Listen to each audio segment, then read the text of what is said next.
Friday night, 1/27/2024, in many time zones. Some of you have already transitioned into Saturn Day, but we're still doing Infinite Plane Saturn Day later, after I go to sleep and wake up. But there's just too much going on right now to not at least address the new developments that are going to lead us into this weekend. Mainly, we have the Army of God armed MAGA caravans heading down to the border. And I've been thinking about these connections I've been making between the right-wing attitude and the left-wing attitude towards aliens, both illegal and extraterrestrial. But I've further correlated this, not just with the aliens, but also now got me thinking that this also pertains to the internal invasion represented by the vaccine. So let me go ahead and go over this article first. And I think this is a good backdrop for considering the meaning of the incoming Psyop, because right now there's looks like a ton of crisis actors going down to the border. Like, if you're a crisis actor, go down to Eagle Pass. Not a coincidence that Musk was down there recently, because Musk is tied into all of this, as you'll see. The multi-layer alien invasion Psyop. Multifaceted path to one world. And if you're subscribed to my blog, timosman.blog, you also received today a copy of this other piece I put out, the Anti-Mind War Manifesto, introducing the parallel media. And we'll get into that next, but it's a very important development, and I want to get over and talk about that part next. But let's just start with this. We often discuss the political horseshoe theory, which I didn't believe in until this last year, until I started really examining the schism between left and right and how deep this schism goes and how consistent it is. And it is predictable, and you'll see. But as it pertains to the alien invasion psyop, the far right is poised politically as one, anti-illegal immigrant, which is the national border invasion. They're anti-extraterrestrial aliens, which are otherworldly, and this has been highlighted in recent months. MTG said they're demons, Tucker Carlson said they're dark and scary, and we've had a number of others. Even some astronaut came out and said that they're demons or something. So the idea here, of course, again, aliens bad. And then you have this other attitude from the far right, anti-internal alien invasion, represented by the vaccine.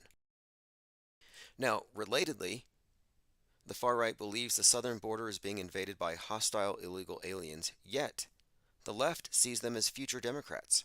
The left welcomes the illegal aliens.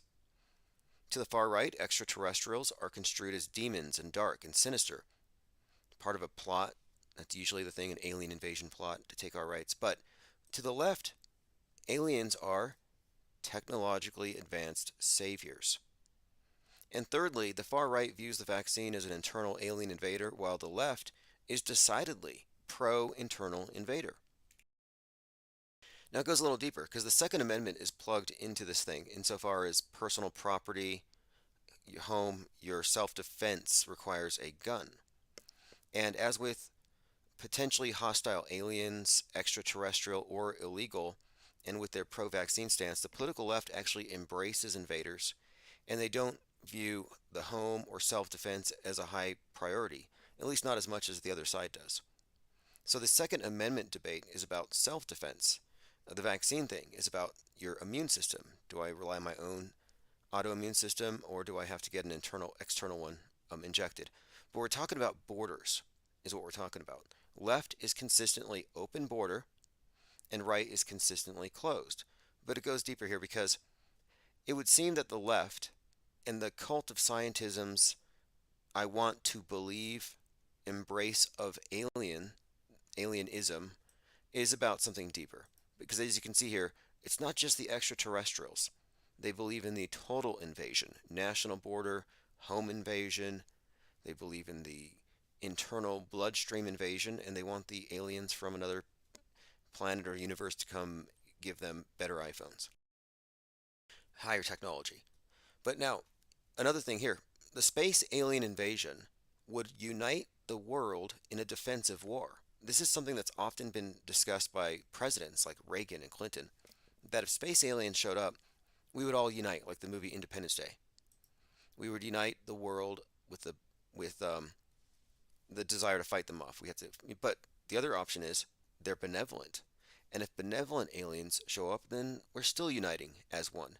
So whether they're aggressive, hostile aliens or good guys, in both instances, it basically transforms us into a one world.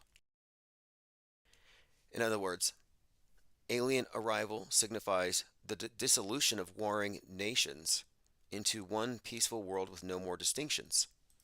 Now, if you look at the aliens, the grays, they represent symbolically the end result of Hegelian dialectics, black and white polarities merged into one, black and white into gray.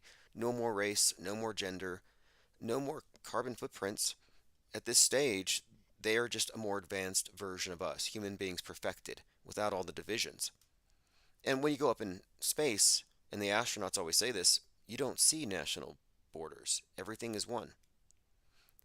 Now, even without extraterrestrial aliens, we are seeing the continued dissolving of national identity through immigration, which has the same result. One world, one nation. So now I'm thinking that the left's embrace of all things alien is part of a broader strategy to achieve this oneness.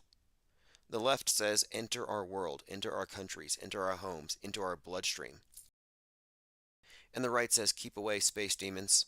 Stay on the other side of that barrier, illegal aliens, back away from my door, home invader, and don't attempt to get that needle through my skin.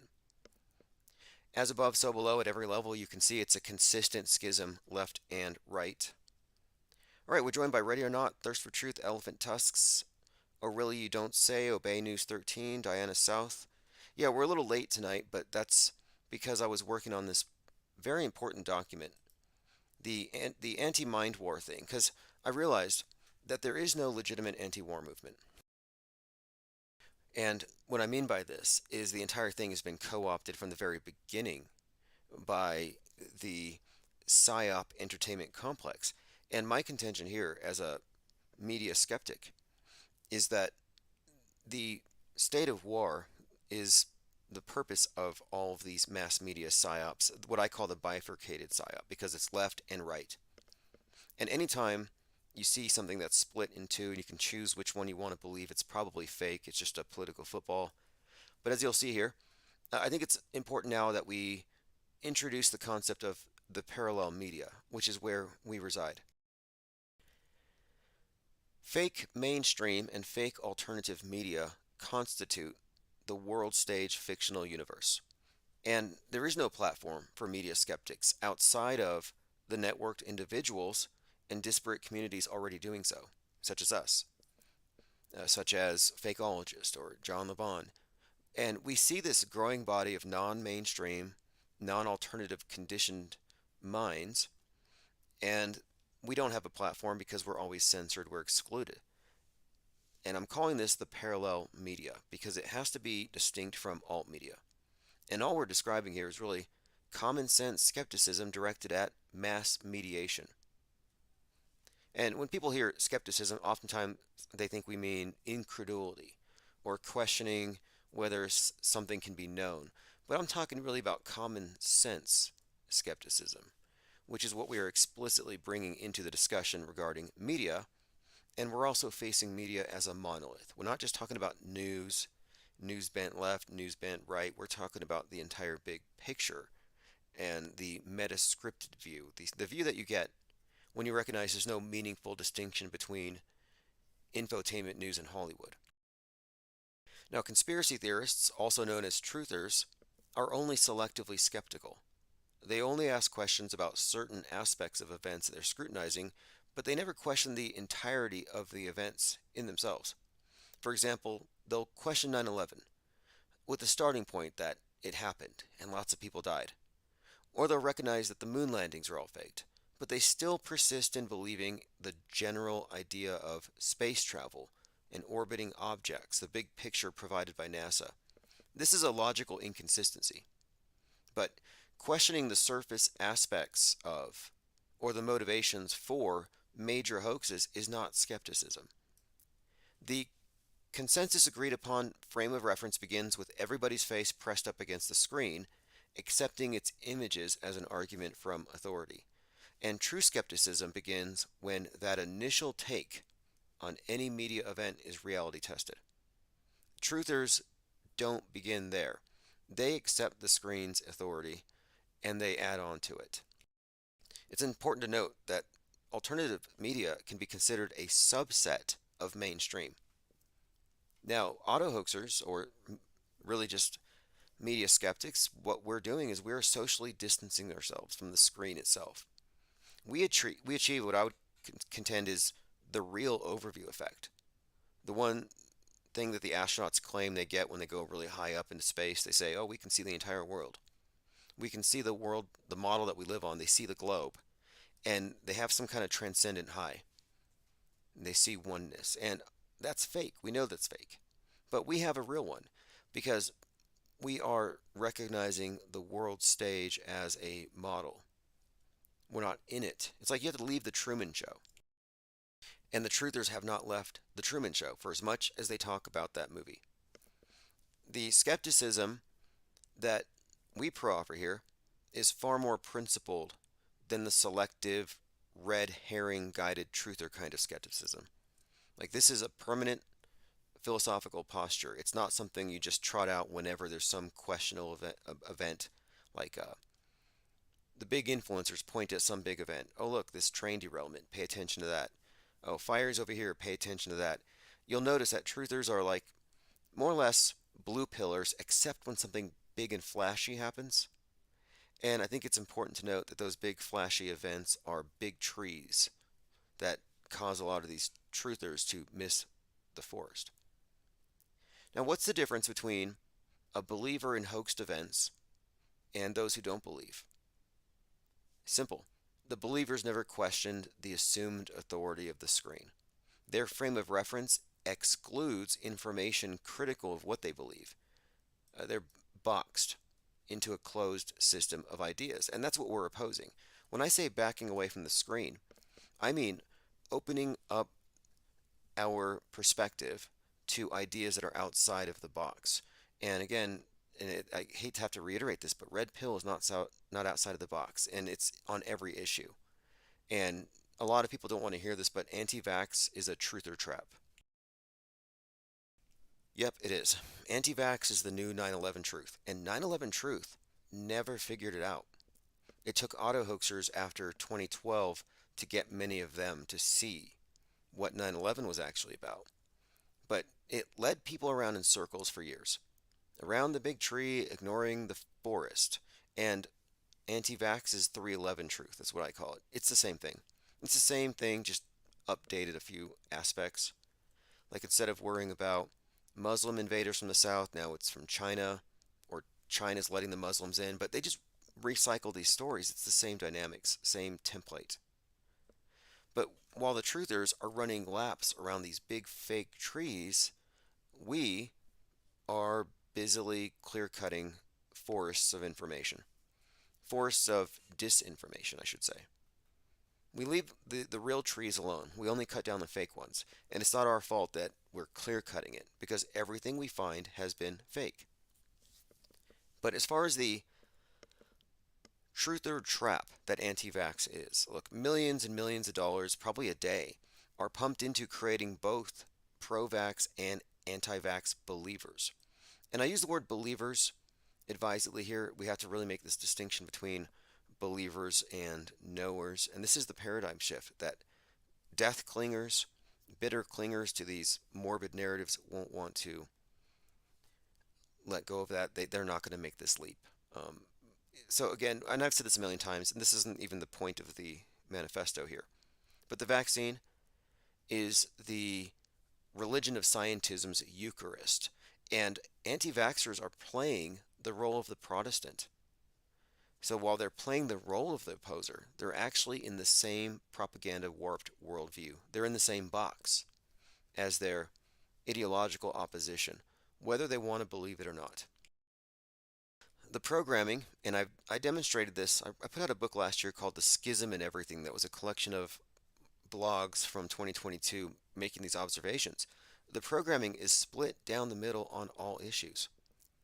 To be anti-vaccine is to be pro-gun. I dare you to find one contradiction here.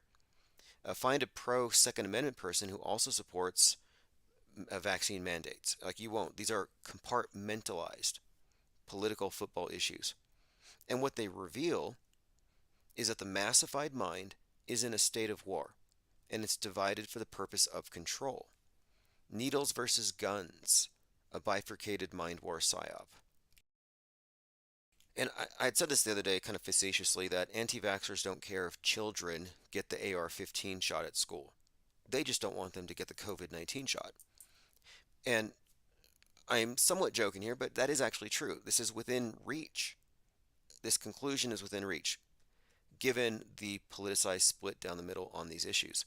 We don't have a lot of diversity in thought on the world stage, and that's because news media consumers are rushed to choose from the establishment media picks on the left, right, middle, or from all these approved counter narratives. Now, this is similar to like the Mandela effect, where you're presented with the false binary. GIF or Jiffy, do you remember the um, logo this way or that way? And it's like, wait, isn't there a third option? Do I have to pick one? And we reverse engineered the Mandela effect, Psyop, because it revealed that there's an influence at work here when someone is given a false binary and more or less coerced into making a choice without enough information, rushed to judge. And skepticism is inherently about suspending judgment. And what I'm saying is the reason why people are falling into these boxes so predictably isn't because they're lemmings or they're not thinking it through. It's that they're only choosing from the limited array. And it just so happens to be that all the counter narratives that you see on TV, that the influencers stand for, are approved. Tucker Carlson is establishment media approved conspiracy theory. Now, the woke and conspiracy truthers on the fringe, left and right, appear alternative, but they're again alternative. And alternative is a subset of mainstream. So here's where we get into what we represent. This third option. You have beliefs that are promulgated by mainstream. You have alternative beliefs, everybody else. But what about non-believers? Non-believers are problematic. There's this thing called the Mental Immunity Project I was researching a couple months ago, where there seems to be this movement growing of an attempt at increasing media literacy, but they don't want non-believers, which is kind of it's a doomed proposition. What they're really saying is they don't want people believing the alternative beliefs, but they said they're worried that truthers on some areas of the internet are fomenting cultures of disbelief. Yeah, well, that's us. Cultures of disbelief, suspending disbelief, not being rushed to choose from a false set of options, a false binary. So, in other words, not taking sides is an option. In my view, it's the only truly anti war position, and this is not middle ground. The safe middle ground, lukewarm type, no, it's not there. This is outside. This is out of the Truman Show, off world stage. And what I'm gonna kind of skip through a lot of this. I'll put a link below because this is not a short. I mean, it's like 20 pages. It's not something I just wrote today. It's notes I've been taking down for a number of weeks. But I want to make the main point here that the anti and the pro positions are obviously controlled. This is an alternate reality game, and if you're on the political horseshoe, you're in their Truman Show. It's that simple. And anti-vax activists are as much a part of the info war as the pro-vax. And this mind war that we describe, it's against individual cognition. And it relies on us accepting and internalizing a worldview. And that worldview, which emanates from their monolithic media, is something they want you to take in without pausing for questions They don't want you to have any doubts about it. It's the new religion. It's a worldview that's been regimented for all mankind.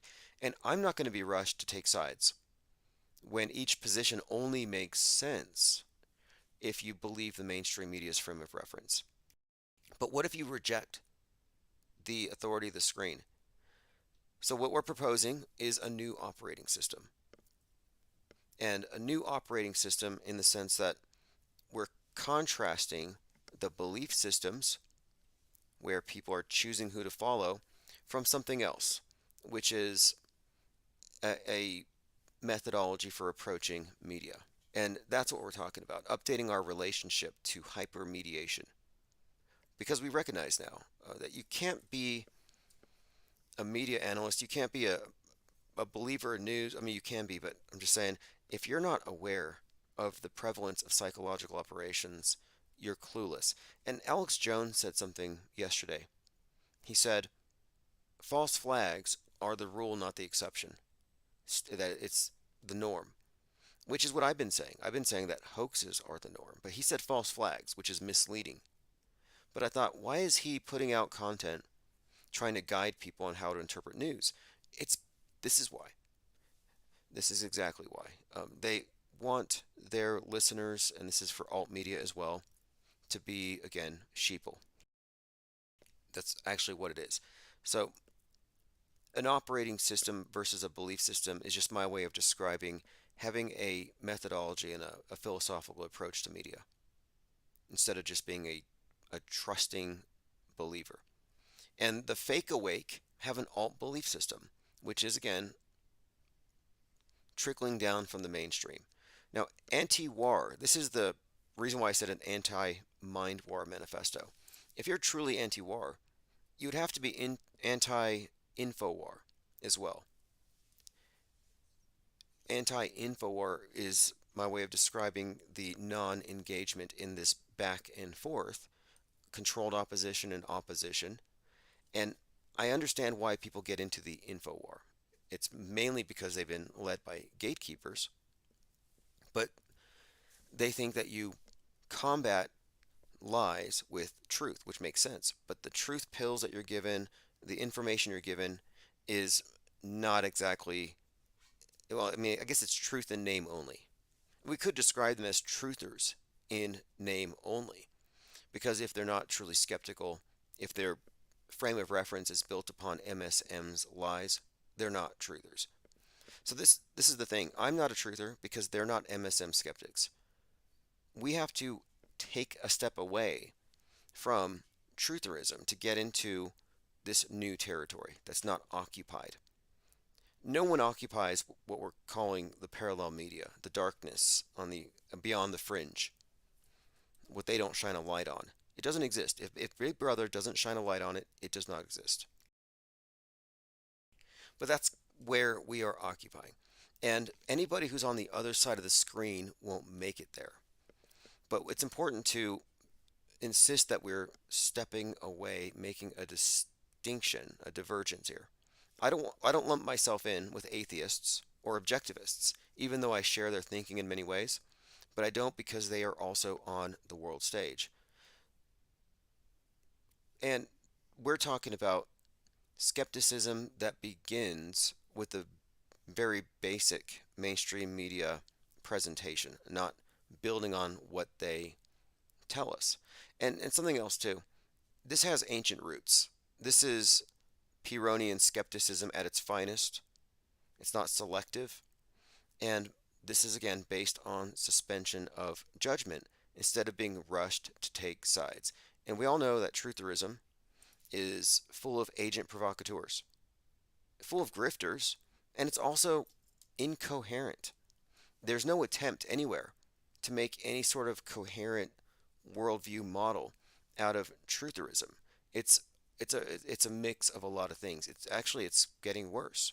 We've been describing and talking about Twitter quite a lot, or X, and how it's really about clickbait, engagement bait, and recycled QAnon hopium and dopium. There's no attempt to arrive at a cohesive version or understanding of the worldview itself as such. they're lost in it.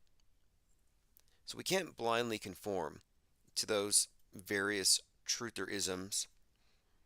We have to look at truth or orthodoxies and look at these things critically. And that's one of the things that has been getting me a lot of flack. But I think it's important to recognize that um, we're revealing internalized lies. This is a revolt, in a sense. You could describe this as a revolt. I mean, look, we're always looking at truthers, and they're always like, oh, the media lies, like it's a mantra. But where's the internal checks and balances within the trutherist community itself? There isn't any. They all assume, hey, we're over here on the truth side, so whatever we say is true. And they've fallen for it. But there's no internal quality checks. I see these big channels tweeting out things that are debunked minutes later, usually false UFO sightings or whatever it happens to be. But after they get their clicks, they never go back and say, oh, I'm sorry for spreading lies, because they're doing it for the clicks. Uh, Quantity has replaced quality, and they're adding to the forest of misinformation. So when we're challenging truth or orthodoxies, one thing I want to ask is reality a nightmare version of the one that the sleeping normies only think they inhabit? In other words, do we live in the boring blue pill world, or do we live in Alex Jones's nightmare? And I would say here that this is really the important distinction between what we're doing and what truthers are doing. They see themselves as waking up to a frightening reality. And every single thing they bring up is essentially an emotional appeal based on fear. A bunch of fear mongers. End times doomism is not reasonable. I've been a critic of doom boofing since 2017. End times does to our concept of time what the globe model does to our concept of space. Whether you believe in it or not, they give you a model and they tell you this is the extent of it. This is all there is. They could be lying, maybe they're not. The fact of it is, you accept the limitation even though you haven't actually seen it for yourself or tested it. And if they can get you to also accept a limitation in time, as most truthers have, well, now there's an immediacy. Now, oh, we don't have time, like you auto hoaxers, we don't have time to sit back and suspend judgment and not react. We don't have time to wait for more facts to know stuff. We just have to go with our guts. And we know the bad guys are bad, so we're going to respond now and take sides. That's kind of what truthers do. And they resent us. They really do, you'll find, and we're going to see more of it. They resent those of us not taking sides and not getting plugged into the immediacy of it. Oh, it's a genocide right now. I mean, how many genocides are we living through right now? White genocide, vax genocide, immigration is part of the replacement genocide. All these various genocides. And I mentioned this the other day. I'm like, look, the same people who are warning us that the population is being eradicated and culled. Oh yeah, they're culling the herd. They're killing everybody off. I'm like, well then, why are you mad about millions of immigrants? Like, problem solved, right? No. So on the one hand, they're worried, oh, there's too many people coming over from over the border, and the next minute they're worried about running out of people. And at the same time, the same people are mad about the American males today because they're not MAGA ban enough. They hate the liberal males. They want more men with beards and alt-right attitudes, right? Manosphere stuff. Well, you're importing people from all around the world with traditional values. Another problem solved, but they don't seem to want that. I hear them all complain. The ones who are terrified of open borders are like, military-age men, big scary men are coming. It's like, that's what you want, isn't it? Anyway, like I said, trutherism is incoherent based on fear. Now, I don't think that doomsayers are anything more than victims. They're mind war casualties. They're victims in the mind war. They're taking fear pills. And I'm not scared. I'm not scared of geoengineering, climate change, open borders, deep states, none of it triggers me. I'm not afraid of Hillary Clinton or Tom Hanks. I'm inoculated to the fear. Uh, I often refer to that movie Hot Skulls, where there's these mind viruses spreading, and the main character, the protagonist, is something of a subject of interest to the police and the governments because he's immune to the mind viruses. Well, that's us. Now, blue pillars are happy, living in a dream, but they're apathetic because they actually believe all the crazy stuff, but they're apathetic. Now, red pillars, to their credit, are not apathetic. And that's why they resent blue pill types. They resent the NPC slumber. However, both of them exist in a world with shared fake threats. The difference is one has been triggered into reactivity and activism. But from my perspective, from the off-world stage perspective, trutherism is part of the mainstream closed system, obviously on the wrong side. I mean, think about it. I mean, from the very beginning, the advent of the auto hoaxer, the red pillars have always said, don't call things fake. You're just trying to discredit us to the mainstream media. And now that I look at this, I'm like, yeah, actually, that's exactly what we're here to do. It's exactly what we're doing. That's our next agenda specifically. And there's a reason why, and we've discussed this at length, but what we're really getting at here is this. We have a choice between cognitive harmony and cognitive dissonance. Inner peace, inner war. Now, does your external world contradict your internalized one? So, but a false one. And I'm not speaking about shape here, but the internalized worldview that you get when you accept the world stage theater. But if you notice these discrepancies and you start trying to reconcile them, you ask questions, you run afoul of the true believers. So your options are to avoid that cognitive dissonance of looking like a conspiracy theorist. You can become a Truman Burbanks, conform to the program at face value, deliberately not wake yourself up to anything, or rather, allow your own perceptions to be overridden by the digital screen, the digital veil. Or the other option is you can cease existing in their closed system. In other words, if you're tired of the internal war, the current thing, and giving the moral high ground to the people who are in a state of panic, you do have the option of ceasing to exist in their closed system. And this is where you have to, uh, again, replace the belief system with something else, which is a philosophical posture, an operating system. Cognitive harmony, the opposite of cognitive dissonance, means that your internal worldview now comports with the one out there because you're not filtering it through their box. It replaces the apathy and it replaces fear.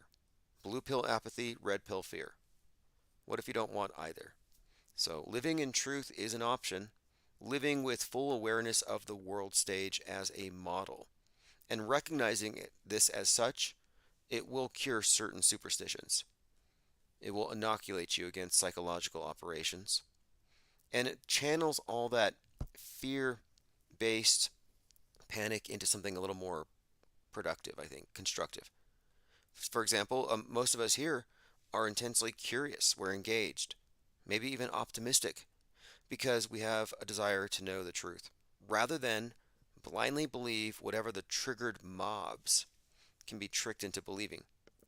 So I'm suggesting that this is clear perception. We often reference Huxley, and he put up that doors of perception, which quotes William Blake, who said that if the doors of perception were wiped clean, we would see things as they are, infinite.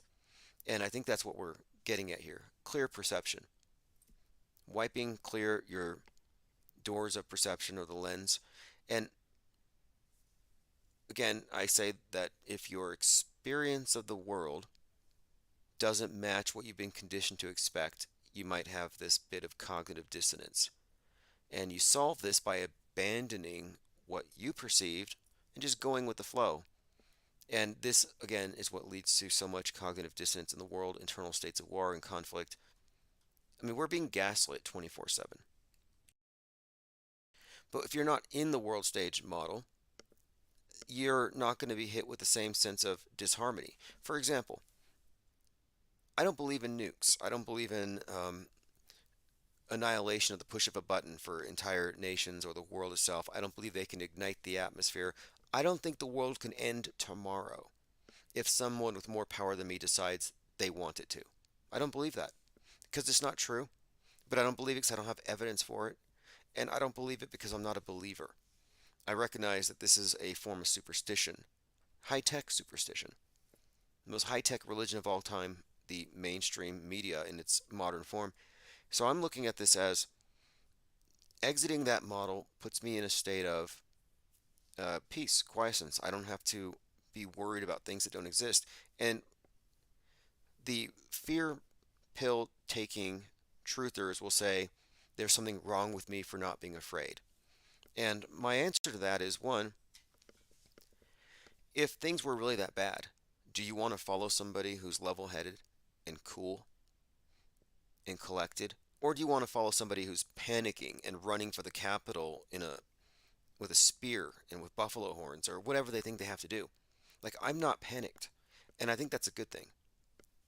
Cognitive harmony is the byproduct of putting one's perceptions before the screened version, with all of its limitations, all of its weapons of mass destruction, all of its augmentations.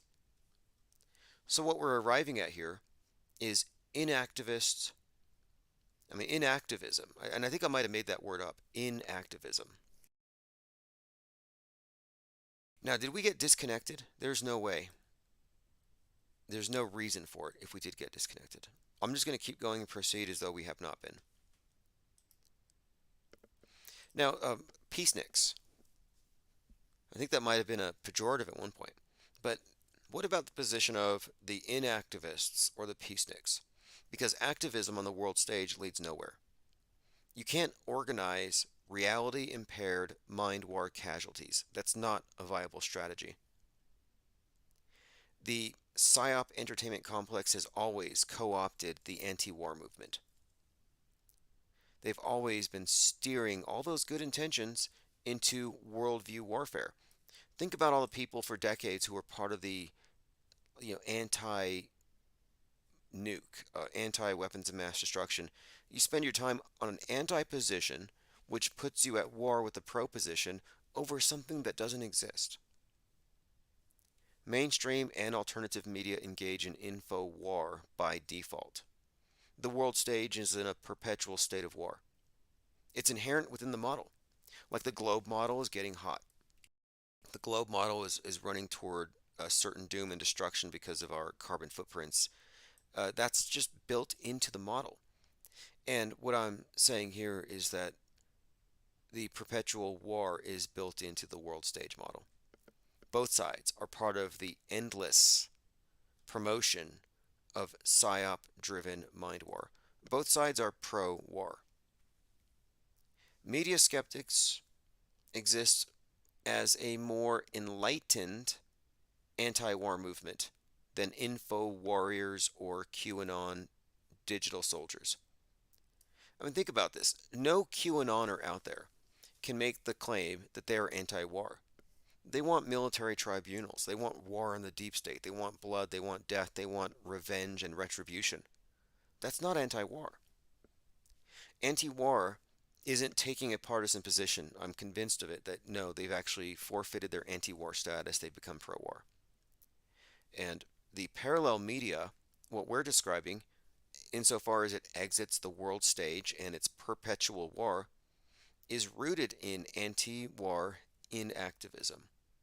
I don't think anti-war activism is anything other than an oxymoron.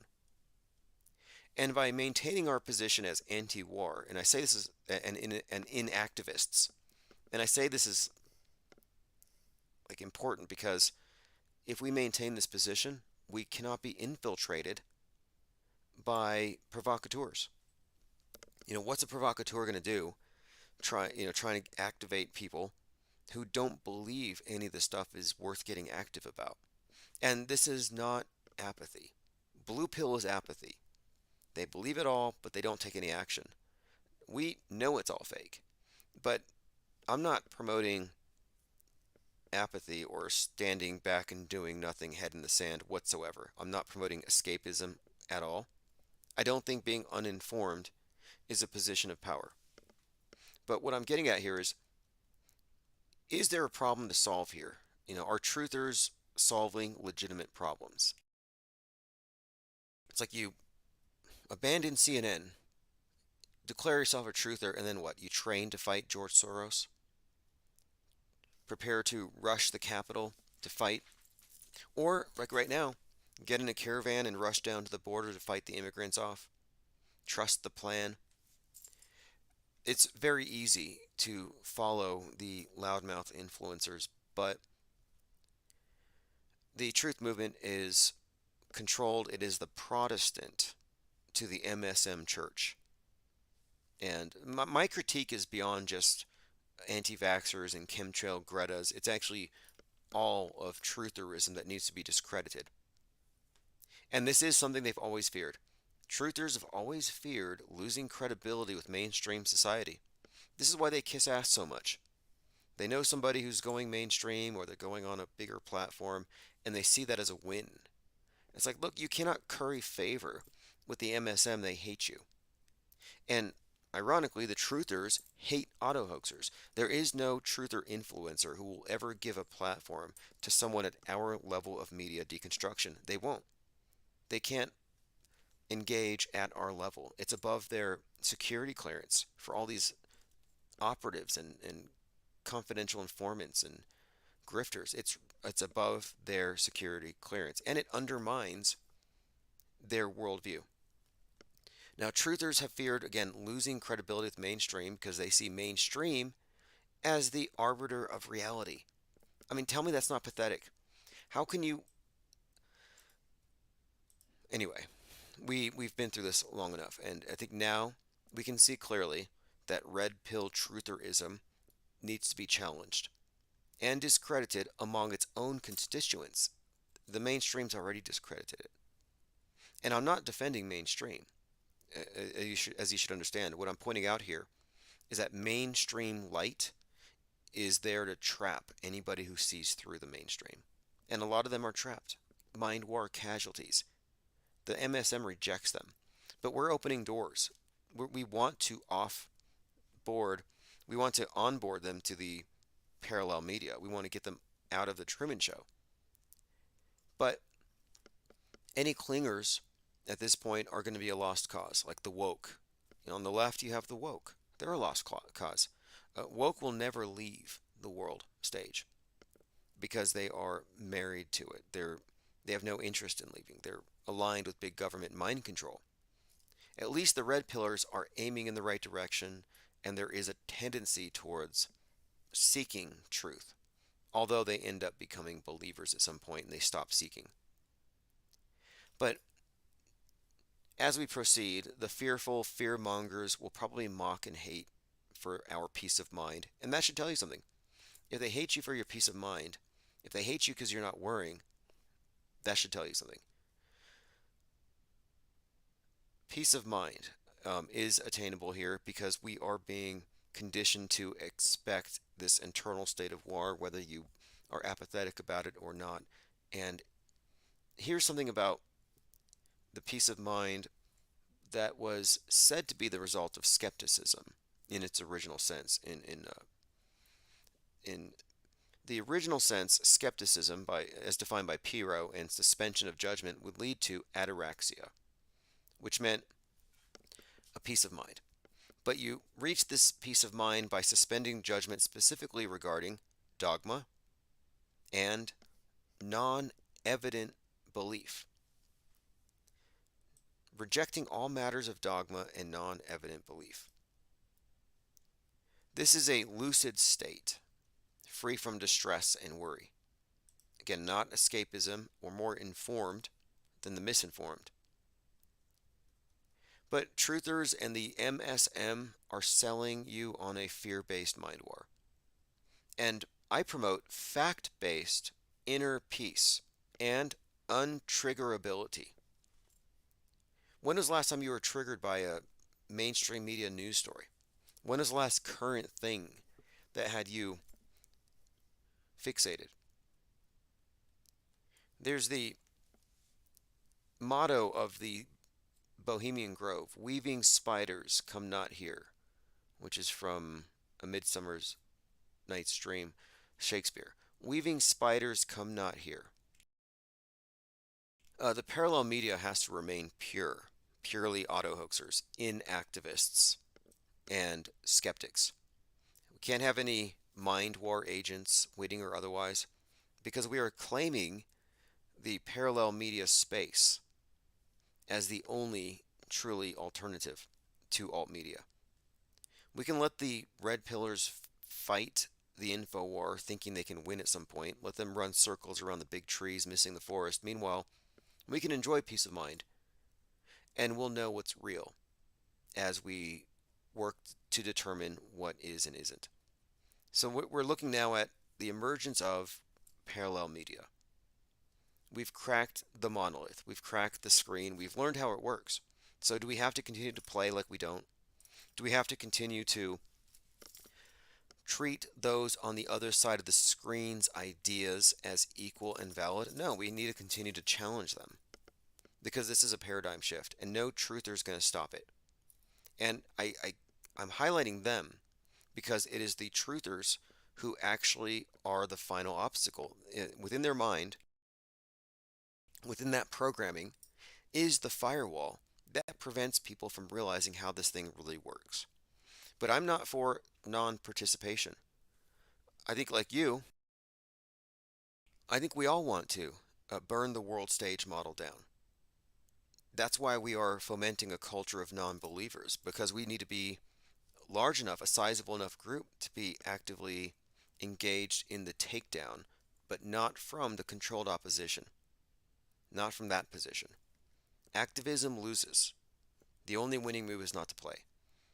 In activism, what I'm describing is a divergence from the fringe of the political horseshoe, from the activists, from the politicized conspiracy theories like QAnon. And many good people have been conscripted into fighting the info war because they falsely believe that you can win by picking up designated good guy ammo, trutherisms, and then you fling it at the designated bad guys. But I contend that you do not win by fighting in a bifurcated side war. What we're doing is ginning up a self-aware new intelligentsia outside the confines of the MSM, alt-MSM box. We need to encourage a widespread pushback against all of the BS dealers on the wrong side of the screen. I don't think we need to enable truthers to have a safe space and peddle lies and fantasy posing as reality without challenging it, which is what I do on Twitter all the time. And I get a lot of blowback. But we're specifically reaching out to those who are seekers, not believers. Seeking leads to knowledge. The believers don't need to seek.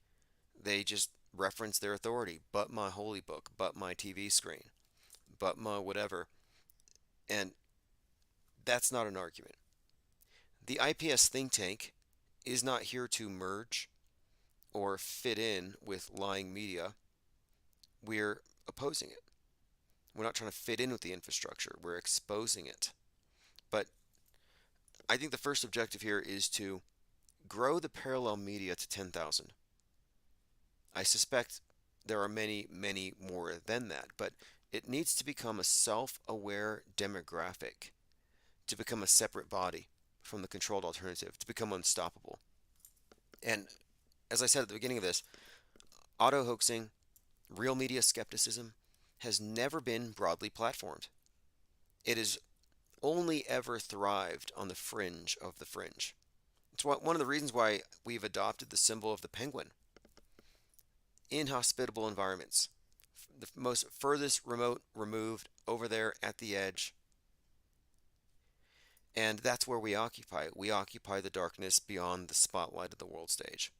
And this parallel media is going to be a platform moving forward. And it starts here. This is the only outside the world stage model. This is the only media platform. And I use the word media probably not in the same way they do, because we're cognizant of the mediation process. So we're operating from outside of that. And what media does monolithically is it creates what I call the massified mind. Like Truman in the Truman Show, before he figures out all the lies, he has that massified mind. He's got the program. But once we have the numbers on our side, a tidal wave of principled off-world stage auto-hoaxers will follow. That's the plan for 2024.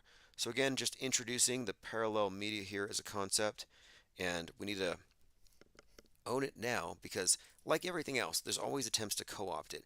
And the truther isms, the truther movement, it's always been co-opted. And why do they? I mean, what is the purpose of it? Well, they know that not everyone is going to buy the mainstream. So they control the opposite, and then they monetize it, then they lead it. And so many of them aren't willing to admit to themselves that they've been following wolves in sheep's clothing, that they've taken the bait. But that's because they've been rushed to judge because our sense of time is screwed with.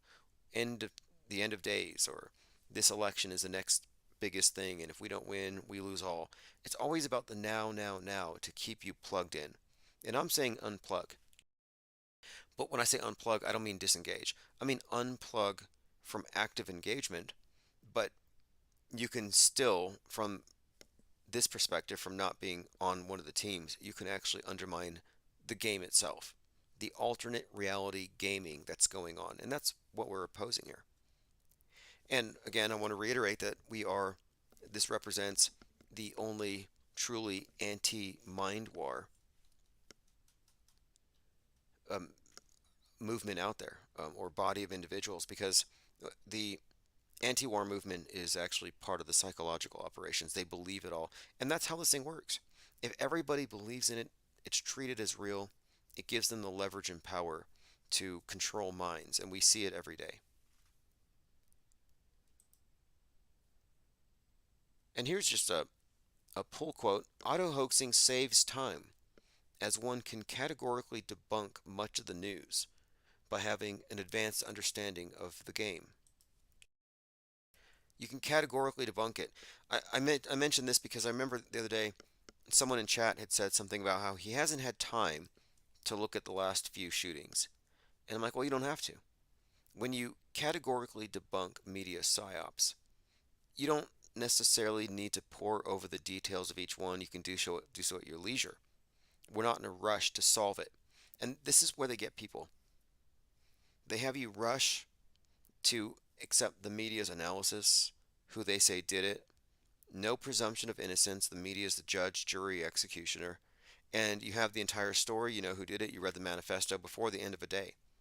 It's all about getting people to rush to judge. Doesn't matter what your opinions are, so long as you accept the premise that it happened. And people, again, who are under the misperception that it might be real, it might be fake, but we need to look at it. The ones who think it's a false flag, they don't get a save time. They have to be plugged in all the time. They can't take a break. The first casualty of war is truth.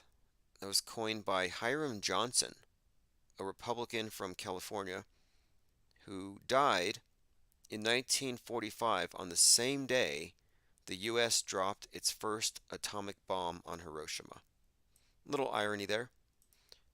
Again, the person who coined the quote here, the first casualty when war comes is truth, died when the first nuke was dropped. Now we have a ton of things to talk about tomorrow. I just wanted to make sure we got down to business on this particular thing. I mean, the entire world is a lemming world order. But we're making an effort to arrive at a a version of truth that is stripped of all the superstition. I mean, the internalized concept of the world, we all have our own. It's all about rejecting augmentations. I'm not telling people what to believe. I'm undermining belief itself and it's just saying stick with what you can know. And if you have a problem with that, I would say to that, this is the age of information. It's the information age. Knowing stuff shouldn't be that much of a challenge. We shouldn't be reduced to the ignorance of believing from whatever grifter is the most convincing. Now,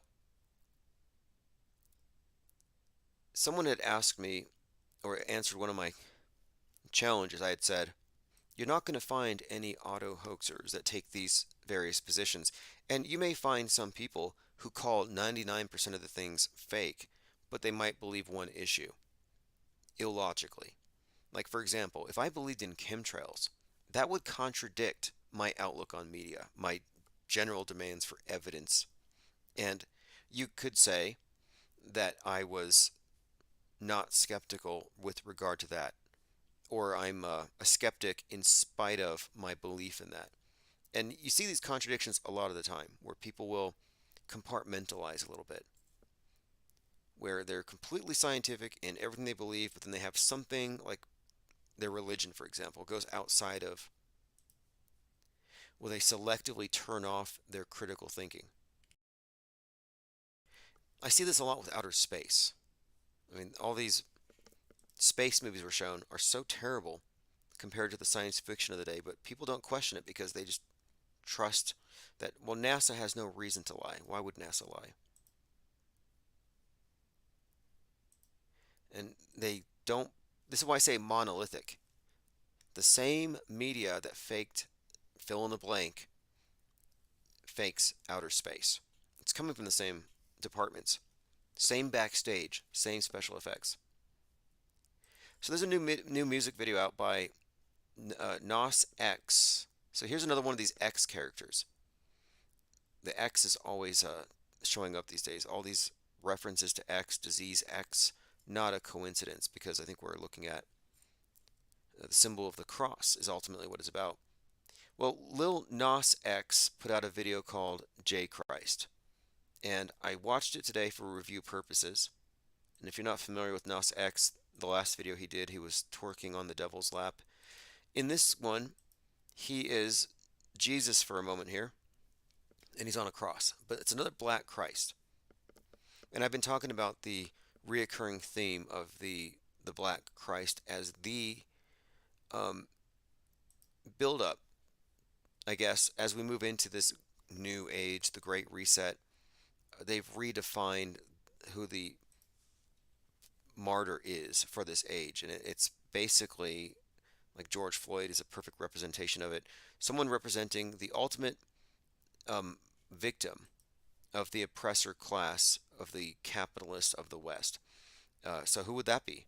Well, think Black Christ. I'm saying the Black Christ archetype. You have what you have here is from the Marxist class warfare perspective, you have the oppressed.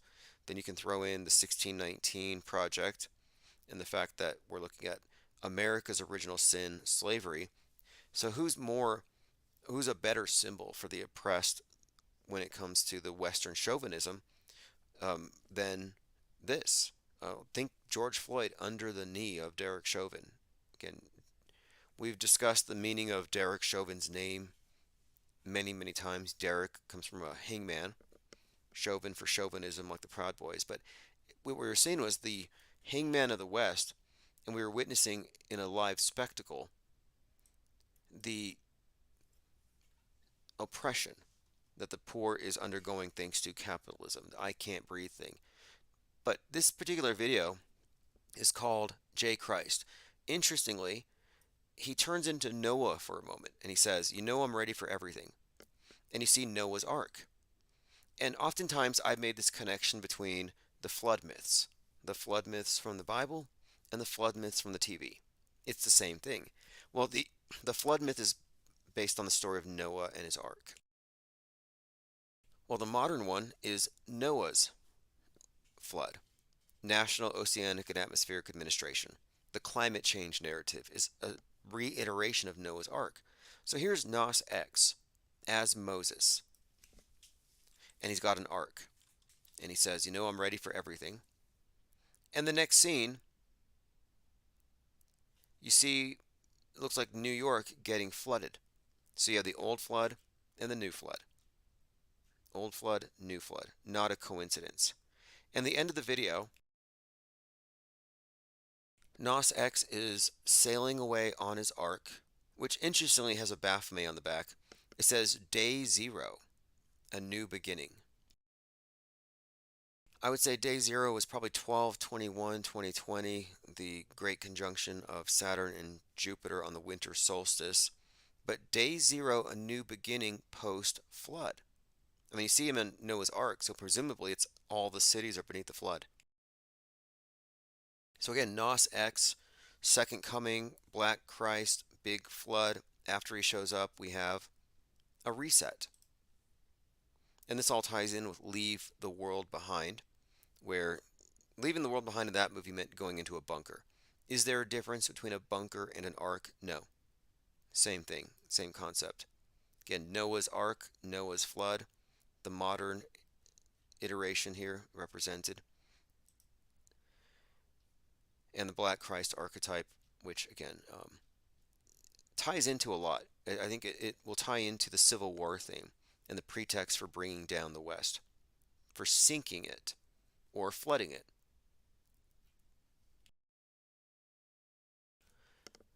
Okay, we have truckers heading for the border. We'll continue to follow that tomorrow. I've been seeing a lot of interesting bits of hopium I want to get to. I found this article about China's fake cities. Eerie replicas of Paris, London, and Jackson Hole, Wyoming.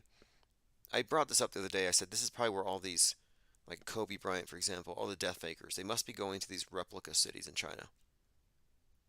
Just a guess. Okay, so here's something else. A little bit of hopium. There's a popular person among QAnoners, and his hat has the Space Force symbol on it. His name is Pascal Najati. His father co-founded the WEF. I'm addressing you from Napoleon's tomb. I'm addressing former President Alain Berset of Switzerland, President Macron, former President and Foreign Minister Cassis, and...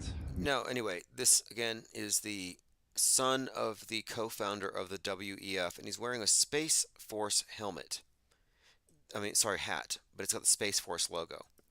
And this is not the one where if you flip it upside down, it looks like a Baphomet, but it's a different one. So he's got this Space Force hat, and look at what a number of people are saying about it. This is just to give you an idea. I talked about how truthers are believers. They have an alternate belief system. One says, perhaps Space Force is going to retune the planet. First instinct, Space Force will launch bloodline viruses aimed at the 13 Illuminati bloodline families that carry certain alien markers. Now, if this sounds crazy, it's because it is. These people are thinking that this guy's wearing the Space Force hat because the Space Force is going to release a virus to kill the Illuminati families, which are people with alien blood. Time to separate the chaff from the wheat. Anyway, what we're seeing here is the son of the co-founder of WEF talking about some bad people going to pay somewhere, but he's wearing a Space Force hat, and the conjecture is just, it's somewhat alarming or enlightening. I mean, what do you make of it?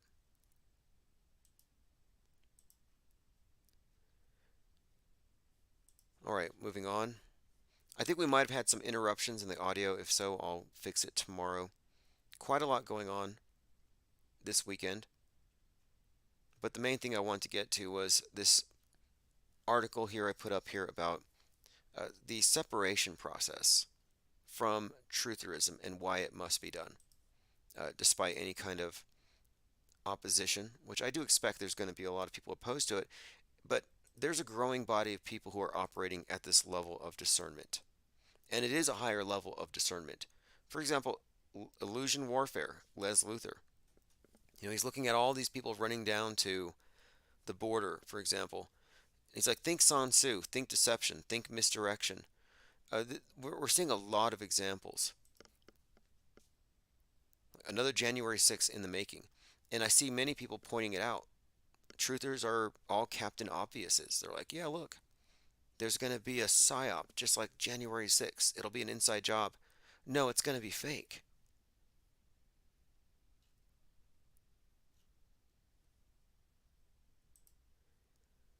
There's a lot of flat Earth stuff I've been looking at here on Twitter.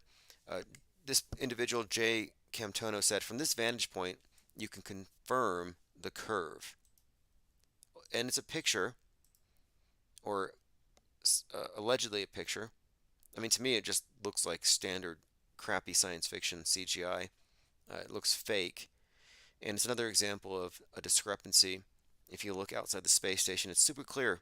You can see all these fine details on the arm. You can see the Earth. You can see um, all these details and clouds. And yet, when you look at spacewalk videos, your visibility is like 20 feet.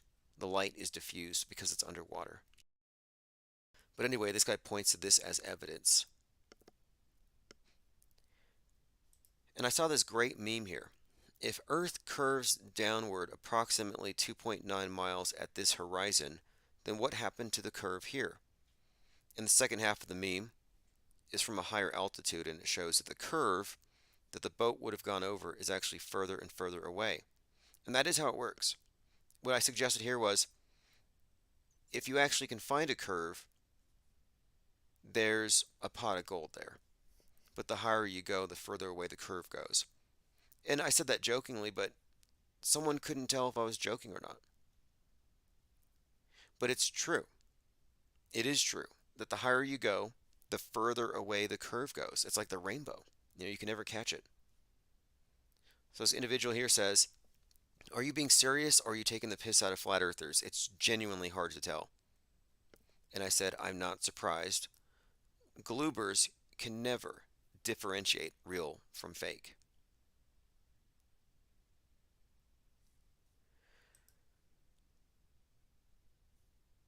Here's a post. This is just an example of something I've been describing for some time here. This is some crypto person. He says, what's going on all over the world with fighting aged male immigrants? It's been getting set up for months. And these are long posts. I've been finding a lot of these stories, all rumors. This lady says, I'm a whistleblower. A lot of refugees. They have guns. They're staying in hotels, AK-47s and hand grenades. I listened to this entire spiel. I'll just play a clip. I apologize because I feel I betrayed you. This is going to be very hard for me to do, but it needs to be told. I'm not going to tell you my name. You could just call me the whistleblower, because this needs to be told. I own a small bread and breakfast / hotel on the outskirts between London and Bristol. Exactly where, I won't say. I was commandeered by the office of 10 Downing Street to rehome refugee families. When the first lot of refugees came, there was not one woman, there was not one child. The people that turned up were men from the age of 19 to 30, I would say. I have enough room for about 250 residents. I currently have... Now, I'm not going to play the whole thing, but the long and short of it is, this anonymous whistleblower is an owner of a bread and breakfast and hotel, and she's claiming that these are being used to house military-age males. And of course, there's a lot of them, and the same people who are worried about depopulation and running out of people aren't happy about all these new people coming. But military-age males are, to the right wing and conspiracy theorists, what bowl-cut shooters are to the left. Just another one of these superstitions, another thing to be afraid of, another partisan fear. One side embraces the aliens, the other side thinks that they're hostile. They can't both be right. You realize this, right? But they can both be wrong. Maynard on Twitter said, auto hoaxing is a concept, extreme skepticism. Tim is putting it down. Few people I know would agree, but I enjoy his arguments and await the ISS debate. Yeah, excellent. I appreciate that. And yes, it is something that very few are going to agree with. That's because billions are brainwashed. It's literally that number. Like every single person out there has been processed in this way. And we are taking a hard stance here. We are clear cutting the forest of misinformation, whereas the truthers don't recognize it's a forest of misinformation. They think it's a real forest, but every once in a while there's a fake tree that we got to run circles around for decades, chasing a stale red herring. But no, we are unapologetically moving forward with the objective here of clear cutting the forest of misinformation, not pausing to spare feelings. And I don't care if some think it's an oversimplification or stereotyping, because it's not. We've been studying this in, for about 6 or 7 years. We've been studying this in detail. We're studying ideology, we're studying belief systems, how people arrive at things, and the compartmentalization, and none of it is coincidental. And when I say that anti-vax is as much of a cult as pro-vax, yeah, half of the people who hear that are going to be mad about it. But you know what? There's going to be a choice everyone's going to have to make. Which side of the screen are you going to continue to exist on? So here's Alex Jones, I believe, doing damage control for what we're doing. He says, breaking exclusive. Alex Jones exposes how predictive programming is being used to steer the world into a dystopian nightmare. Now, predictive programming is exactly being used in this way. It is being used to steer people into a dystopian nightmare. I've been saying this the whole time. Predictive programming is leading us to whatever conclusion the news media has presented for us. They're writing history in advance. But the difference is, between his assessment and ours, is he's asserting it's all true. It's all real. And I'm asserting that no, the evidence doesn't support that. But he released this today, Introduction to Psychological Warfare. It's an hour-long report about predictive programming, but nowhere in this report does he mention how fake everything is, or the fakeability of news events in themselves. May actually be associated with improved behavior and mental performance. Fluoride in water is supposed to fight tooth decay, but could it also... Fluoride in water. Anyway, again, truth or orthodoxy is hardly worth mentioning. These things have been tossed around and recycled again and again and again. None of it is attached to any attempt to reach the truth.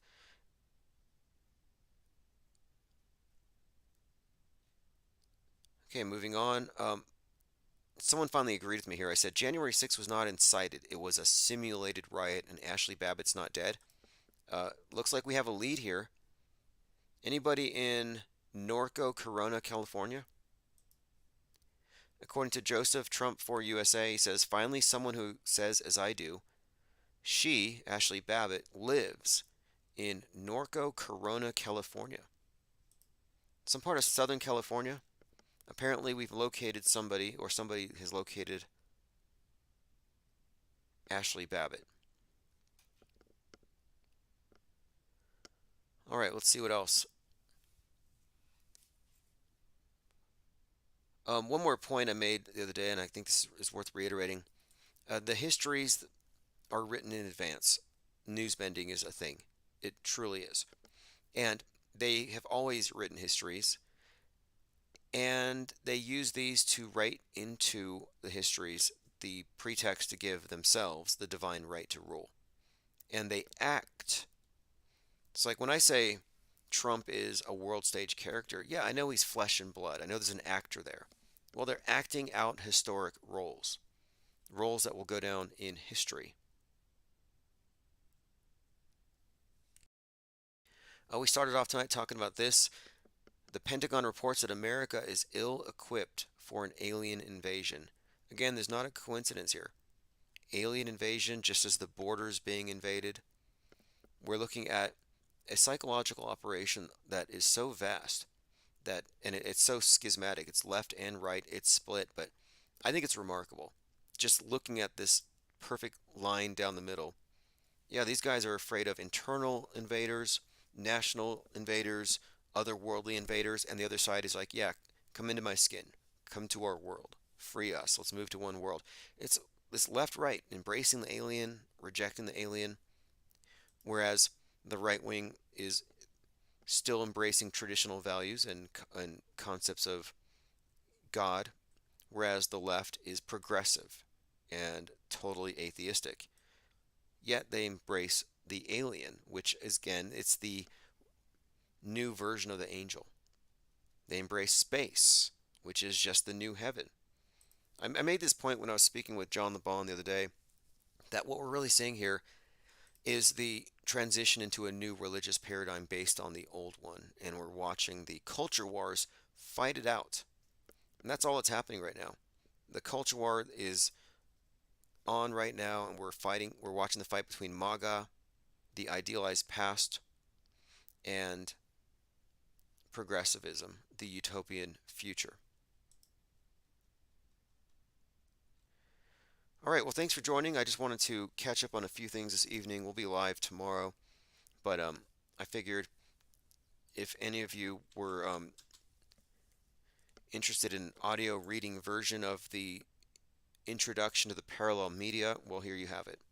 It's a long 3,300 word blog post, just really about the concept that fake mainstream and fake alternative are part of a fictional universe. And where we're going is outside of those areas, and we're calling it the parallel media, and we're maintaining it as our space, and it is specifically for non-believers. It's not for the mainstream or alternative belief systems. And it's also a decidedly anti-war position, an anti-info-war position.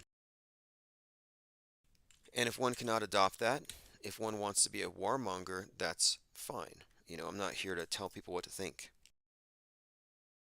However, I'm not going to give the warmonger or the propaganda mule the moral nor intellectual high ground. Not in 2024. I mean, think about it. We've had so much time to go over this again and again. We've examined at length. We've dissected this thing. We're giving the media a vivisection, a living dissection, and we have determined this to be a worldview, a model, and it's predicated upon endless bifurcated psyops that maintain a perfect division to keep the masses in a state of perpetual internal war and cognitive dissonance, which forces the majority into blue pill apathy. The people of conscience move into the nightmare versions of red pill or wokeism. But neither of these are proximal to the truth. The truth can only be found at the very top of the pyramid, where the deceivers are, because they know what's going on, because the knowers control and rule over the believers. But the truth can also be found outside of their system, which is where we are. The darkness outside of the light of their worldview, their spotlight, what they say doesn't exist. If they don't shine a light on it, it doesn't exist. But we're out here and we're like, actually, no. There's quite a lot that exists here that you aren't taking into account. For example, the fakeability of news events, the fakeability of space travel, psychological operations, crisis actors, deep fakery, and the various types of deep fakery that have gone back for decades. Predictive programming, concurrent programming, news bending, horizon bending. If you don't take any of this into account in your assessment, you're a dreamer, or you're one of those unlucky types who have fallen into a nightmare and you can't get up. But those who will get up, or who can, I think we'll see in the coming year when we draw a distinction. And that's why I'm drawing a hard line here. There has to be a distinction. There has to be a visible divergence And this distinction will create self-awareness among those who are part of this demographic. I mean, I don't call myself a truther. I don't call myself an objectivist. I don't call myself an atheist, even though I might have opinions or thought processes that might correlate with some of what they think or how they think. But we have to make the distinction so that we can attract the right minds en masse. And I think we can do so on the basis of Auto-Hoaxology 101, the World Stage Deprogramming Guide, and the ideas I outlined today in introducing the Parallel Media, an anti-mind war manifesto. And the power in this, one more time, is that anyone who is not on this side of the screen can be referred to as pro-war, and let them defend that. All right, this is Auto-Hoax Chief Crow. I'll put a link in the chat. Thanks for joining. We'll be live at some point tomorrow for Infinite Planes Saturn Day.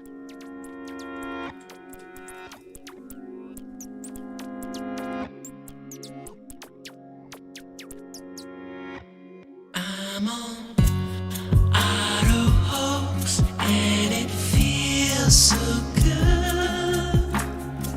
You just auto-believe everything like I knew that you would. In my dream, you know I ain't got time, baby, for another crisis actor with soulless eyes. My buddy and me. Telecommunications Act of 1996. 96, y'all. Gonna filter your eyes and scrub your mind.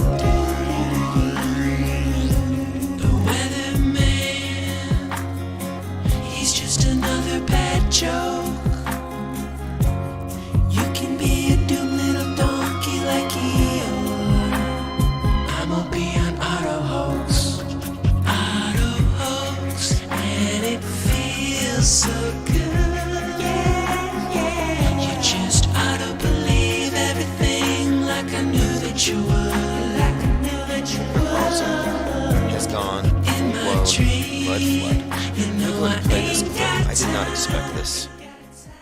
History that we've been told is not only incomplete, it's just wrong. It's just flat out wrong. Whether they were big civilizations in Illinois 10,000 years ago, which there were, by the way. How can we not know that? We sent them. Now, I thought this was a deep fake where he's talking about civilizations in Illinois 10,000 years ago, and he kind of casts doubt about the technology that took us to the moon. But again, I'm going to play the rest of it. It's about 45 seconds. Man to the moon, and you can't replicate the technology that created. You don't even have a good guess as to how they were built. We don't even know when they were built. But why would anyone care? For suggesting that our historical timelines were wrong, and there had in fact been advanced civilizations in earlier. So our historical timelines have been wrong, and they've been, advanced civilizations in earlier moments in time. Moments in time, and that they had been eliminated somehow through climactic events, through natural disasters, and that we're not aware of them in any detail. Kind of seems to be true. Well, why don't we know that? And what does it tell us about ourselves and about the past that we don't know? That's what I would think people would ask. I know that what I learned as a kid is wrong. What do we know? Now, this is a mashup. What I learned as a kid is wrong. What do we know about ancient civilizations? I think this is kind of a mashup with some music in the background, and then at the end of it, they throw in Roseanne Barr, who says, "Have you heard about Tartaria?" And the answer is like basically nothing. Did you read about Tartaria? Did you read about Tartaria? So if you don't know the story, the long and short of it is this.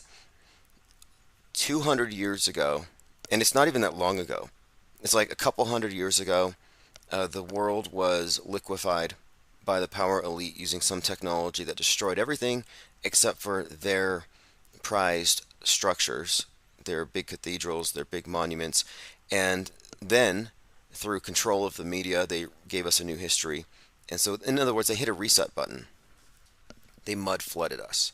So the idea of mud flood doesn't necessarily mean like Noah's flood, but with mud, but rather some kind of a flood, a liquefaction, something happened that wipes everything out.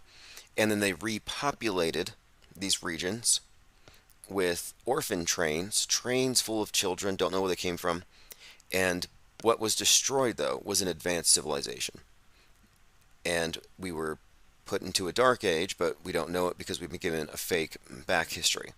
It's an interesting story, and of course this reset, this mud flood concept is tied to a reset, and I had not heard the term reset until this.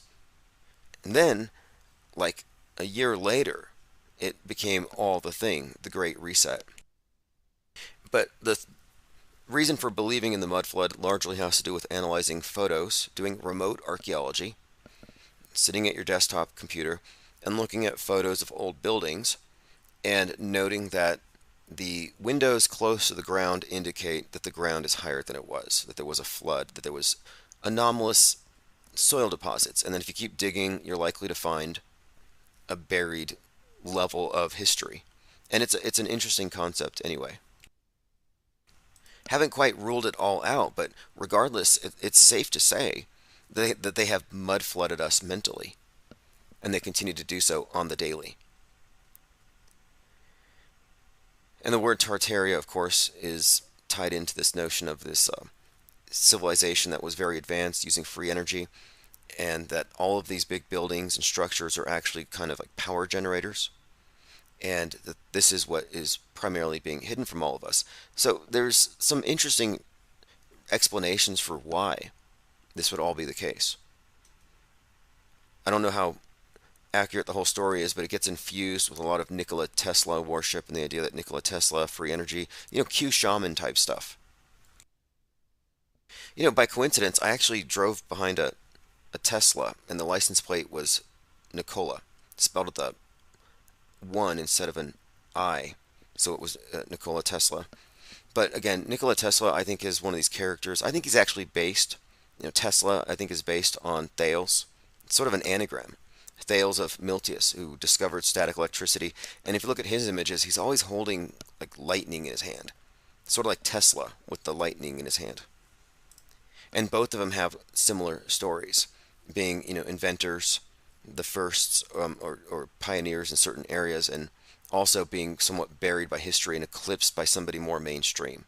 The whole Thomas Edison thing. There's some kind of connection between this Thales of Miltius and Tesla worth looking into. But anyway, let's move on here.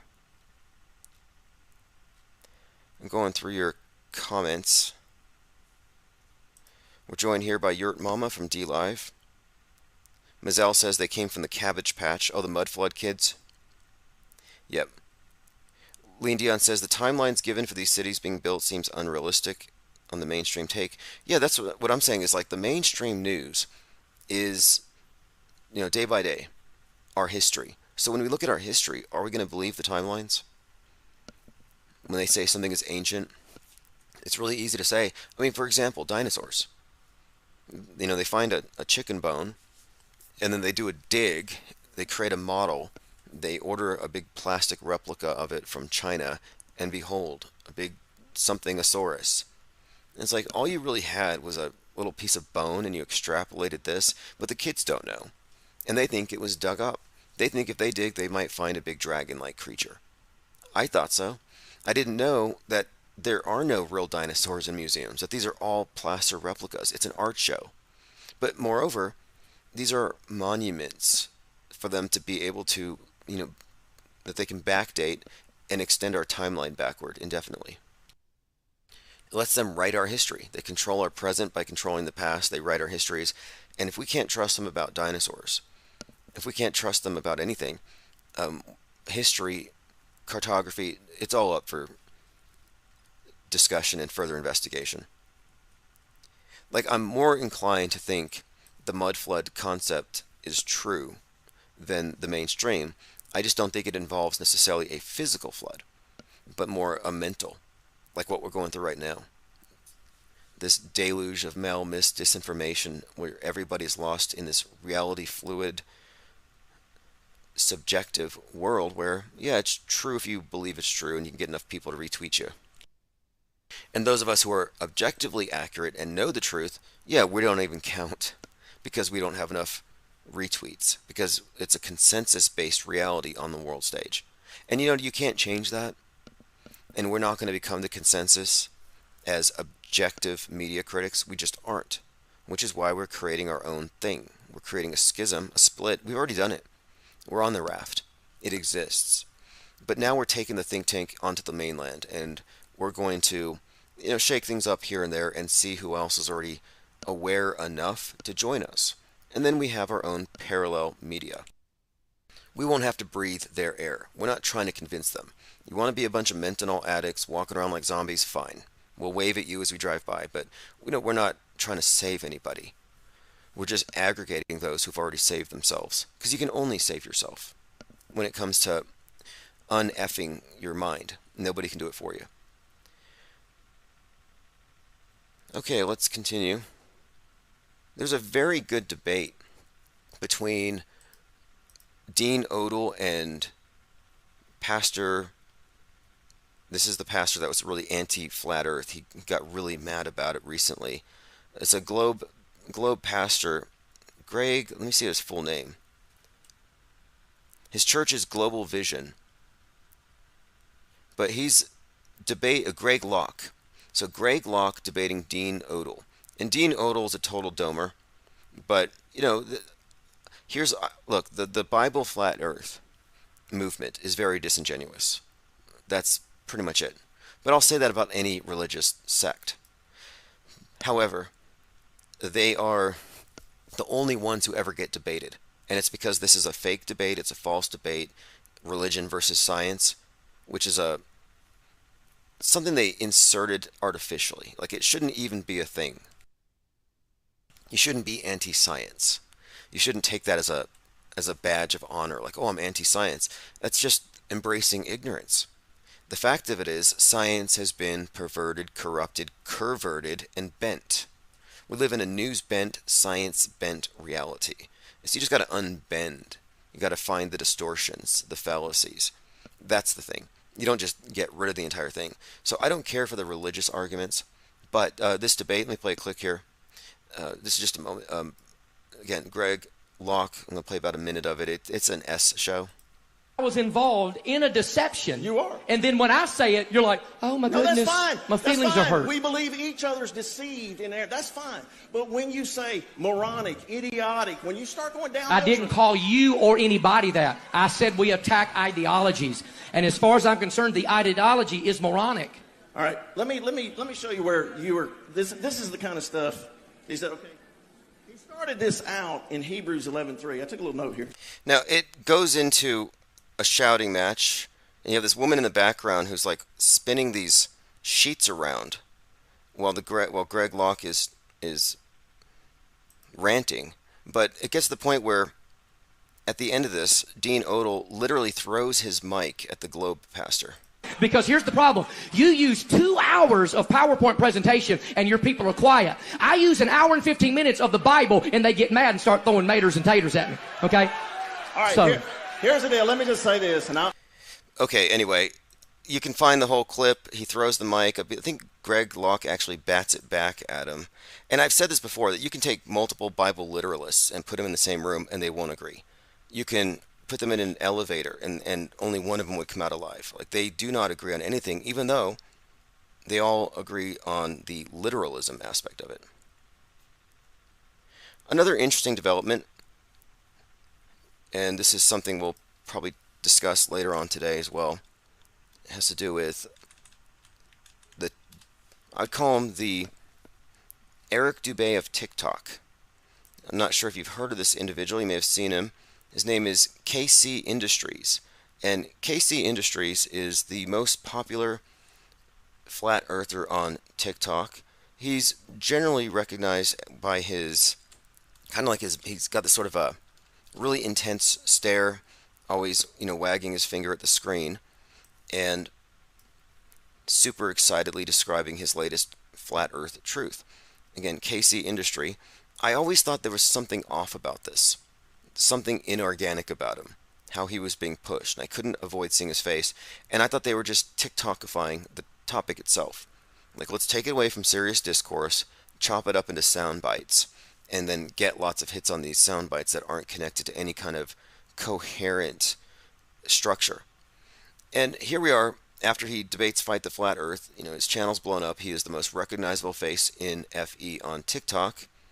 And all of a sudden, for no reason, he turns into a Nazi stormtrooper. And he says, quote, "I want everyone to know I'm anti-Semitic.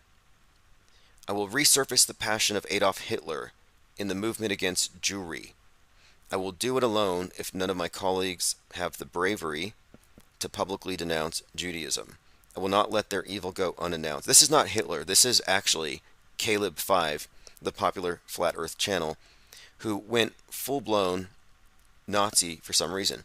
And then he started getting violent against Fight the Flat Earth, and he said, "I'm not someone to be effed with. I'm not your typical flurf. Flurf is a pejorative for flat earther. I will ruin your life." Fight the Flat Earth says, "He's threatening to fly out to me. I'll continue to monitor his downward spiral, but I just think it's interesting. How do you go from a skeptical re-examination of your worldview into ethnic nationalism from like 100 years ago? So move over Eric Dubay, meet Caleb 5D, Flat Earth Neo-Nazi. Lean Dion says, Flat Earth Jerry Springer. Yeah, that debate was definitely FE Jerry Springer. It's entertaining, but they don't go anywhere. And it's ignorance versus ignorance. That's my whole point. And whether it's flat versus globe, or Bible, flat earth versus regular Bible, it's ignorance versus ignorance. Nobody has a complete model. That's the main point here. No one has a complete model. All we know is that we've been lied to, and we can ascertain from what we have seen through the glitches what we're missing. For example, if you're not factoring in the existence of psychological operations and movie magic into how you perceive the news, you've already lost the game. The only winning move in the strange game is not to play. And to me, not to play, it means like when you go into a play, you get on the stage. Don't play means don't participate. Let's see, let's continue. The Hopium's still running strong even though JFK never showed up. Doc Holliday says, "Hate on me if you want, but I'm still in the belief that patriots are in control. Trump is the commander-in-chief. The real Joe Biden is dead. Hillary Clinton is dead. And justice is coming." Just more murder fantasy. Imagine sitting around, wishing, hoping that politicians who haven't been relevant in more than 10 years, politically, they're just soap opera actors, and caring about them. I'm so glad that Tom Hanks is dead. I can sleep at night. But nobody believes he's dead, but I do because I have the secret knowledge. It's like reverse erotomania. Erotomania is where people believe that someone on TV or a movie star or celebrity is in love with them, and that they think about each other, and that they know each other, but they can't say it. And so when Trump winks and he draws a Q, every QAnoner thinks he's talking to me. But they also have something else, like hateomania. It's the opposite of erotomania, where they have this just hate for these celebrities, and they sit around fantasizing about them being dead. Now, this is kind of a side point, and I brought this up with Eric Dubay. I find it really weird that these Nazi flat earthers aren't more, I don't know, enamored of NASA, considering NASA's Nazi past. Werner von Braun was a member of the Nazi Party, an SS officer, and one of the German scientists and engineers who got the U.S. to the moon. Like, if I was a flat earther and a Nazi, I'd be like, you know what? I'm going to go with my Nazi half.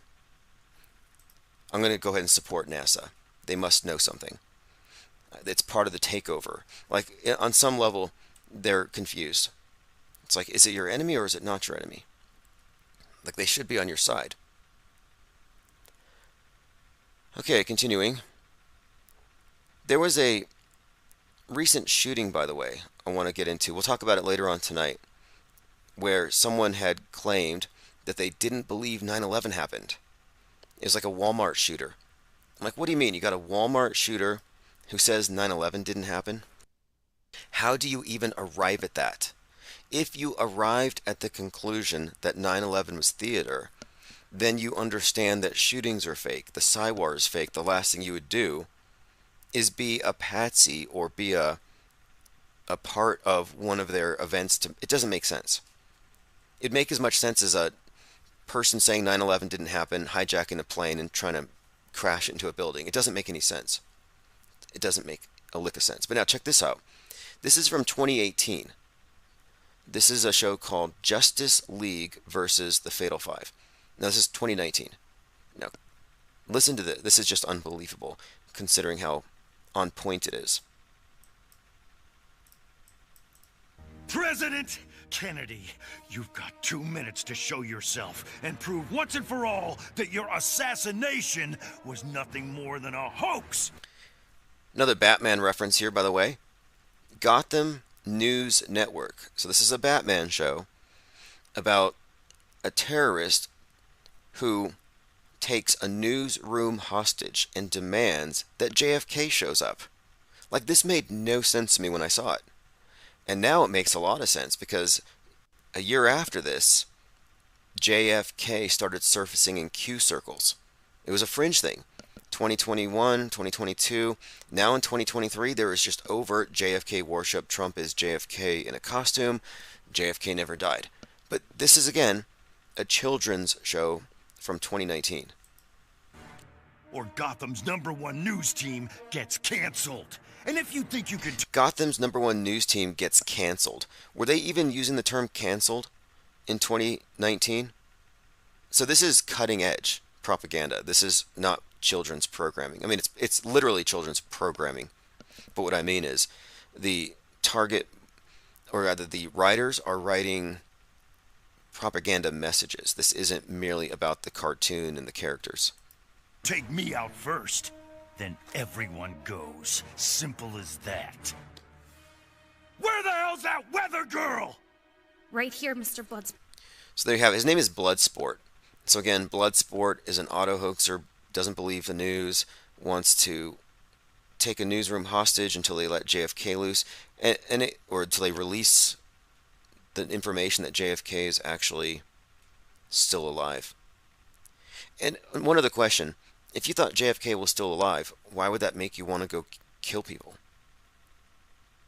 Gotham News Network.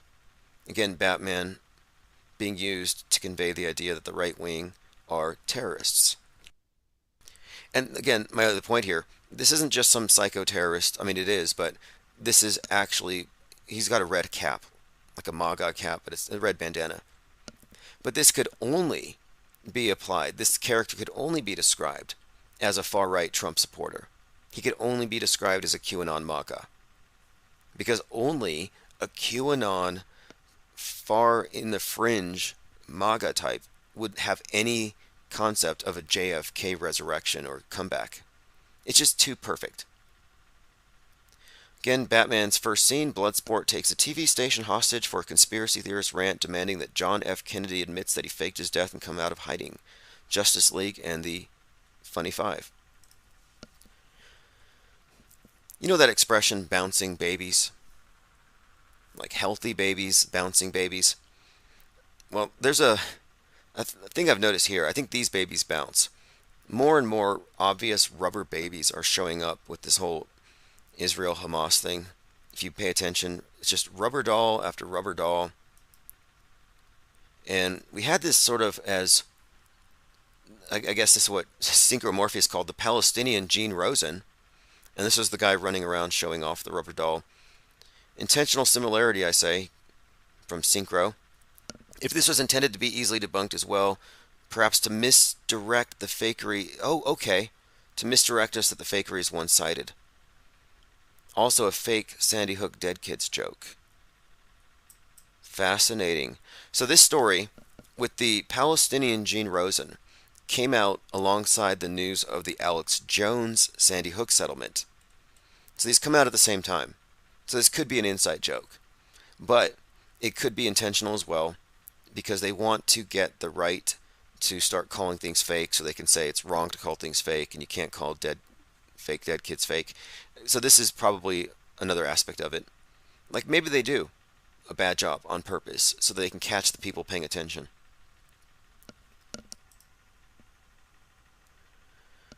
Lean Dion says a recent AP article about the fakery happening in Gaza but placed it squarely on CGI and disinfo.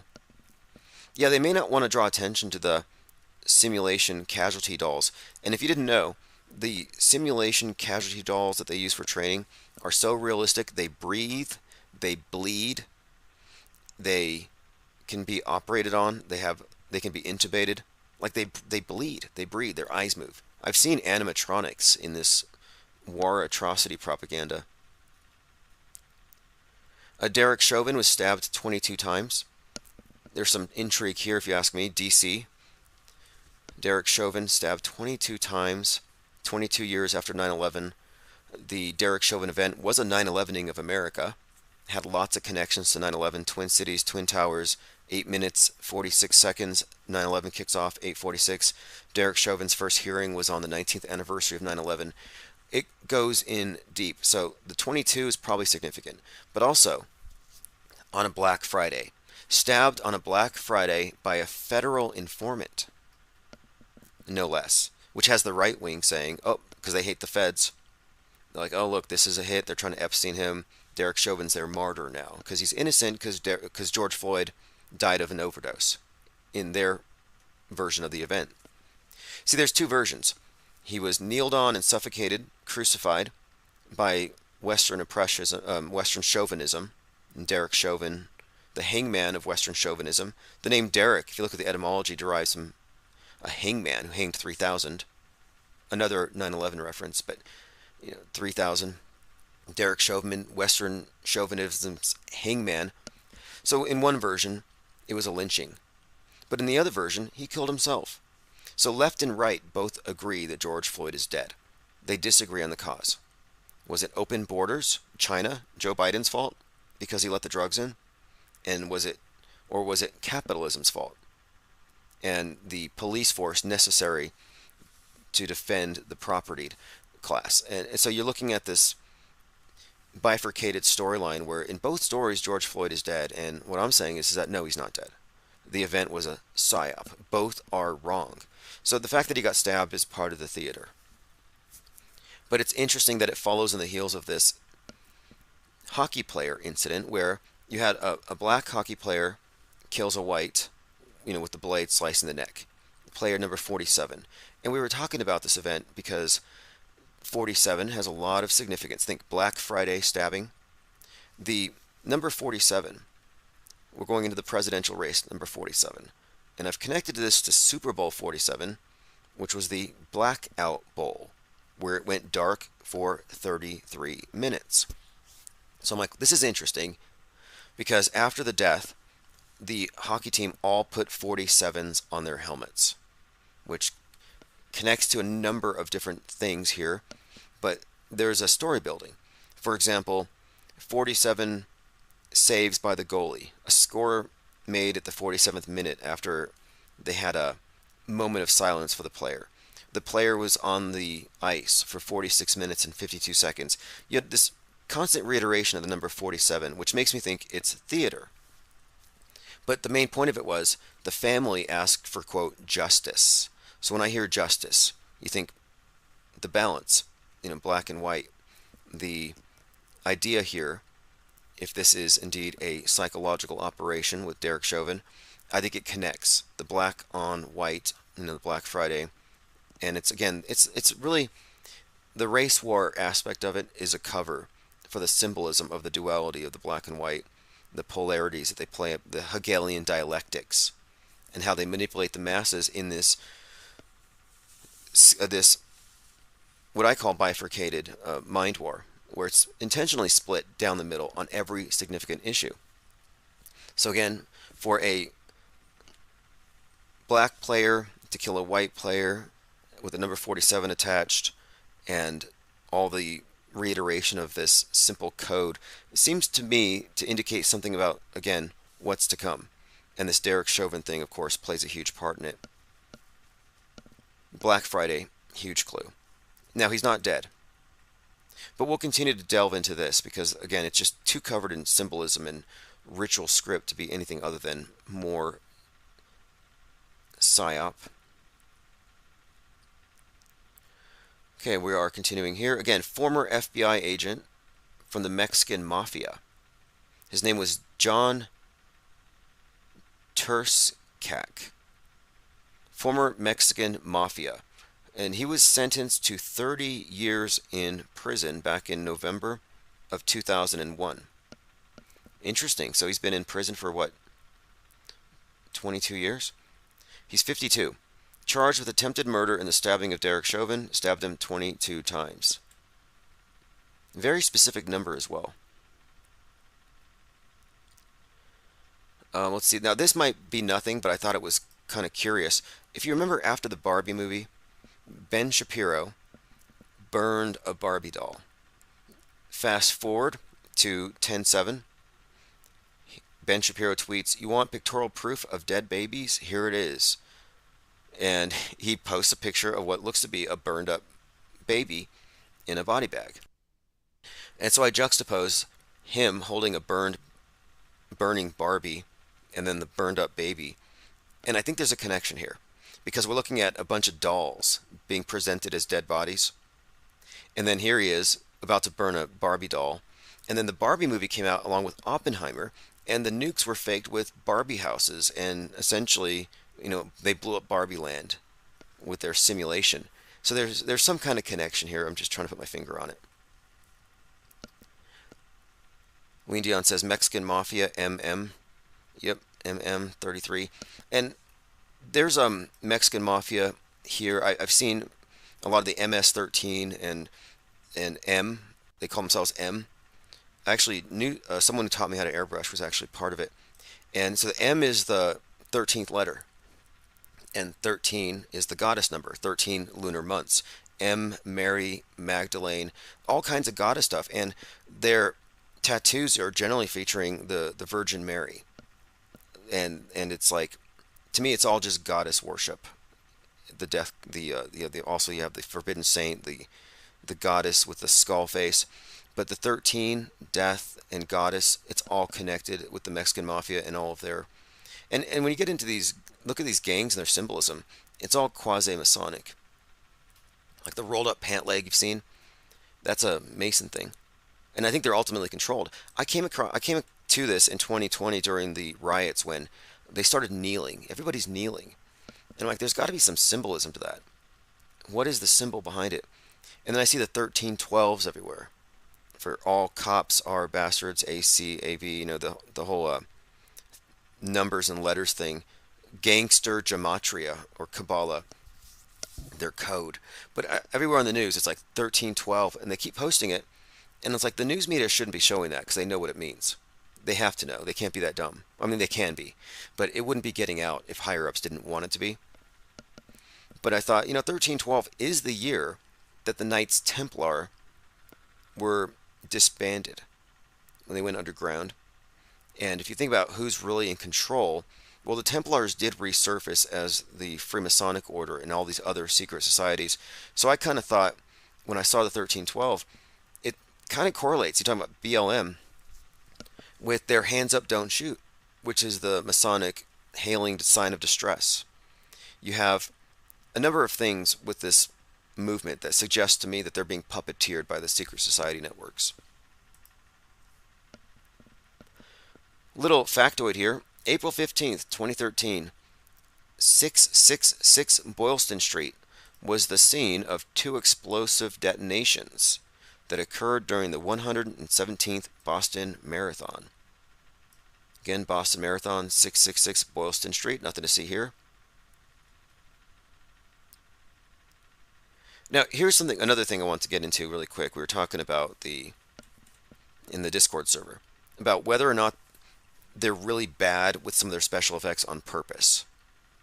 And Synchromorphia said, the actors just suck, but at some point, they must have decided that it's okay to make mistakes, and possibly beneficial to seem incompetent. I mean, they could easily show us photos of hostages looking more upset instead of smiling. I doubt stuff like this was a legit oversight in the editorial department. And it's an interesting point there. I've often argued that the reason why the special effects are so bad with NASA is that if you were any good at it, you wouldn't work for the government, you'd be in Hollywood. Same thing with the actors. If they were any good, they would be Screen Actors Guild, not Government Actors Guild, the GAGs. That the reason why they're incompetent is they have a very shallow pool of people to draw from, because they're mainly going for federal informants, cops, and government workers. So that would explain the poor quality of the features of the various events that we see with the Psyop entertainment complex. However, some would contend that maybe it's intentional for some reason, and I'm starting to think there may be a reason to it. And I thought it's this. It could be that the obvious contradicting of real and fake, that the contradiction that you're spotting is intentional to create cognitive dissonance, to deepen the mind control. Because when you're perceiving something to be in error, but you're told that it's right, everyone says it's right, and you just go with it, you let it pass. That cognitive dissonance is there to settle your mind. In fact, there's a Scientific American article recently that said cognitive dissonance is good for your mental health. Well, in a way, but it's only treating the symptom. It's covering up the symptom, not the cause. And my point of it is, if you never treat the cause, if you live consistently in a split reality, well then you are, in my view, mind controlled. That the split is intentional. So maybe they're showing us bad special effects to deepen the mind control, to make you tell yourself there's nothing I can do about it. Maybe even create apathy. Split. And schizophrenia, it means to break away. It's about the split. And society has had a schizophrenic split from reality. Okay, let's see what else we have here. We are going to be live later on this evening. There's just so much to go through, and we'll be taking calls as well. Here's an interesting post from Science is Fun. Viruses and then humanity in space. Now this is a fascinating piece here. This reminds me of this Economist cover where it was showing what was inner space, but it looked like outer space. And let me go ahead and bring that one up, because this is one of the best Economist covers that I've seen for explaining how the world stage is actually constructed, how this is all by design. Like, do you recall during 2020 when the astronauts were vaxing themselves during celestial immunity, the arm of the space station was hit by a space junk, a little piece of junk punctured a hole in the arm, so the space station got vaxxed. Well, this is all part of the story, I think, of conveying to us that space is just allegory, that it's the new heaven, that outer space and harmony in outer space is being correlated with our mental and our cyber spaces and the harmony there. Why we need to get rid of space junk. We got to get rid of the capitalists like Elon Musk in space, because he's polluting it with so many CubeSats. And he might have his own ability to run an internet that's not censored, like he's problematic. And then he's got the Twitter, where he's spreading all the mind junk. You see the mind junk, space junk, both coming from the rich capitalists, polluting our collective spaces. So this is not a coincidence. But look at the cover here, The Aliens Among Us, How Viruses Shape the World. Now there's a few different meanings to this, but it looks like a planet, moons, and rockets going through space. And a satellite. But no, that's a virus, that's an AIDS, and that's a blood cell. But they're correlating inner space and outer space on purpose. The fact is, too, that in 2020, the very first pandemic COVID-19 vaccination was the Sputnik 5, came out of Russia. Putin bragged they won the vax race, the inner space race. Sputnik 5, Sputnik 1 on 10/4/57 won the space race. So what's with this? Again, this is all about getting, what's the whole point of space? And going out there and showing us the blue marble. It's about the one world unity. One world, one government, one religion, Well, they've accomplished it, mostly. They're working on it. And this is a huge part of it. So if they can get you to agree that we need to clean up outer space, we need to clean up our inner space, it basically comes down to getting rid of the non-believers. And so it's really, this is about how the mind viruses shape the world. Who are the aliens among us? The reference here to the aliens among us were the carriers, the people who carry the virus, the non-vaxxed. You're the aliens because you're carrying the virus. Now here's what gets even more interesting, because again, they had to shape society because of the carriers. They had to lock down. They have to socially distance. So the carriers are the problem. The carriers not just of the virus, but the mental viruses, the hot skulls. They're the problem for all of society. But what's even more interesting about it is that when Sputnik 5, the vaccine, came out, a movie came out of Russia the same month, August 2020. The movie was called Sputnik, and it was about an alien that came in the form of a virus.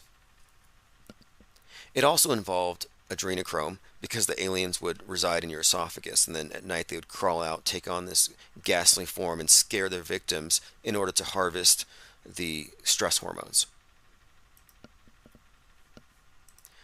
Joined by X322 and Northern Girl. Yes, we are back. And we never really leave, but yeah, we were offline, and it was hard to explain how it all happened. I'm just going to call it miscommunication.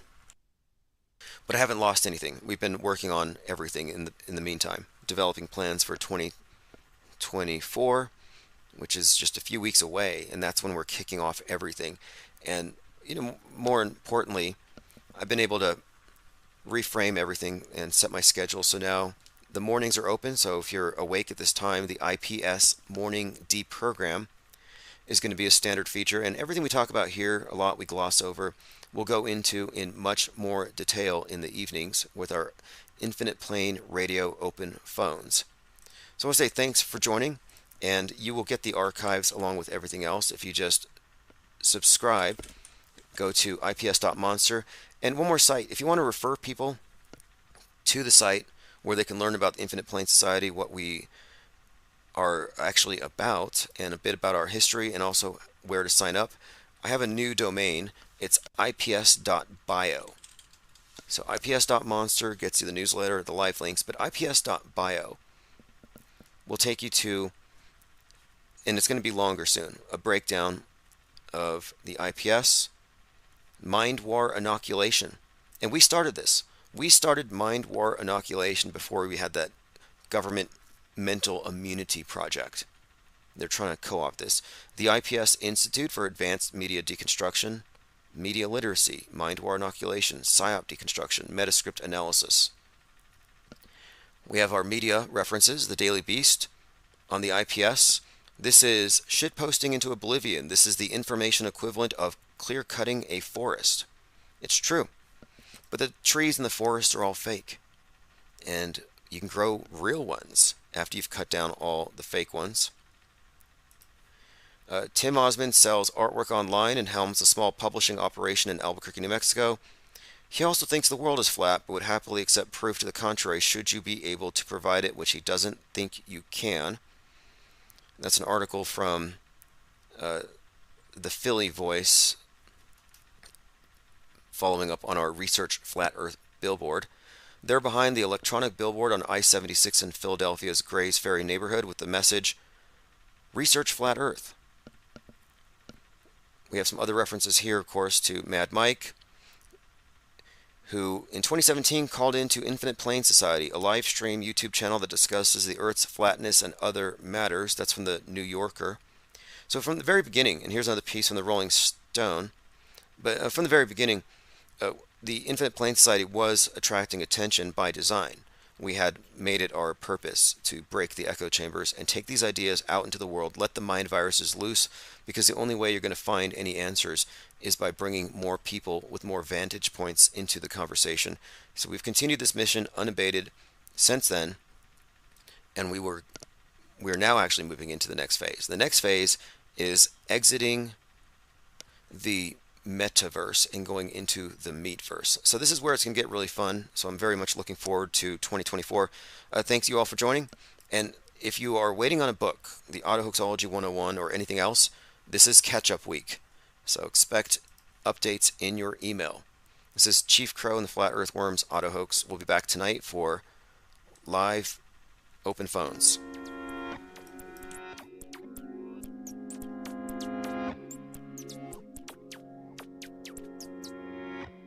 I'm on Autohoax and it feels so good.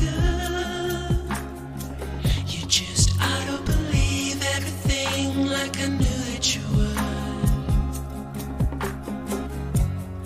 In my dream, you know I ain't got time, baby, for another crisis actor with soulless.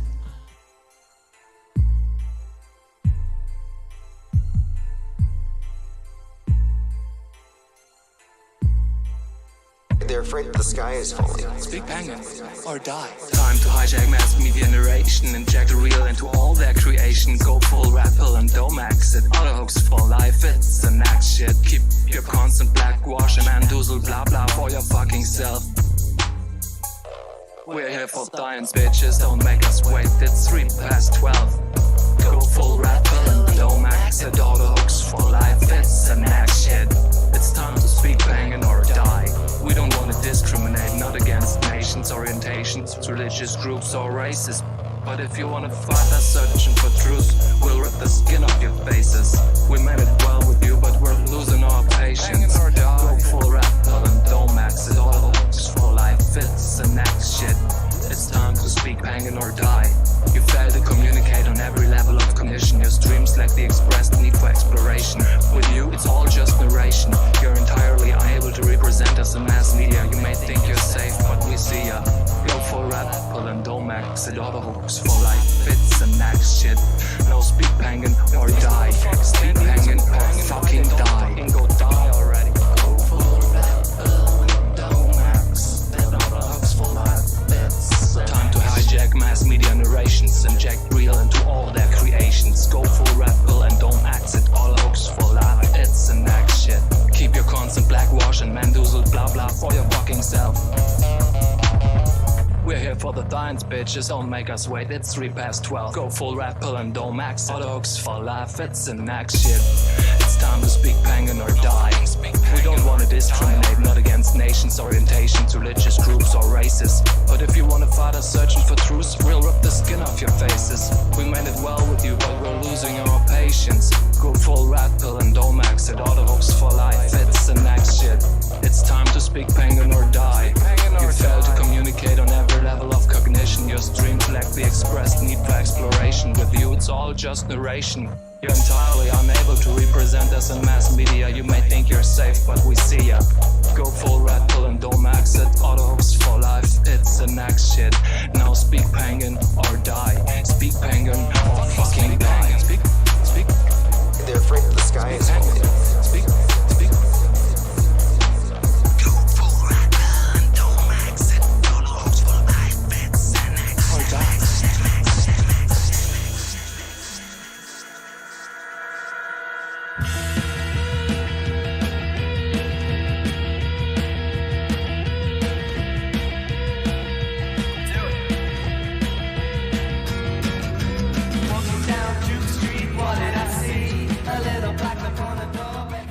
Today is X Day, 7/24/2023. 24th letter is X. This is the day that Twitter has become X. And I have a lot to say on the matter. And there are a number of threads on the Gilded server that address this and other things that I want to go through now. And then later when we're live, we'll discuss these things.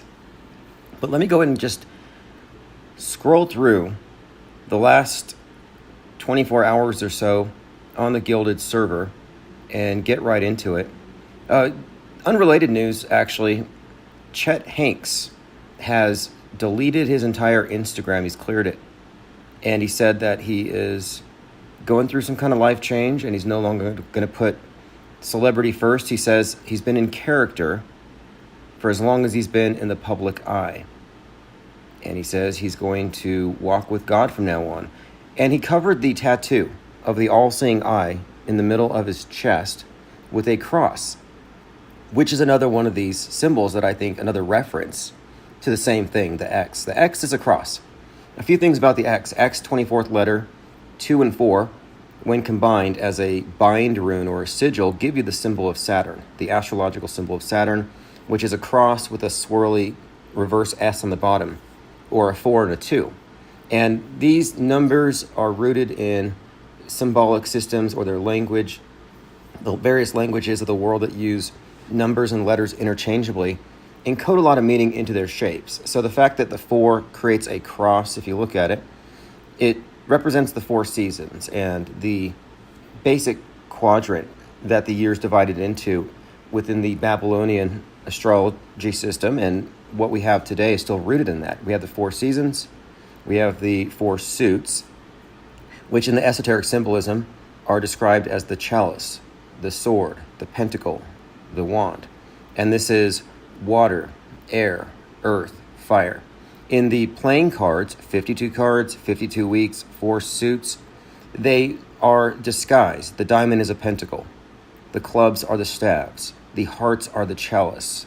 And the sword is the spade. Now, these all refer to also the astrotheological text itself, the Bible, Matthew, Mark, Luke, and John, the tetramorph, the 4 creatures, or you know, the angel, the eagle, the lion, and the bull, symbolizing this basic breakdown. Now, I'm getting into this because it ties into the symbol of the cross again, and Musk has long been obsessed with the number 42. And the number 42 is encoded into everything that he does, 42,000 CubeSats. Cube satellites. Cube is a symbol of Saturn. Saturn. El, old name for Saturn. Light. Elohim was lights in the sky. Elohim, another name for the same. So what we're really seeing here is the worship of the same symbol complex, the same entity. The CubeSats in the sky are the Elohim. It's just all disguised. Again, cube, sat, El, lights. 24 and 42 would mean the same, in the sense that they both form the same basic symbol of Saturn or Kronos. And specifically with the 42, as we've been noting all these years, it's been used to reference the race war psyops. Specifically, the black activists are always associated with that number. And that's because the black and the white, Saturn, Sun, the crown, and the kingdom, this is a duality that they express through many different avenues on the world stage, even male and female. So it's not a race thing, yet they attach it to these psychodramas and use this symbolism. So when Chet Hanks, son of Tom Hanks, comes out and he has a cross on his chest, that's something to pay attention to in this context. I think it makes sense that they would have this, as you'll see. And many have pointed out that you have Madonna with that song that came out pre-COVID that seemed to foreshadow COVID, where everyone had the gas masks and it was called The Future. And she said, not everyone's coming to the future. And she had an eye patch on with an X on the eye patch. Now again, just to reiterate, space X. The use of the X, it's a cross. Now, the X itself, or the cross, can be folded into a cube. So there's a relationship between the two. And here's the interesting part of it. The cross is, symbolizes Christ. Well, the cube is Saturn. Well, Christ is the sun. So that you have this duality, the sun and Saturn. And this, I believe, is expressed through the Masonic duality, the black and the white poles. And if you look at the night sky, the planets, as we describe them, the moving bodies, are all connected with these various gods. That's the basis for these various religions and these astrotheological stories. They tell the stories of these gods as they move through the zodiac. The sun would be the most obvious, the closest, the one with the most obvious effects. And the one that would seem to be the furthest removed would be the Saturn, the star we call Saturn, the planet we call Saturn, the light, the luminary. However they describe it, you have the darkness of night under the ruler of Saturn, the rulership of Saturn. He rules the night the way the sun rules the day. That's their basic story. Again, these are expressed through the various world stage, psychological operations, psychodramas, movies, theater. For example, Star Wars, Darth Vader, skull face is very significant here. Darth Vader means dark father. Luke Skywalker, obviously, you have a reference to light with Luke Skywalker, like the sun walks across the sky. So this battle between Luke and Darth is really epitomized in that fight where their swords are crossing. And Luke loses his sword hand, falls and hangs from a cross in Cloud City, has his hand reattached. Not hard to decode the basic template there of the battle between the Prince of Darkness, Set, or Saturn, or Darth Vader, and the Defender of the Day, the Savior, and his severed sword hand, lightsaber. Yeah, that's just a reiteration of Osiris and his member being severed by Set, the Prince of Darkness. A more, I think, a recent example that's worth looking at is Terminator 2, because the line that divides night and day is called the Terminator. The Terminator movie is about JC, the Savior, John Connor. And the Terminator would therefore look at his face, compare it to like Darth Vader, for example, and you have this skull visage. So death coming to kill JC, just as the night destroys day and the sun is gradually chopped to pieces, symbolized by the sunset. This is reiterated in these various movies. This is a recurring theme.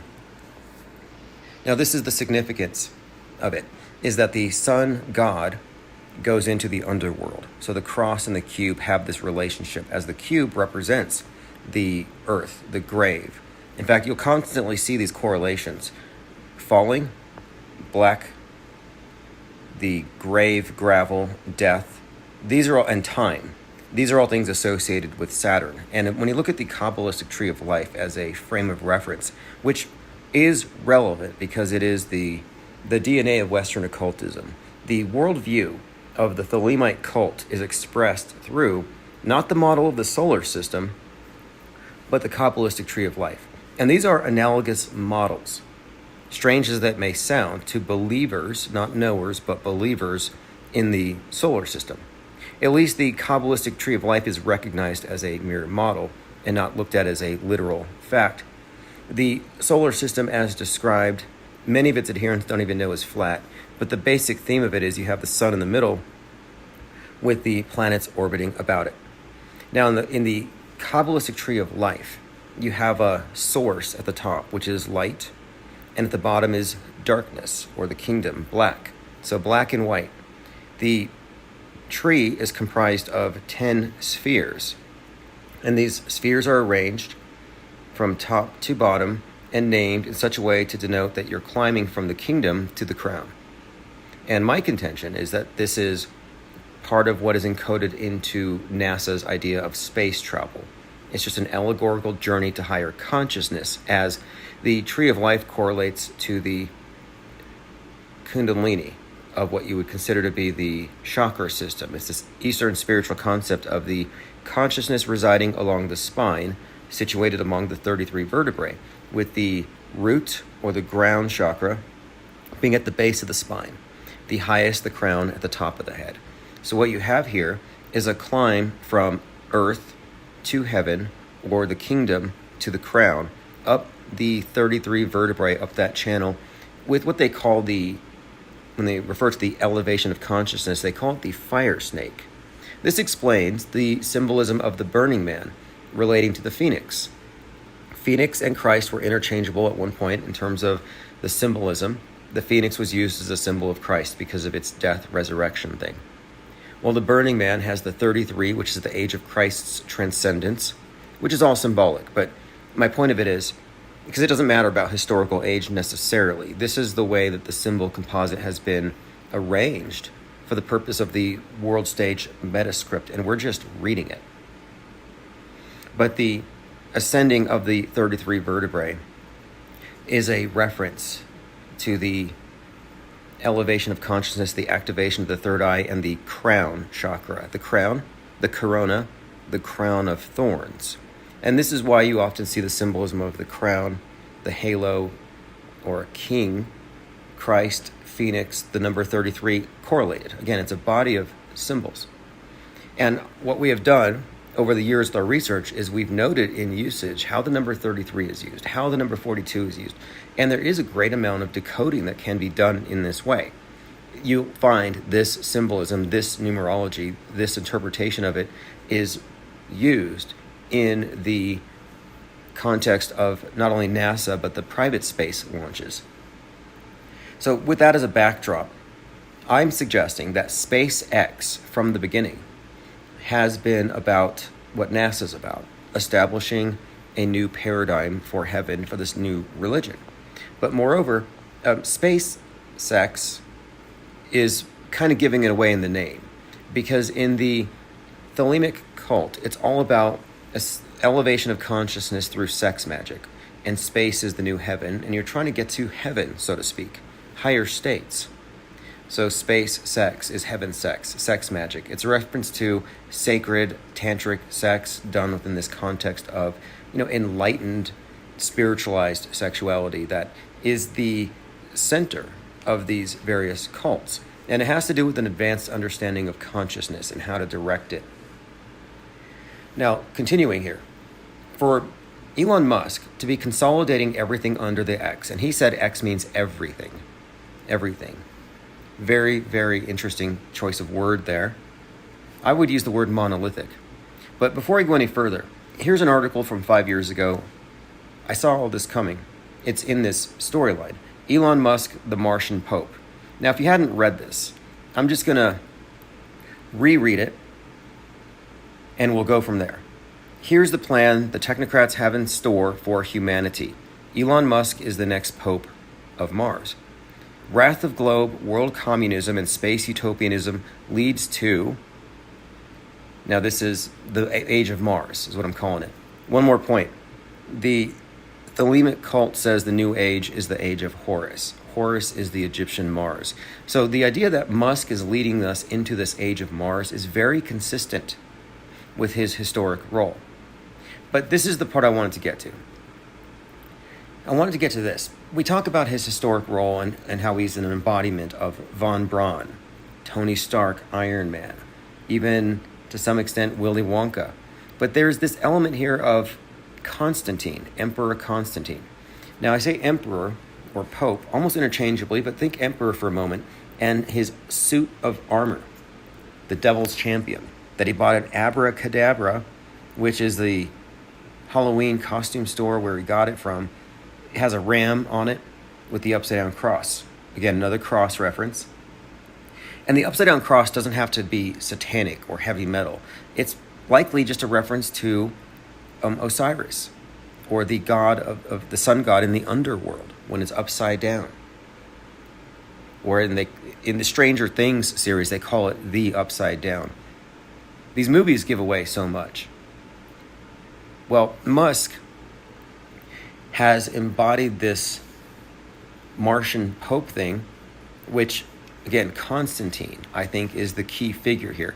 And when I say Pope, it's because of this. When Wernher von Braun wrote Mars, a technical tale about the Elon that was going to colonize Mars, well, that bit of predictive programming, which is very specific, by the way, said that the government of Mars would be organized like the papacy. It would have a pope, and the first ruler would be an Elon. So the Pope Elon that's where we get this from. Now, Constantine had coins that featured a cross and also representations of Mars. Think Falcon 9. Horus is the falcon-headed god. The retweet symbol actually has 9 feathers, which is kind of interesting. And it's the Falcon 9 that became the reusable thing. So reusable, recyclable, it's all very connected to this same body of symbols. And there's generally an esoteric meaning. I mean, even the number 9, when multiplied by any number, with the digits then added, will go back to 9. Like 9 times 6, 54, 5 plus 4 is 9. 9 times 20, 180, 180, It's like that for every number. So it's this number that, where 9 has this quality of referencing itself in that manner when it's multiplied, but also the 9th letter is I. I being a reference to the self and the returning to this. There's a correlation here I think between this and possibly the retweet and the use of 9 feathers. As you'll see, it's 9 feathers around an X. Nothing is coincidental with any of them. Now, here's where I wanted to get into Musk as Constantine. Just as Constantine was behind this serfdom, turning farmers into serfs, Pope Musk is, I think, in a similar way, is preparing us for the new serfdom, which will be the Mars bases, the space gulags, the deep underground Mars bases that look like outer space and nobody will know the difference, but enclosed systems. In other words, space communism. And even if they really did go to space, let's just pretend it's all real and they go to the moon and they go to Mars, they're still living in communes. Now, the SpaceX logo has a cross on it. Constantine's cross was turned into a symbolic sword, infusing a spirit of violence. Mars, being a war god, kind of ties into this as well. Now, if you look at the SpaceX logo, it does kind of look like a sword. I'm bringing this up because Constantine was also instrumental in the consolidation of a worldview, and our biblical worldview in particular. In other words, Musk consolidating media, even the way they just recently put a rate limit on things, is very consistent and on brand with his historic role. But now to continue, I was mentioning Madonna and the X over the I. That is extremely poignant here. Not everybody is coming to the future. Well, the X is also a mark. Perhaps not everyone's going to take the mark. So this morning, Twitter's logo changed, and their headquarters now has a big X on it, which to me looks almost like a monolith against the horizon, tilted a little bit. I'm scrolling through our Discord server, and there are a few other things I have to point out here as we go that are specifically related. This is just predictive programming I have to mention so we can talk about this later. There's a really good Twitter account called Politics is Masonic Theater who posted this image of one of the Ken dolls from the Barbie movie with the Nazi black sun behind him. So blonde, shirtless. Behind him is the black sun. Very interesting.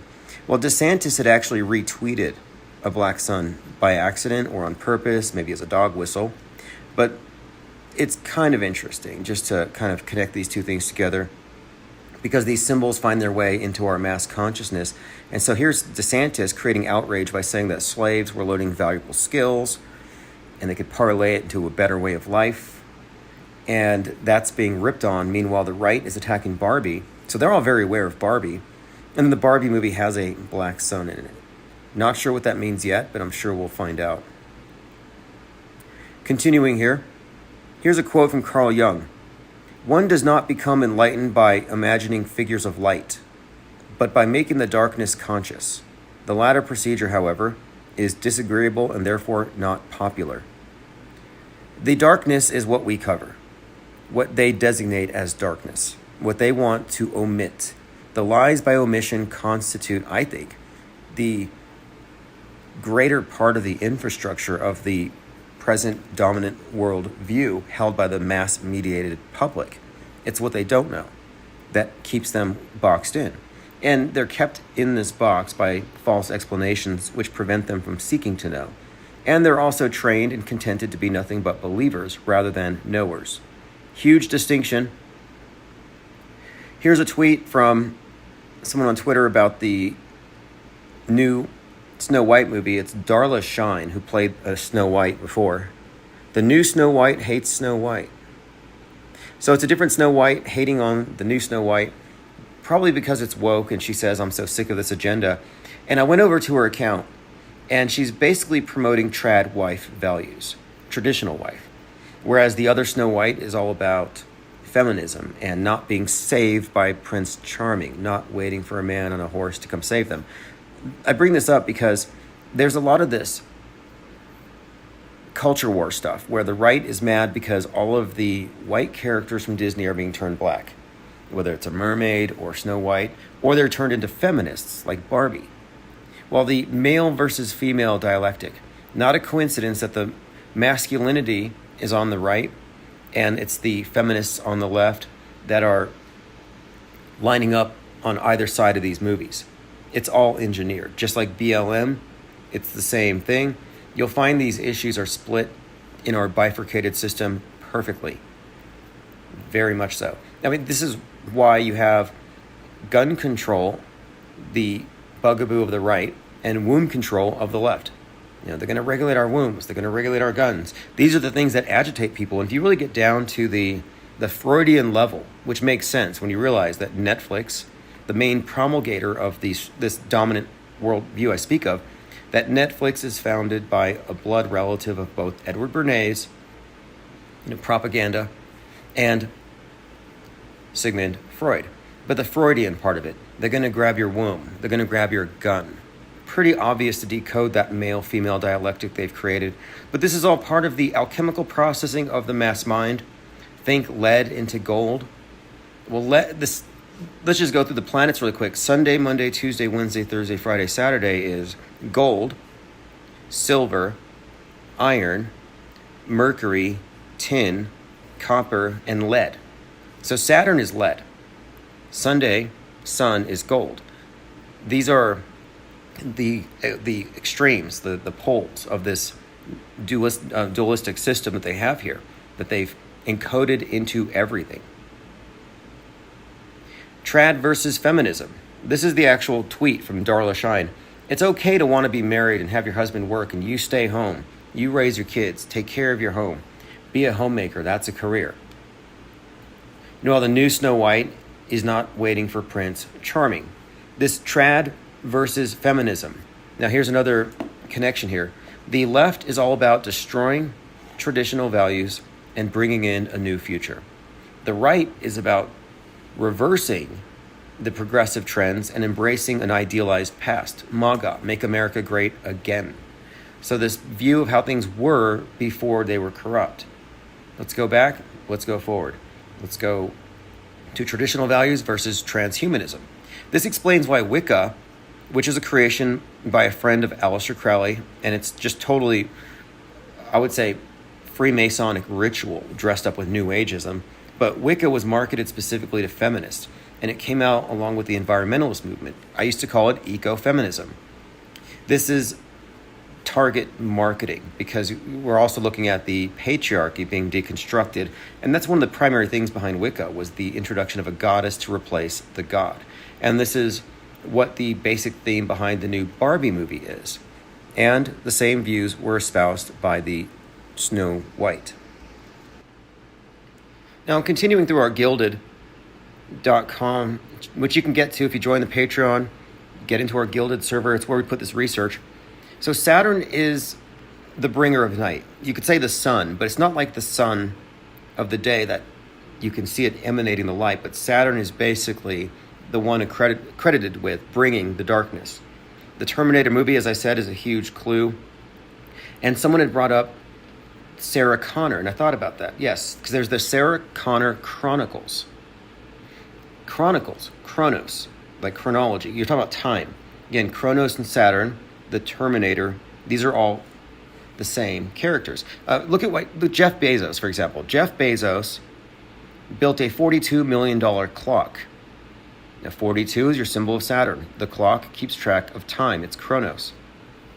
He put it in the Sierra Diablos Mountains, if you needed any other clues there. But again, JC, John Connor, is the son of Sarah Connor. The son, the savior, the SUNSON. And there was a series called Terminator, the Sarah Connor Chronicles, which I haven't seen. But I looked at the art direction for it, and it has the name Terminator, and it has a red line. And then it says the Sarah Connor Chronicles. None of this is accidental. It's all, like I said, with the Star Wars. It's part of conveying this older paradigm, conveying the mysteries through the modern media.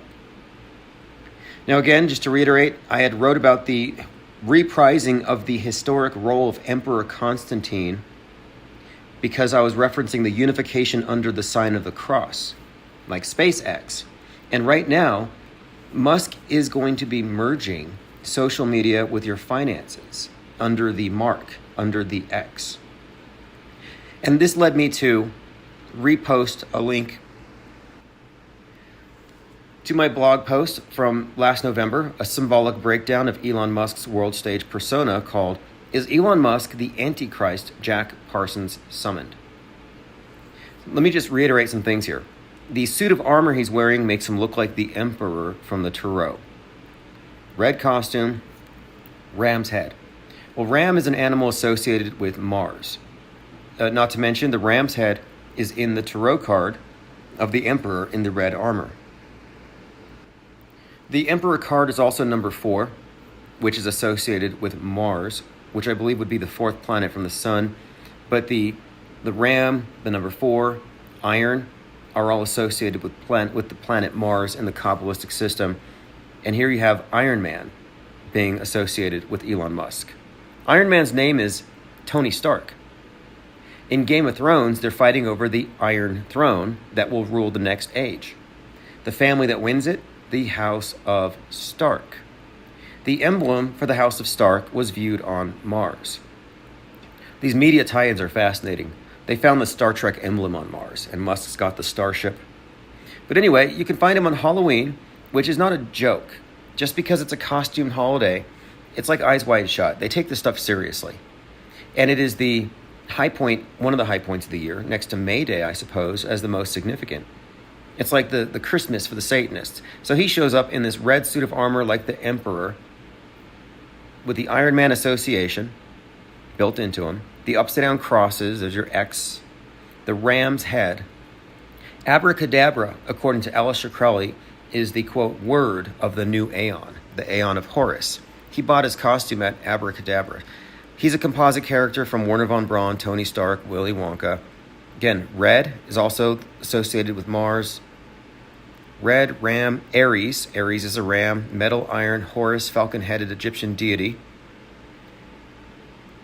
Again, Falcon 9, Horus has a falcon head. He called himself the Imperator of Mars, which is basically an emperor. Now, New Age significance, again, the costume he's wearing is definitely based on the Emperor with the ram's head. All of this is worth looking at in the context of JPL, where NASA had its origin.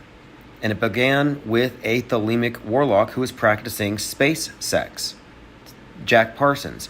They were attempting to bring the Antichrist into the world through sex magic with the red-headed Scarlet Woman, the High Priestess. And L. Ron Hubbard of Scientology presided over this. This was in 1946, the same year that Marjorie Cameron, the star of this show and a movie star, had witnessed a falling star, the first UFO. Claimed it was whatever they invoked, was descending. Now, she was the first eyewitness. That's a reported fact a year before Roswell.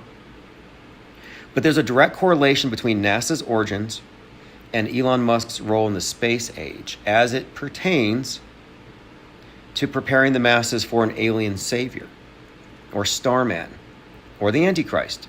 Starman happens to be an anagram for Mr. Satan. Kind of notable there. Now, in New Age circles, dressing as a god means that you're embodying, you're possessed by it. The witch in the ritual is drawing down the moon. The priest is drawing down the sun. The Pope is called the Vicar of Christ because he's embodying Christ. He's possessed. So what would this make Elon Musk?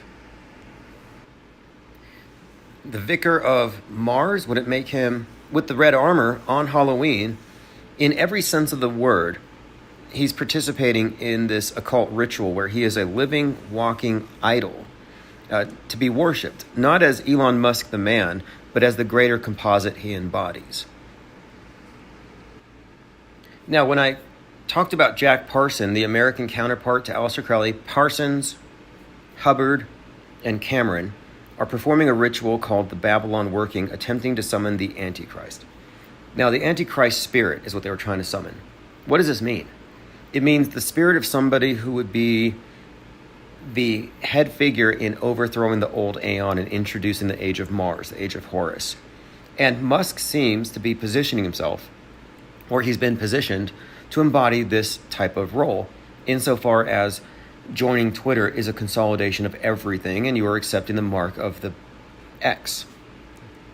And in the thelemic system, the space sex is performed as it was during the Babylon working, and they call it the Babylon working for this reason. It's performed by a priest and a priestess. The priest and the priestess, it would embody, in Dan Brown's series, Christ and the Magdalene. In the Egyptian context, Osiris and Isis. But in the New Age, thelemic worldview that we're living through, it's the beast and Babylon.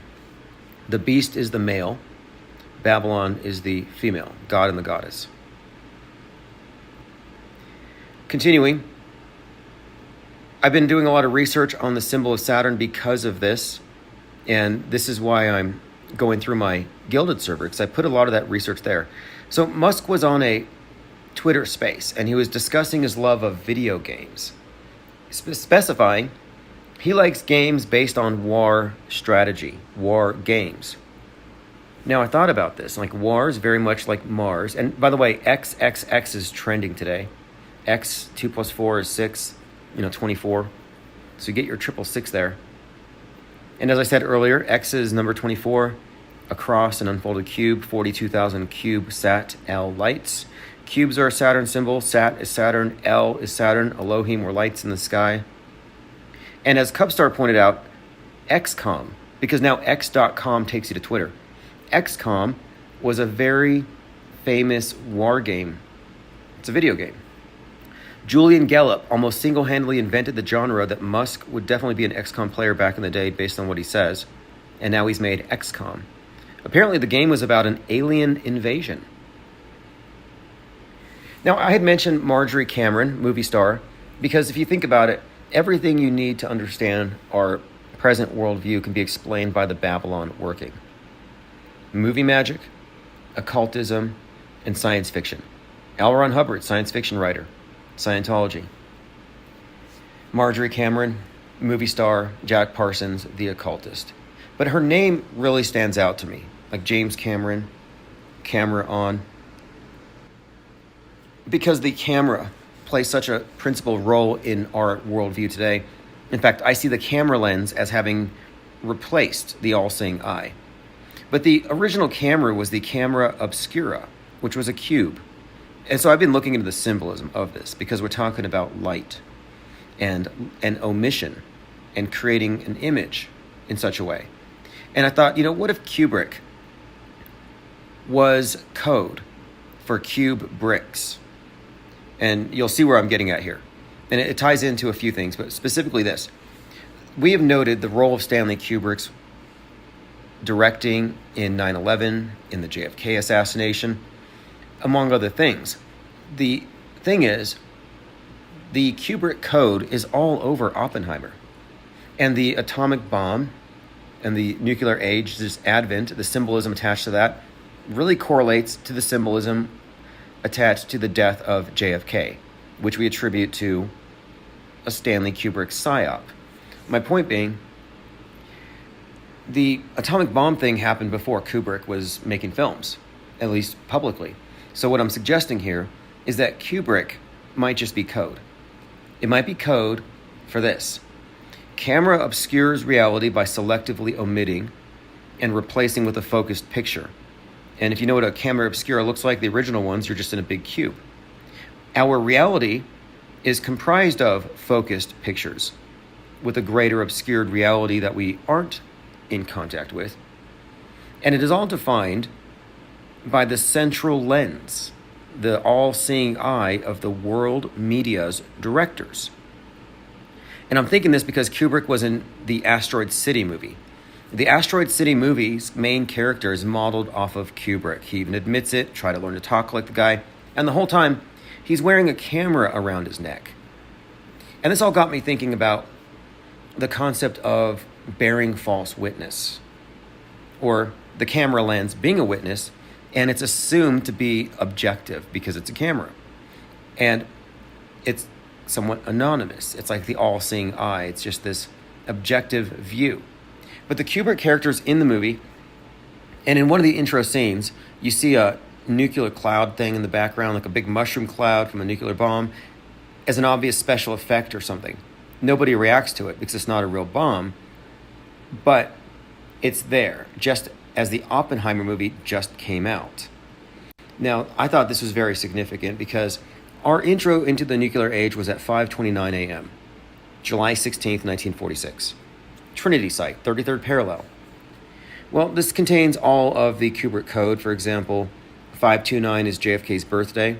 July 16th figures in many Kubrick productions, from Apollo 11's launch date from Kennedy Space Center to JFK Jr.'s death date to Eyes Wide Shut's release date.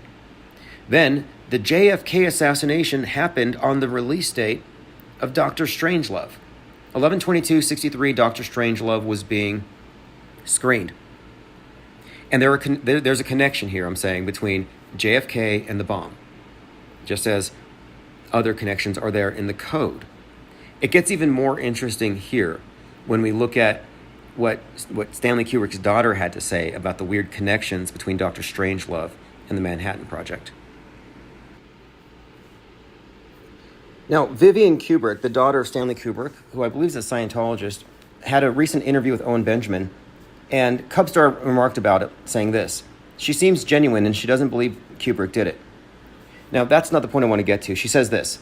She mentions Strangelove 2. Quote, "Apparently Kubrick got a visit after the movie because he knew what the war room looked like." She mentions how Strangelove's storyline mimicked the Cuban Missile Crisis, but she put it down to Kubrick being psychic. Interesting that to explain Kubrick's strange way of mirroring reality with that movie, preceding it even in a predictive programming way, it's attributed to him being psychic. Okay, next topic. I've been talking about this Jamie Foxx character for some time. And there's been a lot of talk about him recently, about how he looks cloned, he doesn't look real. And I'm thinking now that the entire thing about Jamie Foxx being sick or cloned is a build-up to something. The symbolism of resurrection is all here. But the claims that he was cloned because the picture of him after leaving the hospital doesn't look like what he looked like before, they're saying it's a clone. Well, anyway, there's a Netflix show coming out called They Cloned Tyrone, and it's starring Jamie Foxx. Now, that's a great tie-in, but, nothing to see here. According to the Daily Beast quote, "It's merely a coincidence that Jamie Foxx stars in They Cloned Tyrone, a new film that challenges our belief in outlandish machinations about the rich and powerful, and he's the subject of an absurd conspiracy theory." So there you go. Daily Beast says nothing to see here. Now, I think there's plenty to see here. It's notable, too, that Twitter just rebranded it as X. Chet Hanks has the cross on his chest, and Jamie Foxx is in the news. But Tyrone was cloned. Think of the name Tyrone, and consider cloning as a way of referencing resurrection or coming back. Well, I started talking about Jamie Foxx because of the Tyree Nichols situation. So let's go ahead and go to my blog post further down the Jamie Foxx Metascript. I had previously remarked on Jamie Foxx's medical issue that was highlighted on CNN. Now, this was back in April, close to the time they were going to bring Trump in for his arraignment on 4/4. Back at that time, I was staying in a room, and there was a big screen, and I always had CNN on mute, so I could monitor what the masses were being shown. And I had noticed Jamie Foxx appears in this commercial with an owl, some kind of eyeglass commercial. I'm like, haven't seen him for a while. And then he's in the news for having some kind of a medical issue. And they talk about how he's 55. Now, here's what stood out to me. This Trump's arraignment was to take place on the 55th anniversary of Martin Luther King Jr.'s assassination. The news ticker below that said Fox, age 55. When I see the name Fox, I see the two X's. Again, X is a cross. The double cross is resurrection. So here we have Donald Trump being compared to Christ during Holy Week,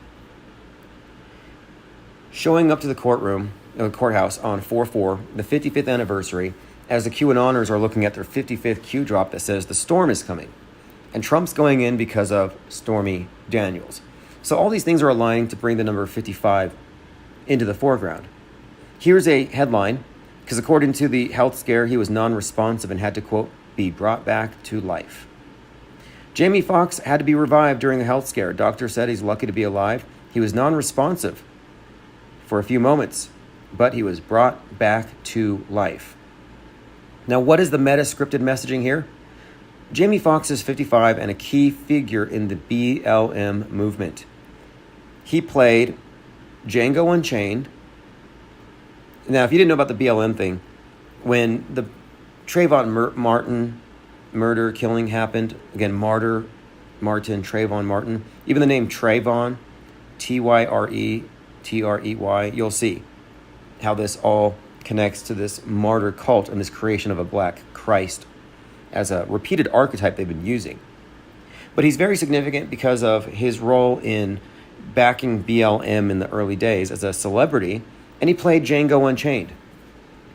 Django Unchained is based on the story of Nat Turner, an enslaved African-American preacher who organized and led a 4-day rebellion of enslaved and free black people in Southampton County, Virginia in 1831.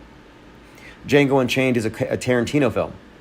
Interestingly, Ye claims Django Unchained was his movie idea and that Jamie Foxx and Tarantino stole it. But regardless, during the time that Django Unchained was out there about this escaped slave in a rebellion, Christopher Dorner, a police officer who went on a shooting spree to protest the racist police department that blocked him from being promoted, Christopher Dorner was in the news.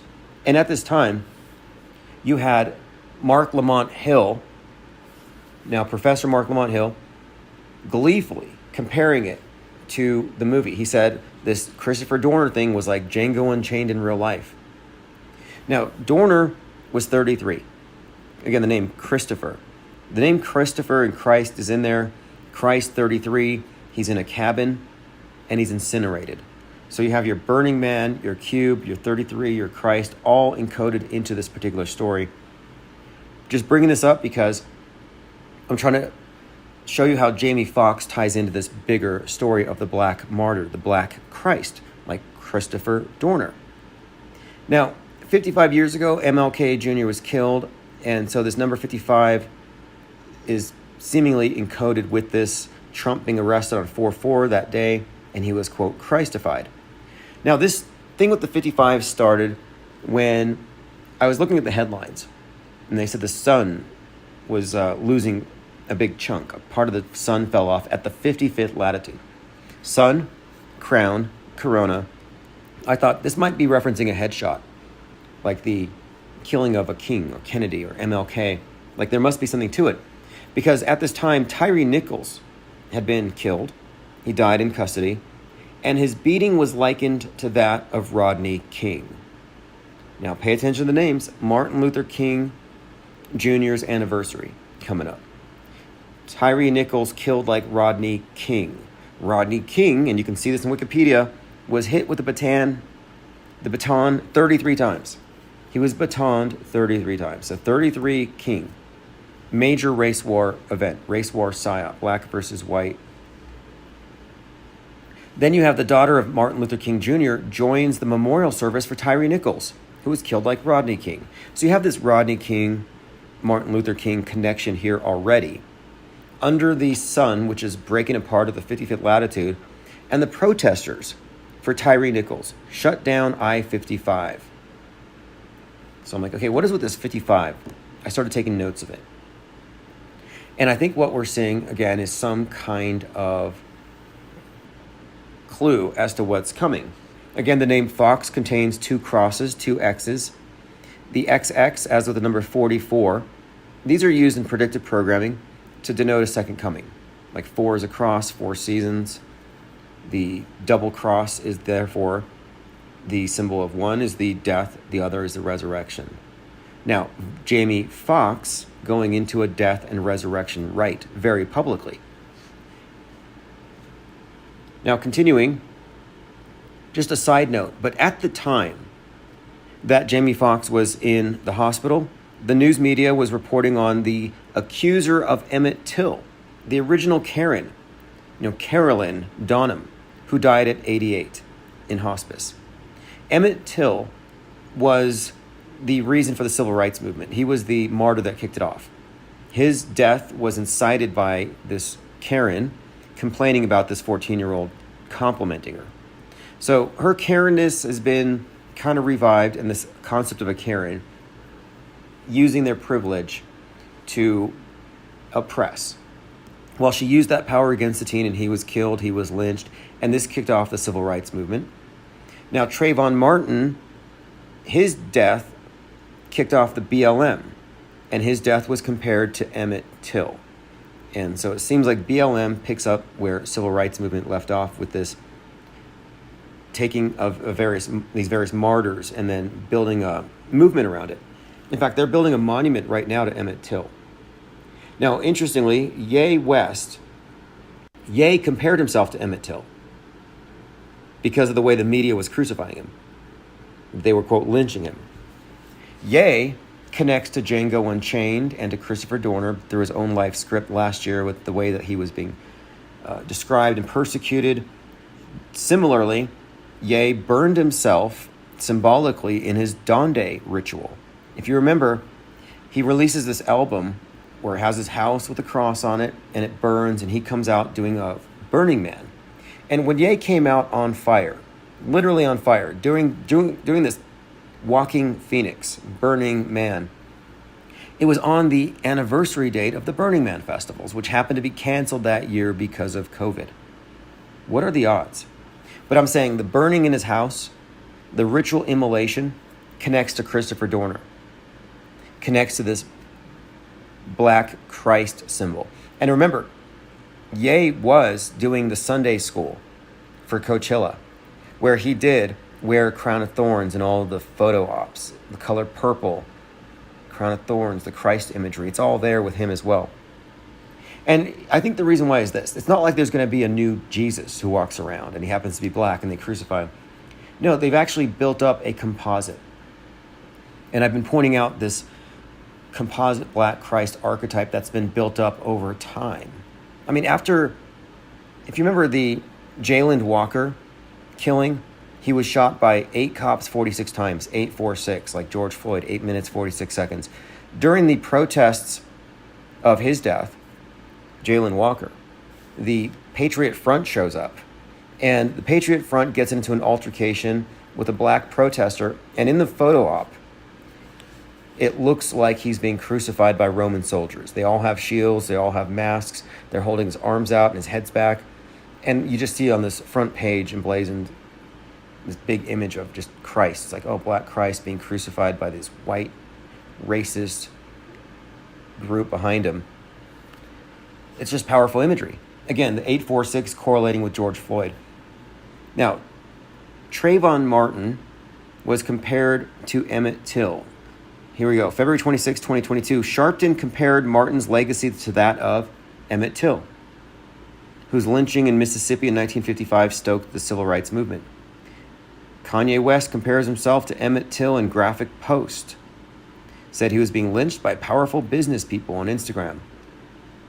Now listen to this. This is from June of 2020. Will George Floyd's death with the knee on his neck become the nation's Emmett Till moment? The black Chicago teenager's lynching in 1955 ignited a civil rights movement. Historians say the Minneapolis man's killing by a now fired cop could do the same. Now the takeaway here is Jamie Foxx's role in the cult of the martyr, in which the Psyop entertainment complex is creating a black Christ as a central character in a broader narrative. Again, referred to in the Donde ritual, where Ye was immolated. And he said, quote, Donde 2 is about running into that burning house.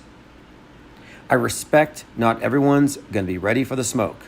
2/13/2022. And this is before Donde 2, which is on 2/22/2022. And absurdly, on 2/2/2022, a 22-year-old named Amir Locke was killed by the police at 6:48 a.m. after they executed a no-knock warrant. Significance there, his name is Amir, last name Locke. They opened the lock. They killed him at 6:48. I saw it on the timestamp. 6:48 is a mirror of 8:46. It also happened in the Twin Cities. So another Twin Cities atrocity, a mirror, having to do with the police abusing their power. And again, it's a mirror of 846. Look how they represent these things. 846, 648 mirrored, or 8 cops, 46 bullets. Again, 9/11 Twin Towers started at 846. There's a pattern here. But now, the burning house thing. It's a reference to what Dr. Martin Luther King said. I quote, "I fear I'm integrating my people into a burning house."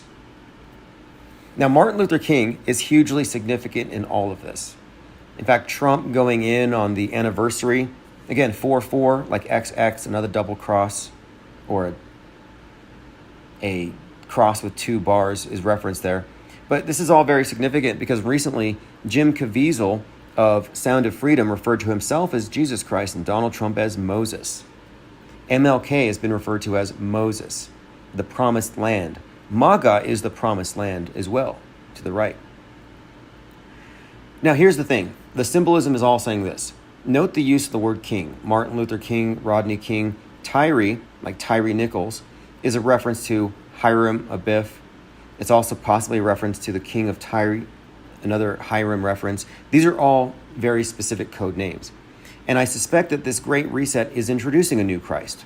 Not one person, but an amalgamation that creates an archetype that will epitomize the victim of this system, a central sacrificial martyr to be a catalyst for revolution against the West. It has to be one who is a paragon of this form of political and economic suppression based on systemic oppression. Who epitomizes it more than a George Floyd, than a Trayvon Martin, or then you could just pick a name. So what we're seeing here is that the West is being construed as intrinsically rooted in oppression and pollution. Bad for the poor, bad for the earth. I can't breathe, George Floyd. I can't breathe, Gaia. And there's more. So Metascript clues in the Jamie Foxx hospitalization. This is what I'm talking about because he's in the news right now because he's out of the hospital. He's been called cloned. And now there's a new Netflix series out as of last week called Tyrone Was Cloned. This is from April 13th, 2023. Actor Jamie Foxx was reportedly hospitalized. I caught something in the subtext upon reflecting on Fox's role in the black versus white psychological operations. So I have a picture of him with a Trayvon Martin shirt, hanging out with a Trayvon Martin family. He's a key figure in the black versus white Psy War, Django Unchained. And he was part of the Trayvon protests. 55, I've referenced this already, connected to MLK's 55th anniversary. Tyree Nichols' Psyop, which, in addition to be compared to the Rodney King beating, they had a funeral at Mason Hall, where MLK gave his final mountaintop speech. And then they shut down I-55. And Martin Luther King's daughter was there. Again, Trayvon Martin, TM, 2013, 33. This is what started BLM. Now, continuing, the name Turner, I believe, ties in also to the Turner Diaries, which is this race war narrative where a white nationalist helter-skelter race war scenario happens. Again, Ye, the black skinhead, he has a song called Black Skinhead with B-L-A-K-K-K is the spelling. And then he does his White Lives Matter psyop, introducing these White Lives Matter clothes with Candace Owen, who happens to be 33 at the time. This is all very significant because they're playing into the same psychological operation, black versus white, helter-skelter. Again, the Django Unchained movie had concurrent programming of Christopher Dorner being burned to death, the 33-year-old real-life Django.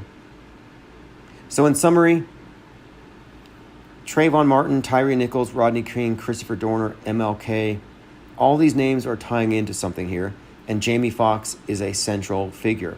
For him to be playing this dying and resurrecting celebrity in full view of the public as his movie is coming out about the cloning is just too much. Because again, Tyrone was cloned. Think about the name Tyrone and its proximity to Tyree, like Tyree Nichols. Tyrone was cloned. Clone is another way of saying resurrected. So Tyree was resurrected. Again, Black Lives Matter martyrs are what I'm focusing on here. Continuing, going through my gilded feed here. So Jamie Foxx embodying the Black Christ, BLM connection, MLM connection, very much likely tied in to the timing of, on the 24th of July, Twitter becoming X.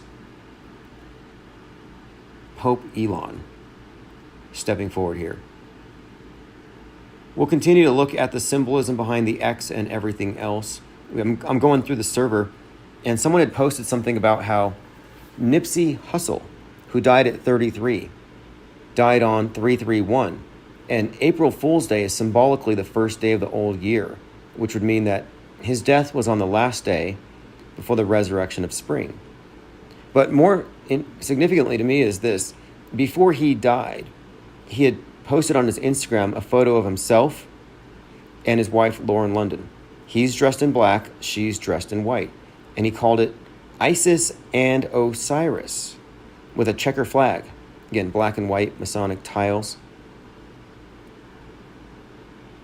There's much, much more along the lines of the Nipsey Hussle's stage death and resurrection. But the main thing I want to get into is that Jamie Foxx is in the news, and I think it's all about this cloning thing. It's all about this death resurrection. And I haven't seen it yet, but this Tyrone was cloned thing seems to be about very, very rich people, very powerful people, and doing experiments on poor black neighborhoods. There's something along those lines. So there may even be a class warfare subtext to that series as well. Someone had posted a picture of James Caviezel in The Passion of the Christ, where after his beating, he has one eye shut.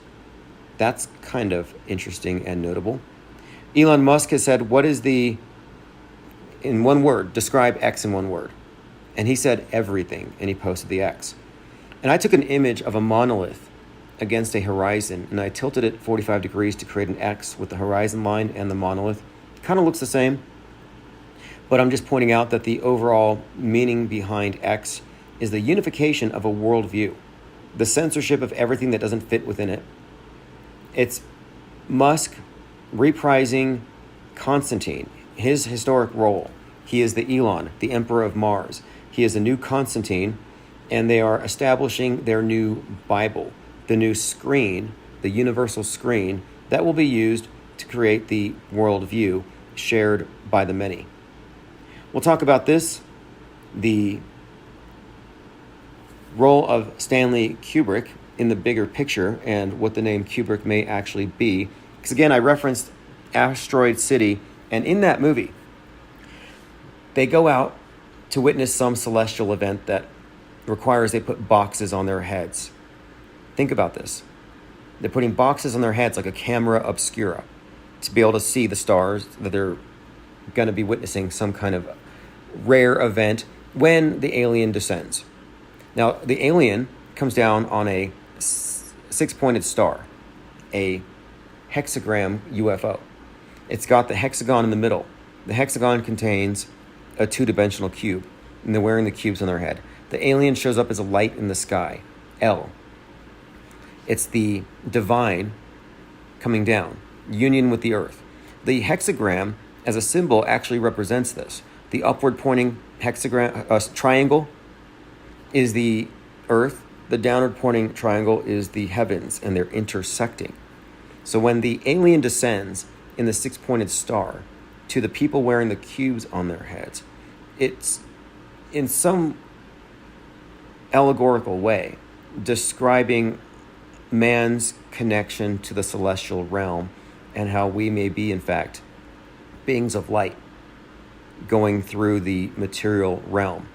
And speaking of, all the esoteric meaning behind all this stuff, I would even go so far as to say that Black Lives Matter, that BLM, is a covert way of hailing Saturn Again, 42 is consistently associated with the civil rights and these various psyops.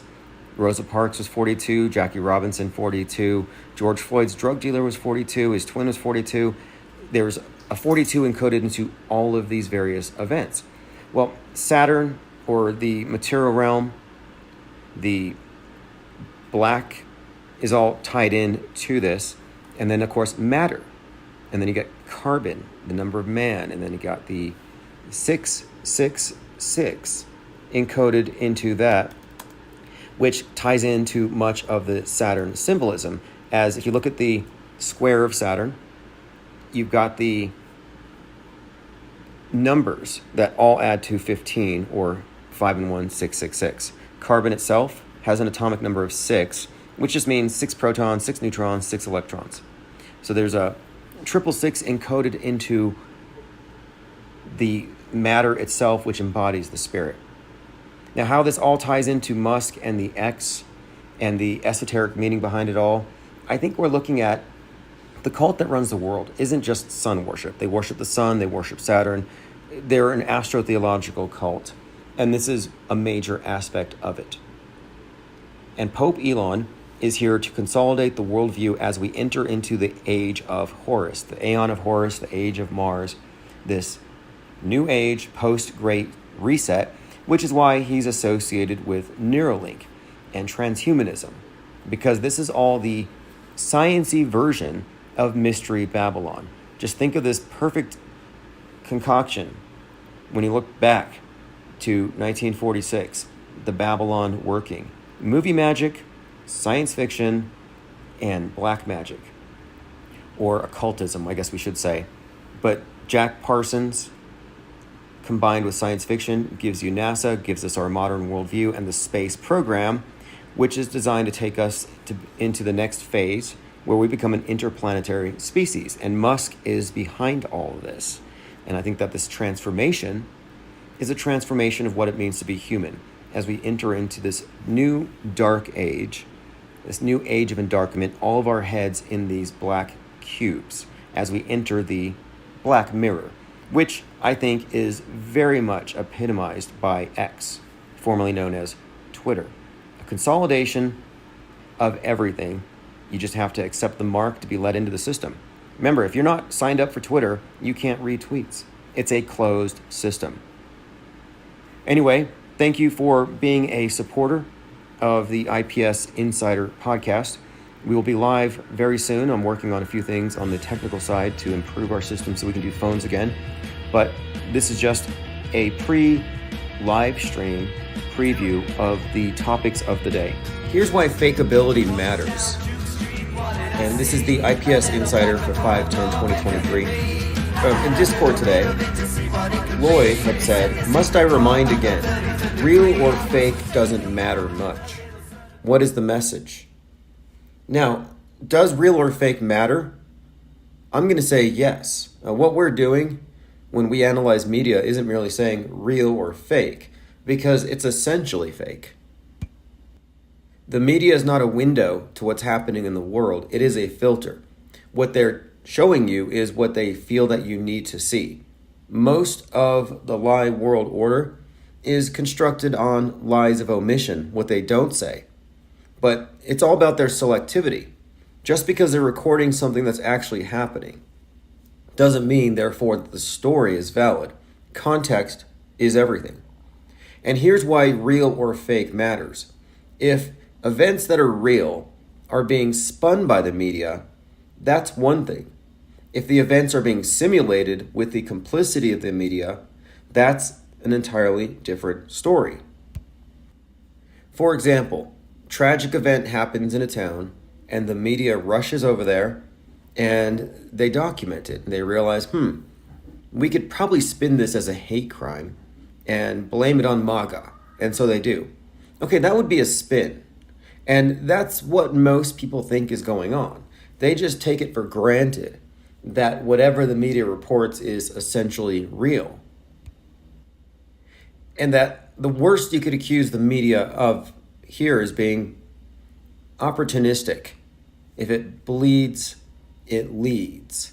And they do fit that description. And that's the common prevailing wisdom, that the mass media is just taking advantage of real events and using it for political spin, and both sides do it. And both sides assume these things are fundamentally real. And this is where I differ. And here's why it matters again. Because the fakery itself, the ability to fake an event or the ability to use a simulated event, a mass casualty exercise, and present it to the world as real, present actors to the world as real, and then have it therefore manifestly real, yeah, that's a power that they don't want you to know they have. They want you to think that the mass media is just a bunch of reporters competing over narratives. If you realize that they're constructing your reality with movie magic, it would change your perception of everything, of reality. And that's why they don't want this getting out. This is why they push false flag theory. You have the mainstream, the official story. This is what happened. But then for those who hate mainstream media, you can say, no, those liars are misreporting. This is the real reason. It's a fake fight, like World Wrestling Entertainment. They're fighting over the interpretation of a lie. And that's my point here. It's the lie world order has the power to lie into existence. They speak lies and they become truth to the world. Now, that's why it matters. Because the media is not merely a bunch of reporters, but it's a production company. The biggest production company in the world, the greatest show on earth. The mass media is creating the mythology, the worldview. It's creating the history that will shape mankind for centuries to come at the direction of those who control the media. Who controls the media controls the mind, said Jim Morrison or Rush Limbaugh, depending. Now, what I'm saying here is that the nature of the crime is vastly different if they're merely spinning or if they're creating. And when you realize that they're creating these events and that both sides are participating, then the left-right paradigm dissolves. What fakery exposes here is the unity, the monolithic nature of world government. Something like 9/11 or COVID-19 could not be faked at scale without complicity from media globally. That's why I say the mass media is the de facto state church for the entire world. It is. And the existence of the ubiquitous space program and weapons of mass destruction that are fake but are all promoted by all governments, even the governments that are against each other, yeah, they're all on the same sheet when it comes to the world view. And that's because they're not at war with each other. The elite is at war with the individual. The elite is consistently at war with everybody. That's not part of their capstone. And the perpetual war is the left versus right illusion.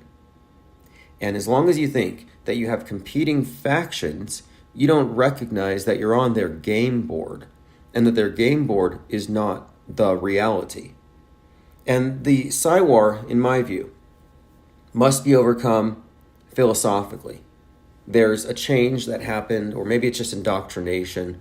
Maybe all religions do this, but there's a change that occurs in a person when they enter into a codependent relationship, a toxic, dependent relationship with an authority, where the authority can make arguments on its own authority. And these arguments or these statements are accepted as true, despite what the individual might perceive. And what I'm talking about here is a war on perception. So your perceptions don't matter. Your witness doesn't matter. Your critical thinking doesn't matter because the screen overrides everything. Now, I'm a conscientious objector to the Psywar. I don't take sides, and I reject the duality that they present us with. And I think that's one of the main symbols that we see is the black and the white and the duality. The duality represents their controlled dualities. They're Proud Boys versus Antifa, where they're puppeteering on both sides.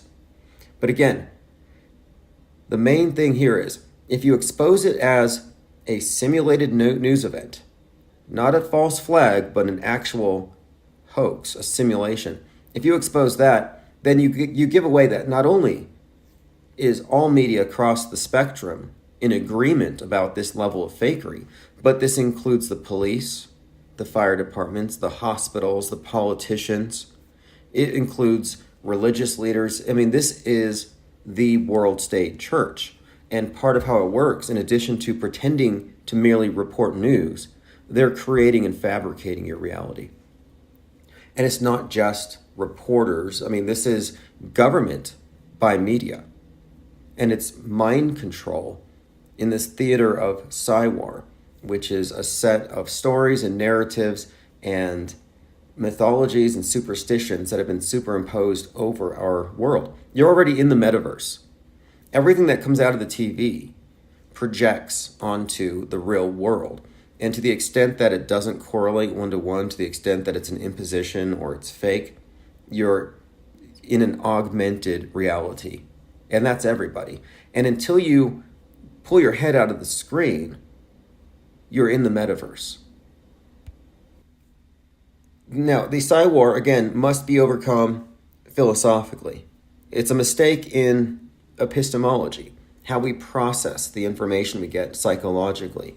And if you, for example, are close to a pathological liar, married or a sibling or coworker or friend, and if you don't know the person's a liar and everything they say to you is automatically believed, you would be in error. Now, you might not notice you're in error unless you bump up against reality, but if everybody is in agreement, you tend not to notice the discrepancies. And what I'm saying is that we have habitually accepted a promulgator of lies and falsehoods, and it doesn't have to go through our critical thinking. That's how most people are with TV. They mistake the screen for a window to the world when it's a filter. Now, what's happening with the mass media today when people doubt it or they call it a false flag is they're just falling into the false duality here. They're not saying real or fake. They're saying real their version or real our version. And to overcome this philosophically, it requires a level of agnosticism that many aren't going to be capable of if they're emotionally attached to a political party. And when I'm saying a new agnosticism, I mean a willingness to not believe, a willingness to say, I'm a non-believer, I don't have enough information to believe that. And this requires going against the consensus often, which again is difficult for a lot of people. A lot of people lie along to get along, or they assume that the mass media gets the benefit of the doubt. That, no, this is the authority on reality, unless they're debunked. Nope. They are reporting a version of reality that you don't have to accept unless you can verify it or see it for yourself in some way. You're not obligated to believe them. You don't have to accept mass media as an authority over your mind. You don't have to accept this pathological liar, provably so. This compromised pathological liar doesn't have to be a source of authority over your mind. And when you reject that, when you become an agnostic when it comes to media, when you make your own critical thinking faculties the arbiter of what you believe or not, you have dethroned the God of this new religion, the MSM monolith. This is their God construct. This is their religion. And if you reject it, if you dethrone this Godhead from your own mind, then you become responsible for your own mind's mediation. And do you need a middleman? Do you need a blue check to tell you? Now, of course, they're doing us a favor, supposedly, by going out and recording, and it's the stuff that we can't verify for ourselves, or that's what they would like you to think. But I would contend that most, if not all of what they report is actually slower and less complete than what a lot of independent reporters do anyway. Like, we don't need centralized media that's obviously controlled. But the problem is, alternative media or smaller outlets tend to merely repeat, or they assume the mass media does have some kind of subject matter authority and they just riff off that. They become MSM light. And what I'm suggesting here is making a firm distinction between world stage media and off-world stage media. If you're a media outlet that reports on NASA as fundamentally true, then you're actually part of the world stage and its religion. And most of NASA's claims are unfalsifiable. I mean, unless you're willing to be objective and recognize bad special effects when you see it. But if you're just going to say everything on the screen coming from NASA is true, then nothing can debunk you. And this is where we see it sometimes. We see where this leads, the error in cognition. Just last year, the James Webb Telescope, which cost some $10 billion, had a scientist associated with it present to the public a picture that we were told was a star 4.2 light years away. But it was a piece of salami. The thing is, all of the believers in this world stage paradigm retweeted it. They thought it was amazing. They thought it was a beautiful star. But no, it was salami. They didn't know it was fake until they were told it was fake. But do you know who didn't fall for it? The people who've learned that NASA is capable of lying and trickery. And this is the big paradigm shock for many. You have to be willing to admit or recognize that media lies. It's not just independent reporters or individual reporters. It's not anomalous stories. It's not some networks colluding on a lie here or there. And it's not mere bias. What I'm talking about here is media writ large, globally, worldwide, across networks. Media manufactures stories all the time. And this shouldn't be news. This isn't shocking material. But the sophistication of it is often outside of the purview of the average news consumer. They don't know the level of fakeability that's even possible. And moreover, they don't know the coordination. And this is why I use the word monolithic. The media is monolithic. It's the new monotheistic religion. It's monolithic in the sense that it's integrated and that its narratives are metascripted. I mean, these are scripts that go cross-platform, cross-media, cross from news to entertainment to celebrities, or to comic books to Netflix. I mean, Netflix is Psyop Central. If you want to see predictive programming and concurrent programming, watch Netflix. No surprise, its co-founder and first CEO is the nephew of Edward Bernays, the progenitor of perception management operations and mind control through propaganda in the media, as in public relations stunts, PR stunts. And he's related to Sigmund Freud. So they know about your unconscious. They know how to manipulate the group mind with media. This is nothing new. But the monolithic nature of it is such that the public, I just don't think they grasp the scale of the manipulation. It's too big to see. So for example, the right-wing echo chambers are being inundated for months with black-on-white violence on subway trains. Then we have this situation with Jordan Neely being choked out by the Marine. And I would contend that the non-stop video drops of black-on-white violence out of context, years old, no context at all, just thrown in there with notice a pattern. The insinuation being there's a race war going on. And then you have this Marine choking out a black man on a subway. These are connected. The agents who are tweeting these videos or putting them into these feeds may not even know, but they're part of the meta script, the bigger story, and that this is all a buildup to get the right wing to see the Marine as a hero and a vigilante. It connects to Marjorie Taylor Greene, who said, New York stinks, it's Gotham. The mayor of New York saying it's not Gotham. And then you have this vigilante. In other words, this entire story, this event, doesn't happen in a vacuum. It happens as part of a larger script. It's a play actually, you can watch it on YouTube. A video to watch is Newsbenders from 1968. It's this 30-minute theater production where this journalist gets invited into the higher echelon of the media company, and he learns that we write the news 5 years in advance. Well, I'm suggesting that the Newsbenders is not just a play. that it's literally how this thing operates, that many of these events are written with roles for people to fill, before the people are even born, likely. Need any more evidence of this? Look at Elon Musk, Werner von Braun.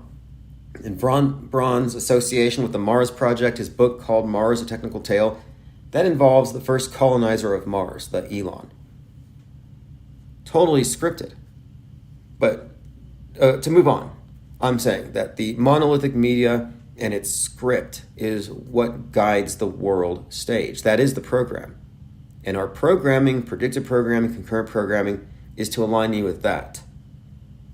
Now, nothing can be taken out of context and looked at as simply anomalous for the most part. Every shooting, every event, it's building up a narrative. And that's what we're doing here, is we're analyzing everything outside of its initial context, looking at the gestalt. So for example, we had the crash, the SUV crashing into the immigrant shelter in Brownsville.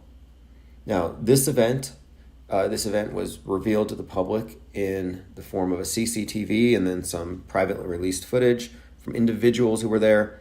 And, it screams real. Nothing about it looks fake.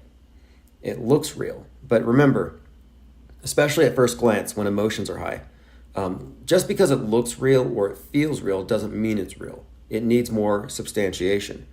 But immediately when I looked at this, I thought, okay, well, this is obviously connected to this huge Title 42 and resentment that the right has against immigrants and the flood, because Title 42 was kind of stemming the flood of immigration, COVID-20 being the excuse. And this was a Trump era a thing that is about to drop. And therefore, the dam's going to break. So this Psyop is, if it's a Psyop, it's very well timed. Is it an organic event? Is it just some guy who decided he's fed up and he wants to run some people down? Here's the thing. The attack happens, and less than 24 hours later, it's already presumed that this was some kind of bias-motivated hate crime. Well, who decided this? Does the media tell us the motivations of criminals? What about due process? And this is the lynch mob media at work. And we see this all the time. I always call it Scooby-Doo justice, that in real life, the victims' names aren't released. You have interviews that have to be conducted, investigations. But when it's something that's for public consumption in the Psywar, it comes out like an episode of the cartoon Scooby-Doo. Within 24 minutes, you know who did it, why they did it, you know the bad guy because they unmask him at the end, and then, of course, his disposition. And usually the shooters are killed, or the shooters are crazy, but you know why they're doing it, because they're manifesto. But the media is able to be the judge, jury, and executioner. And in this case in Brownsville, the media is already saying, yes, it was because they're immigrants. And you had the lynch mob scene where the people there are seen supposedly kicking the guy before the police take him into the car. Now, my subjective opinion is it looks very stagey, but there's a distinction to be made here between auto-hoaxing something, which requires, I'm not going to believe it without enough evidence. And then there's the auto-disbeliever. And some people just say, oh, I just think it's all fake. Well, you can say it's fake, but you merely believe it. You don't know it's fake. There's a big difference. Knowing something's real versus believing something's real, that's a very different thing. And we have to keep these distinctions in mind. Because if you say it's fake and you don't know why it's fake, then what value is your opinion, and are you more informed? If you can't deconstruct it, then do you have a solid basis to call it fake? Now, as a rule, I say fake until proven real with the pathologically lying media. And given that they are, quote, media, that is their job, then it shouldn't be hard. You just look at the footage, you listen to the reports, you read the news, and you say, okay, is this believable or not? Did they supply an adequate burden of proof? But if there's holes in the story, if there are inconsistencies, if there are reasons, not feelings, if there are reasons to doubt it, maybe the conspicuous timing of a political agenda, If there are reasons to disbelieve it, then you're not required to believe it. But before you can assert it to be fake logically and intellectually honestly, yeah, you do have to do your diligence. You have to do your research, which is what auto-hoaxing involves. So we're not just dismissing it all just based on the source. That's lazy. And it amounts to an argument from laziness. But when I look at these different events, I have a number of hallmarks I look for. And one of the things is, am I being served a story in 30 minutes that couldn't possibly be solved that fast in real life? Is it believable? And here's an example. One of the survivors is interviewed that day, and the next day it's in the newspapers. You see his face and everything. And again, we don't know the motivation. All we have is hearsay. All we have is accounts of people saying that they heard the guy slinging anti-immigrant slurs. But do we have any evidence? I don't really think so. But here we are, witnessing the survivors talking about this thing as though it's already been decided that they were targeted for being immigrants. Daniel Gonzalez survived the crash, and he spoke with the Brownsville news station, Valley Central. Here's what he said, quote, "We all fight for a dream. We passed a jungle, crossed 8 countries, lived through cold, hunger, and thirst, and still we cross. And say we've reached the American dream. Now look at where the American dream ended for us," Gonzalez shared. Okay, now I'm saying here that we don't know why this thing happened. It could have been an accident. And yet, the survivors are already talking about this in the context of the American dream being destroyed by anti-immigrant hate. And this is a common facet of psyops, another hallmark. Are they putting narrative ahead of facts? Narrative ahead of facts. Like, you know the story, you don't have the facts yet. And for the most part, the media is narrative driven. They never let facts get in the way of a good story. And if your fact contradicts it, it's got to be eliminated. Now, another important point here is fakeability. When you're looking at an event, is it fakeable? Even if you can't tell if it's fake, you have to ask this basic question: how fakeable is it? Because like some things are just easily faked and some things aren't. A truck running over people. Well, how would you fake such a thing? Well, here's what I would say about this. I would say you can fake anything on the news that you can fake in the movies. That's pretty much a good rule there. If they can fake it in the movies, they can fake it on the news. Because another thing the general public doesn't know is the news media makes use of all the same special effects as the big studios. That's what these psyops are using. They're using special effects. They're using mass casualty drill horror effects. You ever look at a mass casualty drill? It looks like a horror convention. People walking around with bones protruding, wounds, things sticking out of their head, limbs cut off.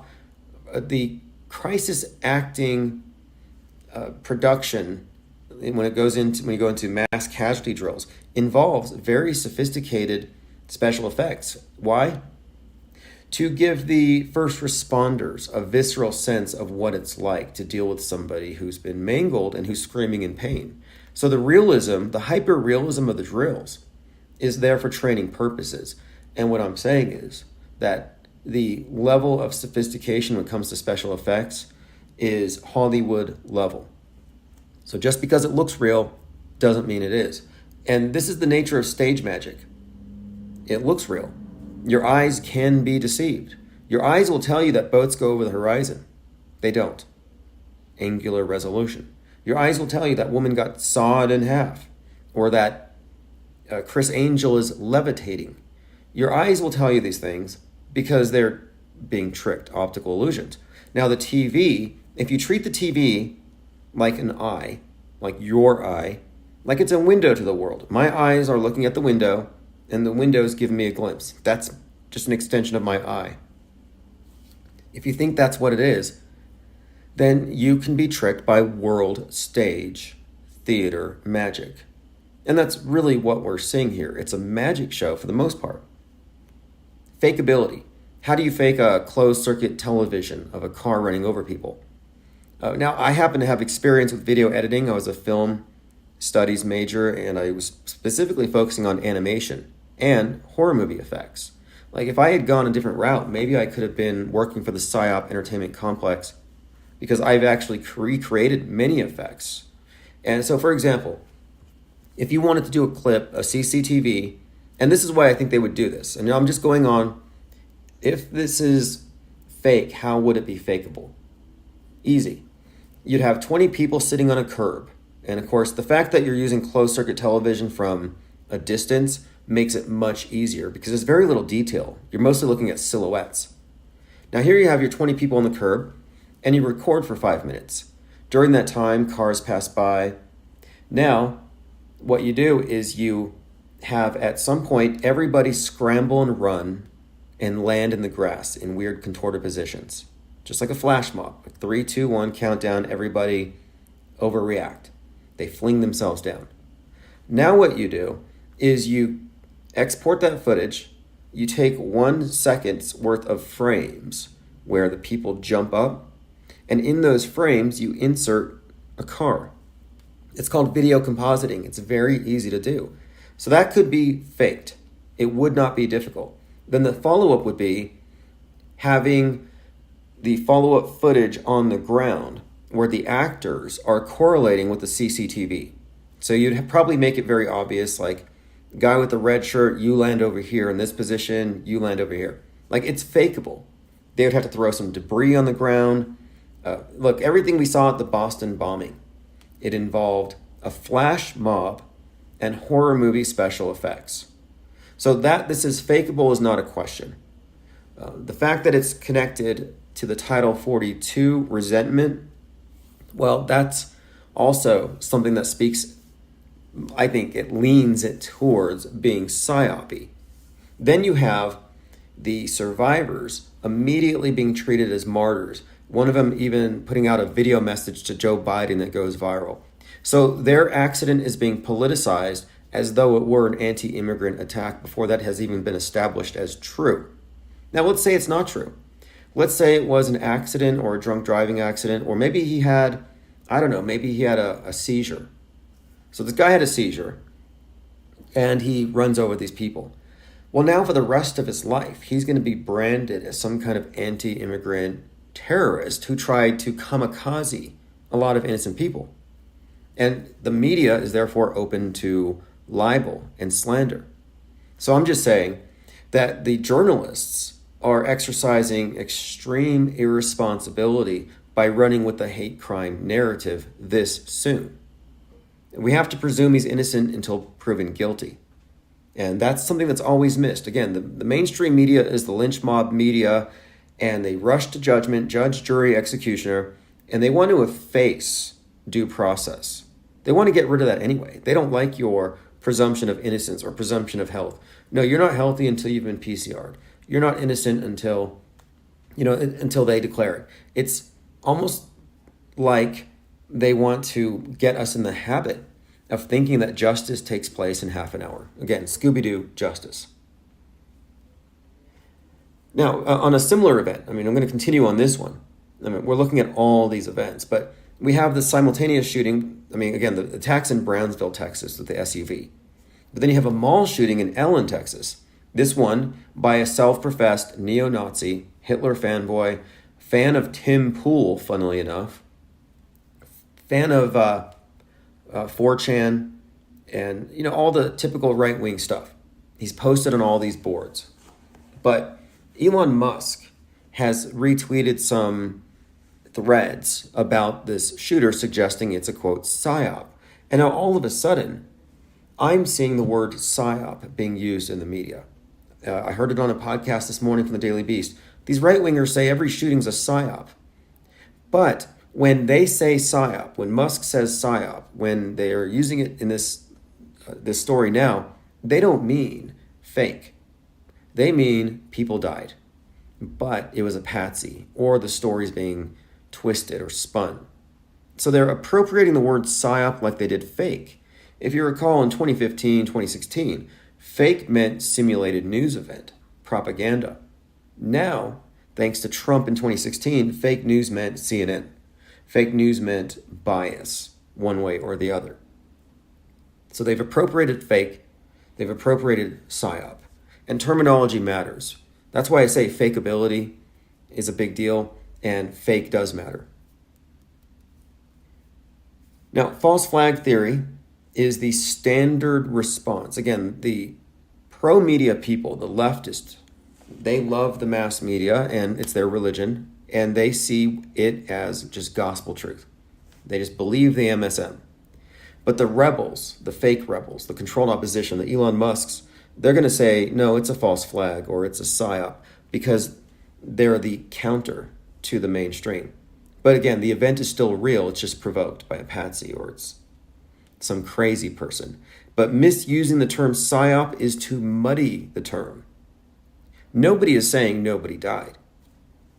And this is all to eliminate the off-world stage perspective. And they're drowning it out by taking this perspective, by taking the terminology and mixing it in with their terminology. Because a false flag assumes that the media reports reality when, again, their primary purpose is to conform reality to a pre-existing model. They're newsbenders. They're conforming reality to this model. The thing about this Brownsville attack, and this is something that has to be said, because until you can unequivocally prove it's fake or put enough or see enough doubt in there to reject it, you have to leave it open to it could be real and it could be spun by the news media, and it's still early and we're still watching. But if it's real and it's being spun, you're not going to have victims acting like a bunch of crisis actors being suddenly platformed. So in the coming days, we're going to see if the martyrs of this or that event are chosen out of the masses to represent this group. It's usually highly suspect. But I'm contending here that with any of these events, the false flag theory protects the psychological operation itself, the Psy war. If we're in a Psy war and the mass media is waging it, you're not going to know if you think they're merely reporting on tragic or shocking events. They're the ones who are actually perpetrating it. You could argue that they are terrorists, that the mind war is principally a war of terror, a war of fear. And if the sowers of fear, the terrorists, like in the movie The Village, the elders who dress up as monsters and keep everybody in the village, they are terrorists. But if you're not willing to notice how fake it is or call it out or go deep enough in the research to unearth this, then you're giving them cover. And I'm saying, let's expose the real terrorists. Let's expose the Psy war for what it is. It matters if it's fake or real for the simple reason that the ability to fake reality is being hidden. And this is the true power of the elite, that they can fake reality. So you can't say it doesn't matter when we're exposing the theater of Psy war. And if fake, then the mainstream media has the power to fake reality. They have the power to fake 9/11, and they have the power to fake pretty much anything that they can do on the news. And most conspiracy theorists don't know the extent of the media's power to fake stuff. And of course, they're doing so through the blind faith of the trained public.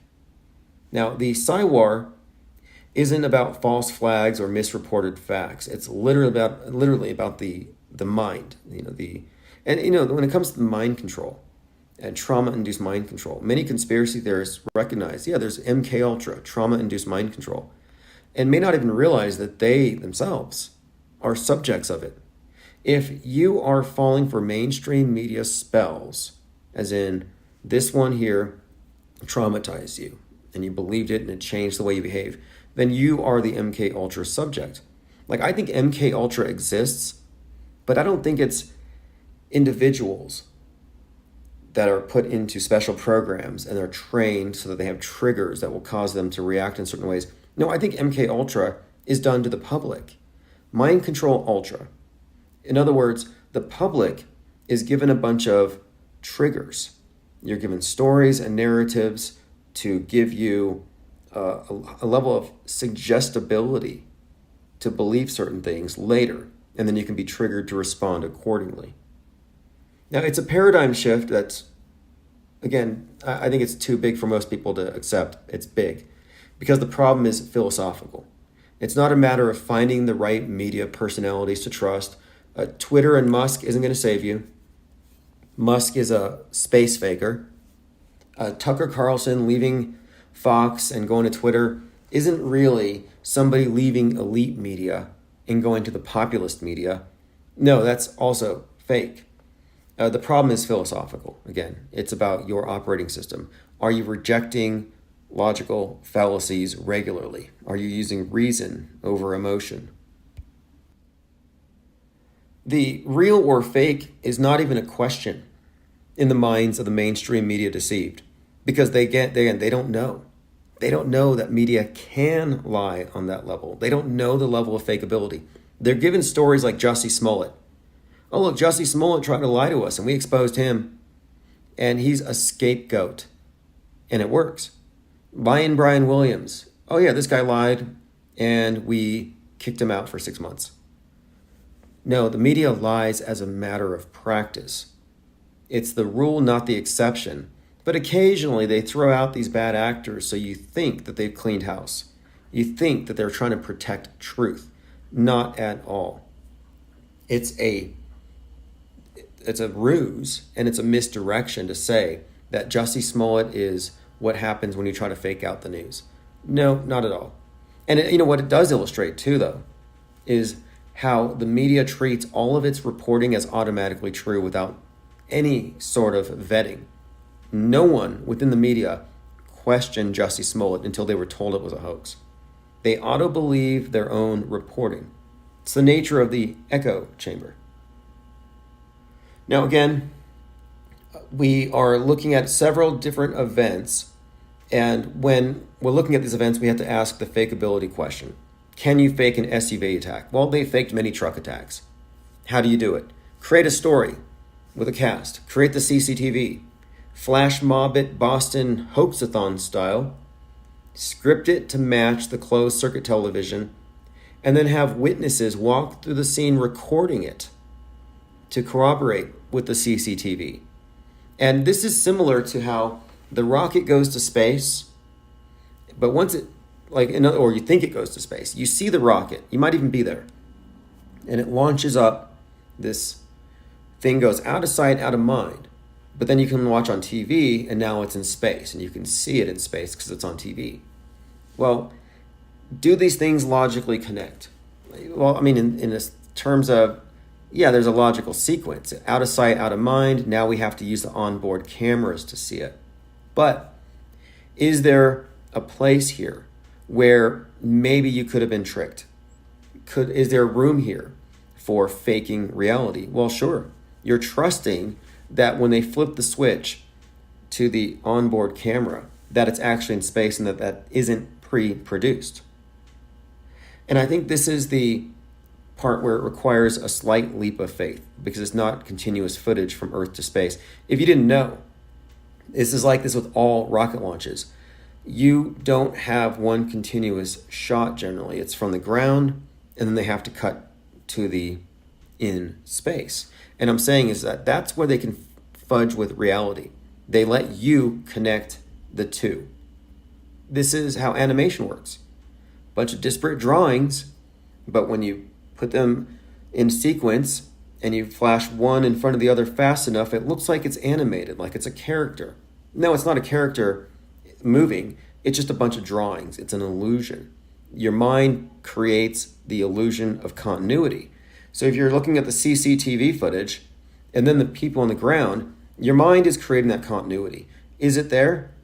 Well, it's assumed to be there. It makes sense logically speaking. However, if it was faked, then it would be possible that this is where the fakery is inserted into your mind. They know most people are going to assume that these two things are connected.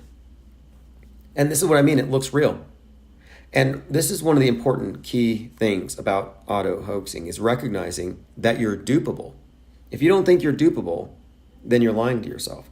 Your mind can be tricked. Your eyes can be tricked. Sleight of mind, sleight of hand, different ways they trick us, but your eyes will lie to you and tell you boats go over the horizon. So you have to remember that your senses have their limits. And this is where they get us. The controllers over reality, the metascripters, the world stage media is able to fill you in on things that are out of your reach. Oh yeah, you can trust them. Or you have to. You don't have to, but if you don't, you're left with a lot of question marks. And question marks are increasingly frowned upon, I've noticed. But again, the public isn't aware of the extent to which things can be faked. And the false flag theories do not presume any fakery, just lying. And false flag intrigue is just part of the show. It's not rebellious. Calling something a false flag isn't going counter to the mainstream. It's actually part of the mainstream ecosystem. It's the narrative and counter-narrative. Now, just because you can say something's fake confidently doesn't mean you have a basis for knowing it's fake. And this is an important thing because what we're doing here is a reason-based analysis, and it requires a methodology. We are deconstructionists. Sometimes it requires supplementary investigation. And something else, there's no such thing as settled science, and there's no such thing as settled journalism, which means these conclusions that are reached are the best possible conclusions based on the evidence at that time, but new information that alters or changes it has to be included. You cannot close the story and say, okay, no new information can be added or subtracted. We're happy with our conclusion. No, there's no settled journalism. And this is an important point because, again, you're given 48 hours worth of fake news to parse through every 24 hours. That way you're forced to kind of look for blue checks to tell you what's up. And I'm suggesting here that no, you don't have to rush to believe. You can take your time. You can take as much time as you want to. I mean, you would not have been capable of reaching the truth about 9/11 until years after. And so settling for their story, well, unfortunately at that time, we were at the mercy of only a few voices. Things are very different now. But I'm saying we have to put mainstream media minus first, MSM minus. In other words, the general public is a mainstream mediated mind controlled collective. They're just going to believe what's on the screen. The conspiracy theorists or the counter narrative promulgators like the Elon Musk and these Stu Peters, Alex Jones, anybody on the right that offers a counter narrative, that's MSM plus. So again, MSM plus. I'm suggesting that the only logical thing to do is to approach all media with the minus. What do they report versus what should we subtract until we get more evidence? Like, for example, I saw reports of secondhand information for the most part, but reports that somebody heard the driver of the SUV attack using anti-immigrant slurs before the attack, and some lady came along and warned them that somebody was coming for them. Well, I don't have anything to substantiate that. It seems almost like they had to throw it in there in order to spin this in that direction. But I'm subtracting it for the time being. I'm not going to put narrative ahead of facts. That's what rumors do. That's what planted lines do. They want you to put the story together for yourself and conclude it to yourself. They want your own cognitive bias to go to work. But basically, narrative before facts is not journalism. I mean, my BS detecting lenses are so thick I can barely see the news. It's like a fog. I mean, my lenses are thick. Like, for me to believe anything, to see anything as clear and factual, there has to be a lot of, I would say, corroboration. There has to be some levels of consistency and cohesion. For example, we see these bodies on the ground. We see their faces. Well, we should see those faces later when they have the funerals, when they have their memorials. There should be some kind of one-to-one correlation. And one of the problems I'm having with the Brownsville attack right now is I'm counting 10 or 11 dead on arrival, and the tally is 7, according to the news media. 8 at the hospital, but I mean, 1 more died, but 8? Well, anyway, my point is, that's a discrepancy that's pretty big, and it should work itself out. If this is all real, and these are all facts, then the facts are the facts, and they will be true no matter what. And there's no way you can hide from the facts. If the Brownsville attack is real, the truth will rise. I don't think you would be able to deny it being real if that's what it is.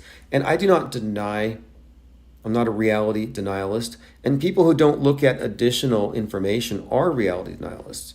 If you can find one source that convinces you it's real and you ignore everything else, well then who's in denial? I'm saying let's look at everything. Let's look at the story. Let's look at the story in context. Let's look at all of the narratives that are spun around the witnesses and look how monolithic or cohesive it is.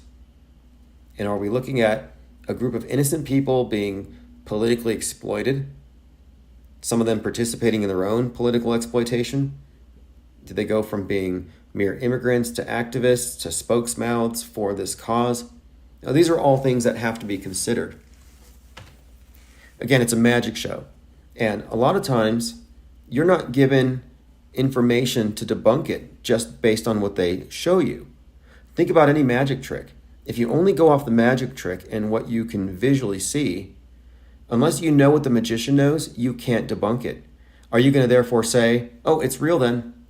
I couldn't debunk the magic show, so it's real. No.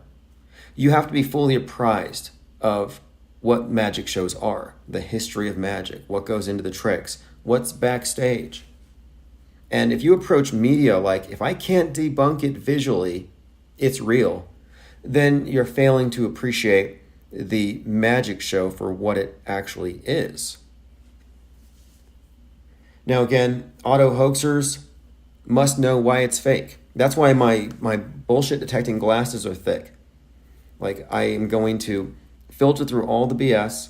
I'm not going to believe it without evidence. But at the same time, I'm not going to dismiss evidence that's in front of me.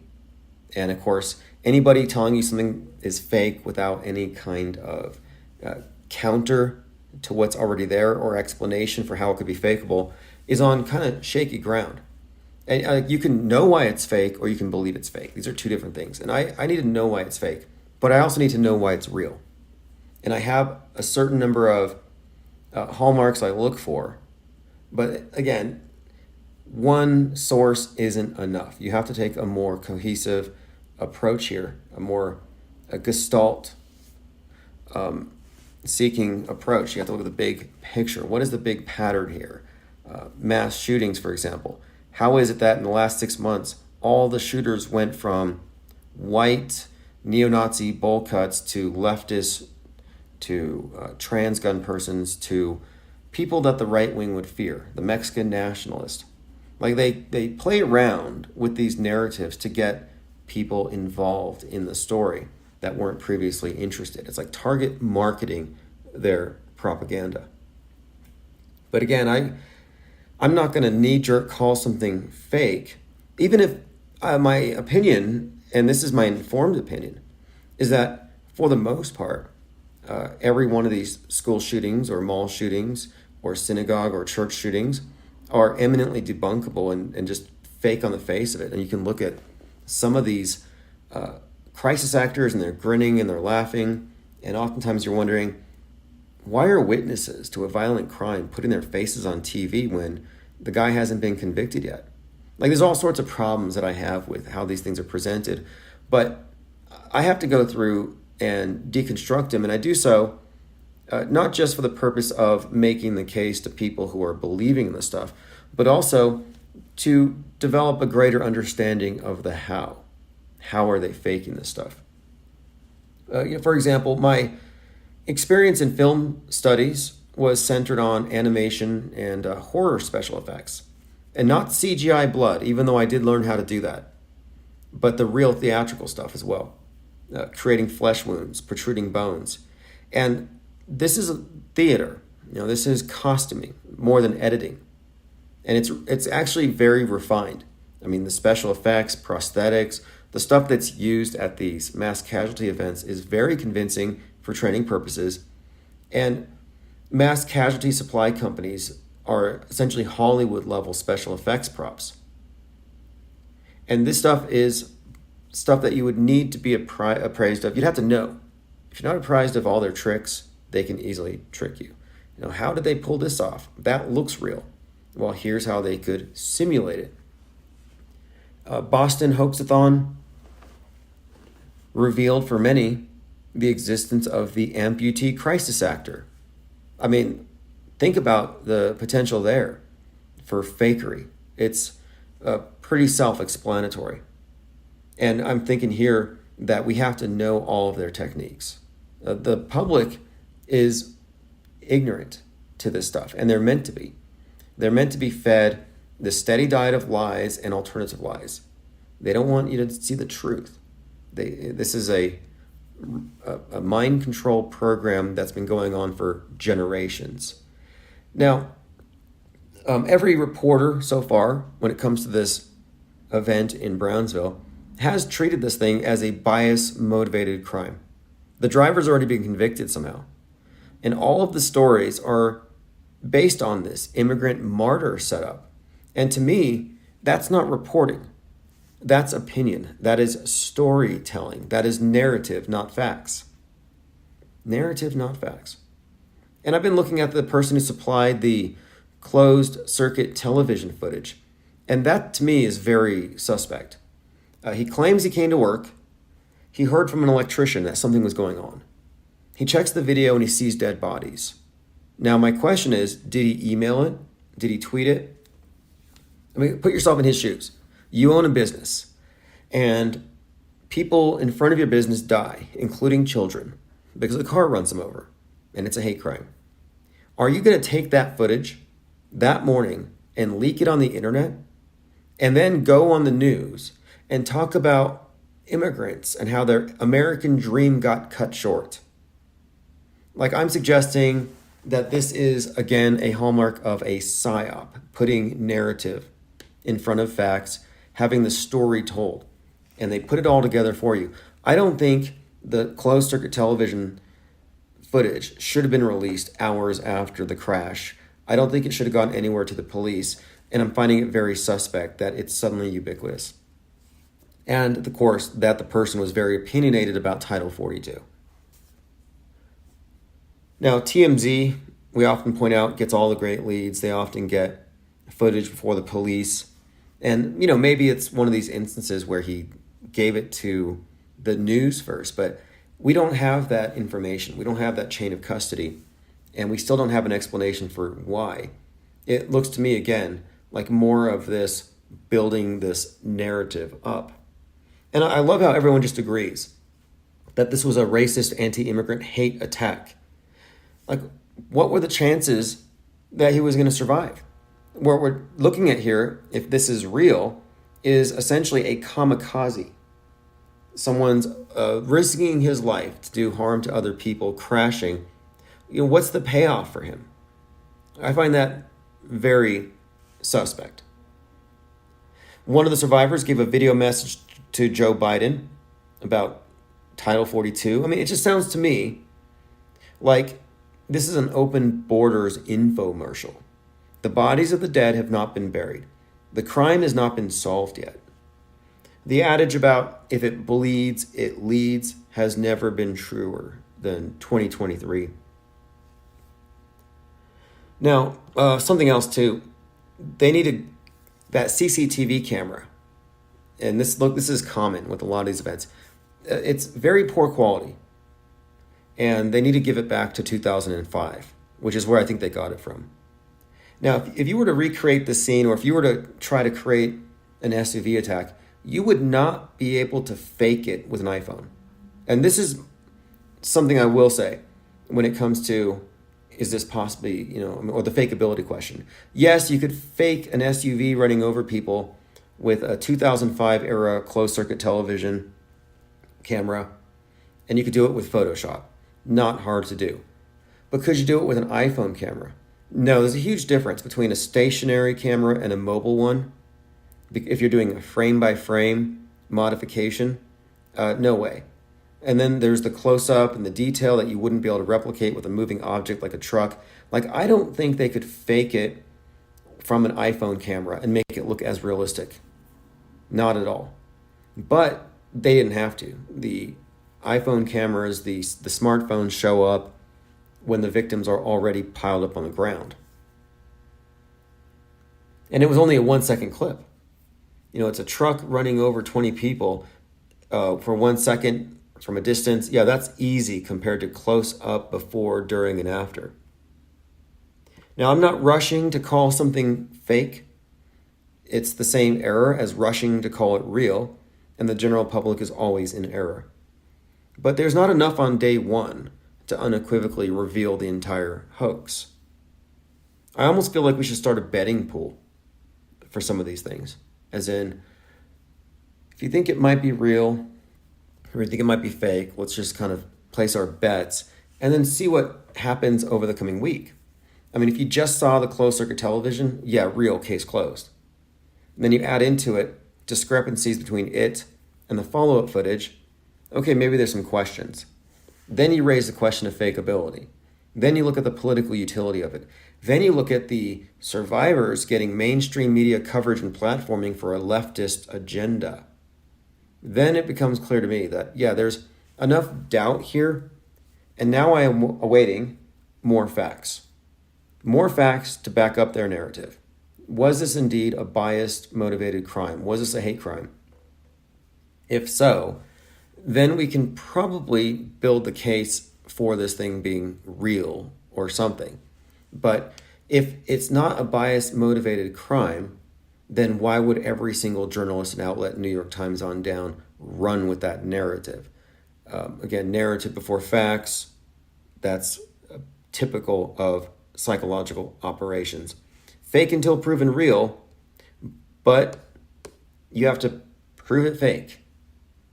And there's a few things I say about this type of stuff, like, for example, when it comes to Mandela effects or moon landings, you can categorically debunk some things.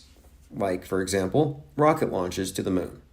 Yeah, if you debunked one, you debunked them all. Mandela effects. If you've debunked it, you don't have to deal with every single effect. But when it comes to these mass casualty events, can we categorically say they've been debunked? See, here's the thing. The false flag theorists are always questioning at that time the integrity of the stories reported. And they've often frowned on auto-hoaxers who they think are preemptively calling it fake. And that's something that was standard up until like 2017. Kick the auto-hoaxers out. Because they'd steal a lot of traffic. We'd get a lot of traffic by reporting something fake right away. But we were vindicated. And I think that you could say that categorically, mass school shootings by angry right-wingers with AR-15s have been debunked. And that you're safe to say that they're likely fake. It's just a question of, do you want to get in front of calling something fake without doing your due diligence? And I don't as a matter of practice, but we're documenting this stuff. Have truck attacks been categorically debunked? No. I mean, these are things that can happen. Now, they've been demonstrated to be fakeable. I mean, it is within the realm of fakeability. But I don't go too far into preemptively calling everything fake for a few reasons, because that's actually a huge trend. I see it on Twitter, I see it on TikTok, I see all kinds of people willing to just call everything fake. But the problem is they're losing themselves in subjectivity when they aren't going into the nuance of how they know it's fake. Because knowing how it's faked is how you expose the Psyop entertainment complex. It's how you expose how it is faked all the time as a matter of routine. But if you're just looking at it as fake or real and you're just calling out the fake things as though these are anomalous against a background of real, you're not really getting closer to the truth. The truth is off the world stage, the off-world stage perspective. And again, it's getting more difficult to define as terms like fake and psyop have now been grafted onto false flag. I mean, it's a mind war, and it's fought in the mind, which is what? Images, words, ideas.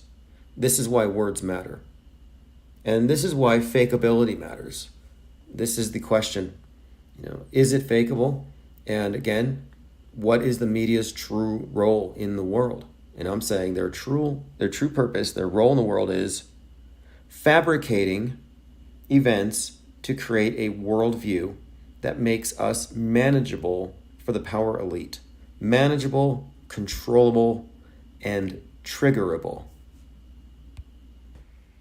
In closing, I just want to point out that fakeability matters because the ability to fake reality at scale is the secret power of the elite. And every theory or explanation that doesn't take this into account is hiding the essential nature of the monolithic mind control operation that media actually is. It has supplanted all religion. It is the new de facto religion, and it's promulgating a world of lies for your entertainment, consumption, and of course to make you controllable, triggerable, and manageable. Anyway, thank you for subscribing. We'll be live soon to discuss Brownsville, the Allen shooting at that mall, and many of the other recent events. We'll follow up on the Jordan Neely, a psyop very reminiscent of the Neely, George Floyd, Derek Chauvin event, among others. Things are heating up. Title 42 being lifted is a big deal. Trump was just on CNN at a town hall where he said something about how he never thought we had reached the $33 trillion mark. Yes, he's talking about our economic system about to collapse, and the number 33 just happens to be attached to that. There are no coincidences on the world stage. It's fake until proven real when it's fakeable and there's an obvious political agenda attached to it, but proving it fake and proving it real require due diligence. These aren't things that are done out of ignorance or laziness or dismissiveness, because we choose to be informed rather than misinformed or uninformed. And the mis and uninformed are by default conformed to the program. That's the main distinction here. You have to be informed, and that requires, again, the holistic, the cohesive, the meta view of the world stage as such. Oh, this motherfucker asked me, you ever heard of the flat earth theory? Says the earth is flat. I said, nah, I ain't playing that game. Dude, this fucking picture from space. That's a bunch of bullshit. Yo, those pictures from space, they're fake. Fake? I don't think so. Oh, you don't think so? Then try and find a picture of a real satellite in space right now. Go ahead, go try and find one. I guarantee you can't find one that looks real. And he's like, what? Yeah. The earth is flat.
is going to be flat level, 100%.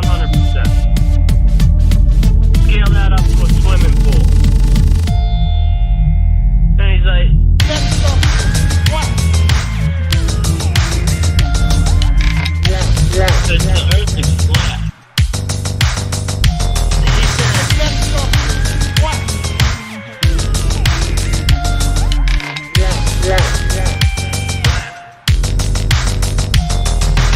That stuff is flat. When water is contained, it will never display a curve on its surface. That stuff is flat. Is your swimming pool, is the water in your swimming pool flat? Because I know mine is. Yeah, Okay, well, it's Good let me Friday, ask you something. At what scale 4/7/2023, water defy its own physics? and we are live at Infinite Plane Radio. We are live in the 24/7 chat. We are on YouTube, DLive, Twitch, and Odyssey. We'll give people a few moments to show up, but the main topic is chemtrails, real or fake. And what I'm going to do is I'm going to scroll up in the Infinite Plane Radio Discord server, and I will be directly referencing the conversation we had earlier and where it ended. Because I think this is a very important topic, because it says something about how we accept something as true or likely. And I put out a graphic yesterday, a chart that explains the different frames of reference people have when they consume media. And it really comes down to, are you going to accept comforting lies, frightening possibilities, or the truth? And my contention is chemtrails is one of these frightening possibilities. Is it true? Well, it's something that people believe in. And this is where the conversation started today. So let me go ahead and here we go. Now, again, I was in a long conversation. It went on for several hours back and forth, and we keep it respectful. There's no ad hominem, but there are misunderstandings. There's a reason why I don't believe and others do, and I'm really trying to get down to the bottom of it. You know, what makes somebody believe it? If it's not documentable evidence, if it's not testable, if it's not repeatable, and does it weigh against other claims? You know, there is such a thing as the status quo. And maybe it's wrong, maybe it's not. But if you're going to challenge it, you have to upset the prevailing standard of evidence, what is considered to be an acceptable burden of proof. And that's where this conversation picks up. So a commenter said to me, can someone tell me if the videos of athletes collapsing on fields are fake too? You know, because I've been auto-hoaxing. I've been calling all these things fake. And the conversation from there drifted into chemtrails. He said, let's get back to chemtrails. Can someone tell me what is spreading across the sky? Is it natural cloud matter? Or is it compounds of something unnatural? And my answer to this is, it's complicated, but it's basically, your theory is unfalsifiable. It's a belief. It's a belief system. Because if I give you an answer, you're going to reject it in favor of what you've already accepted as true.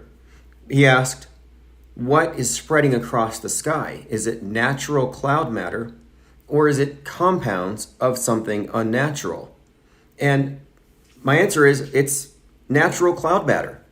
And I had just, a few moments ago, I was looking into this possibility that you could recreate, in other words, it's repeatable. You could recreate chemtrails or the appearance of them without anything special added to the fuel. I think it's purely a mechanical process. In other words, he's asking, is it chemicals or is it a natural process? And I'm saying, you know, your question is asked in bad faith if you're not going to accept an answer that actually suffices. In this case, it has been demonstrated that with the correct atmospheric temperature and humidity profiles, even electric aircraft at 30,000 feet can make contrails. And these, and it says even perhaps 12,000 feet, but these are contrails caused by melting ice cubes. And these are all originating from just the passing craft's mechanical process as it moves across the sky. And what really served as an epiphany for me, when I just suddenly stopped accepting the premise that there was something up, is I was noticing last winter how at the higher altitudes of the mountain peaks we have these snow machines, and they're just fans that spray hot water in freezing temperatures, and it creates these persistent clouds, but it's an analogous effect. And I was finding many pictures, and you can too. If you believe in chemtrails, you can find many pictures of planes taken off in freezing temperatures, negative 39 degrees Celsius, and it looks like, quote, chemtrails. But that's not what it is. It's clouds caused by the extreme cold and by the engine itself and by the air compression. It's not really difficult to explain, but the problem is the chemtrailers believe it's chemtrails. They just reject the other explanation. But the reason why you can't just reject contrails is that it's testable and repeatable, and you can recreate these effects. And you can't just dismiss that because you want to assume it's chemicals or whatever they're saying that it is. And one of the things too I've noted, and I'll go through the conversation we had, is that like many belief systems, it spreads through consensus building, convincing people to jump on board. And I don't think that's really relevant to the facts. You can get a lot of people to believe some crazy stuff, doesn't make it true. And I've been saying, if this is true, well then all the pilots could be charged with war crimes. And if you really believed it, like let's say you really believe that commercial airlines are dumping poisons on playgrounds, why aren't you calling 911? Call 911, sue them. And suddenly they get powerless. And like, no, we can't. We're up against a very powerful system and it won't go anywhere. Okay, so then you're just basically acquiescing to it. You're just spreading the fear for no reason. And to me, that just speaks to the point that it's not really about facts. It's a fear-based belief system. And I'm not trying to diminish the fear, because when you're scared of something, if you've been psyched out, the fear is for your own protection. And a lot of them supposedly have some fear. I'm just saying, if the fear is not attached to action, it makes me question if they're really all that scared. I mean, how many decades this is what, 20 some years, since 1999, 20 years chemtrails have been a thing. Has anybody dropped dead from chemtrails? Did anybody have chemtrail lung? Now, I'll be honest, I used to believe it in a kind of half-assed way, and I used to listen to Richie from Boston, and I would think, okay, the reason why he has that gruff voice is because he's been out there chemtrail spotting. I thought his gig was driving around the country pointing out the chemicals, and that just by being out there, he had pretty much inhaled a lot of chemtrails. Like, I thought Richie's voice was like basically chemtrail fry. Well, no, it's not. Now, one other thing too is that chemtrailing or chemtrail theory only appeals to the right wing. You will not, and this is a fact, you will not find a liberal or a leftist that believes in chemtrails. Why is that? That should tell you something. It's partisan. If you're on the left, you believe in climate change. If you're on the right, you laugh at climate change, but you believe in chemtrails, which you will also conflate with geoengineering. And on the one hand, you're like, oh no, man can't do climate change. Man can't affect the weather. But man can geoengineer and affect the weather. Like, these are contradictions. Now, if I believed in chemtrails, I would go do something about it. I would sue. I would start a class action lawsuit. And I've been telling the chemtrails, if you can convince me it's real, I'll save you. I'll take it to city council. I'll start a class action lawsuit. I will be your savior. I will save you from the poisonous skies. But none of them will do it. And again, I think that's very telling. Now, chemtrail theory is also unfalsifiable.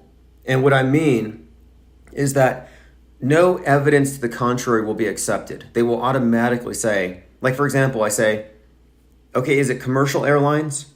And some of them have ruled that as a possibility, and they say, no, it's a secret military spraying operation. Well, then you better tell your friends, because 90% of chemtrail believers believe that it's being done by commercial airlines. But then those who have seen through that or realize it's not feasible, it's not possible, they go into, oh, well, it's secret invisible ones. I mean, but there's a spectrum. There's not one size fits all theory. It's not coherent. There are some who believe that if there's a chemtrail above your head, you can wave a pickle at it and it'll disappear. And that sounds absurd, but no, you have chemtrail believers putting buckets of vinegar in their front yard because they believe that vinegar gets rid of chemtrails. And how do they arrive at this? Here's how. They look at the chemtrail, the condensation trail, and then they put an object outside. It could be vinegar, it could be a statue of a saint, it doesn't even matter.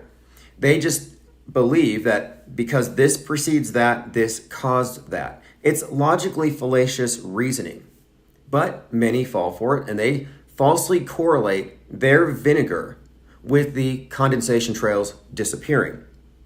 And that's the kind of thinking, that's the kind of fallacious thinking that gets people to believe things. And I make the point here that the starting point for off-world stage observation, auto-hoaxing, fake until proven real, if it's fakeable and if there's a clearly advantageous agenda attached to it, that we are non-believers. I take the position of agnosticism. And I believe also, well, I know this to be true, that we are in a state of psy-war. The weapon isn't ammunition, it's not chemicals, it's not Vaxageddon. The weapon is fear.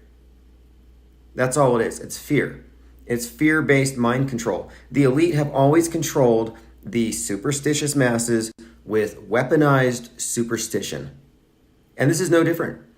I think it's weaponized superstition if you think the sky's falling from climate change, or if you're worried about space junk or asteroids or Chinese space balloons. These are all just things to get us to fear the sky. And sadly, truthers are terrified of the sky. They never broke free. Truthers are controlled opposition to liars.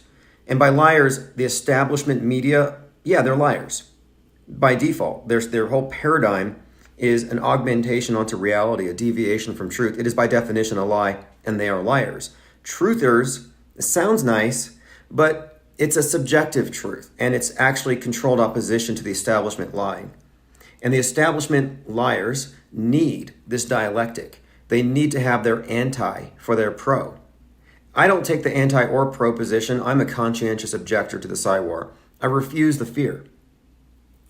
Now, commenter said, and this is from the Discord conversation, I have seen with my own eyes a plane up high with a very small and narrow trail that dissipates, probably less than several hundred feet behind the plane. What is the explanation? And my explanation is, when it comes down to this chemtrail theory, only 18% of flights have condensation trails. Only 18%. And this doesn't mean that they are staggering the poison. It doesn't mean that they are mixing it up so we don't find out what they're doing. The reason why it's 18% is that it's very much conditional on altitude and climatic conditions. That's the reason why. And when it comes down to building a consensus about belief, everybody believes it, doesn't make it true. It's like the emperor's new clothes. I've been told, oh, well, you just must be a knee-jerk skeptic, or you're brainwashed, or you're a controlled opposition. You know, if they just diminish you or attack your character because you don't see it, yeah, that's not an argument in favor of it. Now, again, I pointed out 18% of flights because the air needs to be cool enough. That's why. And, of course, 18% is not a lot. And you'll have chemtrail believers, they'll say, oh, wow, we really got sprayed heavy today, or they didn't spray us today. And their explanation is that, of course, it depends on the day. Some days they're going to spray us more than others or something. No, it's because the conditions aren't the same every single day. Now, if you're a chemtrail believer, your burden of proof must outweigh the repeatable and testable claims suggesting that it's condensation trails, which can be repeated even with electric planes. That's an important point, that there is no additive. necessary to create this so-called effect that we call chemtrails. Commenter says, I saw a plane today without a chemtrail. Right. Well, you didn't see it with a trail, not because they didn't hit the chemtrail button, but because of the altitude, because of the time of the day, the temperature. There are many factors that go into it, and these can be tested and observed. It is a fact that if you go out in negative 39 degrees, you're going to see what looks like, quote, chemtrails, but it's not what they are. The official explanation, condensation trails, is automatically rejected by those who believe it's a cover explanation.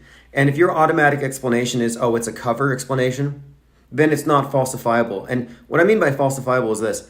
If you have a theory about something and you're actually following a scientific method, you're attempting to debunk it. You're attempting to prove your theory wrong, not right. If you're trying to prove it right, you're not doing science. You're a tainted witness. And this trying to prove it wrong means that if it's falsifiable and you can't, then it's most likely true. Now, if it's falsifiable and you find counter evidence, then you have to reject it. And I see this all the time with truthers. Very notably recently, the transvestigation crew, the transvestigationists, it's a growing movement, but their premise is wrong because they will say, if a person has this skull shape, these clavicles, this shoulder width, and this finger digit ratio, they are the opposite sex they pretend to be. They have this whole system of what they consider to be forensic science. And moreover, they say that this elite gender inversion thing necessarily encompasses everybody in politics, every A-list celebrity, that they're all part of it at a certain level, that it wouldn't work with contradictions. Well, then I point out of all the people that they consistently name, I can list a number of transvestigated individuals who are actually on video and actually in photography nude. And you can say it's fake, you can say it's CGI, but not without looking at it first. You cannot reject evidence without examining it, and they will. For example, there's a popular transvestigator, Bevy112, who claims that Sylvester Stallone, Daniel Radcliffe, Andrew Tate, Stormy Daniels, Pamela Anderson, and probably a few others I could list here, but these five here, that these are all elite gender inverted. Well, I'm sorry, but Sylvester Stallone did an adult video in the 70s. Andrew Tate, there's a video of him. There's 20 years of videos of Stormy Daniels. And here's the thing. They will say that these are all CGI and prosthetics. Well, I don't think that you can make that case without showing that the surgeries or the prosthetics or the editing is that good. And none of them will confront the evidence. They just reject it. But what does it mean? Well, if they're saying that Harry Potter's a girl and he performed live on stage, Broadway, he's not. But if they're going to say he is, then how do they explain that? And moreover, how do they explain that all of their biomarkers gave them the wrong answer? False positives. They got so many false positives. They get nothing but false positives and they ignore these. So if you're saying that, for example, and look, here's what I mean by unfalsifiable. They will look at a man on TV and they'll say it's a woman because it's a smooth brow. Smooth brow ridge, it's a girl. But then if the guy has a really defined brow ridge, they'll say, oh, obviously it's an implant. In other words, they're right no matter what. Oh, that woman's a man because she's got an Adam's apple. Well, that in itself is not 100% accurate. But if she didn't have the Adam's apple, they would say she had a tracheal shave. She took it off. There is no answer, that there is no finding, there is no fact that will falsify their theory, which means they're not doing forensic science whatsoever. And for the most part, they ignored the counter evidence because it throws their methodology off, which is devolved into phrenology, ad hominem. I mean, I thought about just clowning them because they've all accused me of being part of the club. And I'm like, okay, if you're going to say I am, then I'm just going to say that I am. And then you'll be forced to believe me. But if I took credit for it and I said, yeah, I'm one of them. I'm in the Illuminati and I'm a whatever you say, suddenly they don't find it so believable. Like if I just came out and said, yeah, I'm a reptilian. No, suddenly it's not so true anymore. But this is the mindset of the what I would consider to be the MSM plus. And if you follow my blog at the Substack or timosmond.blog, I did a piece where, I was trying to make this point. Which do you prefer? Because there are three frames of reference here. I mean, when you're looking at news media, there are basically three ways to interpret it. Literally, or they're hiding something, so there's more to it, or skeptical. And the thing is, you arrive at radically different outcomes. And which do you prefer? Comforting lies, frightening possibilities, or the truth? And the comforting lies are pretty much the purview of the truthers. They do believe that what's on the screen is real, but there's more to the picture. For them, their worldview is augmented by lies, but they know they don't know what's going on. They're believers in frightening possibilities, but they don't know. The regular news consumer, the regular believer, the fundamentalist, for them, they have a lie-augmented worldview, but they think they know what's going on. And they don't know that they don't know. They're believers in comforting lies. And the masses are comforted with these lies. The conspiracy theories are always tinged with fear, I think, to scare normies back to the mainstream, to scare people away from thinking that there's more to the story. But my point being, there's less to the story in every instance. In every single instance, whatever they're showing you on the news when it comes to these psychological operations, transformative events, there's less. There are less facts than the believers run away with, thinking that they know to be facts.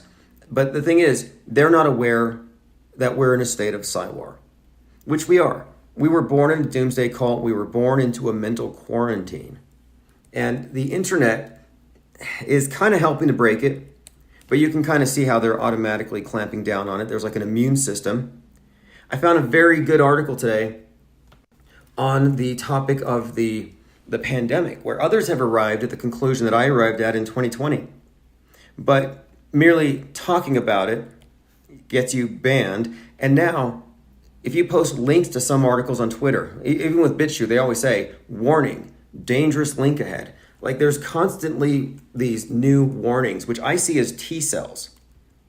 The media has an immune system. And when you have these links, it's like automatic, what I'd call it's automatic gatekeeping. They have these warning labels affixed to things, which, works on the normies. One of the things I've noted with the normies and these news reports, because I watch a lot of CNN, I've been consuming a lot of fake news, is they will put warnings on things so you don't look. And that's a pretty good tactic, because if you don't look, you don't see. They don't want you to see. If you look, you might notice how fake it is, which is obviously something they don't want you to recognize. How can you know it looks fake if you won't examine the evidence? How can you know there's no blood if you're too terrified by their statements that's graphic? I mean, do you remember the Borderline bar and grill shooting in Thousand Oaks 13 months after the Las Vegas shooting had 50 of the same victims? They showed footage of that shooting. There was nobody in the bar. It was literally an empty bar. And Wolf Blitzer's like, oh, it's terrifying. I'm like, what do you mean it's terrifying? But most of their believers are covering their eyes. Autonomy for All says, can you find out why my credit card is being charged? Yeah, send me an email. If you're paying $2 a month, it's probably Patreon. Send me an email and I will stop it and refund or whatever you like, no problem. Email me at tim@infiniteplane.media. And just all I need to know is your email address. Or if you don't have that, maybe your username, and it shouldn't be hard for me to locate. All right, let's see. Today is, it's Good Friday. Have they crucified Trump yet? I was wondering how they were going to do it. What kind of cross? Couldn't use dogwood like they did for Jesus, right? No way dogwood could hold him up. Okay, continuing. Yeah, okay, now, chemtrail theory. Look, I'm not trying to debunk it. Like, I don't care. It hasn't been bunked. You don't have to debunk something that hasn't been bunked. Same thing for transvestigation. Until they prove it to be real or provide some evidence, I don't have to prove them wrong to dismiss it. I invoke Hitchens' razor. We all know about Occam's razor, which is the explanation that requires the fewest number of logical leaps as most likely the simplest explanation. But Hitchens' razor is what can be asserted without evidence can be dismissed without evidence. And it saves you a lot of time.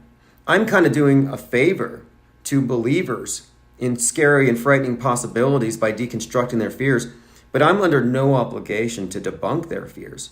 They have to prove them real first. Simple burden of proof. Sadly, though, most people haven't learned this because this is what the mainstream media does. The mainstream media shifts the burden of proof to you. Oh, if you don't believe our BS, then you are wrong. You are a conspiracy theorist. Like I said, it's the emperor's new clothes. Oh, you think the emperor's naked? Prove it. No, you prove that you're not all lying to yourselves and imagining robes here, imagining that he's not naked. But again, this shifting of the burden of proof was done to silence critics of the mass media mind control. And it's worked. But it doesn't work on me. It doesn't work on me when the mainstream media shifts its burden of proof to me. And it doesn't work on me when a believer in this or that theory tries to push their belief on me.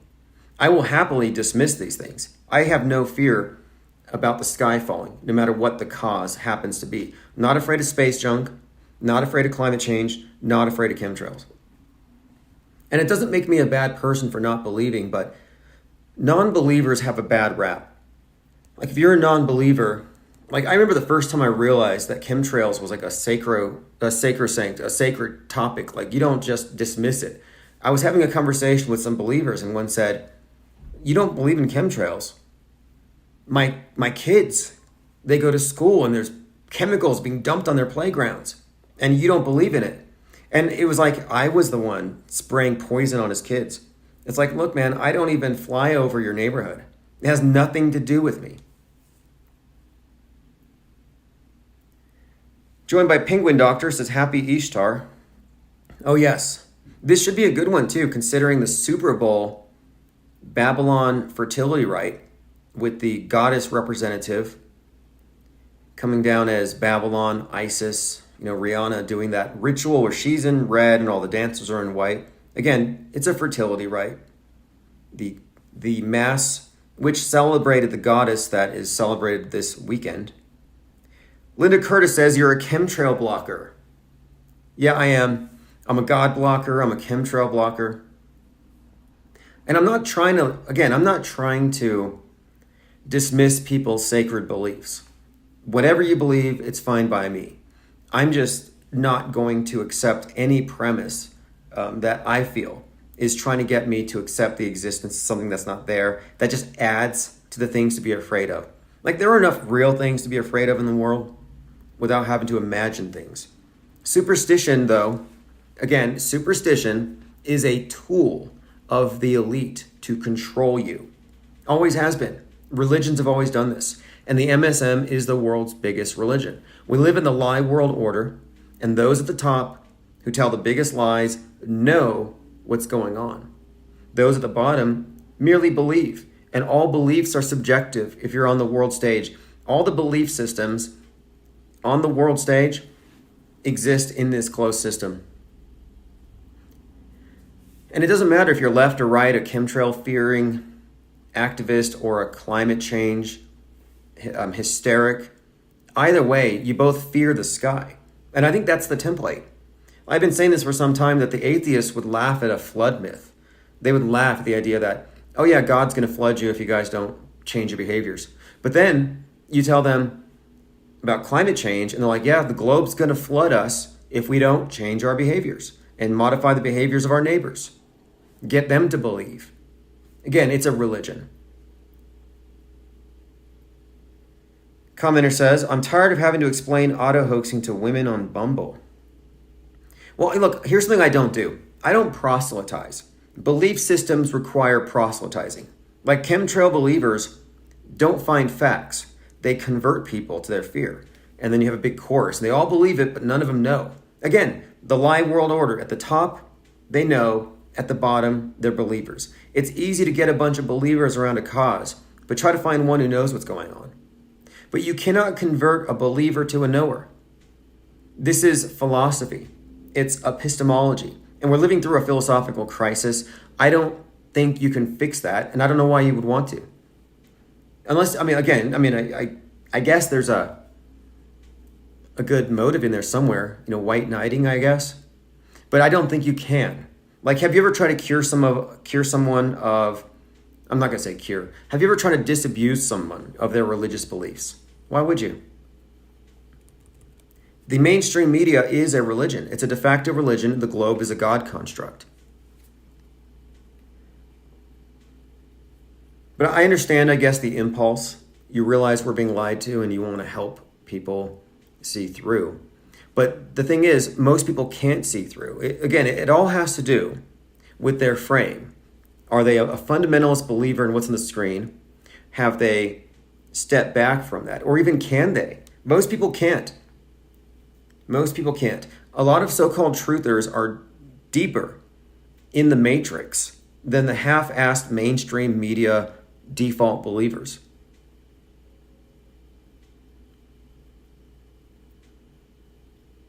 Going through your comments. Yeah, look, as far as the chemtrail thing goes, I understand that by not believing in it, I'm endangering all of you because I'm helping it to continue because I'm not part of it. I think that's the belief. And it's like this with religions. It's like this with Q. This idea that if everybody believes, the world will change. And you not believing, well, you're holding us all back. Like, yep, I take responsibility. Commenter says, denial of chemical ingredients makes you a dangerous idiot. Exactly. It kind of reminds me of anti-vaxxers. Oh, you're not anti-vax? He's not anti-vax. There's this episode in Seinfeld where there's this AIDS march, and Kramer doesn't want to wear an AIDS ribbon. Everybody else is wearing an AIDS ribbon. Kramer doesn't want to. And she's like, wait a minute, you don't want to wear an AIDS ribbon? He's like, no, I'm here. I believe in the cause, I'm marching with you, but I don't want to wear an AIDS ribbon. And she's like, telling her friends, this guy's not wearing an AIDS ribbon. And he calls them ribbon bullies. And it's all because he didn't want to wear the AIDS ribbon. He didn't want to be in solidarity. He was the guy that was bad and they all beat him up. But he was there. And I feel like it's the same with this. It's like my irrational fear is better than yours. And I don't think that's the case. I think vaxophobia and COVID phobia are the same. And I might be the only person on the internet that'll say that. And I know a lot of people who are married to their fear will disagree with it, but I don't think that the COVID phobe is any worse than the vaxophobe. And there are all kinds of orthodoxies and things that, like, to be a truther, you must believe this. Like, might as well have like a creed. Like, we are the truthers. We believe the skies are toxic. We will not take injections. We believe this. Like, do we all have to have a consensus on this stuff? Or can we just go by the facts? And the thing is, when the auto-hoaxing premise emerged, most only pointed it at the mainstream. But you have to recognize that alternative media is part of the mainstream media ecosystem. It's wrong, it's fallacious to think that like InfoWars and CNN and Fox aren't sharing the same stage. That's why I call this thing monolithic. The monolith is the perfect symbol for the black screen, the one world order religion, the thing that organizes all mankind on one big set of lies. It is monolithic. It's on all platforms. Diana South says a creed and a pinky swear. Salty Siren says chemicals aren't inherently dangerous. That's the first problem with their argument. I agree. I would say that they use the word chemical because it's scary. It's a scary word. If you said, oh, there's some persistent ice crystals up there, way up where it's cold, That's not scary, but chemicals is scary. And I'm like, well, there's no chemicals in there. They'll say, oh, it's not about chemtrails, it's geoengineering. Well, then why don't you talk about geoengineering? Always a dodge. Now, I'm not in the process of debunking things, but by being a non-believer, I get challenged a lot by believers, and I'm used to it. I really am. You know, and I'm just looking for the truth. You know, for example, just to run back to this one more time, I would argue that transvestigationism is not forensic science. It's not forensic science. It's not anthropology. That it's more like phrenology, which is a pseudoscience, where they draw all kinds of conclusions off of skulls. But I would even say, given the number of false positives, that it's more of a witch hunt and quite possibly a fetish. Quite possibly a fetish. Some of them really seem to enjoy their work. You know, I can't tell you how many times I heard certain of these investigators just really savoring the word Adonis belt. Like, I don't even know what that is. But something else too, we're talking about also a moral panic. We're talking about like the satanic panic of the 80s, which has come back in many ways. And if you look back, every few years, you have another all-encompassing theory to explain the bad guys. It used to just be Jews. Then it became reptilians. Then it's, reptoid, alien, satanic elite. And then from there, they dropped the reptoid thing. Whatever happened to the people who believe in reptilians? But when Q came along, a lot of people noticed the hand signs. Like, you can see why people would arrive at the conclusions that they're arriving at. Like, you're fully justified if you want to say that the elite in media and entertainment and politics and academia, I think you would be justified in saying that they're a bunch of Satanists or that they're part of some occult religion. They give it away all the time. But the thing is, this isn't just theory. We can point to their books. We can find references for all of the things we're observing in their own literature. But do we have enough information to go from there and call them reptilians? I don't think so. But anyway, my point is, the reptilian thing didn't really pan out. Most of the evidence was bad CGI. And this is something too I've noticed. Truthers will use bad evidence. For example, they will record a person on TV. I've seen this before. When Trump was being arraigned, someone had recorded this on their TV, but they were at an angle, so it made it look like the security guards had really big heads. As in aliens. Like, this is like a really tiny face and a large egg head behind this guy. And they shared this on Twitter. It was being viewed millions of times. Who was this alien right next to Trump when he was getting arrested? Well, it turns out, if you were to scroll through the footage, every person on that video had a huge head. And that's because the guy was recording from his phone off of the screen. And this is typical, though. This is typical of what I've seen. And, the worst offenders, some of the biggest liars are QAnoners. Portal Complex says, I saw a biplane write Marxist words in the sky with chemtrails. Well, the Marxists have won. I mean, the commies won. What else can we say? Commenter says, I'm a reality denier. No, actually, calling me a reality denier is like calling you a reality denier if you don't believe in the globe or if you don't believe in climate change. First, they have to provide evidence first. And the evidence that they provide is what? Denying what is repeatable and testable and asserting it to be something else. But yeah, as far as the commies and the skywriting, they already won. They won World War III, if you didn't notice. What do you think the Cold War was? The Cold War was a, quote, global propaganda campaign to convince the capitalist nations to shut down over a cold, which we did. And then they took over formally with the Great Reset, increased their ability to centralize the distribution of all goods and services. It was a mind war, and the West lost. Diana South says QAnon is a death cult. They love the idea of military tribunals and secret firing squads. Yeah, there are apologists for Q who think that because Trump is the savior, they're the good guys. And as long as you're the good guy, you can talk all day about murdering Democrats and you're not a bad person. I'm sorry, but the QAnon is a bloodthirsty cult. I've known this from day one. The first person that introduced me to it was happy about the pandemic. They were taking malaria drugs before it was cool. Back when the QAnoners were first getting into anti-malaria drugs because they thought a plague was coming. But this person said gloatingly, oh, this is great. It's a boomer killer. It's going to be good for the economy. Then he went on to say that, and you know what? You don't have to do anything. You could just stay at home, eat popcorn, and watch TV, and you're going to see the deep state are all going to be killed, executed on TV.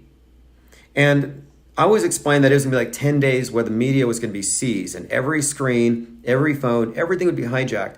And you'd be watching an endless succession of Democrats being killed by Trump's army. Like this is why I call the MAGA ban. How I compare the QAnon radical movement to the Quran radicals. Radical Islam, radical QAnon, the same thing. It's the same thing, unless you can tell me there's a difference between the great Satan and the deep state. There is no difference. Is there a difference between a cave-dwelling terrorist ready to scream Allah Akbar and blow himself up to get virgins and a incel in a basement ready to go shoot people to express his suppressed urges and express his hatred for the West and Western women? No, it's the same thing. But if they're sitting there waiting for mass executions, it's a bloodthirsty cult. Might as well call it what it is. And how many years has it been? And one more thing. They've had years, like chemtrailers. Chemtrails have had 20 years. You guys could have filed a class action lawsuit if you really believe that Delta Airlines is dumping toxic chemicals in your head and you're not going to even go on Yelp and write them a negative review. Well, then you're just not an activist and you're not motivated. If I believed it, and this is not an exaggeration, if I believed in chemtrail theory, I would organize a class action lawsuit and a worldwide media campaign, and we would shut down the airlines, and we would find out. But I don't believe in it, so I don't care to. And I think it's really sad that none of those that believe in it will take any action to save their lives or the lives of the future generations. Like, if you really believed it, you're not acting like it. Diana South says, Q is a mirror of Bolsheviks' misinformation campaign. Oh yes, Operation Trust. Trust the plan. All right, let's go through. It's Good Friday. This is a tweet from Diana Gaylord. Christ was crucified 15 days after the spring equinox. Trump is being arraigned the same day. Is it a coincidence or is God at work here?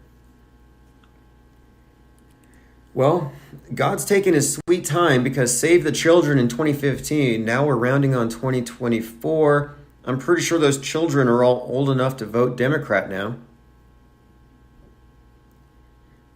Here's from Raw Story, quote, it's kind of a Jesus Christ thing. Report says Trump refused to be quietly arraigned over Zoom. Yeah, he wanted to be the martyr. Commenter says here, we have the documents. You got my documents. Yeah, you can't trust the government. You can't trust the CIA. They're a bunch of liars and psyopers. However, if they leak documents, you can trust those. Oh yeah. You can always trust a leaked document from a known liar because no way that the most sophisticated liars in the world would employ reverse psychology. Nope. I mean, that's basic Machiavelli 101. It's like, we don't believe it, but we believe the leaked docs. It doesn't exist, but I've seen patents filed. I've seen plans, the leaked plans. Old playbook. I remember the first time I met Nathan Thompson, it was at a Flat Earth conference, and he said to me, have you read the protocols of the learned elders of Zion. And I was just, I didn't know what to say. I thought, is he joking? No, he was serious. And I'm like, oh, you mean the plan that the bad guys leaked that tells you how they're going to take over the world? And it's an obvious hoax. The syntax gives it away. It'd be so easy to do. Okay, continuing. Again, it's Easter weekend. It's been a very interesting week, though. I mean, this date, 4/4, Trump being arraigned on MLK Day, like, what is all that? Indicted on the date of Ronald Reagan's attempted assassination. His arraignment being, I mean, the timing of it. Again, he has his Mar-a-Lago raid on 8/8/2022. You could text Trump at 8022, and 33 weeks and 3 days from that date, he gets indicted. Like, this is scripted to create a martyr. Then you can attach him to Waco, the whole Waco Apocalypse Netflix show coming out on 3/22. But Waco, with the Dave Koresh martyr, 33-year-old, called himself Christ.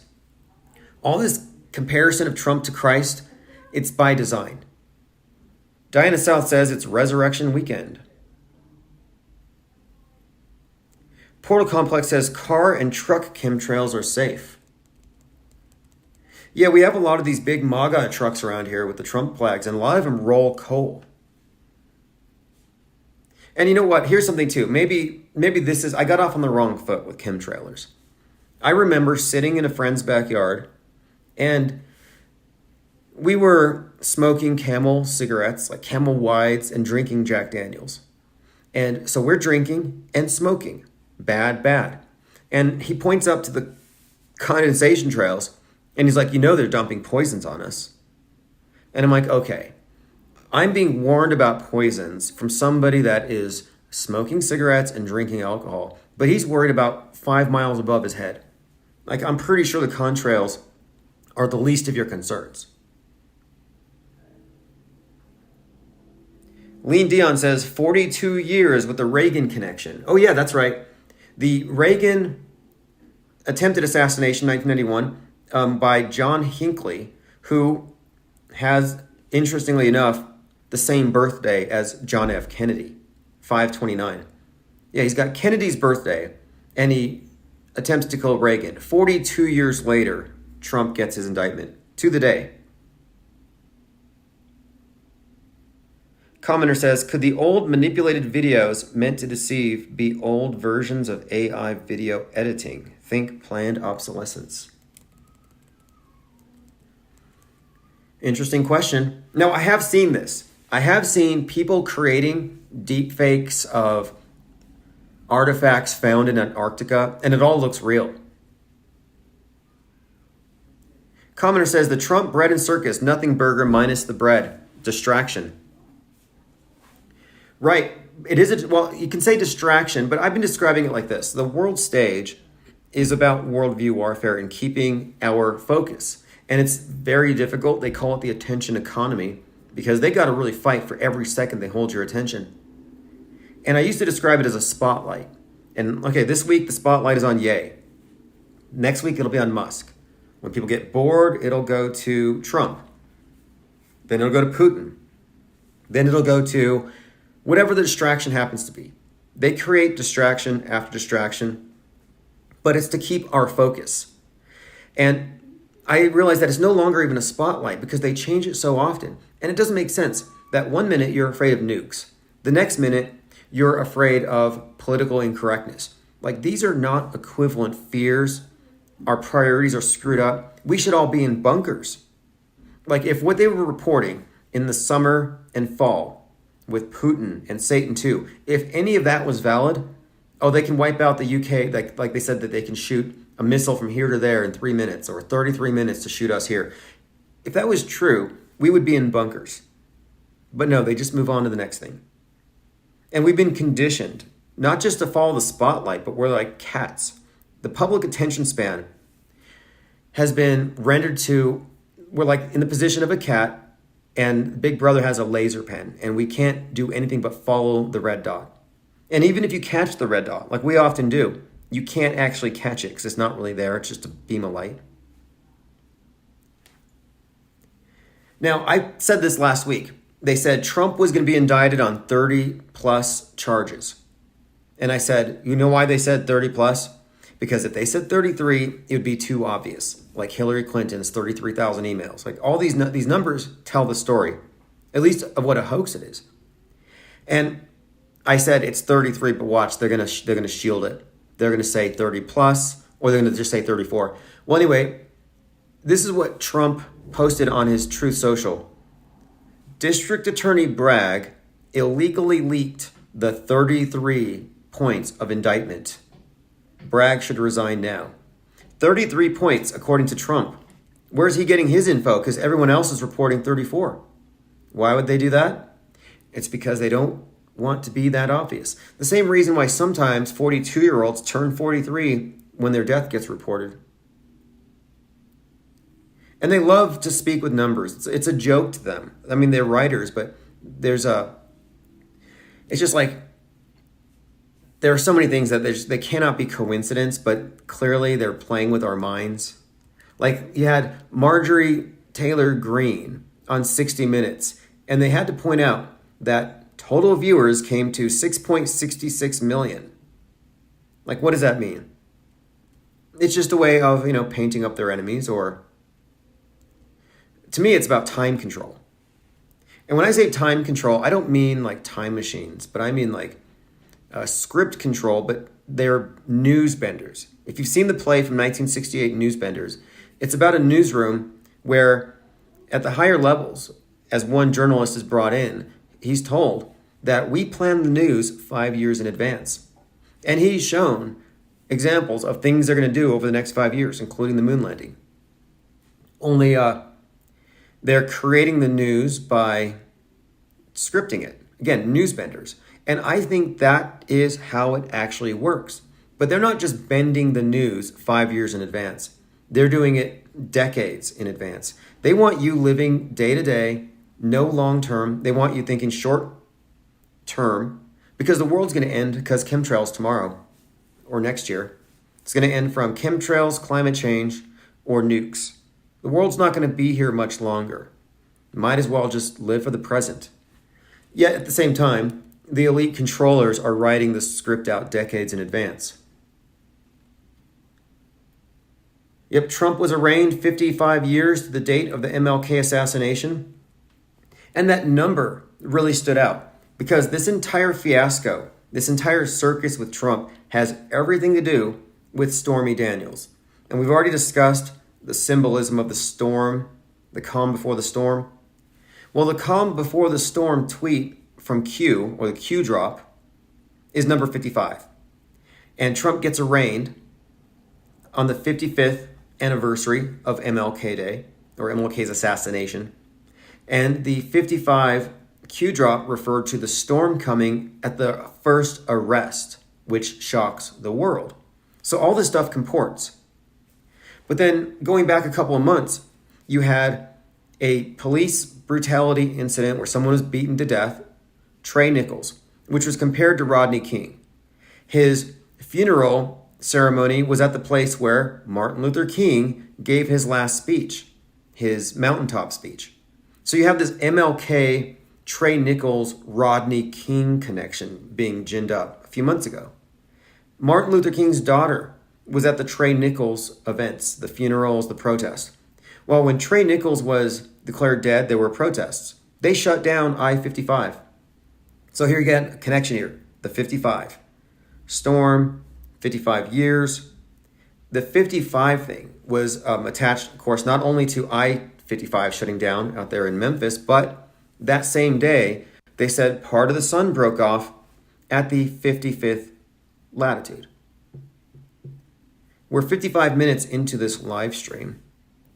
And then, okay, one more thing. Trump's on Hannity, and he's talking about the J6, the January 6th choir, with the prisoners all saying the national anthem, and he gives the Pledge of Allegiance over it. And I'm like, okay, he compared himself to Elvis. He's like, I feel like Elvis, because his track beat Miley, or I think Molly Cyrus, he said. It beat Taylor Swift, 33-year-old Taylor Swift. He's like, I feel like Elvis. I'm like, that's funny because 55 years ago, Elvis had his comeback special. Like the number 55 was already very much associated with this before I found out the MLK's 55th assassination. Now, I didn't think they were going to kill him or assassinate him on the 55th anniversary. They're never that redundant or blatant. As often as they repeat and recycle, it's never that obvious. But what is obvious is they have built up a narrative to frame him as a martyr. And they've done this for some time. Even Donald Trump Jr. published a tweet on his Instagram, but he removed it, where he said, you know who else was arrested the week before Easter? And he posted Jesus. Like, they're not even hiding it. I mean, who remembers here Trump signing Bibles? Psyop says, everything seems to be a cover for the monetary collapse and the reset. Exalt says, anyone notice the Ukraine war has gone silent, things seem quiet. Right, I think it's the attention span. The same reason why we don't have serial killers. It's just that nobody's paying attention long enough for the story to build. They have to do the mass shooter thing. And we just had another mass shooter, another non-binary shooter. And look, non-binary shooters are the new bowl cut shooters. They're just as fake. But the bowl cut shooter only terrorized liberals, and they figured it out. They said, you know what? The right doesn't care when one of their own pops off. The right doesn't care about MAGA hat AR-15 wielding psychopaths because they're on their side. They don't care. 20 years of fake school shootings has done nothing to change the right's opinions about mass shooters because they're just not afraid of them. They say, oh, just arm the teachers. Stop giving them antidepressants. Like, they don't think it's a scary thing. And then what they've done, and this is intelligent, in the last year, now all the mass shooters are actually scary to the right. They got rid of the bowl cut, racist, Nazi, MAGA, and now you've got far left radical non-binaries as now the vanguard and of the mass shooters. And this is something that they're actually scared of. I'm listening to right-wing podcasts. I'm like, wow, these guys didn't care about school shootings before. Now they do.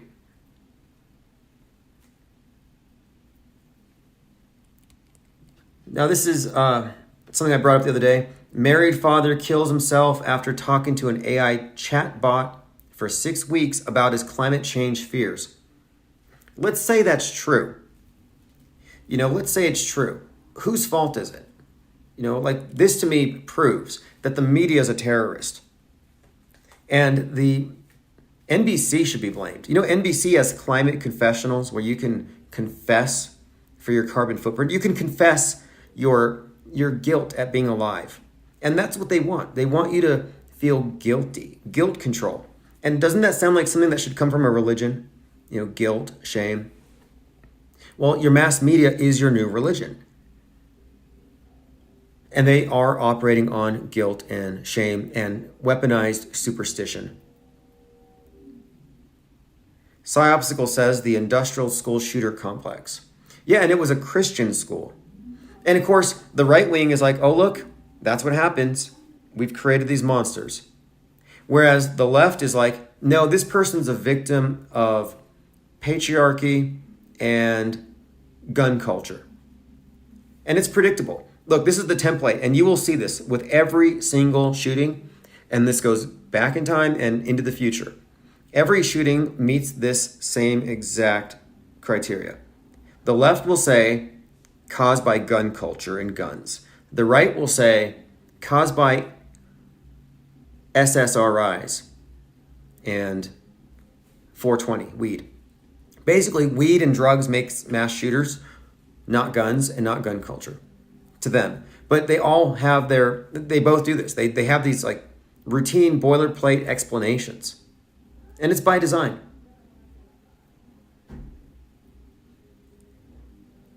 Lean Dion says they are absolutely the terrorists. Yes, I wrote an article recently about stochastic terrorism. The idea that if somebody with influence just says it and puts it out there, somebody might do it, which I don't think is real. The idea that This shooter is a copycat shooter. He's copying what he saw on the news. This is all trying to get us to accept the premise of contagion, what they call the contagion effect. And they've applied this fallacious reasoning to everything. Like I understand contagious disease. However, to apply that to ideology, to belief systems, yeah, that's pseudoscience at best. Memetics is fascinating on that level, but you cannot say that you catch ideas. You cannot isolate the mind virus, but they think they can. And now they're saying, oh, banks collapsing is contagious. It's a contagion. School shooters, contagion. Everything is now. But I definitely think you're right. Everything Psyop mentioned about everything seems to be a preparation for a major collapse/reset.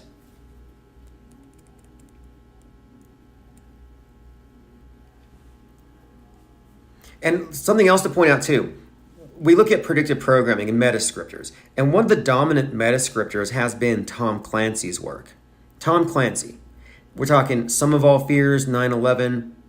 In fact, there was a astronaut on the ISS who claims he witnessed 9/11 from space. And he claims that while it happened, he was listening to the audiobook of A Sum of All Fears. And he thought to himself, wow, it's just like the book. Hilarious story. But this Tom Clancy also has The Division. And again, when you say the word The Division, it makes me think of the crack, the schism in everything, the Kraken that's constantly referenced, The Division. But The Division and Dark Winter, and these are huge memes that have been forced into the narrative, into the big story. And so we've been watching this. What's with The Division? What's with Dark Winter? What's going to trigger? And the Dark Winter, the Division story, it all begins on a Black Friday when money contaminated with a virus spreads on a Black Friday and causes a societal collapse. So there's your connection. Your connection is this: the money and the contagion, the money with the virus, the contagious bank collapse. It was all more or less predicted in Dark Winter, but instead of it being a literal virus on cash, it's this explanation for how everything is collapsing like a chain reaction. And they've also attached to it, in a very contradictory way, fallout. Like, okay, either it's a nuke or it's a pandemic, but it can't be both. Pandemics don't have, quote, fallout. Fallout is from a nuke. But Tom Clancy's one of these metascriptors to look at. I would say right now, though, the main one is, I think the dominant one, especially in the near future, is Christopher Nolan. And Christopher Nolan is doing that Oppenheimer movie, which has to do with the beginning of the nuclear age. Fascinating story, but my thinking on it is this. They use psyops to, I believe, to stage things in advance. Like, for example, Ohio. People are like observing this train wreck that mirrored what happened in the movie. Well, when they were filming the movie, they could have filmed the train derailment. They could have pre-shot a lot of the scenes. They had a lot of time and space to do it. They had a closed movie set. It could have been dual purpose, which would explain why so many of their extras had to be evacuated and talk to the news about it. Diana South says, Tom Clancy is most likely a Jesuit.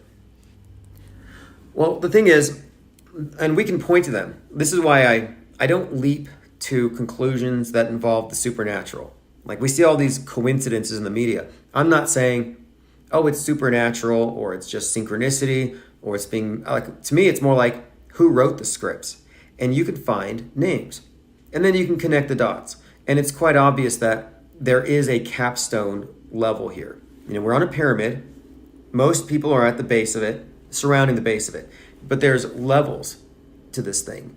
And the higher up you go, the more you're in the know, and the less you're a believer. Because we're all dupes. The world stage is a world of dupes. And the dupers are up there in the glowing capstone. And that's where you're going to find the networks. That's where you're going to find the connections between the different writers and the stories. And it all comes together pretty nicely. I found some more interesting things here as well, like the number 116, January 6th. That number is all over Alex Jones and Trump before 1/6. Like that famous interview on Piers Morgan where Alex Jones says 1776 will commence again if they try to take the guns. Yeah, that was a conversation after they were talking about how 1.6 billion rounds of ammunition was purchased by Homeland Security, 1/6. So he says 1776 will commence again because of the 1.6 billion rounds. Well, 1776 and the Kraken thing has been this reoccurring theme. But again, the 1/6 and the Kraken are positively correlated.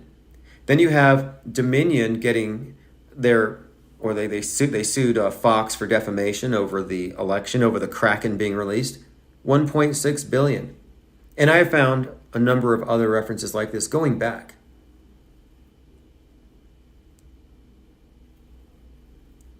All right, let me scroll through my Twitter feed. It's been a few days. I've been busily working on Auto Hoaxology 101, developing the coursework. Before the end of this year, I mean, ideally by the summer, I expect to have a textbook of all the Auto Hoaxology coursework, the lessons, the diagrams, the explanations, the lexicon. And I think it's important work because we've been given very bad tools to discern the news. One is just logical, is just you're expected to believe it. You're not supposed to actually think. There's no cognition there. There's no effort there. It's just absorbing it. But when you get into the conspiracy realm, you're given this explanation of it's a false flag if it's not real. And if it's a false flag, it's a whodunit. It's a mystery. And that's misleading. And what we've introduced and what we've really honed in on here is that by accepting the news media as neutral, you're missing the psywar for the psyop. The whole point in calling things fake and not false flag is we're not agreeing that any of it's true, because we are including in our assessment the fact that the mass media is not an impartial observer. And that's where most people get it wrong. It's like the mass media is being tricked by a bunch of crisis actors and guerrilla filmmakers. No, that's not what's happening. They are part of the propaganda creation. Diana South says, it's not news anymore, it's entertainment. Yeah, I think that is true. And it is entertaining. I watch it all the time. I've been watching since I've been in between headquarters. I've been watching CNN and Fox because I want to know where the average news consumer is. Where is the MSM fundamentalist? I don't want to be in an echo chamber of people who just see through it all. I need to know, just to understand, the world where they are at.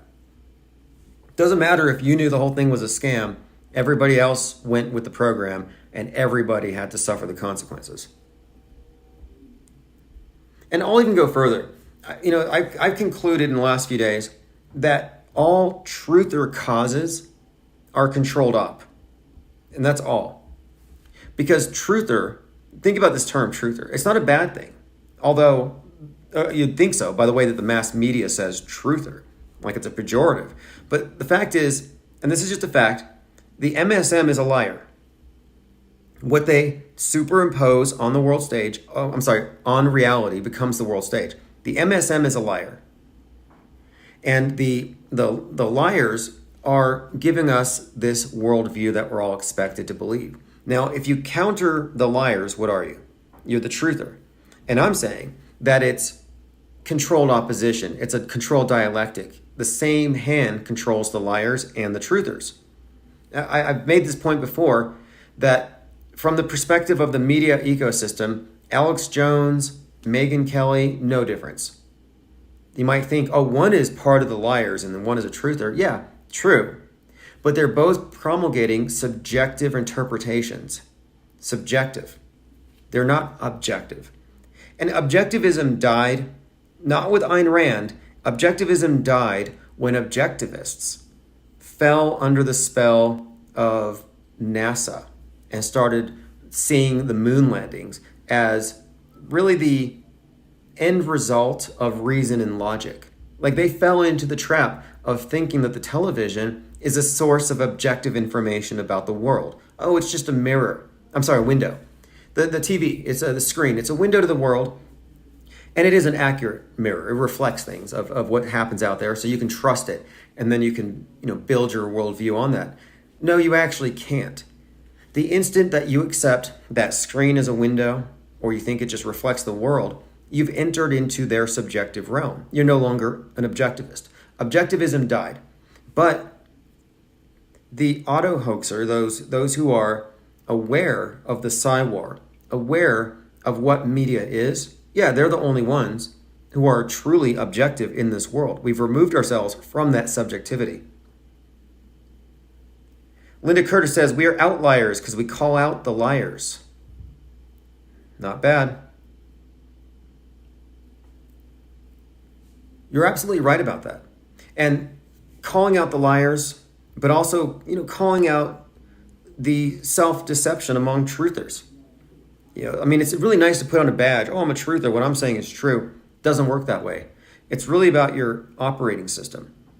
And the thing is, the truthers have the same malware that the liars have, which is their perspective is filtered through that screen. The difference is the liars are insisting it is what's on the screen. The truthers are saying, no, it's more. It's that plus some conspiracy that's sinister and frightening. They add on to it. What we're doing by being objective is we're subtracting from it. And this is new. This off-world stage perspective is new. Some people have had it, some people have stepped away, but it wasn't always possible. It was impossible, I would say. It would have been impossible to have arrived at the right conclusion without insider information, without being an insider. The only reason why we have the info we do is because we have had certain epiphanies. For me, it was a certain smile. That's what it took for me. What broke the spell for me, and it sunk in, was it was the duper's delight. Because then it made me realize, okay, this is bigger than I thought. This is not just the media tricking people. This is the media working with government, and if it's at that level, it's bipartisan. It's not the left trying to trick the right into giving up their guns. Both sides are part of Psywar, and we are the target. Lean Dion says, Westworld calls those that go against the AI's program outliers. That's exactly what we are.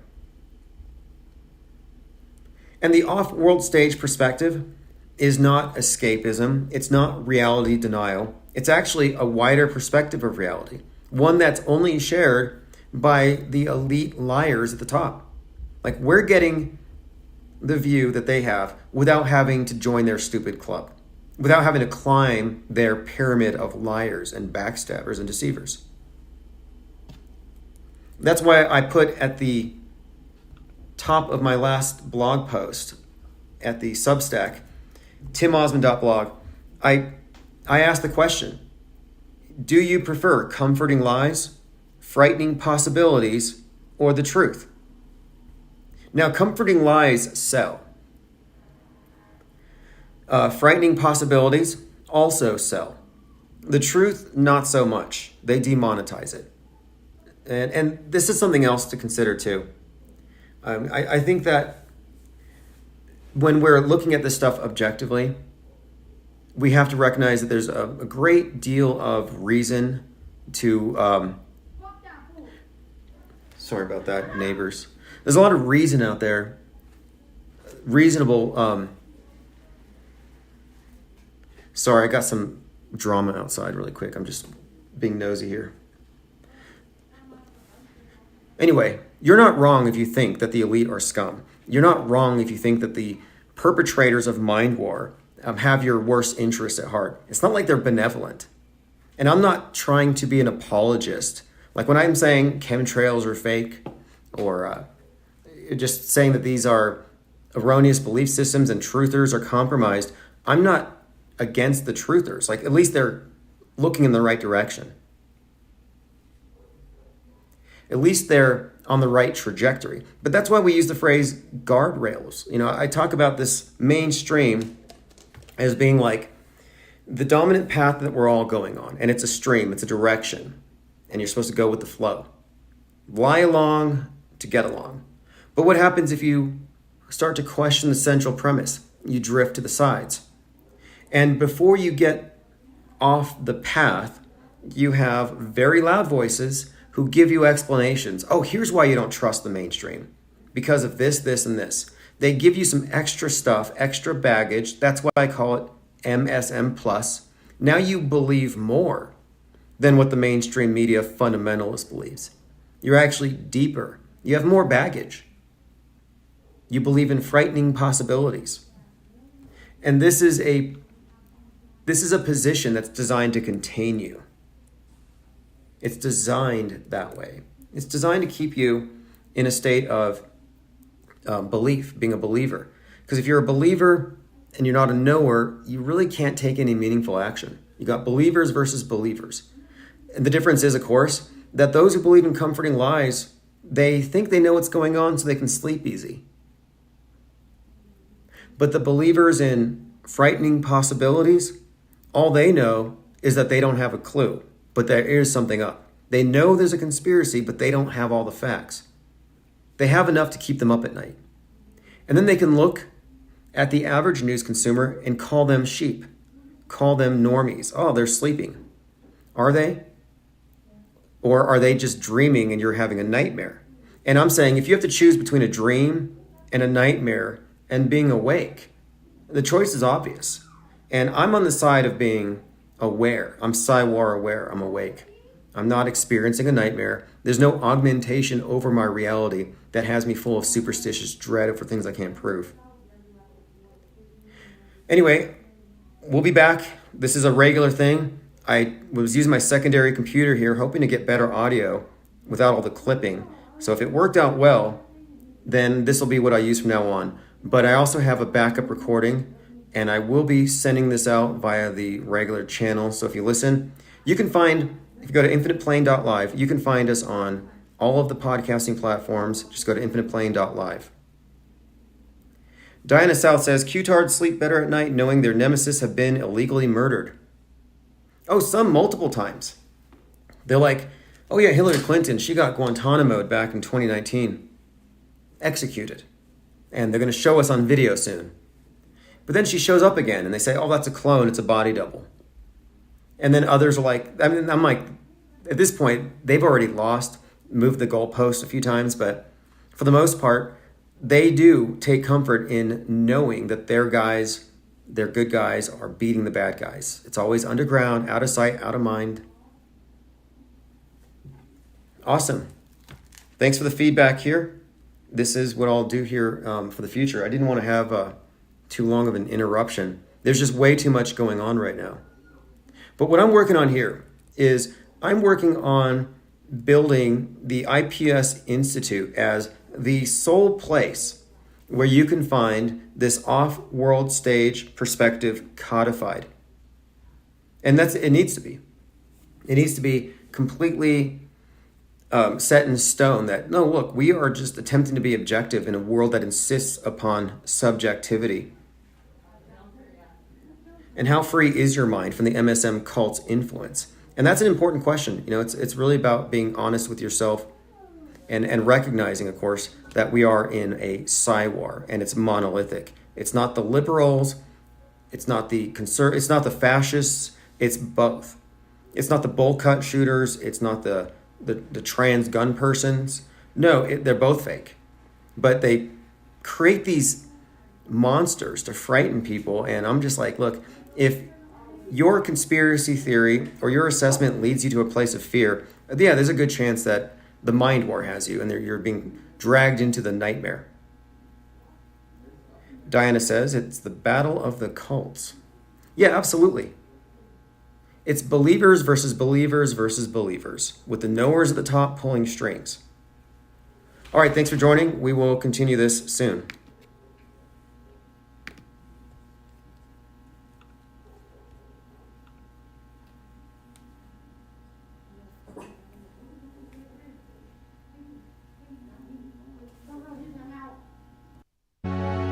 You are listening to Infinite Plane Radio. Stick around for live call-in shows. Stay for the music and recent replays. Join us at infiniteplane.live for 24/7 live chat with other listeners. It's like, we're all going to die someday. And if you're going to pick some place to die, then why not Mars? Okay. If we're born on Earth, why not die on Mars? Seems like maybe it'd be kind of exciting. But so I think, given the choice of dying on Earth or dying on Mars, I'd say, yeah, sure, I'll die on Mars. Father,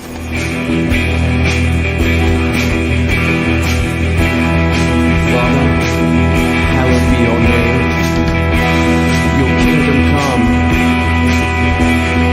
Give us each our daily bread, and forgive us our sins.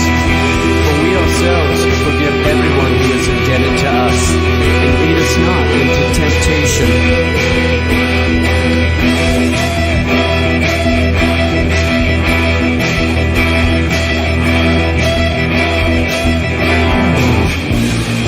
Drive your car to Mars. Do yourself a space. Hiding behind a Tesla's name. Afraid the sheep will wake.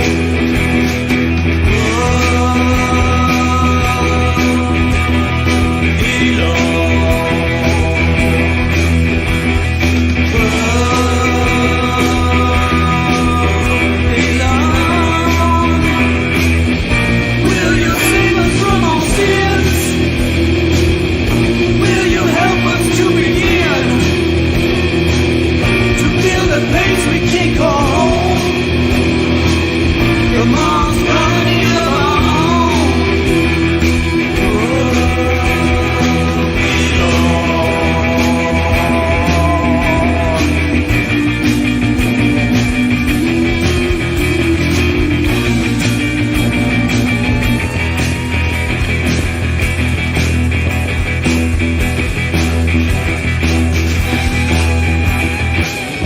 Playing a game with all the souls who don't know deception is your name.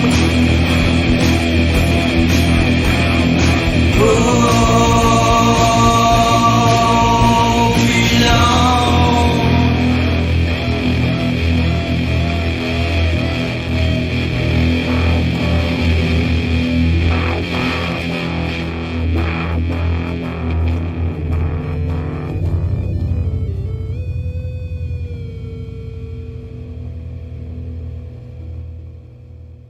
And you can tell it's real because it looks so fake. There they go.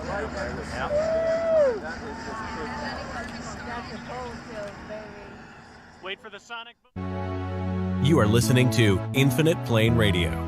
Stick around for live call-in shows. Stay for the music and recent replays. We are about to kick off, I think, our finest year yet.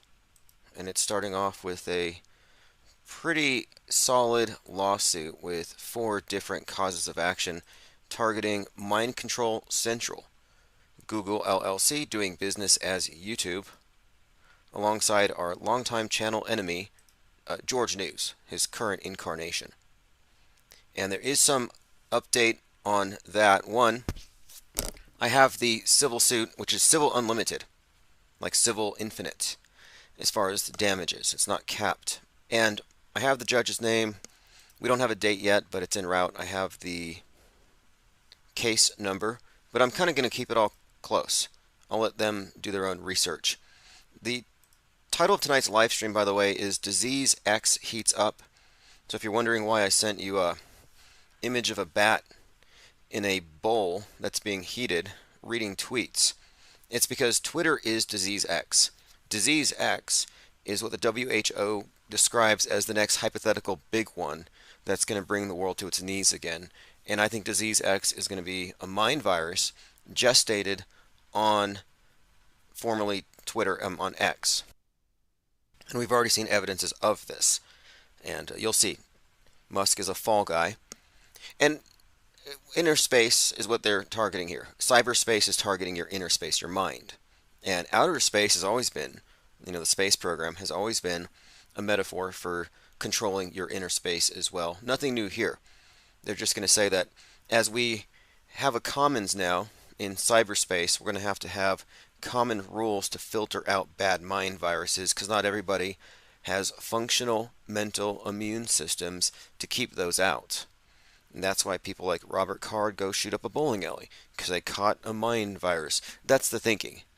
That's their thinking, or non-thinking. That's their explanation.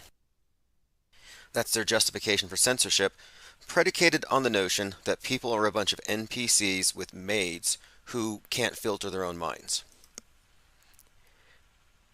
Again, that's a mental immune system's been compromised, which is really just saying not only lack of discernment in terms of logic and reason, or even having any kind of interest in what's going on, but I mean also this visual illiteracy, which afflicts pretty much 100% of the population. Some of us are only able to notice things are fake because we know the context. Visually, sometimes it's very difficult to tell. Although we do have, I think, some of the most up-to-date assessments on how things work. I mean, a lot of this information is just barely leaking out there. Like, for example, we were recently circulating an article about these surgical training dolls that bleed and breathe. And if you're not aware of all of the tricks that and all the props, but all of these various, not just digital filters, but deep fake in reality, these different technologies, this deep fakery, if you don't assess your mediation along with that factored in, you'll never arrive at the truth. All right, text alerts have gone out. Elephant Tusks, Reverse History, Demetria 101, Ears Up, Flat Earth Outlaw. Thank you for joining. Oswaldo GCF, Ready or Not, Portal Complex, Osher 06, IFEPE 73, Joe Raw. Okay, everyone's flooding in. This is working. We're up to 37 so far. Okay, let's go ahead and get into the notes. A lot of stuff to cover today. I'll be really quick on this one because, this is just one of these topics that I think we've all grown kind of wary of. Marcus Goldfinch put his chin on a t-shirt. That's Marco Polo 501c3, comprised of Garrett Ziegler, Marcus Goldfinch, and a few other unnamed defendants are, quote, in the fight of their lives. This is what they published today. And they are selling, or they're trying to sell, 200 t-shirts to raise money for Marco Polo 501c3, which isn't even a 501c3. It's a political organization. It's a smear campaign operation. It's not a charity. And they're being attacked on those grounds. And because they're being attacked, they claim they're in the fight of their lives. But I think it's interesting that all of a sudden, he is playing like he's a victim. And he says, if he feels safe, when Biden is out of, this is what he actually put on his Twitter, when Biden is out of office and my safety is assured, I will raise my gaze and smile at the camera, love you all. Pretty sure I'm not included in that. But he actually put his face, well, just his chin, his hat covers the rest, on a shirt as a fundraiser for $50. On the same website, he sells Donald Trump's mugshot. This is not an authorized version of it, for $39. So it's actually more expensive to buy his partial pre-mugshot than Trump's full mugshot. He also said, once we've moved 200 items, this campaign will end. You really want to own one of these, all caps. Note you can purchase more than one item. But when we've sold 200, the fundraiser ends. And I'm thinking maybe he should do an NFT next. Like Trump. Like, this is obviously what he's doing. He's copying Trump. I don't think it's all that original. But when he is arrested for cybercrimes, I'm going to put his mugshot on a piñata, possibly a dartboard, because I couldn't imagine actually wanting to wear his face on me. I'd want to stab myself through it. But I did put his face on a wanted poster. So you don't have to wait for a big reveal. We already have his face. We found it a long time ago. And it's one of the reasons why he hates us so much, is we doxed him after he went anonymous for years as a black hat hacker. And he is a criminal. I don't use that word lightly. He's a hacker, cyber stalker. He's a collector of Hunter Biden nudes. I forgot I put that on the wanted poster. Wanted, editor of George News, Marcus Goldfinch, resurrected JFK Jr.'s magazine. George, top QAnon influencer, presently in the White House press corps, insurrectionist, hacker, cyberstalker, collector of Hunter Biden nudes. He has seen 4,000 pictures of Hunter Biden's genitals. And I know this because he published the laptop as a book and had to manually pixelate every single one of these pictures. Pixelation. And he and Garrett Ziegler have been basically selling this smut for years as a way to attack Joe Biden.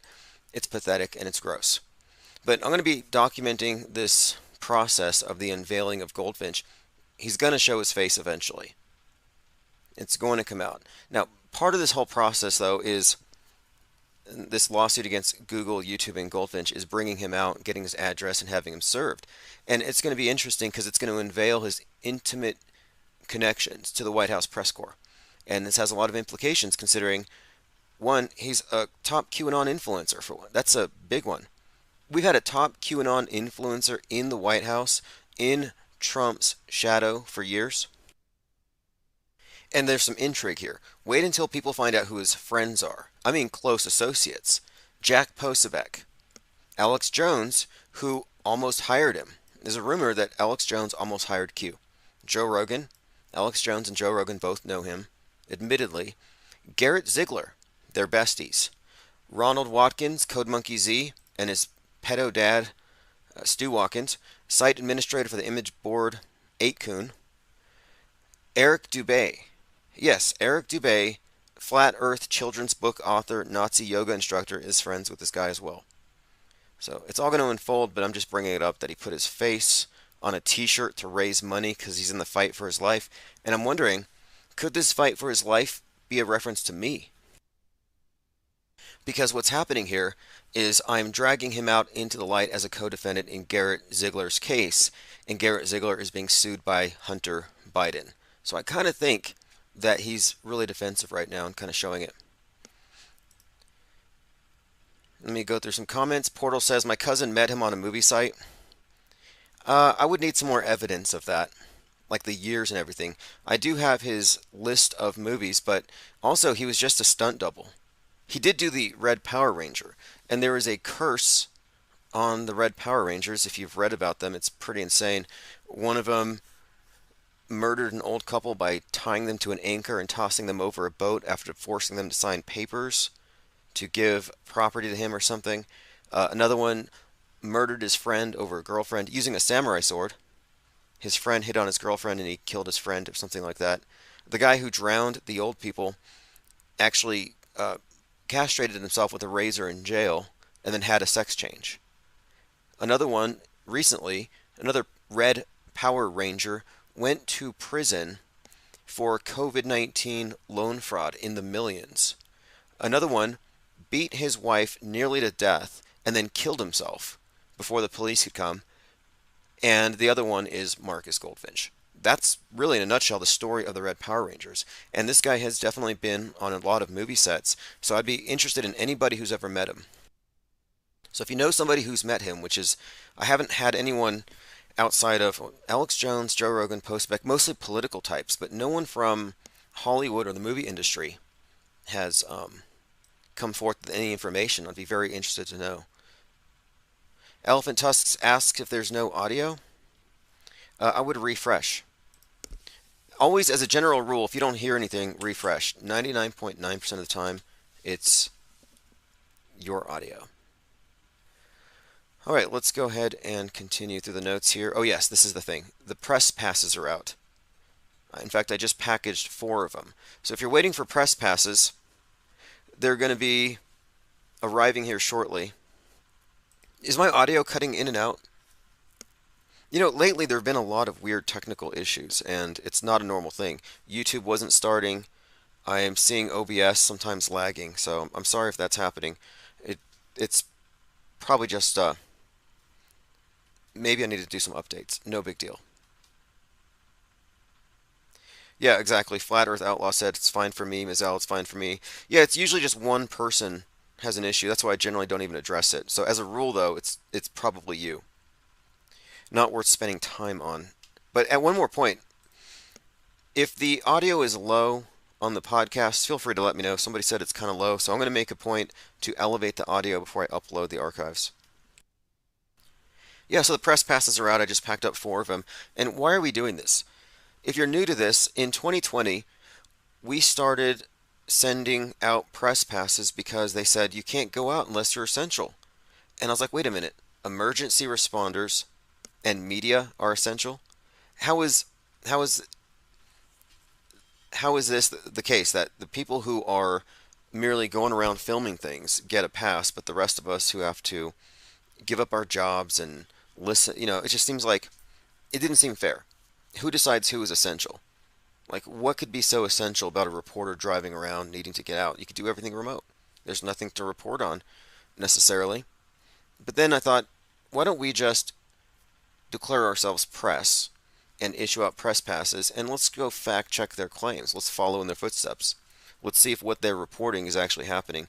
And we pretty much found it to be the case that no, there's virtually no overlap between the version that we see on TV and what's going on out in the world. And this was eye-opening.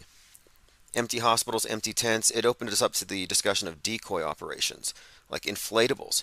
It is unbelievable the amount of inflatables that you see being used as decoys.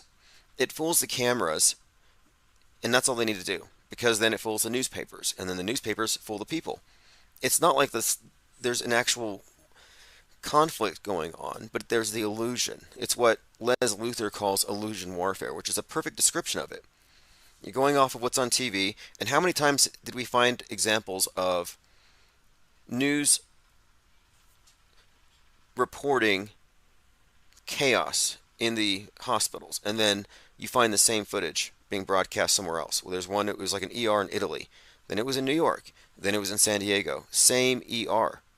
And I was just thinking how it was not uncommon. But my point is, we were unlockdownable. We declared ourselves essential, and that's the purpose of having the press pass. Every observation point is valid, and we're trying to get the most complete view we can outside of the filter of mass media, and that's what the purpose of the press passes has always been. But what's more, we want to focus on some key areas, fact-finding missions, and that's the next step, where we activate the reporters again. We're not checking out empty hospitals. We're not going around following up on those reports, because that's old news, but we have a lot of other areas to dig into. Okay, someone says the audio is kind of screwed up. Interesting. You know what I might do is I might just do a separate recording on a separate device. I did it this summer when it was actually in the spring when I was using really bad Wi-Fi. I had a backup recording. Okay, so it's on my end, and it's probably distracting. Let me go ahead and fix this, but I did want to update everybody on the fact that we have the press passes going out. Autohoaxology 101 is arriving any day now. I have boxes of it that I've ordered, and we're going to go ahead and move forward with the press club and activating our reports. And the way it's going to work is going to be sort of like a proposal. I have a number of proposals for different stories, different areas that we want investigated, and how we're going to go about it. We'll be discussing, I would like to say in Discord, but I kind of feel like I have to burn Discord. I don't use it, I don't go there, and it's sort of been ruined. It really has been. What I mean is, it's been infiltrated with so many bad actors that I don't want, like, I can't control everybody. If we get 10,000 people in Discord, I don't really care who comes in. It's not my business to vet everybody. However, there's a branding issue. There's a smear campaign already ongoing against anybody that goes against mainstream. And what I don't want is I don't want advanced media deconstruction affiliated with any of this collectivist racial group, race purity, blood purity.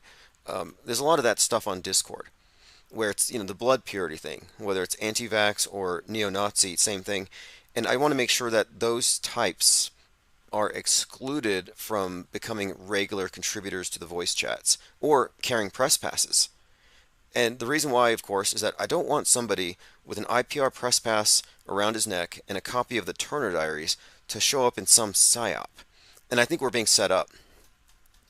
Plain Decoded says you need rules and mods. Discord is fun. Yeah, I would like to use Discord for organizational purposes like we had before, but we literally dropped it because we had found out that actually the FBI were hiring people.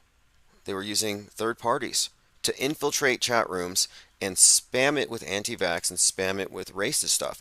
And I don't want to name names, but there are people who came in specifically spreading racist stuff until we had to ban them multiple times. They come back in, we ban them, they come back in. And it's like, all right, I get it. You've cleaned up your act. I cured you of your racism or whatever.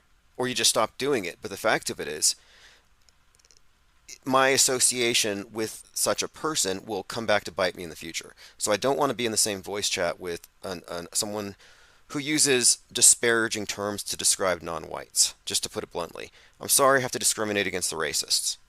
But it's just too much of a risk, especially when I have an office with an address and I don't want to be negatively branded by some Nick Fuentes fanboy. And those people are disgusting anyway.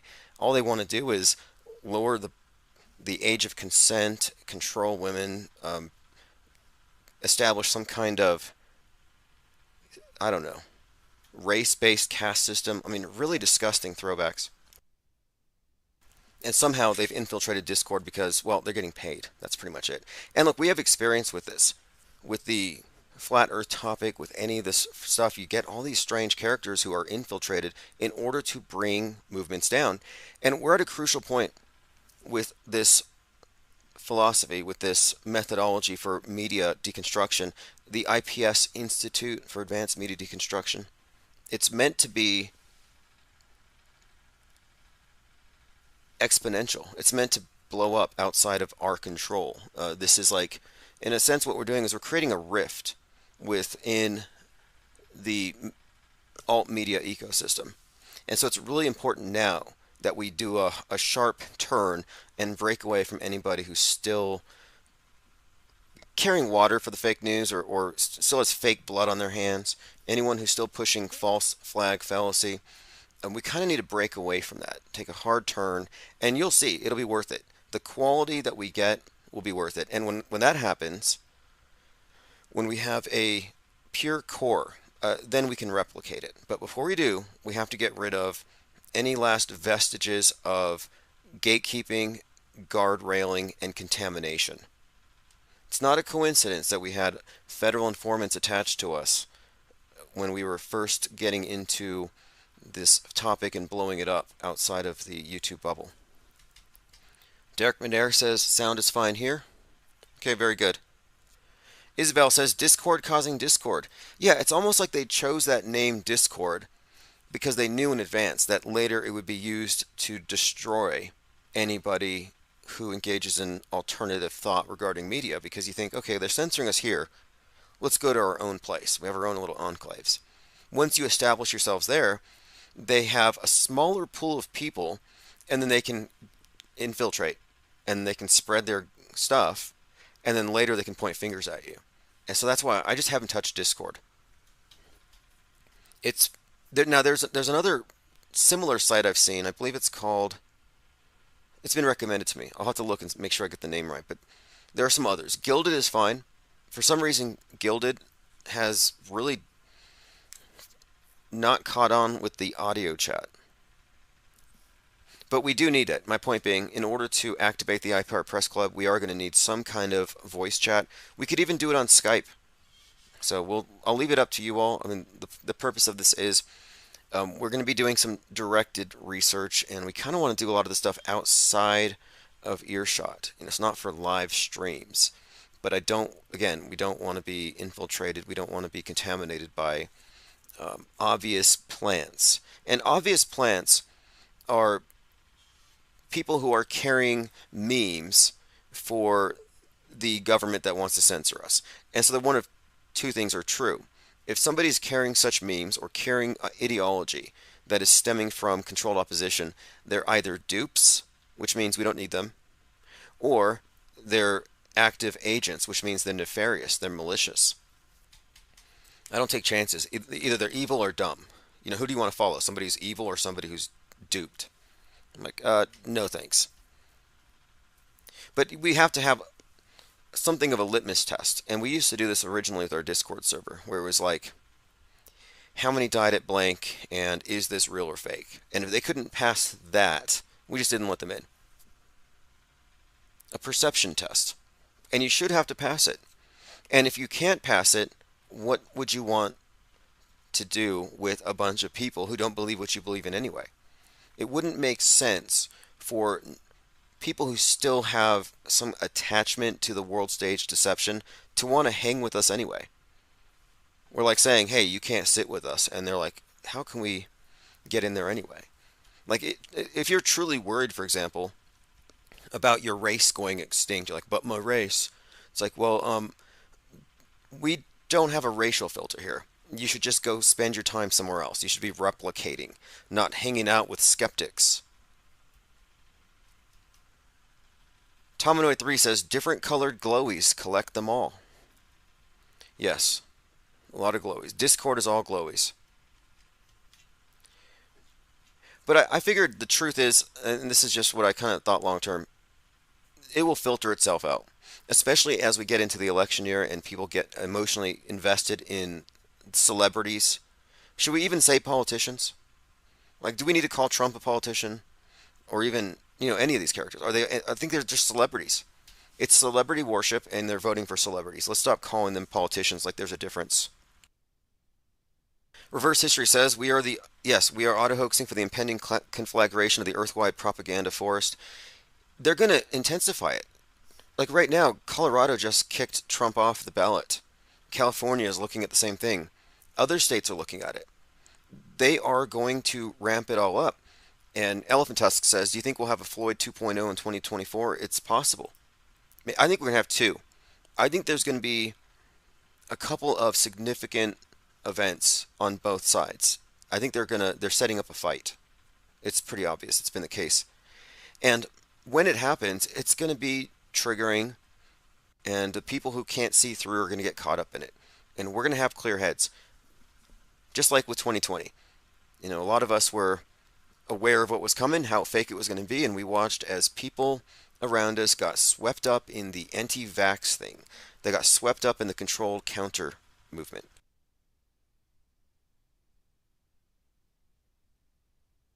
Reverse History says they censored the word Tinder. Okay, auto-hoaxing Tinder. Try kindling. Why would they have censored Tinder? I censored it.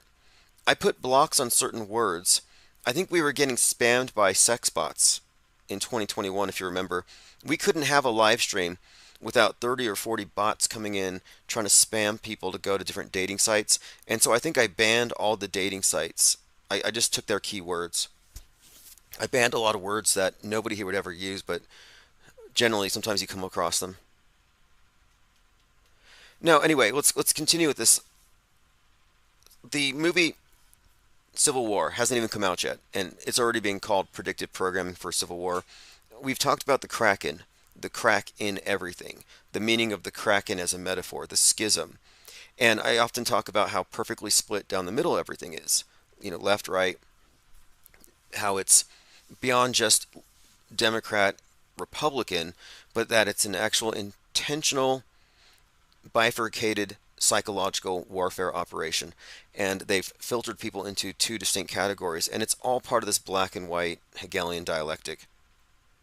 Now, what's happening next is they're going to somehow trigger some kind of event, and this Civil War movie seems to be predictive programming for what comes next.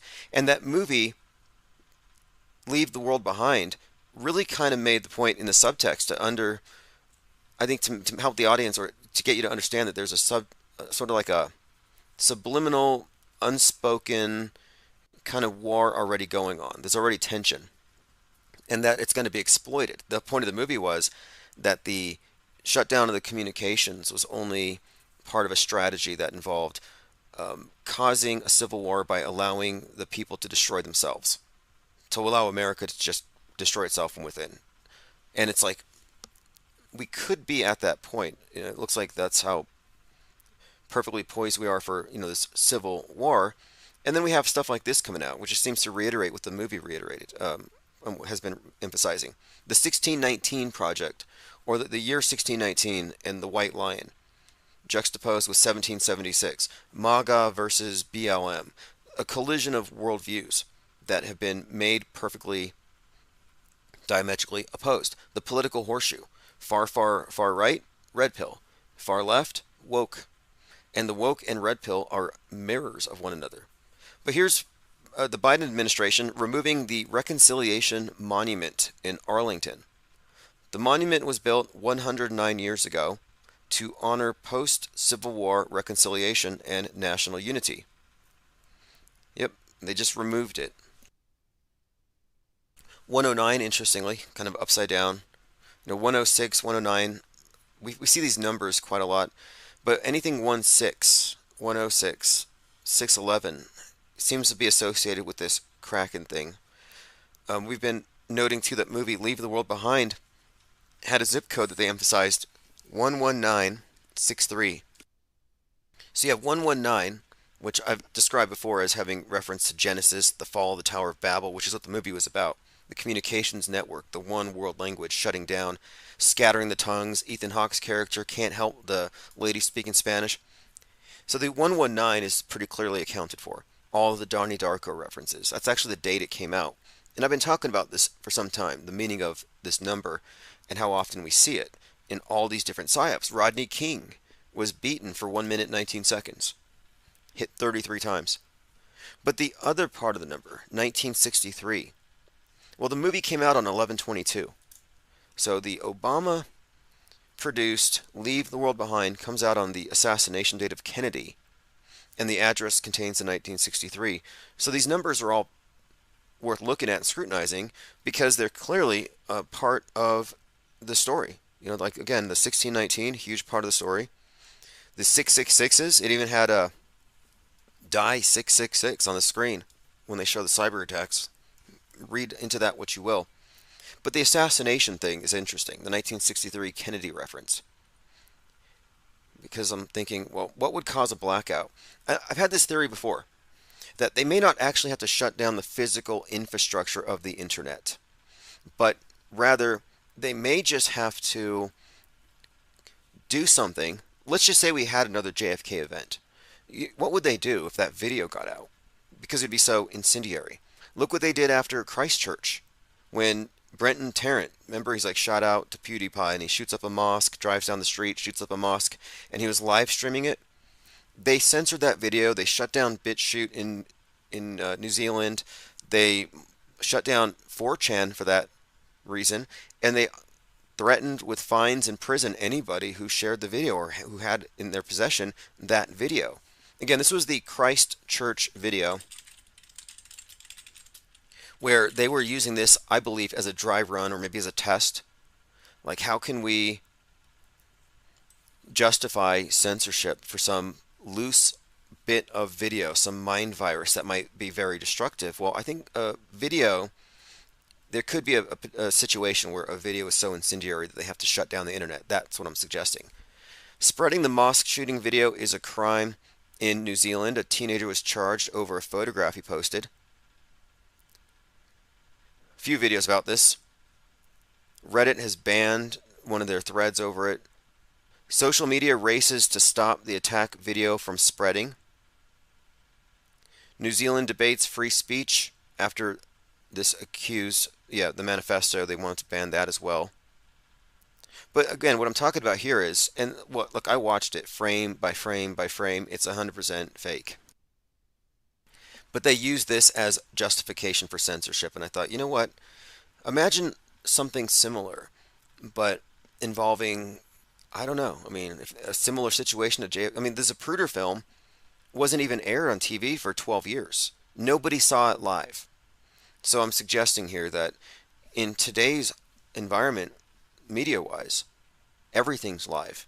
And I could see certain content perhaps being so disruptive to the very social cohesion that they would have to temporarily black us out. So that's kind of what I'm thinking, that Disease X, this big shutdown, may be the result of imagery of a mind virus, some kind of we'll see. Like, look, think about the impact of the video of Derek Western chauvinism kneeling on George Floyd for 846. If you recall, that was very distressing, very disturbing. Anybody who watched it, it was shocking. I mean, and it makes you want to turn away. I don't turn away because I want to find out if it's real or fake, and now I know it's all fake. But my point is, when it first came out, a lot of people were afraid to call it fake because it was just too intense and you didn't want to get blowback from it. But that's why you have the raft. You know, we don't have any of these fears about what the consensus might think holding us back from calling something fake fake. It's not real until proven fake because people are emotional. It's fake until proven real. I don't care about your fake tears. Or your tears for fake people. Alright, let's continue down the comments. Mizell says, I found IPS 2020. Isabel N. IPS February 2020, the only thing making sense.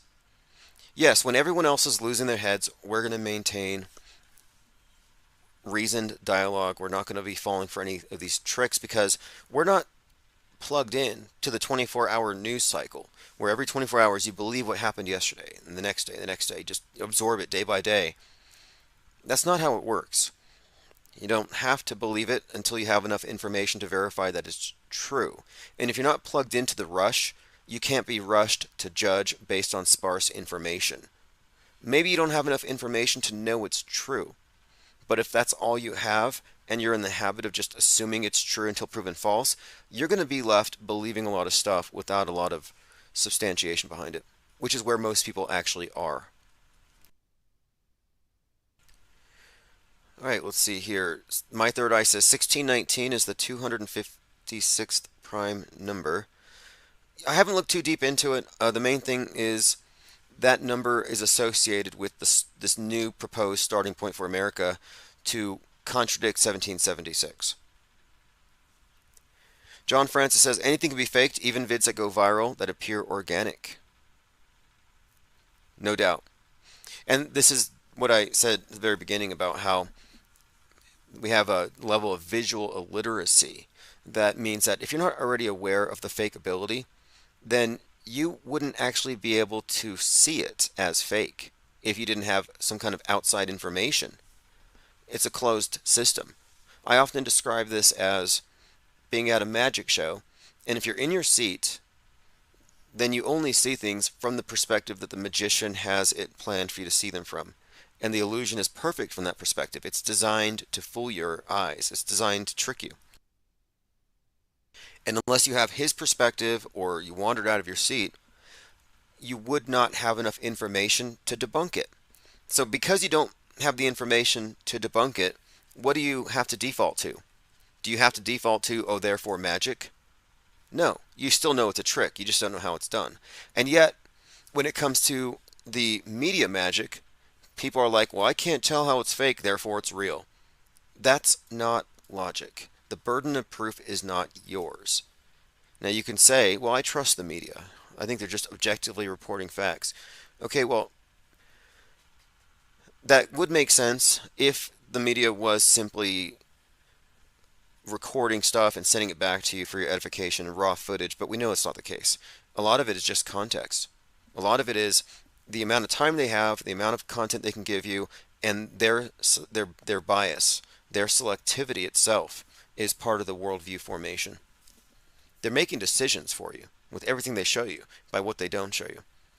It's actually reality curation, and that's what the reality monopolists depend upon.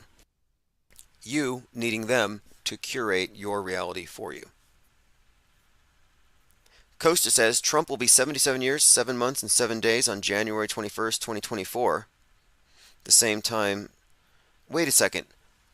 77, 7 months, and 7 days, which would be the first day of his next presidency, right? How old was he when he first got elected? I'm pretty sure on his first one he was 70 and... Let me see if I can find that number here. There's a number of numbers, like 77, 777, that were really connected to Trump in 2016. It seems like it's repeating. Very interesting. Yeah, 70 years, 7 months, 7 days. I see. 58's another one that follows him, and it also connects really strongly to Biff Tannen and Back to the Future. All right, let's go on. I'm talking about the Civil War thing. Another example of where they're kind of building up this change to the zeitgeist to get us thinking about Civil War. Now, why is Civil War so scary when we just had World War III? Like in 2022, it's like, oh, World War III just started. Now it's Civil War is about to start. Like we should be on World War 20 by now, as many times as they've hyped it. This is like the 15th Civil War since Obama was elected. Like it's always hyperbole. Pro-Hamas vandals have desecrated the steps of the Lincoln Memorial with graffiti.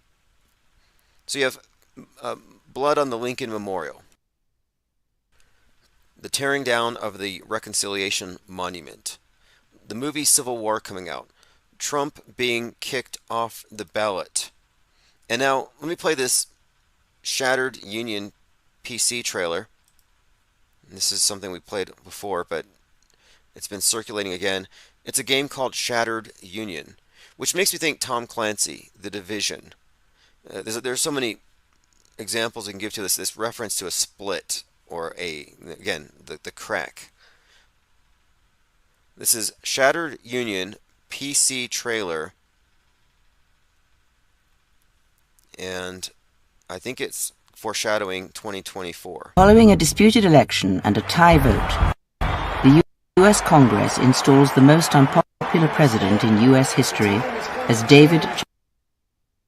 Now, one more thing. This came out originally in 2008, 2011.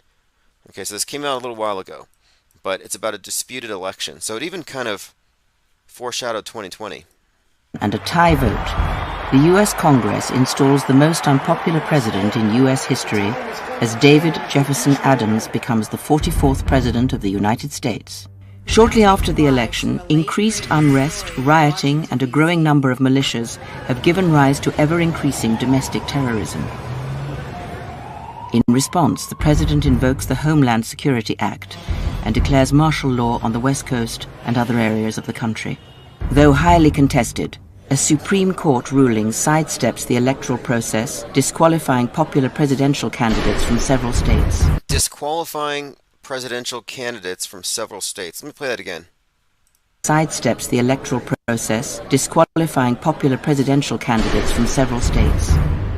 Public outrage explodes when a sham election leads to incumbent David Adams.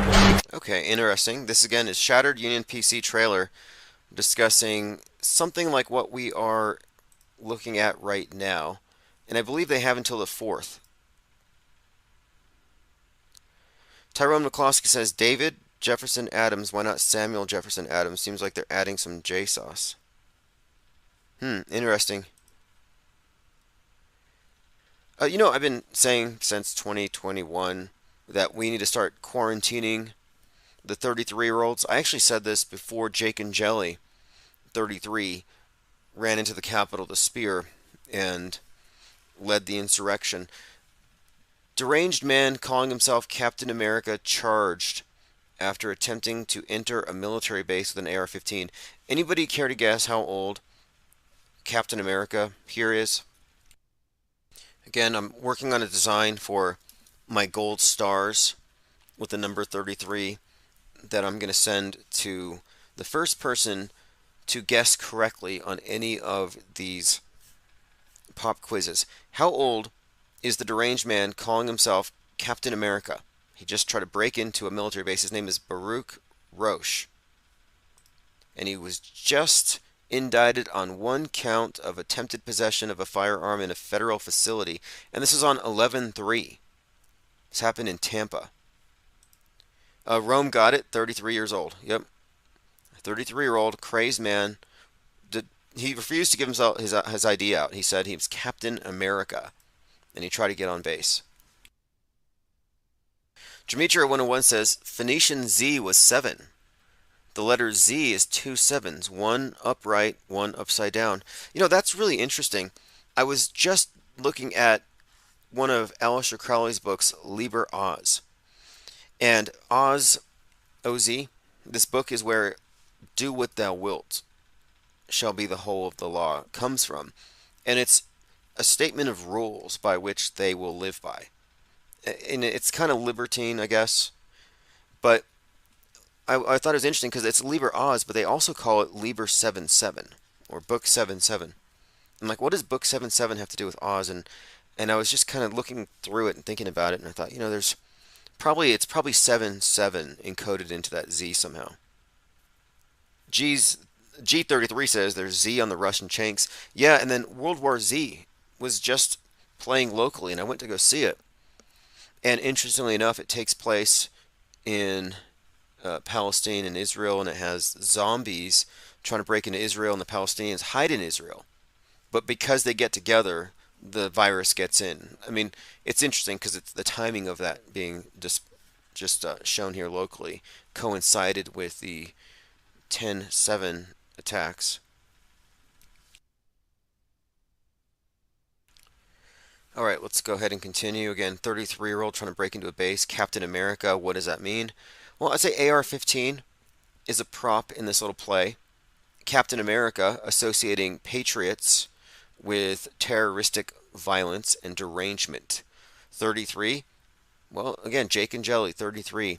Code Monkey Z, 33. We can go down the list. The common theme is order out of chaos. That's the motto of the 33rd degree, and I think these are chaos agents. That's what the meaning is. They're bringing in chaos so they can institute order. Again, if we had any common sense, we would quarantine 33-year-olds. Is the U.S. in a silent depression? Economists weigh in on the viral TikTok theory. A silent depression. I've been talking about Leave the World Behind and the Matthew Perry connections, and there's more. This 1028 death, an eclipse, his character's birthday being 4/8, the eclipse where America's X'd out, the X across America in the movie on the map of America. And I was saying maybe Matthew Perry going underwater could symbolize this blackout also pertaining to some kind of financial collapse, the Titanic sinking. And it was revealed he was being treated for depression. So I'm thinking maybe depression, even adds to the idea that we're looking at something referenced financially. Tomanoid3 says, Captain America led the Civil War. Okay, I didn't know that. Now we're getting some of this. That's definitely a clue here. The plot revolves around the U.S. government passing a Superhero Registration Act to have superpowered individuals act under official regulation, somewhat akin to law enforcement. Superheroes opposing the act, led by Captain America, find themselves in conflict with its supporters. Okay, so Captain America started the Civil War. Fascinating. Again, against the backdrop of all this Civil War talk, the monument being taken down, blood on the Lincoln Memorial, the movie Civil War, the states kicking Trump off the ballot. On top of all of that, Captain America tries to get onto a military base with an AR-15. I think we are reading the metascript correctly here.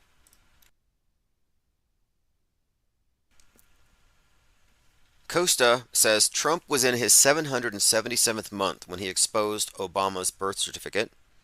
Obama was in his 666th month when he left office, same time as Trump was 70 years, 7 months, and 7 days.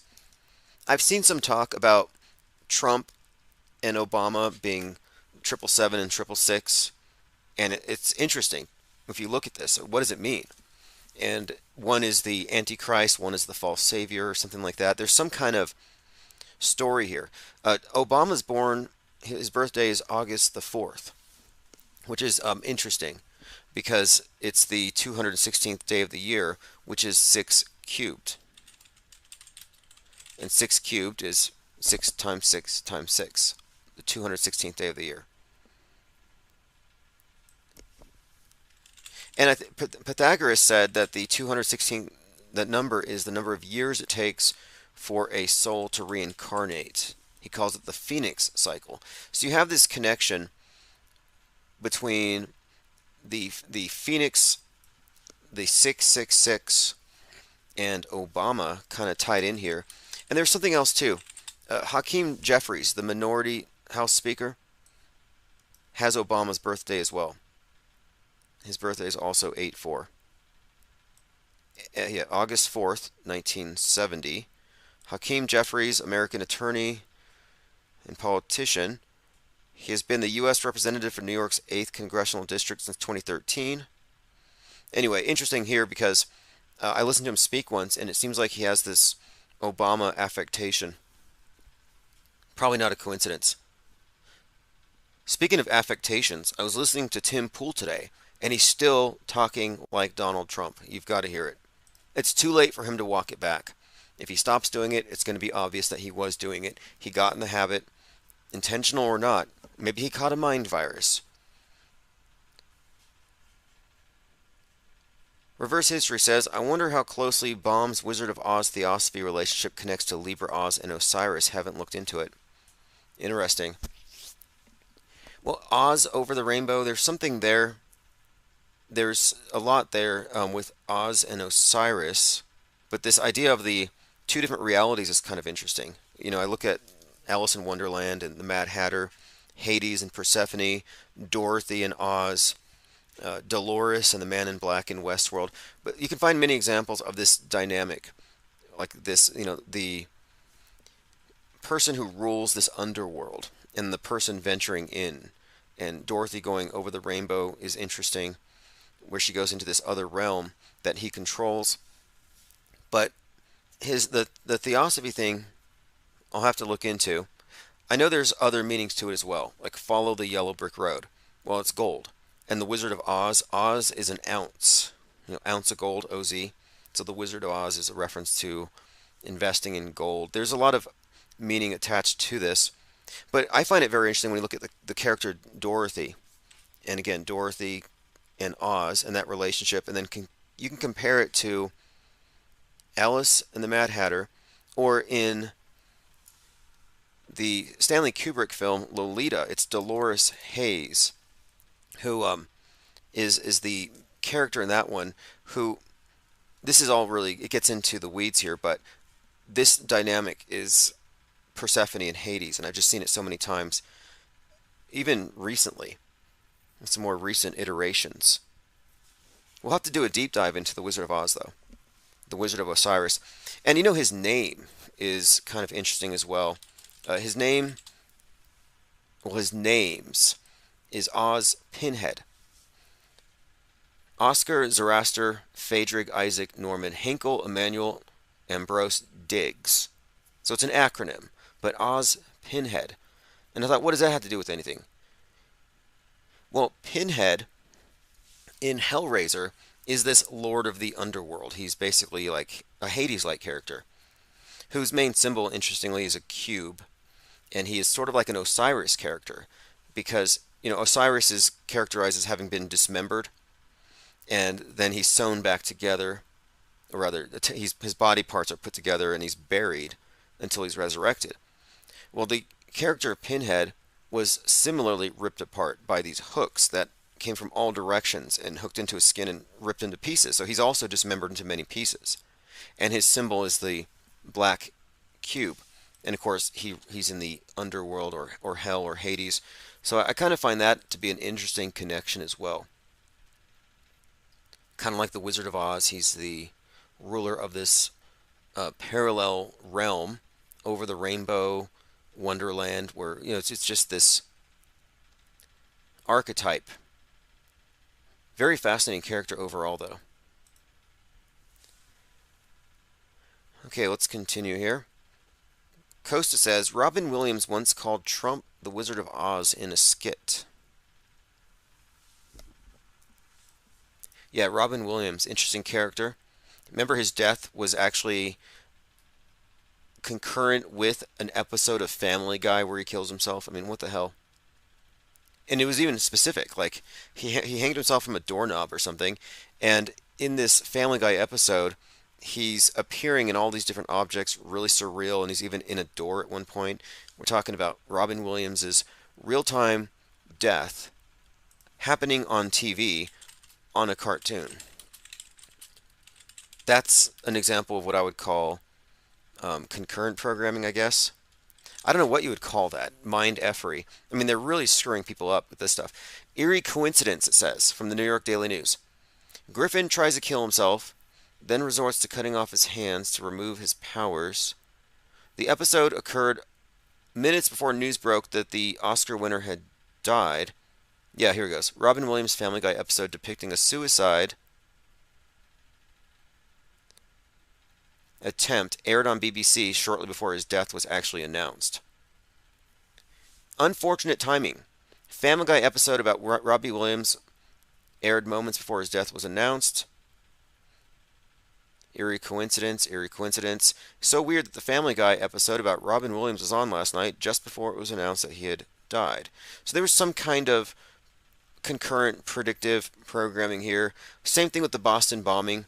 There was an episode where the character is depicted driving his car over a bunch of marathon runners, and in another scene he detonates 2 bombs. Boston bombing, 2 bombs. 2 explosive crock pots.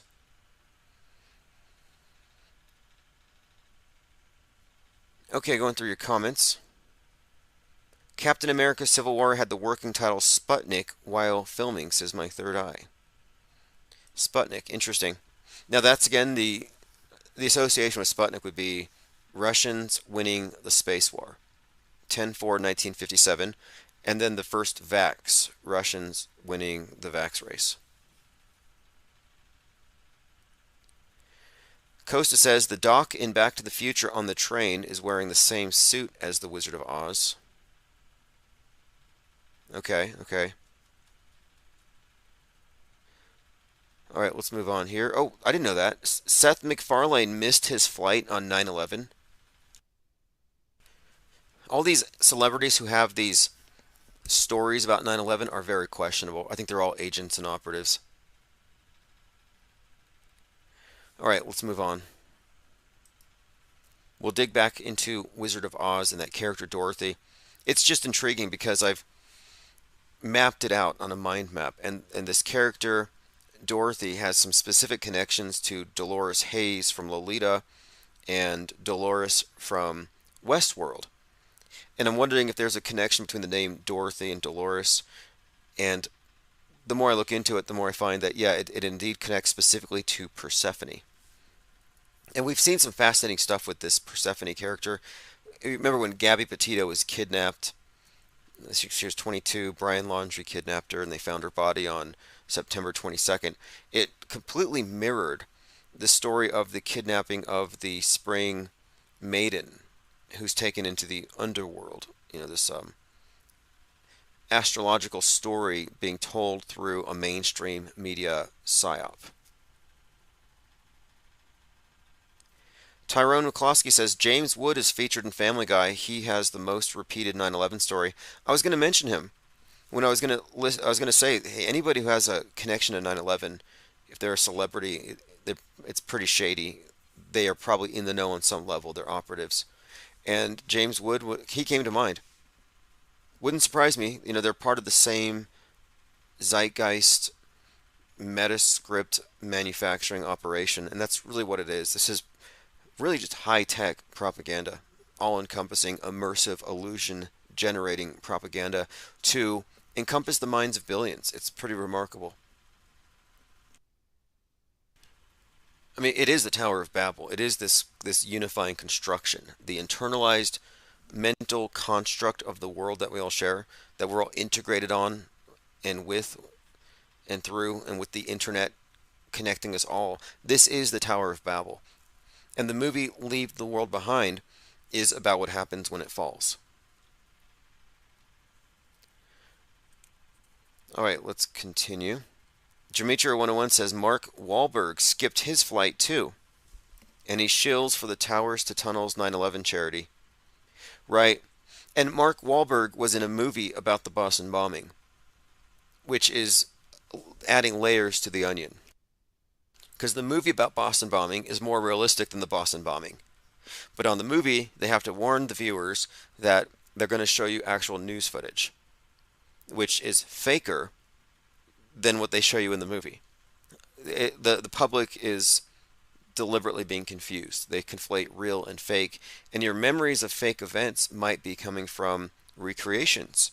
It's certainly the case with, for example, Operation AI, aka Pearl Harbor, that much of the documentary footage that we were raised with, that you saw on the History Channel, was from recreations. They don't always mark it as such. One of the more interesting examples of, I call this the desert of the designated real.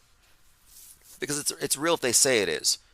And if they say it isn't, then it isn't. Like one day, oh look, these people are showing off fake dead kids. The next day we apologize, those are real dead kids. Well, they look fake, so we have to wait till they tell us if it's real or fake. That's why I call it this desert of the designated real. It's about whether or not they say. I mean, we're really in a very precarious position if you think about it, where people are so dependent on being told what's real or fake that their own senses have been bypassed.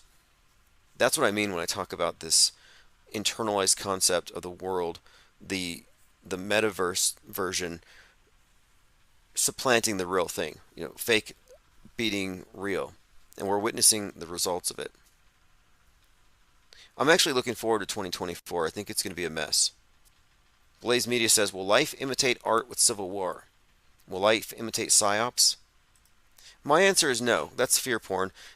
They're not going to use psyops to instigate some real thing. If anything, they're going to use these psyops, are going to use predictive programming to build up the belief that it's going to reach a crescendo, but it's never going to.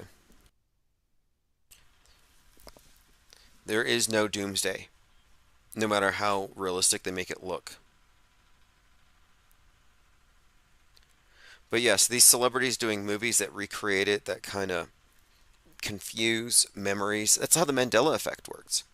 Look, the Mandela effect is a psyop, and a lot of the people who fell for it or continue to fall for it for whatever reason are kind of missing this, that when you are asked to recall what you remember and then compare it to another thing, you may not have an actual recollection of the other version of it, but your imagination will provide one, and you might mistake that imagination for a memory. It's about putting these things in the same context and then confusing it and conflating it with a memory. And I think that a lot of these dramatic recreations have the same effect. Pippi Langstruff says, happy solstice. Oh yeah, speaking of the solstice, last solstice we had the implosion of the Titan. This solstice, I think we might actually see, if they're going to do a fake nuke, it could be this solstice. And I say so because Godzilla is a metaphor for the nuke. Godzilla is also represented in the symbol of Cancer, Crab, Kraken being imploded on the solstice. We're approaching the solstice, and in the Godzilla movie, he was imploded by being dragged down to the bottom of the ocean. So they implode, this very conspicuous nuclear weapon metaphor, 6 months after the Titan implodes. And the Titan cannot be separated from James Cameron and 9/11 and the sinking of the Titanic and the Oppenheimer's destroyer reference.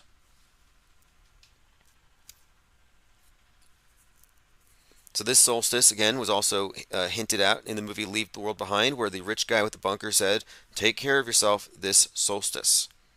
So if there's going to be a fake nuke, and if I had to bet on it, I would say in a couple of days. And it'll probably be on the West Coast. It'll be underwater. It'll be a water-based sea attack. Because Godzilla will be, it's a water-based attack. The destroyer from the abyss, the sea, the Titan. Alright, let's continue. Gematria101 says, all these dates mirror each other. It's all about triangular numbers. Yeah, well, you have 9/11, 3/11, and 6/11 stand out very conspicuously. I've been looking at these. Like 9/11 was about the external terrorist. 6/11 refers to the internal domestic extremist. 9/11 and 119 have a relationship. 9/11, obviously, the towers falling. Revelation 9/11 has a reference to the destroyer, and the destroyer in the abyss. And that's where we get the James Cameron connection, because on 9/11, he was filming a documentary called Ghosts in the Abyss. And he was at the site of the sunken Titanic. And of course, 119, the reverse, is a fall of the Tower of Babel reference. So if you can connect the West with the Titanic as a metaphor, or the Tower of Babel, it all makes sense. It's the same basic concept. The West is the Titanic, or in the movie Don't Look Up, the globe was like the Titanic, and this comet was this iceberg incoming. And speaking of icebergs, if you think about what we're doing, we're kind of an iceberg. We describe this thing as a raft, but the idea is we're creating a large enough body of people from this off-world stage perspective that we can make a significant impact into the mainstream, which will be very soon. That's what 2024 is really about for me here, is about taking this auto-hoaxing perspective, this just say applied skepticism, and metastasizing it. And a big part of it is going to be our publishing wing, which I'm really looking forward to activating. And that's one of the reasons why I was so pleased to announce that we have our press passes out. Because the way we're going to distribute the paper, it's an online newspaper, and I'll be selling the print version here from the store. However, I'm going to have a truncated version of it, a free version, that I will have distributed through anybody who carries a press pass that wants to be a distribution node for it. And it's a small investment in advertising if you think about the turnover rate, which I think will be pretty good, because when people see how this paper is connected to the website, how it has downloads, how it has reciprocal links, and how it's also being used to network specifically, not alt media, which is just regurgitated mainstream, but specifically skeptical media. And skeptical media is simply anybody from the perspective that recognizes and includes the existence of psychological warfare and fake as the primary, fake until proven real. And there aren't many people that we can name channel-wise that stick to that on all issues, but those that do, we stay in contact with, and I think we can build off that. All right, going through your comments. Commenter says, today at work I recounted a news story of Catholic nuns killed by Israel in Gaza. They said it was fake, not actually Israel. Yeah, look, the way it works is this. If you're on the left, believe the atrocities committed by the right. If you're on the right, believe the atrocities committed by the left. If you're pro-Israel, you're going to think that everything the Palestinians show you is fake, and vice versa.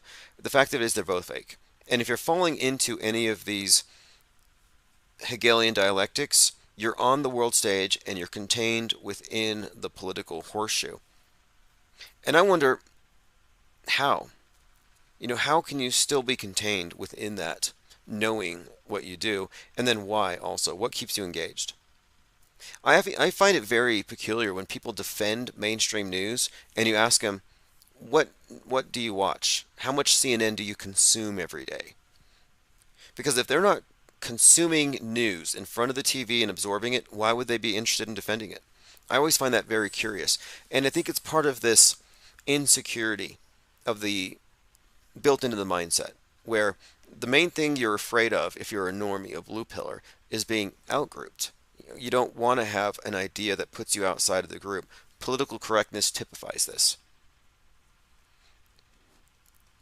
It's almost like a protective thing. All right, let's go through my Twitter feed. I had a few things earmarked as well that we have to get to. Oh, yes. Let me play a few of these. We talked about Q earlier, and if this is going viral, it's getting out, and I believe it's because I'm suing Q. Look, I can't even overstate this. It's difficult to overstate it. But the fact of it is, yes, IPS is suing Q. Believe it or not, it's true, and it's going to be revealed very soon. But let me play a few clips just so you can see where we're coming from. Here's a conversation with Alex Jones describing his relationship with Q. And I have several. Like on the drops, he said that? You know something, Eddie? If we ever have dinner again, which I'm sure we will, you know I know who Q is, right? What? No way. You know what? Why would the MSM? Why would MSM do that? Why would they do that? But see, Eddie, you've known me 15, 16, 17 years. So I'm wrong about some things, but if I'm telling you something, this is actually real right now. Okay. I know the whole history of Q. I know who started it. Okay, who is it now? Tell me. I want to know, dog. But dude, this show will blow up if you told me. I don't know who it is. Tell me. I don't know who it is. Now, if you're listening to this wondering what he's talking about, on the screen, it's Alex Jones talking to Eddie Bravo, and Eddie Bravo says he doesn't know who it is, talking about Q. Being very annoying, interrupting Alex Jones. He says, I don't know who it is. Well, here's an email from Q. Back then, before he was George News, he was MGTV. His email address is right here. This is actually all part of my legal case against him. And he's talking about me. He says, I have 3 moles within his small circle that feed me info daily. One of them is his brother. Yeah, apparently he recruited a family member, and that's a separate issue. But there's a couple of others who were actually recording and doing screen caps. They were spying on me for a couple of years. One of them was identified. I still don't know the third one, but it'll all come out eventually. And honestly, my intention is to have anybody involved in criminal cyber stalking, brought up on charges. That's really what has to happen. He needs to go to jail. The truth of it is he needs to go to prison for this, for a lot of stuff. But here's what he wrote here. And now, this wasn't to me. If you want to know how I got confessions from this guy, I'm a fisherman. I fished it. I was spying on him because we were trying to find out who he was. I didn't know who he was at the time. Nobody knew. And this was in his pre-Q days. And I was monitoring a live stream, and I saw him in the chat. And someone said to him, how did you keep IPS off YouTube? How are you blocking him? How are you pulling his channels?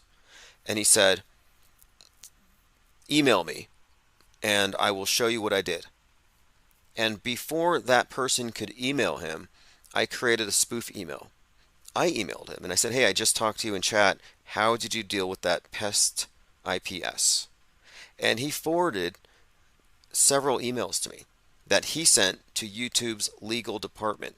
So I actually have confessions, statements of malicious intent, email headers that went to YouTube's legal department where he was pretending to be me and tricked them to get my copyrights. So I tricked him into sending me the stuff.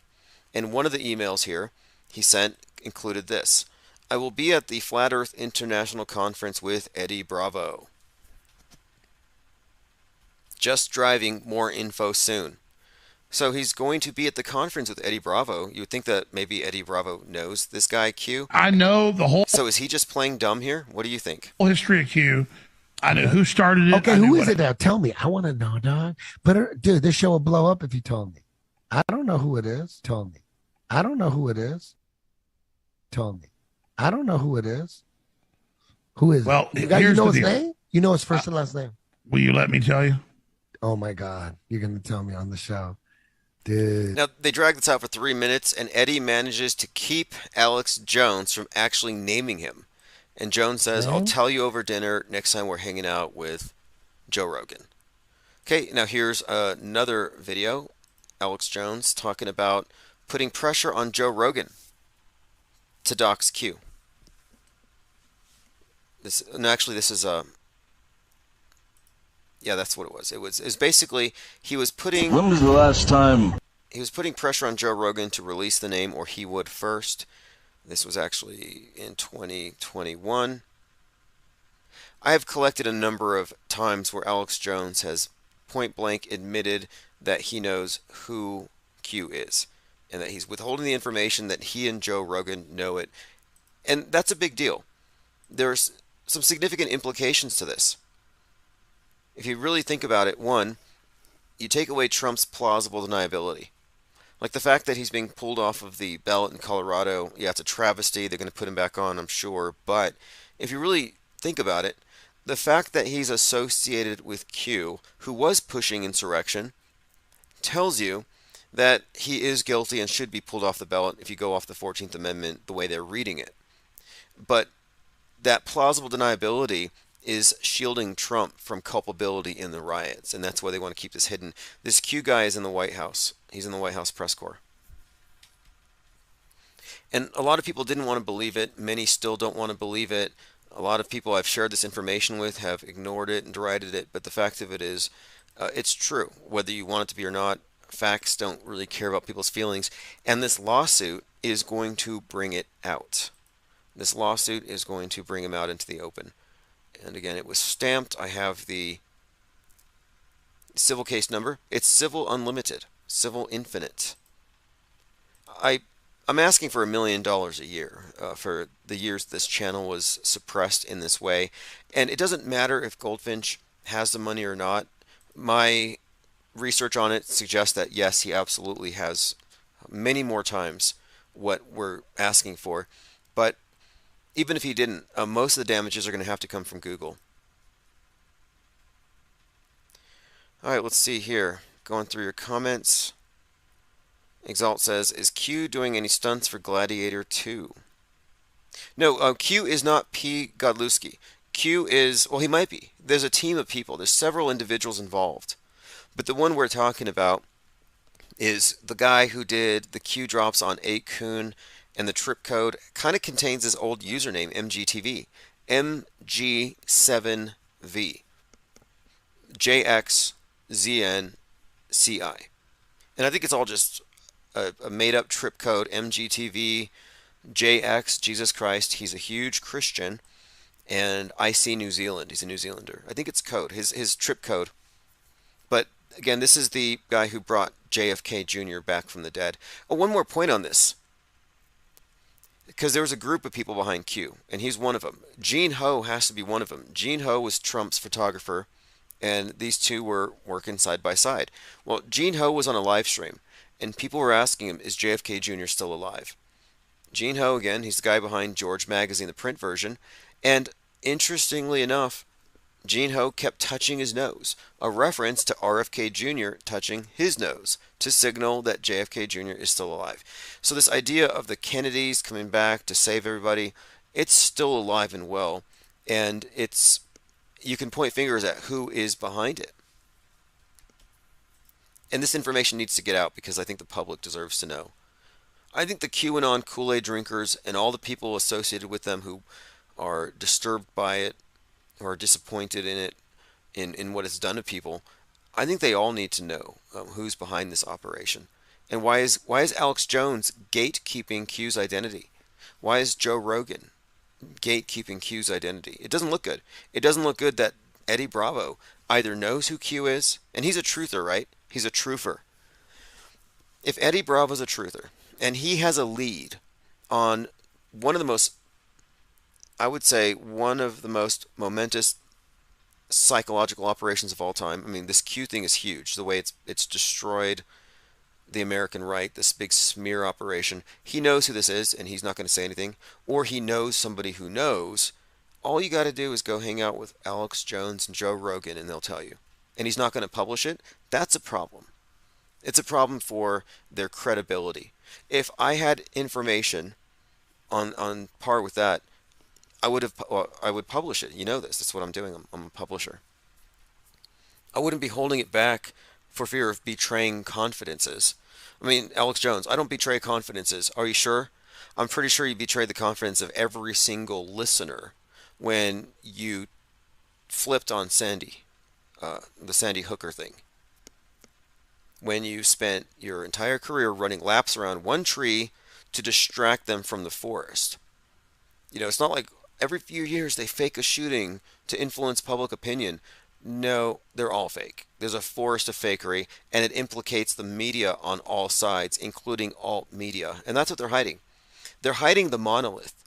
What they're hiding isn't some covert agenda to eventually take your guns. What they're hiding is the mind control operation itself, which is so big that you can't see it unless you can step outside of the left-right partisan political warfare. MG is not the MG show on Rumble. He is George News.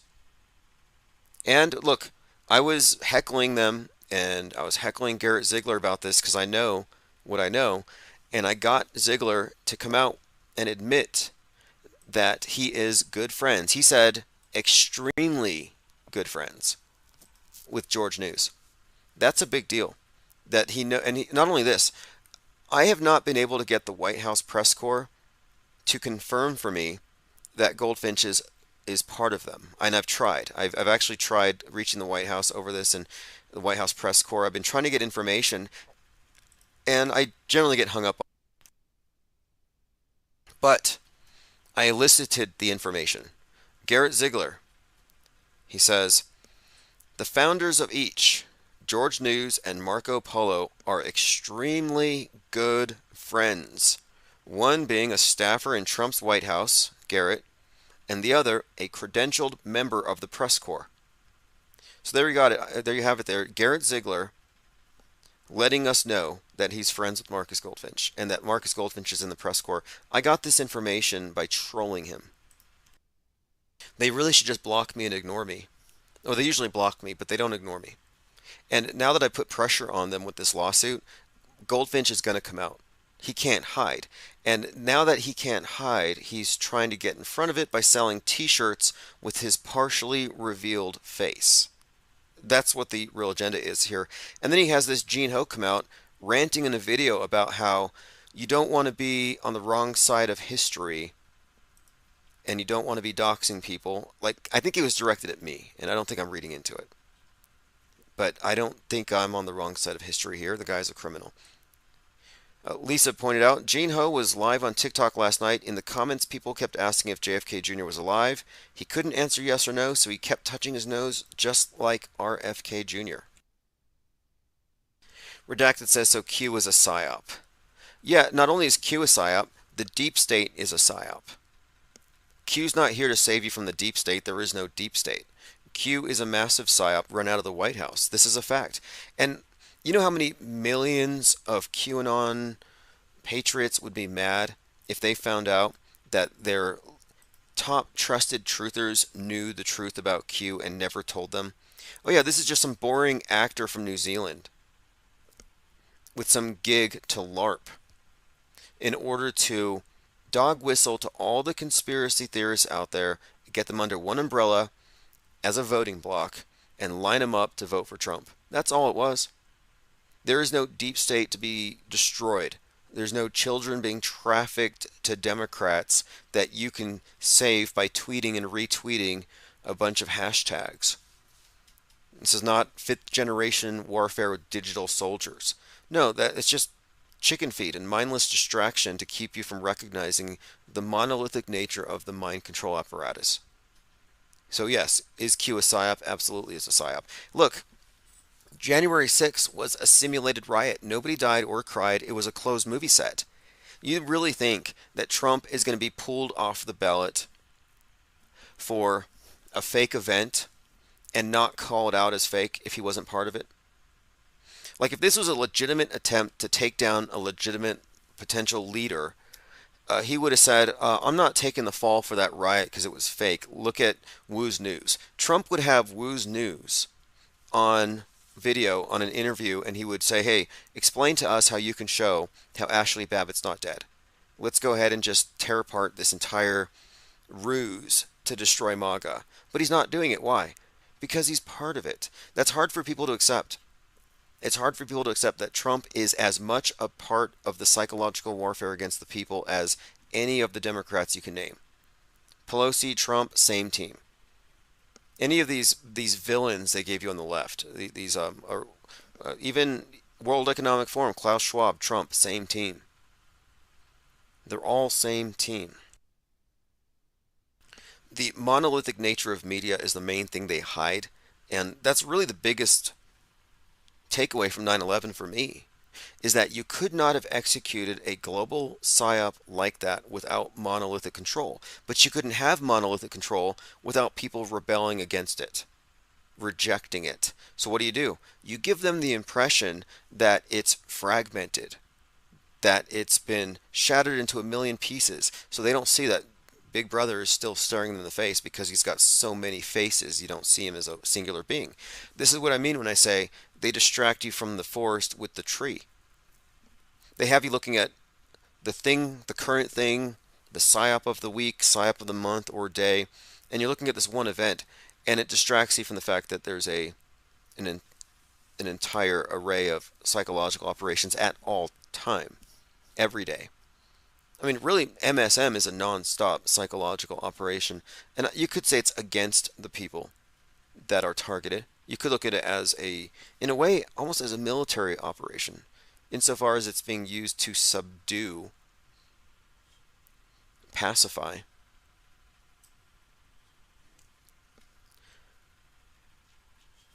All right, let's move on here. Arrest Marcus Goldfinch, new hashtag I started. I'm considering buying a domain and publishing a website and putting a wanted poster up and actually offering awards for information. There's someone in chat who knows somebody who knows him, they said. Well, I'd be willing to pay for that information. So if you're an IPR deep diver, if you got a press pass, if you want to do some reportage, I would be happy to support somebody who knows him to actually do an interview with that person and get some information. Because we don't do hearsay. We don't do see-say here. We're going to get eyes on targets. We're going to get one-on-one contact. There's no reason to do any of this remote digging, remote archaeology like the mud flooders, thinking you can know what's under the ground by looking at old pictures on the internet. Like it can lead you somewhere, but it has to go somewhere.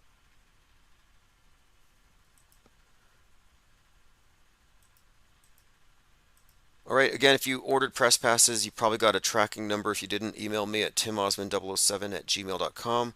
Those are coming out. And I have a few ideas. And again, it's going to be a series of proposals. Various stories, various things we want investigated. For example, I would like someone to go, and I may do a lot of this myself, to the Neutral Buoyancy Laboratory, where they have the space station simulation in a swimming pool. I would like someone to actually go visit that as part of our overall critique of the space station movie presented as real. If you didn't know, the space station is not only fake, but the spacewalks are filmed underwater. Don't believe me, believe your own eyes. Watch a video of astronauts on a spacewalk. Watch a video when they have their helmet cam on, and look at the lighting. Look at the light loss and diffusion. The light loss and diffusion gives it away. It's underwater. Now, only the spacewalks are underwater.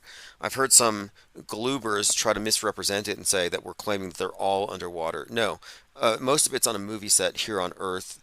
The swimming pool here on Earth is where they do the spacewalks only. But the lighting gives it away and they can't walk it back. It's an Achilles heel. And ever since I've been talking about it, there's been a lot of attention on the matter. Even the USA Today did a story saying it's not underwater.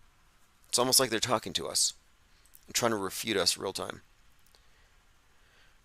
Tucker Carlson, the actual end of democracy. That's what everybody's saying about Trump being pulled from the ballot.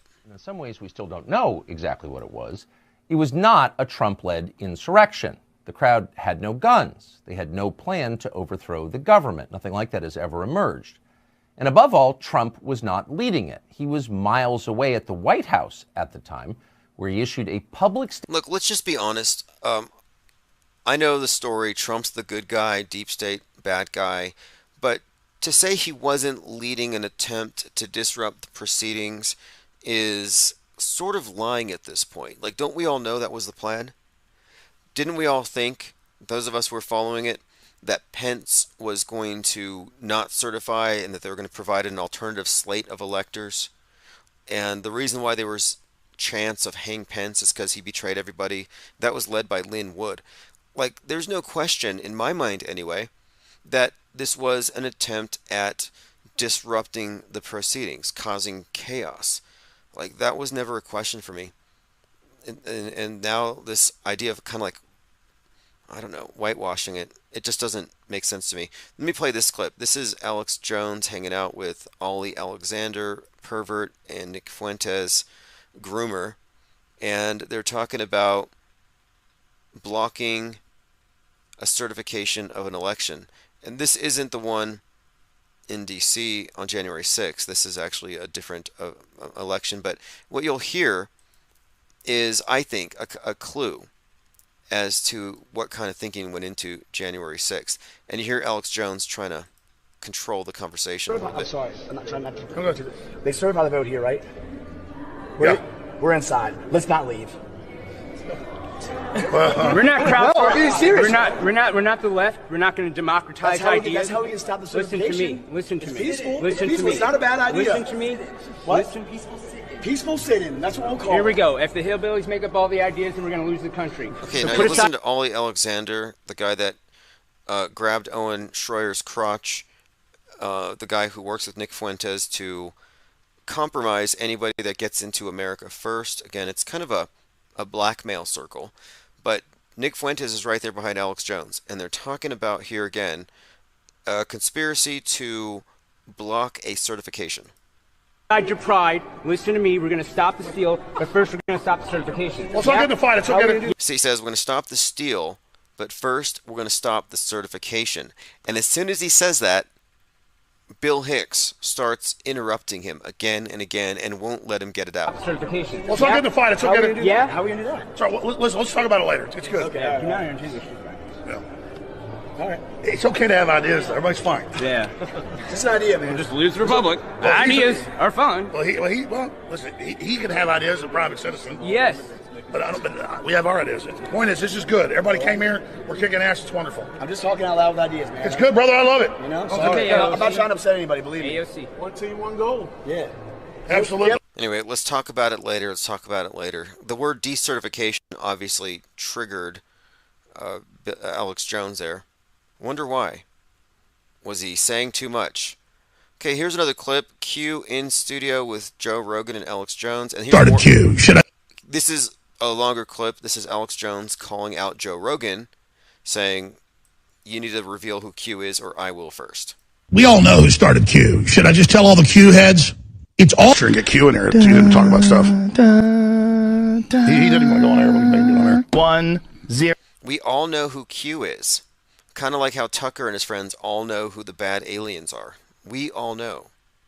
We all know who started Q. Should I just tell all the Q heads? It's all... Sure, and get Q in there. Yeah, we should. But they won't. And this is from a couple of years ago. 0. Who still runs one of the biggest groups in the world. Doesn't he run some sort of military operation in like Bahrain or something now, or Saudi Arabia or something? The point is that he comes out and says... Is it the UAE? You can ask Q about it. He knows all about it. But the point is... This whiskey's going to bring it out of him, bro. But you know what I'm saying? Black helicopter. Hey, Q in there's a big fan of you. Yeah. Oh, cool. Good. He said he wants to roll with you later. Oh, shit. No, just that back search. So there's Alex Jones and Joe Rogan, and Alex is telling Eddie Bravo, Q is a big fan of you, wants to roll with you later. Now, this is in 2017. And this was months before Q emailed me and said he was going to a Flat Earth conference with Joe Rogan and Eddie Bravo. So Joe Rogan, Alex Jones, Eddie Bravo, Q, all in the same circle here, months before the email from the same person. Let's continue. No, you said so. He said so you can kick his ass. No, Eddie just had a disc replaced. Oh, really? Is he CIA? It's finally time. Actually, Q, I think might be with the CIA. It's all about fantasy land, and this is going to happen, and it's exciting, and you wait, and then it doesn't happen 99% of the time. It's because it was set up to create a Fight Club deal and to see if they can get people excited and to be able to put articles out that Hillary's going... Now, this is what I believe is true. Alex Jones is talking about how Q was an operation to get people excited about stopping the Clintons. It's a LARP. It's a LARP. He's admitting it right here, as you'll hear. And this is what I've been saying, that it is a psyop. That it's like 9 or 10 people whose job it was to dog whistle and attract all the conspiracy theorists into a voting bloc to get them behind Donald Trump, which worked. And here's Alex Jones explaining all of this. Down for Satanism. It's not Dungeons and Dragons and live action role play for everybody. And the people that created it are big Star Wars fans and live action role play. The people that created it are big Star Wars fans and live action role play? Like, where is he getting this information? You know what? Big Star Wars fans and live action role play. And they're real people, but they just know everybody works. You know what? I'll just expose it. Okay, like I gave Joe Rogan a deadline, and I love Joe. So he gave Joe Rogan a deadline. He said, you reveal it or I will. So apparently they wanted to reveal it. I don't know why they haven't yet. He said he didn't want to betray confidences. But again, he's already betrayed the confidence of all his listeners by withholding the information. He just needs to let this out. Joe, he's a good guy. I like these guys, too. I give them till next Tuesday to come out with it all, or I'm going to expose it next Wednesday. We all know who started Q. Should I just tell all the Q heads? So there you have it. And that's just a couple of them. I have a couple other references. He has made it unequivocally clear that he knows who it is, and they're withholding the information. And it seems like it got out of control, that it served its purpose. It turned a lot of people into dupes. It took all the conspiracy theorists into the political horseshoe, got them lined up with Trump, got them voting, got them plugged back into the matrix. So it served a lot of purposes. Huge operation. Has all the truthers in queue, waiting for a great awakening instead of doing anything meaningful. Massive psychological operation run out of the White House, provably so. And again, these big-time truthers, Joe Rogan, Alex Jones, they know about it. And if they know about it and they're not talking about it, that's a problem. If they know who knows, and they're not pressing that person, why? I think there's a problem. It's a credibility issue, again, with any so-called truther who knows about this who isn't talking. It's a big story. It's one of the biggest stories if you look at the impact of it. And for them not to be forthcoming, it just looks really bad. It's looking really bad. So, again, my point of it is the lawsuit's going to force the issue. It won't be another year before this gets out. Guaranteed. Within the year. In fact, whenever the Garrett Ziegler trial with Hunter Biden gets assigned a date, they're going to do discovery. And all these independent contractors that works with Ziegler, George News, they're all going to be doxxed. So it's happening, and that's why they're panicking. That's why he's trying to raise money by selling T-shirts with his face on it as though he's a victim of political oppression. Pro-Hamas vandals have desecrated the steps of the Lincoln Memorial. We talked about this earlier, but the Lincoln thing, Civil War memorials, Captain America, who started the Civil War with an AR-15, getting almost breaking into a military base. I think we can see a buildup with all of this, Leave the World Behind, AG's new movie Civil War, that they are preparing people for, well, Civil War.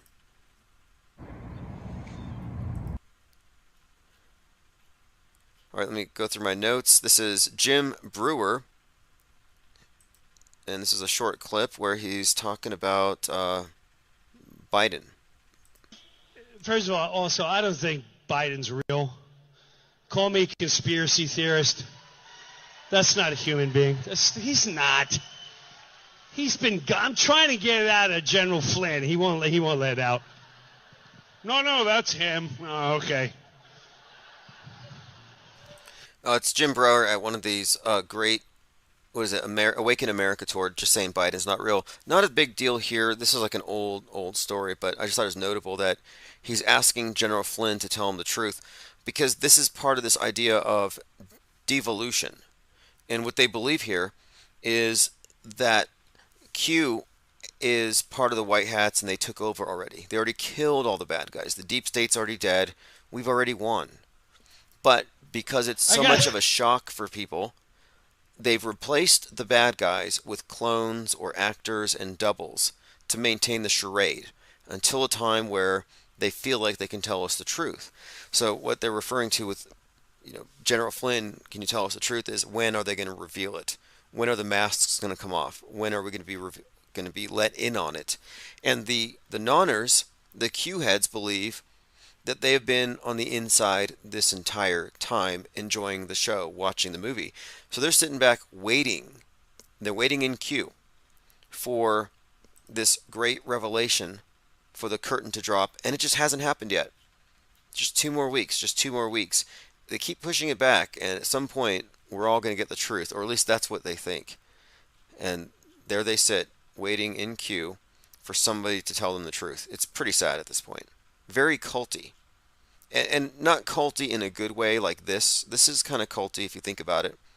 You know, we are fostering a culture of disbelief and skepticism of mainstream world views, the dominant paradigm, and building a community on that premise. That's very culty.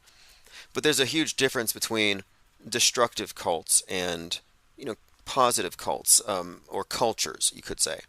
And I would say a culture of disbelief in a world gone reality fluid and immersed in subjectivity is actually sensible. The raft is a sensible alternative to the sea of irrelevance.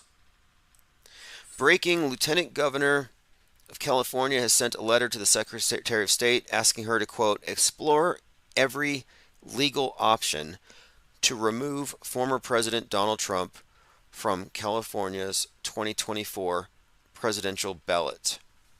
They're really ramping this up, aren't they? Pulling Trump off the ballot. This, again, ties into Civil War, Captain America, and all of that.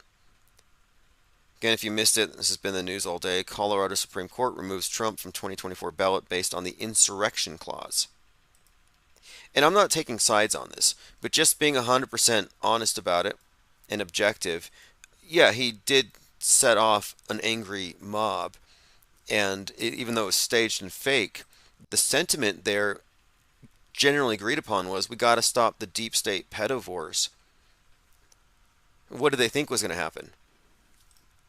It's just strange to try to play innocent at this time. Just own your stuff. Own it. Have accountability. You know, you tried. It was a power move and it failed and it looks really bad on you. But to say that you didn't do it or you're innocent is just gaslighting at this point. Self-gaslighting.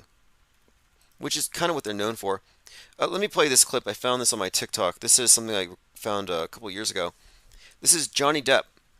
And he says, when was the last time an actor assassinated a president? Obviously a reference to Abraham Lincoln. When was the last time an actor assassinated a president? They're still going to have to go out and put a bullet in Donald Trump, and that's a fact. And there's a clip here of Snoop Dogg, who recently quit smoking pot, but I think it's a ploy to sell edibles. And he's pointing a gun at Donald Trump in a music video. And, when was the last... and if you remember, they even killed Trump in Julius Caesar. Shakespeare in the Park. I think it was it in Central Park or something, where they had this play where Trump was Caesar and he got killed. So they've been killing Trump for a long time. A really long time. Why? Predictive programming. They're going to JFK him. See, that's kind of what I think. And at this point, I'll just put it out there. I think there's going to be some kind of event that is so triggering that they have to take precautions to spread this incitement by shutting down portions of the internet. Exactly like what they did with the Christchurch shootings. I think that's a precedent-setting event, and it got through, and everyone was fine with it, and it served its purpose. But I think that's happening next. So that's kind of what we're waiting for next, I think, is the next big event. And the movie Leave the World Behind showed a nuclear bomb, a mushroom cloud. But why would they specifically do a mushroom cloud, a nuke, and announce it so obviously in a movie? It's got to be, if you ask me, maybe a metaphor. And I've been thinking it could be an event that's a reset event. Any sort of event that everybody experiences at the same time that synchronizes us. A world synchronizing Psyop. How many of those? How many world synchronizing Psyops have we experienced? I mean, look at the atom bomb, Hiroshima, Nagasaki.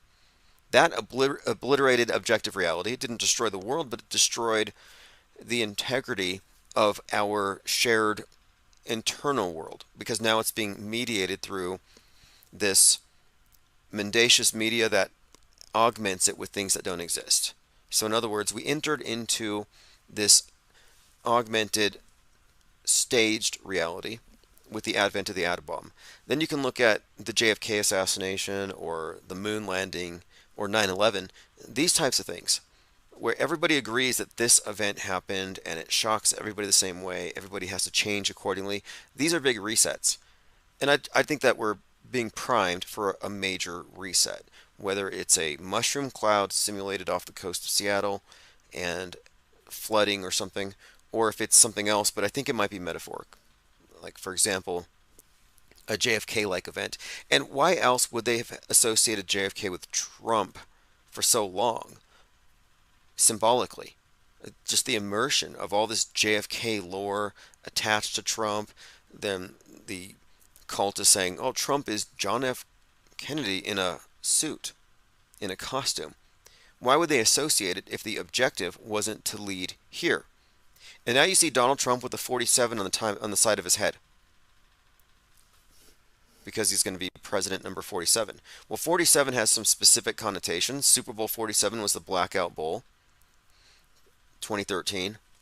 Same year that the movie American Blackout with Obama in it came out, foreshadowing this newer Obama movie.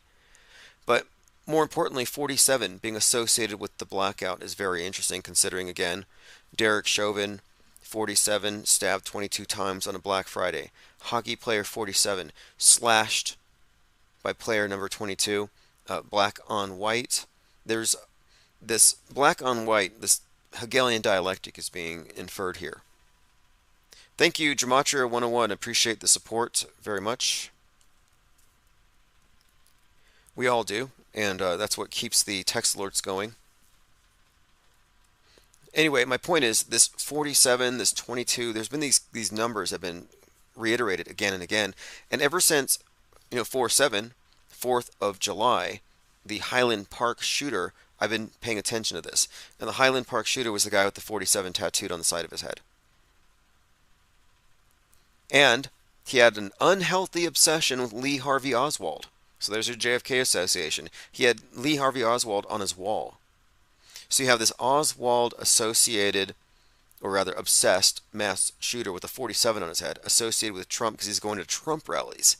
And then he shoots up a 4th of July parade. So all kinds of 47s attached to a shooter, a headshot reference, temple, the side of his head, where Trump wears the 47. And then I've even connected this to Joker in Full Metal Jacket.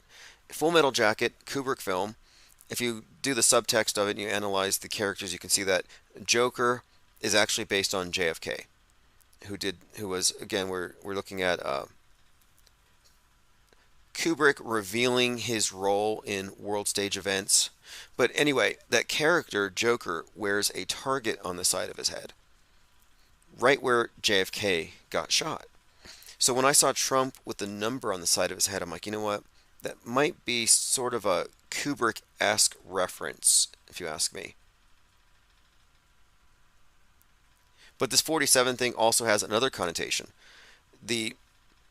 Trump was the apprentice, right? Well, if you look at the structure of the Masonic death and resurrection ritual, which is what we're ultimately referring to, tied into JFK, the killing of the king, right?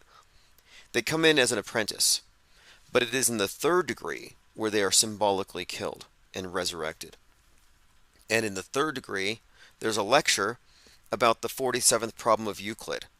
So 47 is connected to that particular ritual. So there's just another tie-in. And another tie-in could be the player number 47 who had his throat slashed. Well, in the Masonic rite, you have what's called the penal code, which is if you spill the secrets, you get your throat slashed. So there's another connection to the ritual with the 47 and the death.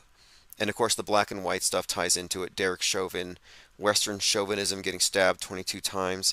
And the number 22, again, significant. Leader of the Proud Boys got 22 years. Derek Chauvin got 22 years and 6 months. But what is with that? 22 stabbings for 22 years. Player 22 hits 47. Now, 666 months ago, Saran shot RFK. So there's that. How old was he at the time of the shooting? And there was something else about him a couple of years ago. I know he used did he use a 22? I'm pretty sure he did. Yeah, okay, it was a 22. So that was another connection. Saran used a 22 to shoot RFK. There's a story being told in the numbers. I'm glad that movie Leave the World Behind was so ham-fisted, because I'm getting a lot of reviews from people who have never listened to Infinite Plane Radio, have never delved into Metascript breakdown, but I did put an article out about the 1619 meeting, and 1619 was where the emergency broadcast was being transmitted on the movie Leave the World Behind. And if you searched Leave the World Behind and the number 1619 for the first couple of days, now a lot of people are talking about these Easter eggs, but for the first few days, the Infinite Plane Radio podcast on the topic was actually showing up on a lot of searches, and I was getting a lot of hits, and I got a few reviews from people who probably wouldn't understand most of what we're talking about or wouldn't care for it. But look, is the 1619 project a racial reckoning the USA needs? Like this type of thing, 1619 versus 1776, Western chauvinism or the Proud Boys versus BLM. This is the black and white. This is the manipulation of the Hegelian dialectic that they are playing upon. And the crack, the schism, is the dividing line between the two. And speaking of the Masonic cult, they use the black and the white checker floor. I think it represents something, because they say they're on the level when they meet. And I think what it represents is that those who are in the know, those who have been shown the light, who have been separated from the profane, who still wear the hood over their heads, who are hoodwinked, those who are in the know are on the level, walking on top of the black and white tiles, which I think it represents they're a level above the manipulation of the masses, that they see through it. They've seen the light, that they're not being subject to the same psychological war. And you could say we're in the same position. It doesn't affect me. Do any of these Psywar antics affect any of you other than just entertaining, intriguing? Are you negatively affected like the normies are? No, because you don't have the same auto belief. You have had the digital hoodwink removed from your eyes. And I didn't do it. You did it yourself. You thought your way out of the labyrinth. Nobody can take it off you. You have to do it yourself. All right, continuing here. Reverse history says, disease, solar eclipse, corona, X crisis crossing the U.S. from 2017 to 2024 marks the universal mind control spot. Yeah, hey, that solar eclipse crisscrossing America is referenced in Leave the World Behind when they show the American flag cut into quarters. Half of it blood red. And Bing Chandler's birthday is 4/8, the day it's completed. And he died on 10/28, which is the date of a lunar eclipse, and it is also Julia Roberts' birthday, and she was in the movie. And of course, he was in the movie as well. Indirectly. Interesting day. It's Bill Gates' birthday. It's the date that Elvis got the polio shot on TV. It's the date of the first Q drop. It's also Joaquin Phoenix's birthday, 10/28. And then that environmentalist who chained herself to the tennis court said we had 10/28 days left. And that leaves us until March 27th, 2025, according to their prophecy. Gematria 101 says, great work, Tim, best on YouTube. Yeah, it's the think tank, it really is. We have a great collection of decoders, reality decoders. The best way I can come up with describing this thing is the worldview we've been given has been falsely presented as complete. They've given you a puzzle. You grow up with the puzzle. One of the first pieces you get is the ball Earth and dinosaurs. You learn about dinosaurs when you're a baby. All your cartoons are about dinosaurs. Dinosaurs are anthropomorphized a bit. They talk. They're lovable. And they're all over your pajamas and the bedrooms and the toys. Dinos everywhere. Then you get to school, preschool, and you're shown a globe. And then you're in kindergarten or so and you learn about, oh yeah, dinosaurs died because of the mass extinction. So before you can even really even pronounce extinction. You know, you have the idea that a big rock came from the sky and killed all your friends, basically. Your imaginary friends, these dinos that you had bonded with, are all dead. So your idea, your concept of mass extinction is implanted early. So you get this big puzzle piece right away. But then as you go through your education, more and more pieces are added to the puzzle until you graduate and it's complete. You know everything. And anybody who has pieces that don't fit in the puzzle is a conspiracy theorist, and you need to burn those puzzle pieces. But those of you who've looked closely at the puzzle see gaps, because they have forced pieces in specifically to exclude the pieces they don't want you to see. And what we're doing is we are working on this multi-million piece puzzle, because one person can't do it alone. It requires a lot of people. And that's what we have been doing this entire time. All right, let's continue. Gematria 101 says, Joker was the logo of the 1717 Masons in England. I didn't know that. So the Templars were disbanded in 1312. They came back as the Masons, and the first lodge emerged in 1717. I didn't know that there was a Joker thing there. I'll have to take a look, though. That's interesting stuff. All right, continuing here. Lickety Split says Jester is mercurial. Yeah, the trickster thing is associated, of course, yeah, trickster, Mercury. That's kind of an interesting sort of tangent, but the word voodoo is not appropriate, or it's not actually accurate, I don't think. But if you look at these like hoodoo, voodoo, these various Afro-Caribbean religions, they all center around it's not their god, but it's like the intermediary to access the spiritual realm, and he's a trickster, and he's associated with the planet Mercury. And I see that very common. Mercury, of course, is where you get certain, well, the trickster thing, certain archetypes.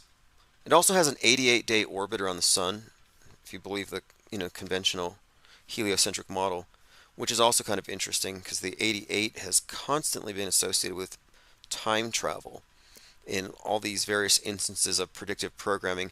A lot of 88 stuff associated with Trump. 9/11 has the tribute in lights, 88 lights.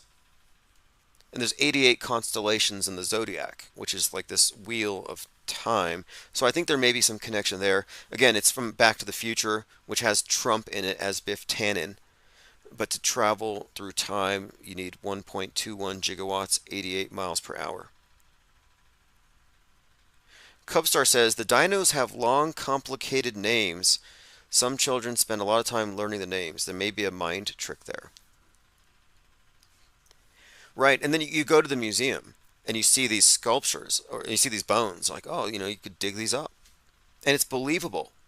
They don't tell you that these things are made in China, and that the actual discovery wasn't as cool as this gigantic skeleton, but it was basically just a toe bone, and everything else is an extrapolation. Like, I know how it works. Well, let's say I'm an archaeologist, and I need a grant. I'm going to go to a playground, and I'm going to find a chicken bone, and I'm going to say, I think this might be from a complicated named dinosaur. And then I'll get the funding to discover it. And with enough money, you can discover anything. Give me a plot of land and tell me to discover something there, and I will. And it wouldn't take very much. And you come up with a model, and you submit it to some factory in China that makes these plaster models, and they set it up in the museum. You get a big press release, and they think, look what we found in your town. And people come from all around and look, and nobody checks the tag on it. It's all a mind game. But what does it represent? Well, it's a monument. It's a monument that backdates their story. So like, oh, look, what we told you is true. 66 million years ago, a big rock hit the earth, and we can prove it because this, this, and this. It's all part of their creation myth. So we have alternative creation myths. We have creationism, and then we have their Big Bang story. And I think these are parallel creation myths. I don't believe in dinosaurs, necessarily. I believe in plaster models and, well, these are more or less, like I said, they're monuments. These are children's stories. Tyrone McCloskey said, I heard the same extrapolation howler that a towbone will lead to a 2-story tall T-Rex. Yeah, to me, it's pretty obvious. There's an incentive, sort of like what William Hearst said. William Randolph Hearst, he's like, you provide the pictures, I'll provide the war. It's that simple. And by the way, Hearst had hired JFK's father.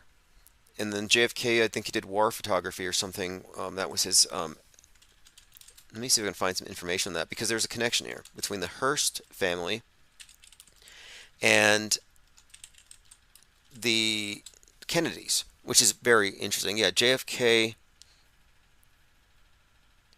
the military photos from the Kennedy years. I'll see if I can find it here. But there was definitely a connection with the Kennedys and the Hearst family. That was kind of something I was thinking about exploring. Here we go. How JFK's brief stint as a World War II journalist influenced his politics. So there you go. And this is the role that is that he plays in the movie Full Metal Jacket. It's actually JFK being referenced there. It's just sort of like this inside thing that Kubrick does with all his films.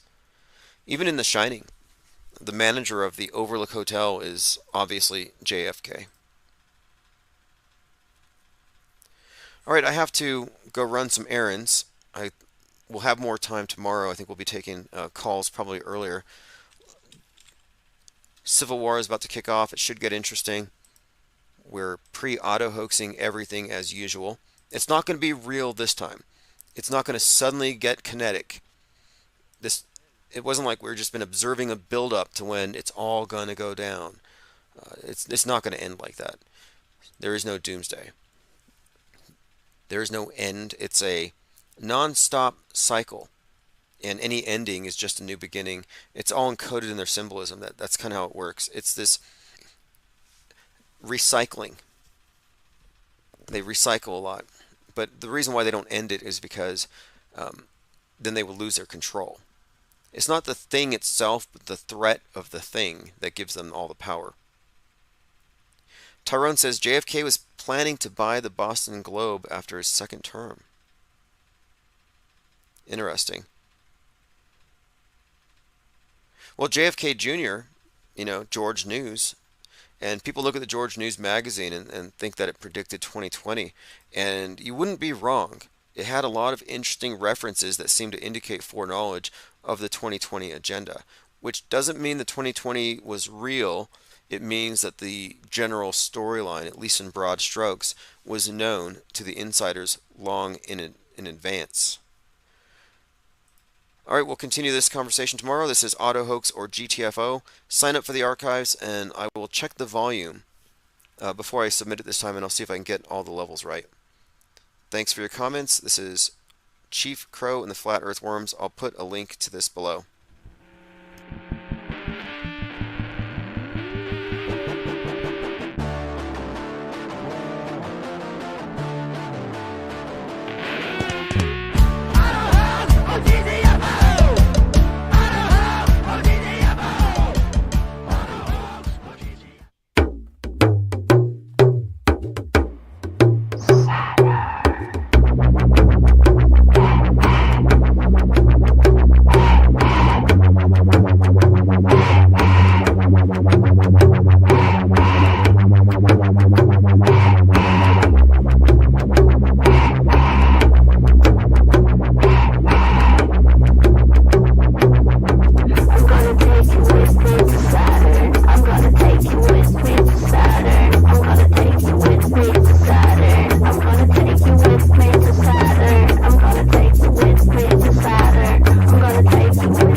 This is Infinite Gang,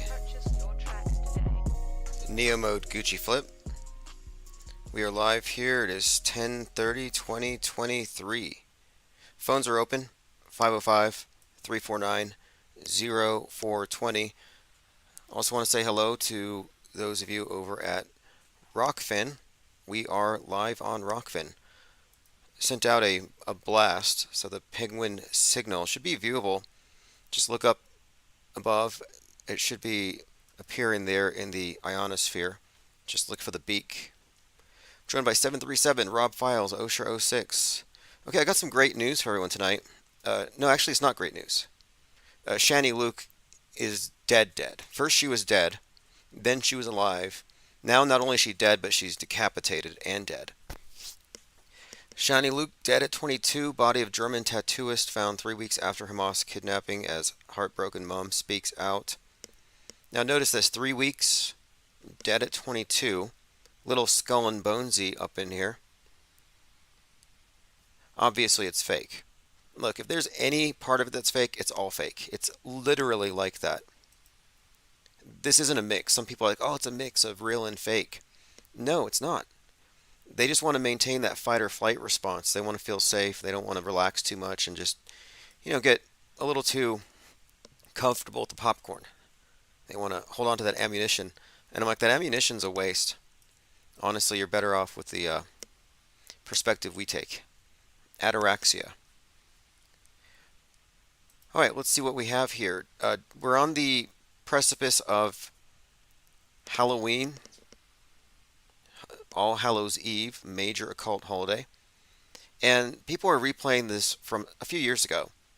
Inexplicably, Donald Trump was on stage, and on Halloween, he kept on chanting for the people at the venue to shut the lights off. Let me play this clip, because people are replaying it right now, just in light of the current tone. Turn off the lights! Turn off the lights! Turn off the lights! Turn them off! Now that makes no sense at all. Tyrone McCloskey says, I joined 1 minute 13 seconds into the show. Yep, it's their magic number, 113. In fact, I was just watching a video on X about Pixar films and how they all encode the number 113. And how it seems to connect to this adrenochrome concept. Although I think Wall-E, and we've discussed Wall-E at length, Wall-E sums up the big picture, and it explains the 311-113 as a code for the end of the world, when the atmosphere is no longer breathable. Directive 113 in Wall-E means abandoned ship, and that's when they get on the space arcs and they leave the Earth, until the robots can clean up our mess and make it habitable again. They send a robot down from the ark, it looks just like a dove, and it finds a plant and brings it back to the ship, just like in the Bible, just like Noah's Ark, only it's a space ark. Joined by Thirst for Truth, Maddie33, Zin Valis, Bilkis42, Mom with Sons. Alright, we have a good number of people. Frank Mirror here with the popcorn. 27 in just one channel alone. You can also, like I said, you can join us on Rofkin. We almost have 3,000 subs there. So I'm doing the live streams on Rockfin, and it's free. You don't have to be a paid member there. We have to support the platforms that aren't kowtowing to the terms of service established by the WEF and all the sensitive snowflake. This is the snowflake world order. If you want real power, you just got to be really sensitive. You just got to be a crier. Tears have real currency here. Based David Packman, One Step Too Far, has joined us. Awesome, thank you for joining. Phones are open, by the way. If you have anything to say, it's 505-349-0420. Okay, now listen to this. In the Trackdown episode, End of the World, the character who is named Trump, the con man, and if you remember this, Trackdown is a bit of predictive programming that included Donald Trump before there was a Donald Trump, really. I mean, he was 12 at the time. Fascinating story here, though, because this Western, a TV show called Trackdown, directed by a guy named Donald, by the way, Donald McDougall. Well, it has this con man roll into town, He promises to protect the people from a cosmic threat. Like build a wall because the alien type stuff. He gets driven out of town. He's a snake oil salesman. But he manages to cause a huge stir. Anyway, that came out in May of 1958. And the day after, I think it was like May 10th, May 9th and May 10th, there's another episode from a different show that also includes a Trump, but it has the same date, and it's Quantum Leap, where there's a 12-year-old Donald Trump, 1958, appropriately aged, in the back of a taxi cab. And again, this is just examples here of how the predictive programming with Donald Trump goes way back. That this is a role. It's like a suit that he put on. That the Back to the Future series includes Trump consciously. That Biff Tannen is Trump is a huge deal considering how much of that movie contains predictive programming for, 9/11, in addition to 2020. But anyway, that show Trackdown, and most of you are probably familiar with it. I should probably play it. I should probably play a clip from it for those of you who haven't heard it, but the episode is called End of the World. Now, the follow-up episode, and again, End of the World came out May 9th, 1958. The Quantum Leap episode with the 12-year-old Trump is set on May 10th, 1958. Not a coincidence. But anyway, the follow-up episode, and this was found by Michael in Truth, is called The Brothers, and it's about twin brothers. So this is getting kind of interesting here, considering in the Trackdown episode he's killed by a Texas Ranger, and now we have this connection here with the twins, which is a recurring theme with Trump and even tying into the Twin Towers. And now we have the World Series game popping up right now at this time, and it's game 119. Very 9/11-y, considering George W. Bush threw the first pitch, as he threw the first pitch for the first game post 9/11. So there's a lot of interesting stuff here surrounding Trump, more predictive programming. Unbelievable. Yeah, let me pull up that other episode, Quantum Leap, and the episode is called It's a Wonderful Life, and it includes, at the very beginning, It's a Wonderful Leap. It's a Wonderful Leap, May 10th, 1958. A New York cab driver, Sam, has to win a contest to get his own taxi medallion. And in this episode, you have a young Donald Trump. So it's just noteworthy here that this episode, a young Donald Trump appears with his father, Fred. It's noteworthy that Donald Trump appears in an episode dated the day after Trackdown, which is clearly about a grown-up Donald Trump. Trackdown came out in 58. 58 is a very interesting number if you look at how it relates to Donald Trump's character. 58 years later, he becomes president. 58 stories in his building. There was 1958 and 1985 references throughout Back to the Future, but you can find many examples here. Donald Trump is entirely fictional. For those people who still follow him and think, oh, he's rogue and they don't know what he's going to do next, and he's not a politician, he's just a businessman. He's overturning the apple cart. No, he's not.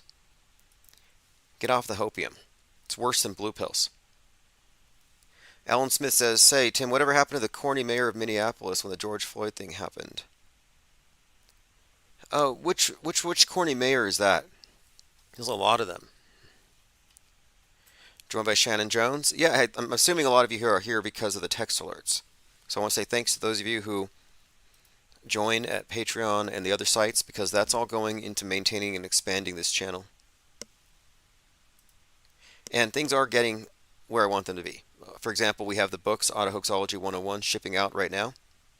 And I'm presently working on IPS Insider, which the first issue will be purchased with everything that, pretty much whatever I can invest into it from the Patreon. So if you join Patreon, or if you want to, anywhere from $1, there's $5, maybe some more, but the whole point of it is you get live stream notifications, you have all of the archives, and you never miss anything. But again, I'm going to be introducing a tabloid here in the next probably a week. We'll have it within a week. It exists in digital form right now. I'm just doing the editing.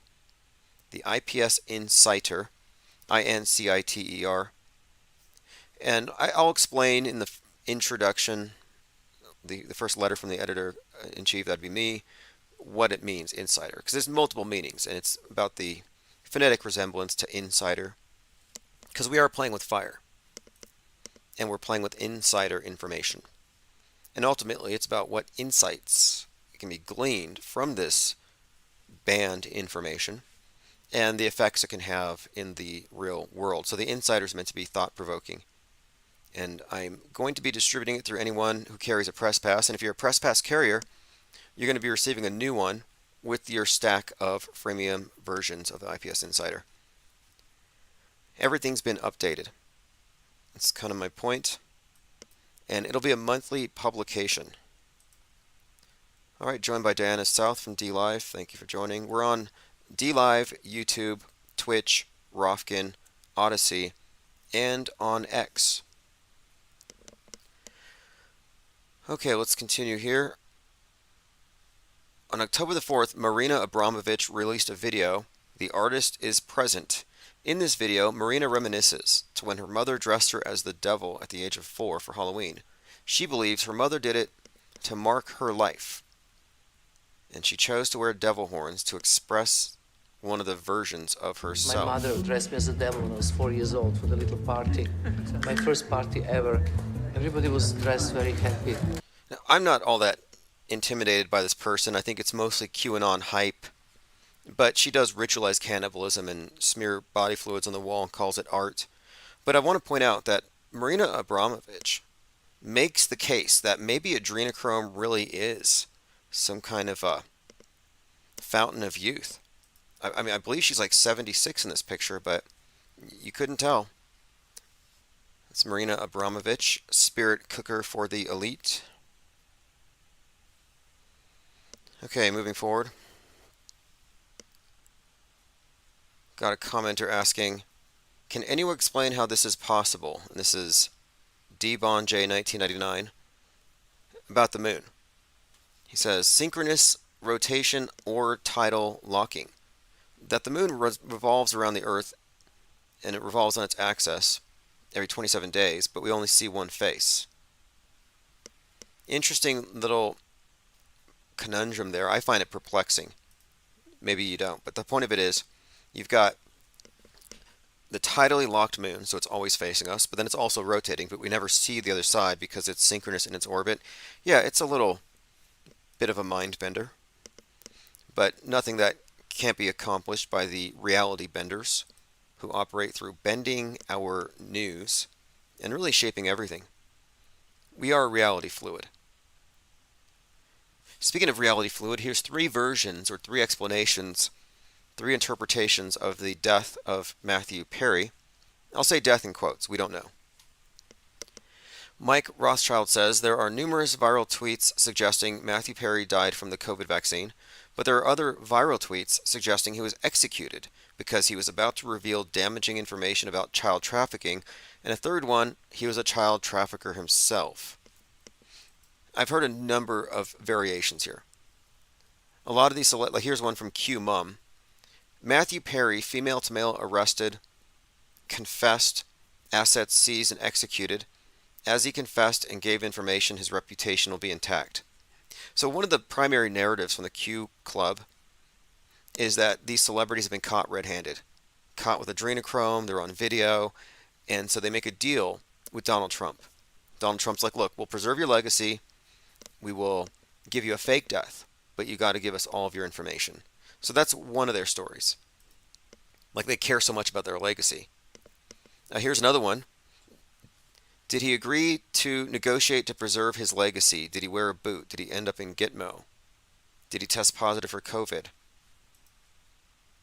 Breaking news, Friends star Matthew Perry dead in a jacuzzi. Police say no foul play, but rumors are circulating he was killed because he was going to reveal the truth about Pedowood. It's from Matt Wallace. Anyway, this is all just hopium from the Q Club, all their different interpretations for this person's supposed death. But it does get interesting. There are some connections here that are undeniable and some ominous clues, which makes me think this is some kind of a story, a psyop, something to be unpacked. In fact, I was looking at some of the pictures here, the opening credits where you have him in the fountain, spitting out water, and now he's under the water. And I'm wondering, this could be something. Things have been very 9/11-y lately. We had a 33-year-old fall into the reflecting pool at 9/11. And the water thing stands out to me. So I'm thinking maybe this could be foreshadowing the next 9/11 being a water-based attack, the Seattle attack we've been awaiting. Jake the Asshole says it's impossible. Try creating it with pool balls. You can't take two pool balls and spin one like the Earth and the other like the Moon and keep it always facing the other. Okay, we're talking about tidally locked and synchronous orbit. He's right. Here's another way to picture this. If you hold your cell phone out in front of you, so it's recording you and you're doing a selfie, and then you just spin around. Okay, now it is tidally locked. Your phone's face and your face are together. Now, try to rotate that phone over the course of 27 days, but somehow never see the back of it because of the way that you're turning. Yeah, I don't know if it actually works that way. I mean, I guess it does. Does any of it really work? Look, I don't believe in the standard model, and it is only something you can believe in. You don't know it. You haven't been there. You haven't verified it. You can't see the curve. You can't feel the motion of the Earth. It's just a lot of trust me, bro, and say. I saw it on the screen. Lean Dion says it's 21 years, 9 months, and 11 days since Chandler takes a bath. The same episode references 9/11 a couple of times. Exactly. 9/11 references, and I'm suggesting here that there could be a reference to the next 9/11. 9/11 is just code for an emergency, a major league psyop at this point. It doesn't specifically have to relate to that date. Again, scripted since 1994 that in 2023 Matthew Perry would drown. We have to be dealing with AI or super aliens. Humans can't do this. And this is just storyline 1. How many scripts are going on at this time? Now that's from Renaissance ATM. And I want to point out, this is the divine fallacy.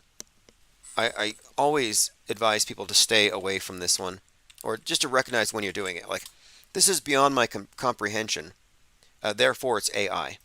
I can't figure it out. Therefore, super aliens. You could look at your iPhone, and you can imagine if you had seen something like an iPhone, 20 years ago, it would have been alien technology. And you could say, I don't know how this works, therefore aliens. No, that's a bad argument. It's like if you're watching a magic show, and you can't figure out how he did every trick. Therefore, it's magic. Well, no. Therefore, it's a trick you have not figured out yet. Same thing with the psychological operations they show us on TV. I might not be able to tell you how they faked that particular stack of dead babies, but it doesn't mean, therefore, it's a stack of dead babies. It means I don't know the particulars of this trick. But I recognize I am at a magic show, and if you're only in your seat, you never get up, and you only look at what the magician tells you to look at, yeah, you're going to be in their show. Me and my friends, we wander around. We go backstage. We read their books and figure out how they do these tricks. Maddie33 says he was referring to himself as Mapman. What's with the Batman reference? Exactly. Shout out to P. Trippa 103. We at the IPS think tank appreciate the support. Keeps the signal going strong.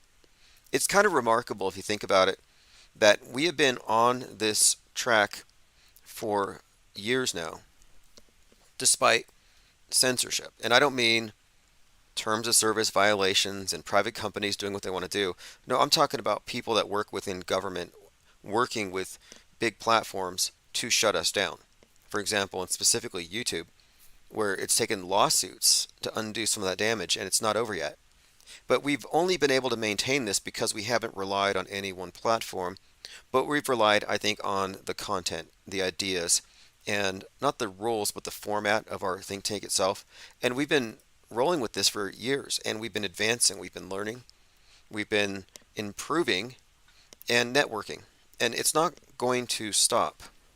So I'll say thanks everyone here who is contributing, whether it's just words, ideas, comments, or anything else. It's all going into the same thing. This is a project that's going to last. I'm planning on at least to do what needs to be done. It's going to take a lot of time.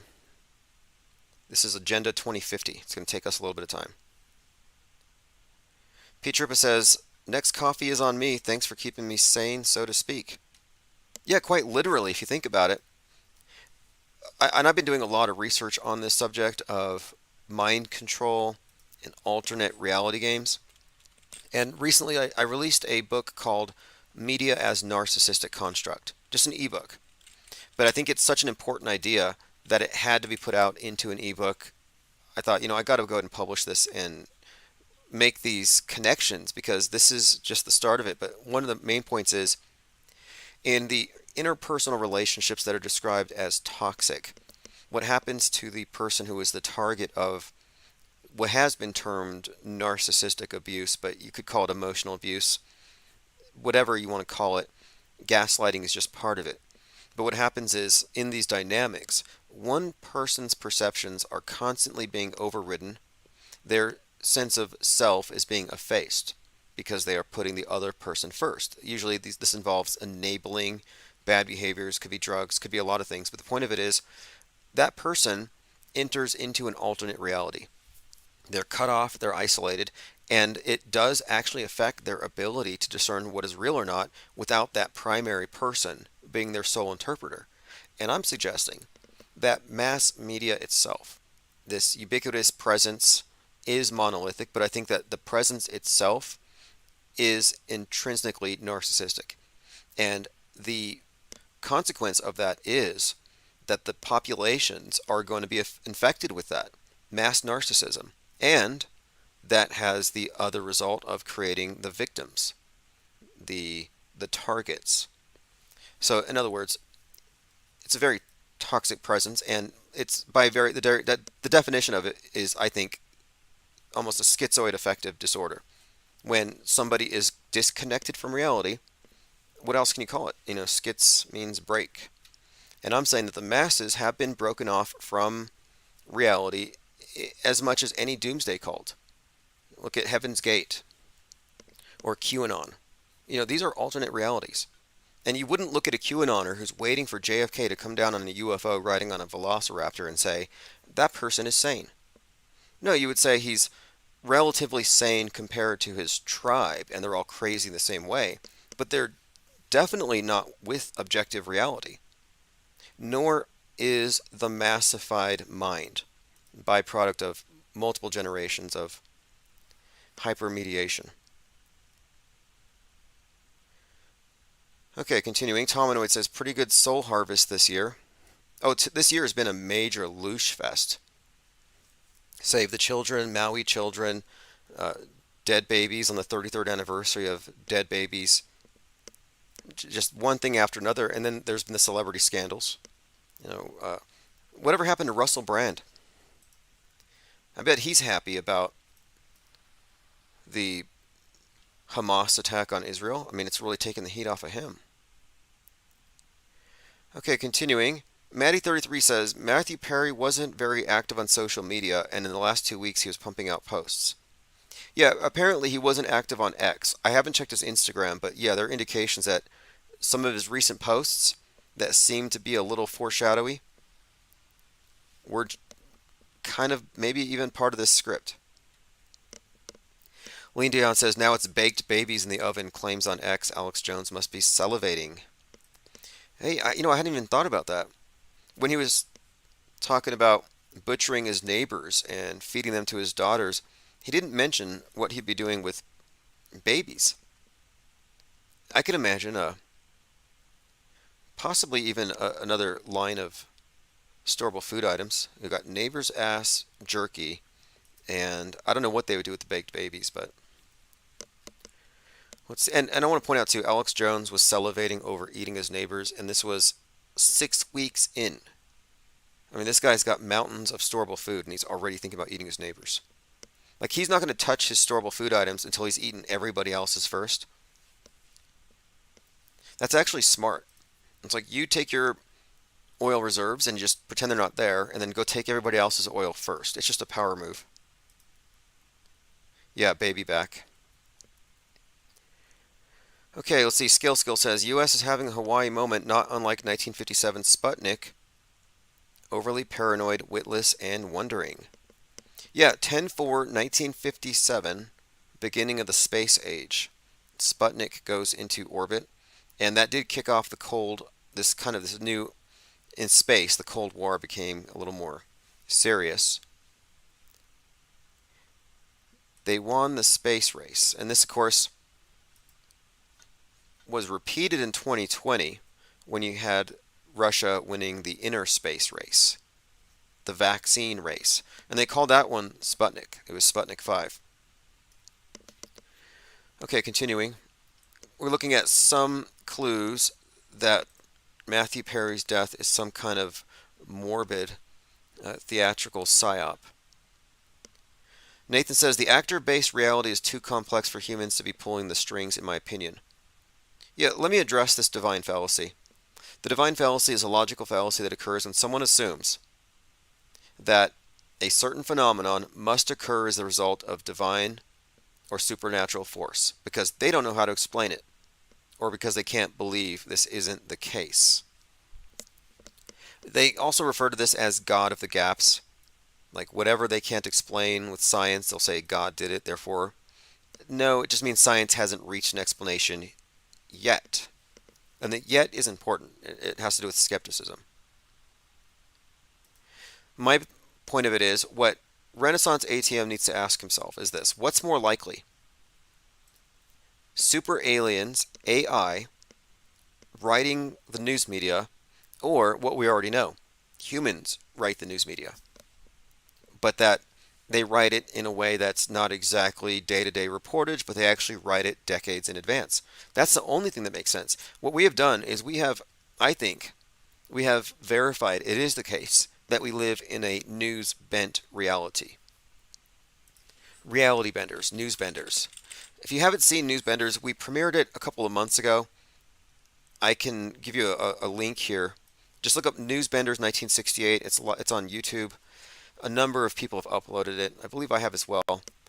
30-minute theater, The News Benders. A short meeting between a senior TV newsman and a talented younger freelancer with some unexpected twists and turns. Short drama where they find out that the news is determined in advance. But this is literally the truth. This is how they do it. And they do write the news decades in advance. They're writing the history in advance. History is lies agreed upon. Conqueror writes the history. Yeah, why would they wait? Why would they give anybody any input? Okay, N2 Deep says all the world is a stage. It's correct. You can't get off the grid. There is no going off the grid. Like they say, get out of the cities or go out into the woods and get your own plot of land. And, sorry, you cannot quarantine from the alternate reality game of the world stage. Not physically. It's a mental exit. You can exit the world stage, the internalized construct that they've given us. You can reject it. You can reject their God constructs, their devil constructs. Their whole system is meant, to be something that we all share and we all agree upon. And that's the main thing. It's really based, I think, on maintaining a consensus that we can all believe in. And those of us who are non-believers are looked at as, spreaders of harmful misinformation. Newsbenders is good, Tim. If you look at the main shooter, don't forget to mention the NPR articles, the mass shootings that never were. Yes, good point. Always good to revisit this. This is what you would call accidental reportage. Like the journalists are there to basically spread propaganda, and they have their agendas. And many of them may feel like that they're actually reporting facts, and they're speaking truth to power, but that's naive. The school shootings that weren't is an article that came out in August of 2018, where they noted that in the spring, the U.S. Department of Education reported that in 2015-2016, 240 schools had school shootings. So if you just followed the news every day, you'd be like, wow, there's a school shooting every day. There's an epidemic of mass murder. Kids are dying everywhere. And if you have that cognitive bias and you're afraid of guns, you'll believe it. Kind of like how anti-vaxxers think that anybody that died vaxxed to death. Oh yeah, they died from the vax. Well, the fact of it is, the cognitive bias, I guess just the conditioning led a lot of people to assume that this was real. So NPR is looking into it, not because they were skeptical, but they wanted to know how bad it was. NPR reached out to every one of those 240 schools and found out that more than 2/3 of the reported incidents didn't happen. They were only able to actually confirm 11 incidents. Only 11. And these incidents weren't even the mass shootings that we see on the news. We're talking about things that have been miscategorized that didn't involve a mass shooting at all. So the point of it is, if NPR hadn't pointed this out, it probably would have just flown under the radar. I don't think this is an accident. I don't think this is an oversight. I think this is systemic misreportage, and it's designed to basically, I think, bypass our filters because we're so inundated. You know, it's like just throw more on there. We have 48 hours of news packed into every 24-hour news cycle. Most people can't handle it. They can't parse that, obviously. So what are they left to do? Just believe it. And a lot of people make the mistake of believing 100% of the news they didn't consume. Like they watch what they watch. Most they didn't watch. And it just kind of fills in the background. Like, well, if it wasn't true, somebody would have called it out. So all this stuff happened. Let me catch up. No, you can't just catch up and catch up on what to believe. You can only catch up on what has been propagated. The main point of it is this. The uncertainty in school shooting numbers is the result of errors, for the most part. Most of the school leaders NPR reached had little idea of how shootings got recorded for their schools. So they're calling schools and they're like, how?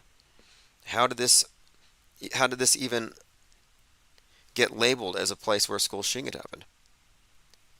Jeff Davis, an assistant superintendent at Ventura Unified, said, I think someone pushed the wrong button. I've been here 30 years and I don't remember any shooting.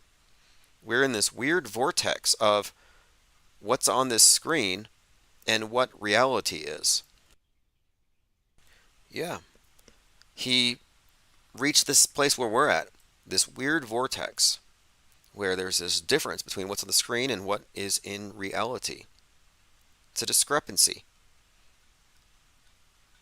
In some cases, something may have happened, but not firearm discharge. Yeah, I recall this story about some student had chewed a Pop-Tart into the shape of a gun. And I think they had a school lockdown. Yeah, I actually have a picture of it here. Kind of looked like a gun, but it wasn't. Judge upholds suspension of the Pop-Tart gun kid.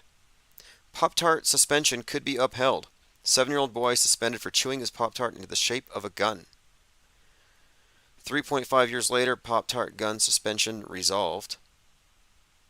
Should a 7-year-old be suspended for a Pop-Tart gun? Let me go ahead and play this clip. Already a rectangle. I just kept on biting it and biting it. Tore off the top of it and it kind of looked like a gun, but it wasn't. When his teacher saw his strawberry tart, and she was pretty mad. Okay, so the kid wasn't intentionally making it into a gun. It's just the way he bought it. And I think they have a picture of it here. The police must have taken it for evidence. There it is. Yeah, I think it's kind of ambiguous. Okay, let's continue here. Joined by Rome. Yeah, we do have a number of backup channels. Those are all simply redundancies. Join them if you like. The main one is Infinite Plane Society, but you'll notice I delete the videos every night. We have to.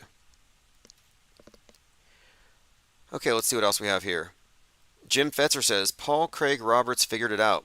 The Hamas-Israel war is an extension of 9/11 to complete the task of taking out 7 countries. They took out Libya, Iraq, but Syria and Iran remain. The plot, draw them into conflict with Israel so U.S. can finish the job. That's from Jim Fetzer. Okay, phones are open. Infinite Plane Radio. Hey, good evening, Tim. How are you? Very good. Just observing the world stage dramatics. How are you doing? Doing great, thanks. I calling in to just pick your brain for a few things, and yeah, you're talking about the school shooting, so you're kind of running down a lot of stuff that has been on my mind, and I just feel like I thought it would be cool to call in and instead of texting in and all that stuff. The Israel stuff. They had similar school shooting recordings where like children of dead parents in Gaza or something are like laughing. So I was like, oh my God, it's like the Sandy Hook kind of clips of the dad, laughing. So, but yeah, I like to share the NPR article of the shootings, the school shootings that never were, because I just like it when you share that, because it's grounded in a little bit more of like someone took their time to auto hoax, right, in a mainstream media kind of way. They're like, okay, let's figure this out, let's see, get to the bottom of this. They never do this. The media they came up has empty-handed. They've never fact check their own news. Like, they report the news, but they never let's go and check and make sure we reported the truth. And it was a first. So that's why it stuck out to me. That one was really a first. So yeah. Well, this is what's so interesting about 9/11 and things like these wars. Like this stuff that's going on in the Middle East again.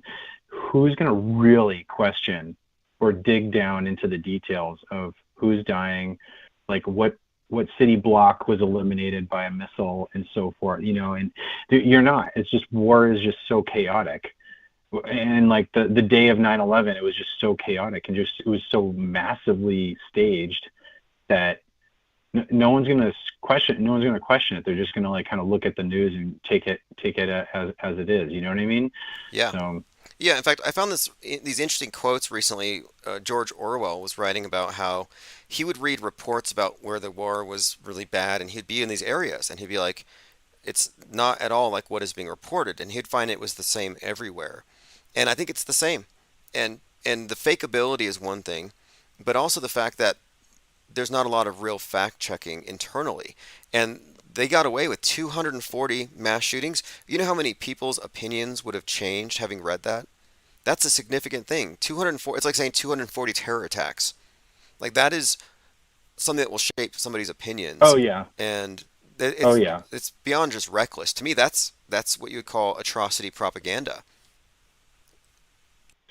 That article is actually has a couple layers that are really interesting. They like different counties and different towns report school shootings differently than others. Shouldn't it be all the same? No, this is definitely different in this county. One kid brings like a cap gun to school, and then another kid actually brings like his grandfather's arsenal. So it's like those are categorized as like the same thing. It's like that's not that doesn't make any sense. So yes, it's a good example though too of how if they throw everything at the wall, it just sticks unless somebody is there to call it out. And this is one where not even the people calling out the fake school shootings ever looked into these, but it took NPR, and they weren't doing it to discredit the news. They were doing it to build a case for banning guns, and look what they found. Like, they accidentally stumbled on this, and I'm sure somebody must have gotten fired for that. So it's one of the things that I actually have been meaning to ask you about. This NPR article just drilled it down and said, okay, well, maybe not all 240 were, really mass shootings or school shootings or whatever, but it's something like 1 to 10 of them actually were. But even then, Tim, does that mean, out of all the schools in the United States, probably like thousands, right? We're just like freaking out over like 10 of them or whatever. But even in some ways, say like even that's like too much. But then if we kind of enter into the IPS way of thinking, like those 10 are probably all like, you know, disingenuous. They're all like kind of like to some degree staged, you know, and that's my opinion. But I mean, I know it's like all the way with you, like it's all staged. It's tough for me sometimes, but I mean that I think they hit it like halfway. I think they make it staged, and then the rest kind of naturally. You know, I know there's like the girls and the guys, like the students that are like, you know, they're like laughing, you know, like in front of like the news cameras and stuff like that. But you know, when they're interviewed during after, but like I think they do like maybe like half or maybe like 50% of this is like staged, and the rest is like, man, if you're like close by, you're like a neighbor and you're like right across the street from the school, like, yeah, you're gonna have like a freaking crazy response to this, like, oh my god, I can't believe this happened in my neighborhood. Like, yeah, Oh, sure. You know what I mean? They lock don't down know. schools I all don't the know. time. Schools get locked down because they'll say there's a shooter Yeah. on the loose, and there's no way of knowing, but it does create that perception, and then the lockdowns become normalized. But with a 240, it could have been anything. You know, somebody, however the schools Yeah. misreported it. But the fact of it is, the regular news consumer will think that was 240 Sandy Hooks. That's what they take out of it. You're right. Yeah. And actually, you brought up another point about well, school shootings, but just shootings in general. For Maine, they did a lockdown just like they did up here in Boston for the Boston bombing. The last time I heard that they locked down a whole neighborhood, you know, outside of obviously 2020, because that was basically like the whole world. Somehow they convinced the whole world to do a lot of that. But Watertown, Massachusetts, like right after the Boston bombing, they thought the Tsarnaev brother had, I think there was like a shootout here in you know, it's almost like when you back then, it was like I think it was 2013, like when it was happening, you like remember everything, but like now, like thinking back, I'm like, wow, I can't believe that happened here. The town of Watertown and like the surrounding areas were on lockdown, and that was kind of like, I think that a lot of people, I think I was listening to Alex Jones back in the day, that around that time, which is, I'm sorry to say, but I think he was saying like that's kind of like the beginning and like the direction that they want to take us, like that they can just on a whim flip a switch and like put us on a lockdown, which I thought even then I was like, wow, this is like actually happening. Like they're like, I don't even think people in my town was probably like 10 or 20 miles away, and I don't even think we left the house because everyone's like, you know, you're scared, you know. It's like I don't know, it's like a weird thing. It is. Look, it really hits you. That happened in Watertown, you mentioned, right? And so the Boston bombing suspect hides in the boat, and they have the big shootout there in the boat, and that was kind of called back with this main shooter because, of course, he escaped on a boat or on a jet ski. So they bring back elements. I forgot you said that the other night. But there's definitely something here. There's definitely something to getting people accustomed to locking down on more or less on a whim, and they've definitely advanced that agenda forward. And at the time of the Boston bombing, there was only really Alex Jones. You know, there really weren't all these other channels real time taking stuff down. They started to, but he was the loudest on that one, and it definitely caught my attention. And at the time, there were so many anomalies to look over, but they all sort of assumed it was real, and that the Tsarnaev brothers were patsies. But anyway, that's, and it's not even ancient history. Well, I mean, it's these people don't exist.com. You know, have we ever really seen the Tsarnaev brothers ever in person? You know, like it's all caricatures or pictures. You know, and it could be just AI. We don't know how long ago artificial intelligent photoshopping has occurred. Well, so, the last like, time a lot of that stuff is Joker. His name was Joker Sarnoff. The last time Joker Sarnoff was in the news was on 3/4/2022, the day the new Batman came out, and he was in the news because his death penalty was reinstated. I'm like, wait, you're reinstating the death penalty on the Joker the day of the Batman movie coming out? And in the Boston lockdowns after the bombing, the police were all in their Batman costumes, in these SWAT uniforms, and that's when I realized Batman. And the symbol of Batman is included in so many of these psyops. And of course, we've seen that with Christopher Nolan's films, constantly referencing these mass shootings. I vividly remember that before even there was like the theater shooting too for that movie. That the marketing that they did for that Batman movie was insane. I think they did a lot of the Joker. It was like the months leading up to that movie. A lot of like the Joker's pranks and stuff were like they tried to make them like real. And I love when Hollywood purposefully blurs the line between what's the movie and what's not. I think Lost. I've brought this up with you too. Lost did this a few times in between seasons, and I think it's almost like a hint of the Blair Witch Project. If you remember way back in the day when Blair Witch Project came out, it was advertised as real. I think that was part of their marketing plan. It was. You're right about that. So, they marketed that by leaving it open to speculation, so people are like, I think it's real. I love that stuff. Yeah. That was really clever, and that was also reality TV. So the Dark Knight did that. I could see that. But yeah, they did like all the bank robbery stuff. Like they had fake Batman pictures like posted in different towns, and the people dressed up as you know what? Damn, I don't think we ever talked about this here. I don't think you ever said this. They had like people dressed up as like Jokers and stuff all over the internet, and like. Have you ever talked about that? Because I don't think you have. That's definitely related to like the stuff that you kind of tend to talk about. I'll have to dig up some of that stuff because I know that their marketing was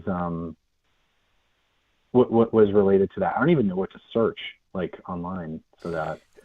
It's something to go I probably haven't down. seen it since then. I mean, I've been looking. Okay, you mentioned this shooting in Maine, and some of the big what I call guardrail channels, these controlled opposition types, are saying it's MK Ultra. He's mind controlled. They said that about James Holmes, and the Batman shooter, the Joker shooter, and he had some involvement with DARPA and some type of research having to do with, I guess, adjacent to mind control. So they put that narrative out there at that time that this was a mind controlled assassin or something. Oh my God, the whole main story is just so transparent to me at this point.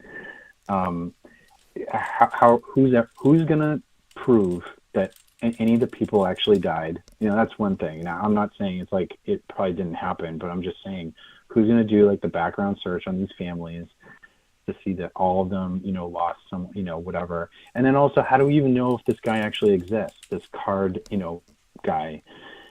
You know what I mean? It's the whole story. It's just so easy to fabricate and just put out there, and like the police could be searching for nothing, and then even the way he was found seems very unusual, and like his background story is very unusual. Nothing makes sense.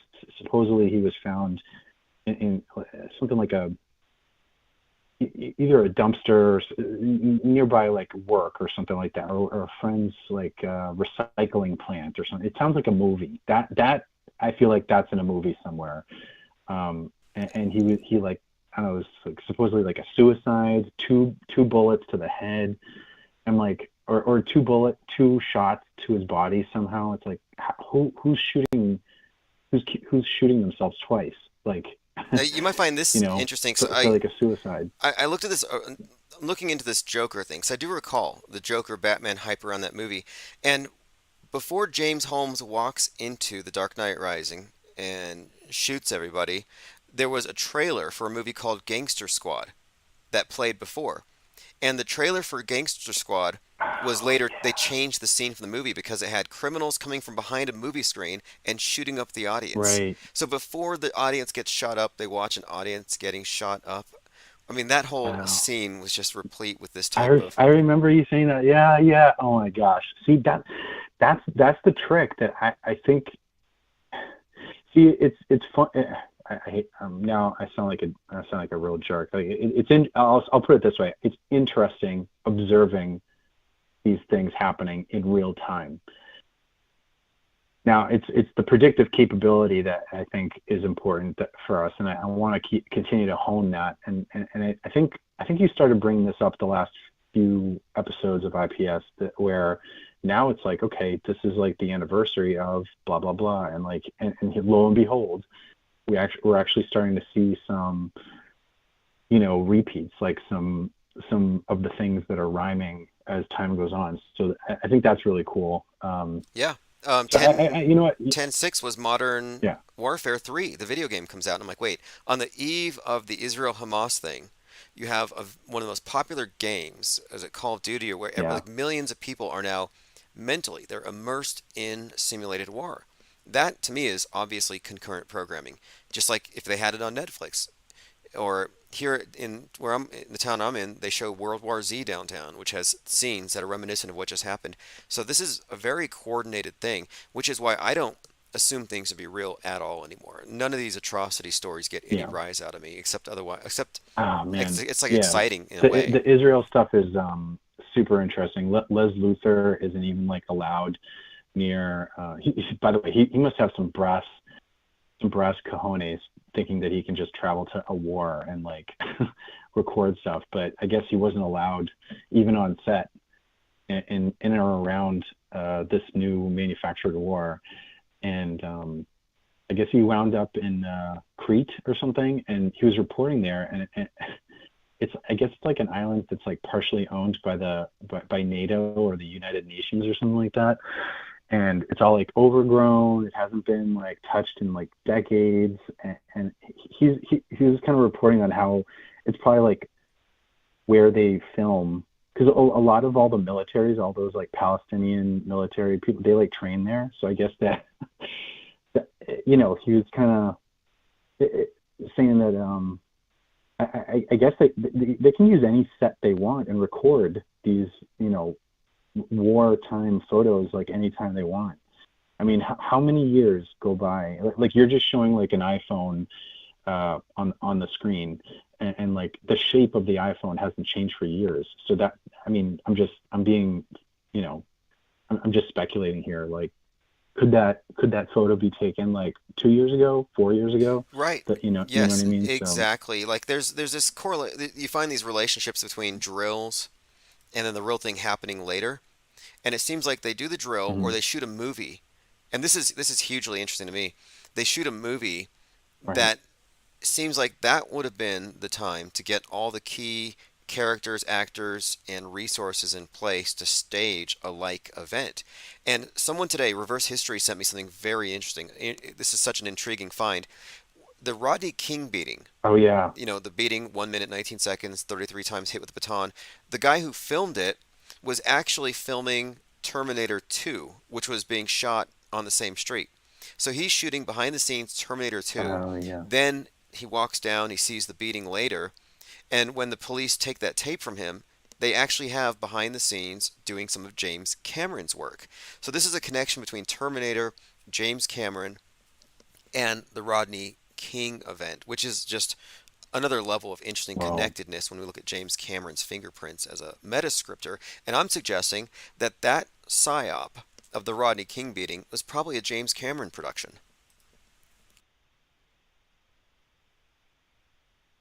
That's the thing, Tim, is like my mind is blown with all this stuff. Like it's still, even after a very short few years of being in this, on these channels, we'll say, it's so mind-boggling that stuff has happened for years. And it's almost like, when did it begin? You know what I mean? So and Terminator 2, that was like, or Terminator, whatever, that series, that's like 80s and 90s. So it's like, man, it's like 30, 40 years ago. So what's going on, Yeah. And look, it's really crazy. So it's intriguing. I think Arnold Schwarzenegger as the Terminator is a very significant character. The Terminator is the destroyer, and it symbolizes the nuke. It's all coming. This is a story that's been written that is leading our collective narrative to these certain ends. And that's what we're witnessing. The word metascript is the only thing that can explain this. And when did it begin? 1946, I guess, when they. It's funny you brought up nukes too, because I've been kind of mulling over how the cartoons that they provide for us whenever there's like a news article or that I find online about current versions of nuclear arms, they use similar like cartoons, just like the way satellites are presented to us, and I think that's something that's really telling, especially if there's another version of these channels where it's like, nukes, are nukes real? You know what I mean? Like that's a question. I mean, I think, for the most part, if you do enough digging, who knows? They might not be. Like it's I don't know. It's almost like all this stuff is just meant to keep us hidden in our own homes, or just shaken in our britches, so we don't move. That's a recurring theme. We got lockdowns. They established it. We need a lockdown for the pandemic. Then we need a lockdown for possible fallout or the weather. And now we have lockdowns because of a shooter. But it's not just a shooter. It's a shooter who caught a mind virus. He caught the rage virus on disease X. He went on X. He got radicalized, and now he's doing a shooting. And the fact that it's the X that is being pointed as the cause is very significant here, because of course this can all be pinned on Elon Musk, and they're going to say this is why we can't have free speech, because the mentally ill can't control themselves. It is kind of interesting. We didn't foretell this month would have so much devastation, given that 10 and the letter X are related. Ooh, good one. Yeah, in some way. Yeah. I'm also curious, we always talk about, November 3rd. Of course, that's a very special day to me. But for us, it's it's my birthday. So for us, it's a much different day. I'm interested. What do you think is going to happen this year for like the beginning of November, like early November? Because it's kind of like a quiet month, right? It's just Thanksgiving, and then 11/11, yes. 11/22, there's like those funny numbers. I think it's going to be big. This is Godzilla's 69th birthday. I'll be watching Godzilla that day. But I literally think this. I think that all the predictive programming for the nuking of Seattle has pointed at a domestic violent extremist attack, which is already in the news right now. It's been foreshadowed in Terminator 2. But Seattle 11/3. 11/3 is the Kraken date. And I first started looking at the Kraken symbolism when the Seattle Kraken emerged, with a 1 minute and 13-second trailer. 11/3. 11/3 is the day of the One World Trade Tower. Very significant date. But overall, I think if you were to point at a date that the aggrieved MAGA extremists that the FBI invented would look at as the date to demonstrate their desire for retribution, at first I thought 6/11. That's Timothy McVeigh's death day. But I think 11/3. I think 11/3, if you're going to do a terrorist act to show your refusal to accept the election results, that would be the most symbolic date. So I'm looking at 11/3 as possibly the day that Godzilla takes out Seattle. I can't even believe we're even still talking about election results, and how so many people have just continued not to question that stuff, and how the presidents or people like in power are selected rather than elected. And that's another question: is what do you think is going to happen next year with regard? Because a lot of that stuff is going to ramp up around January. Let's say like basic blue pill mainstream media stuff is going to be mostly about the election, the national elections. So I wonder, like, has there any chatter about like what do you think is going to? Some people started thinking that Biden will be selected one more time to be president. I think it's really interesting, but I don't know if that's even something we should even be talking about, because it really doesn't matter. Well, Biden, technically, they could have him last forever. I mean, silicon doesn't age, right? It's just a mask. But no, it's going to be. Oh yeah, like his mask falling off the other day. Oh my gosh. Oh, when his chin. Yeah, he had the chin, the chin balls. What was that? I was like, okay. The normie memes are just fantastic. They're like, I don't know.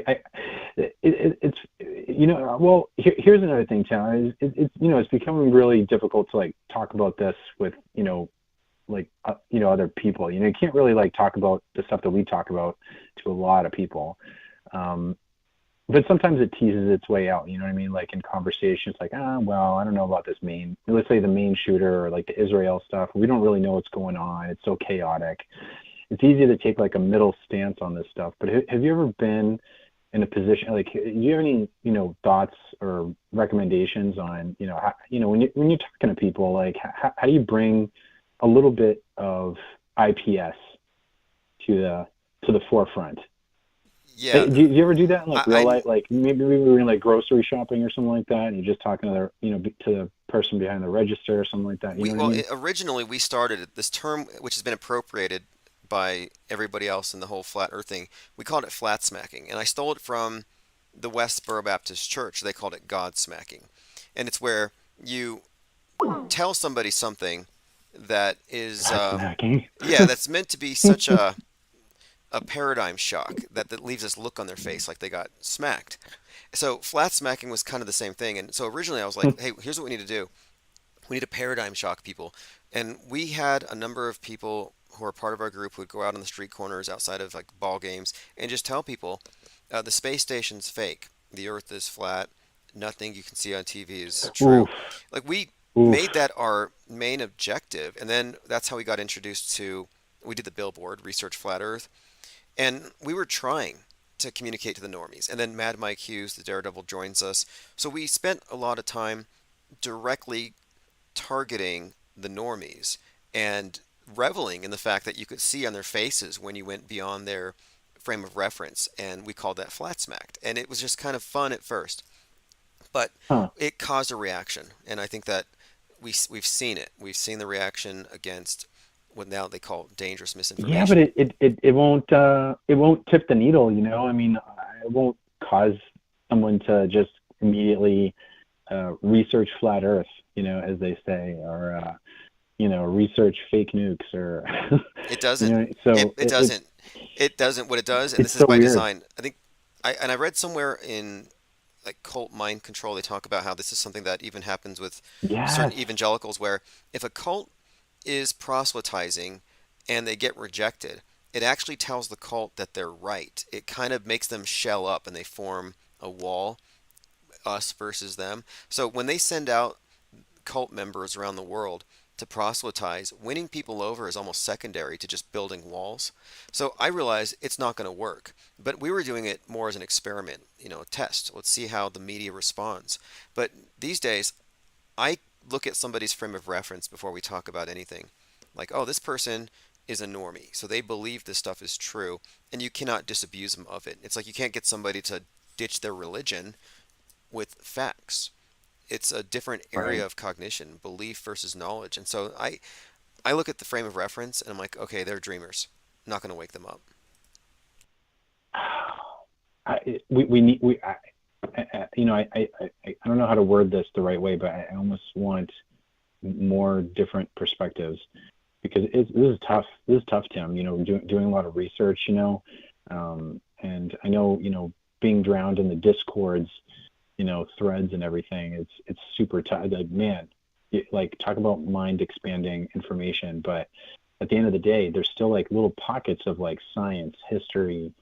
Let's say like, I would even go so far as to say like chemistry and biology, like, never mind philosophy, philosophical science, like any of these realms of thought and research, we're just lacking. Like, I wish we could just kind of wake different people up and just be like, hey, like, I know what you mean. Question this thing, like, because it'll help all of us, like, just have a better idea of like what's going on. You're absolutely right, because I had said at the very beginning of this channel, there were people who said, don't do the billboard, you're gonna cause ridicule, and I'm like, no, the answers are not going to be found by the people on YouTube who are just conspiracy candy junkies. It's going to be found by people out there in the world who are in positions to know something, and then you have to have all these disparate people who know a little bit here, know a little there, and then the connections between this information will bring something out in the gestalt.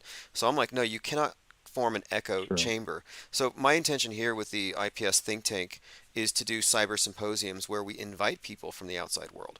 So my very first one, I'm inviting a number of computer animators to examine some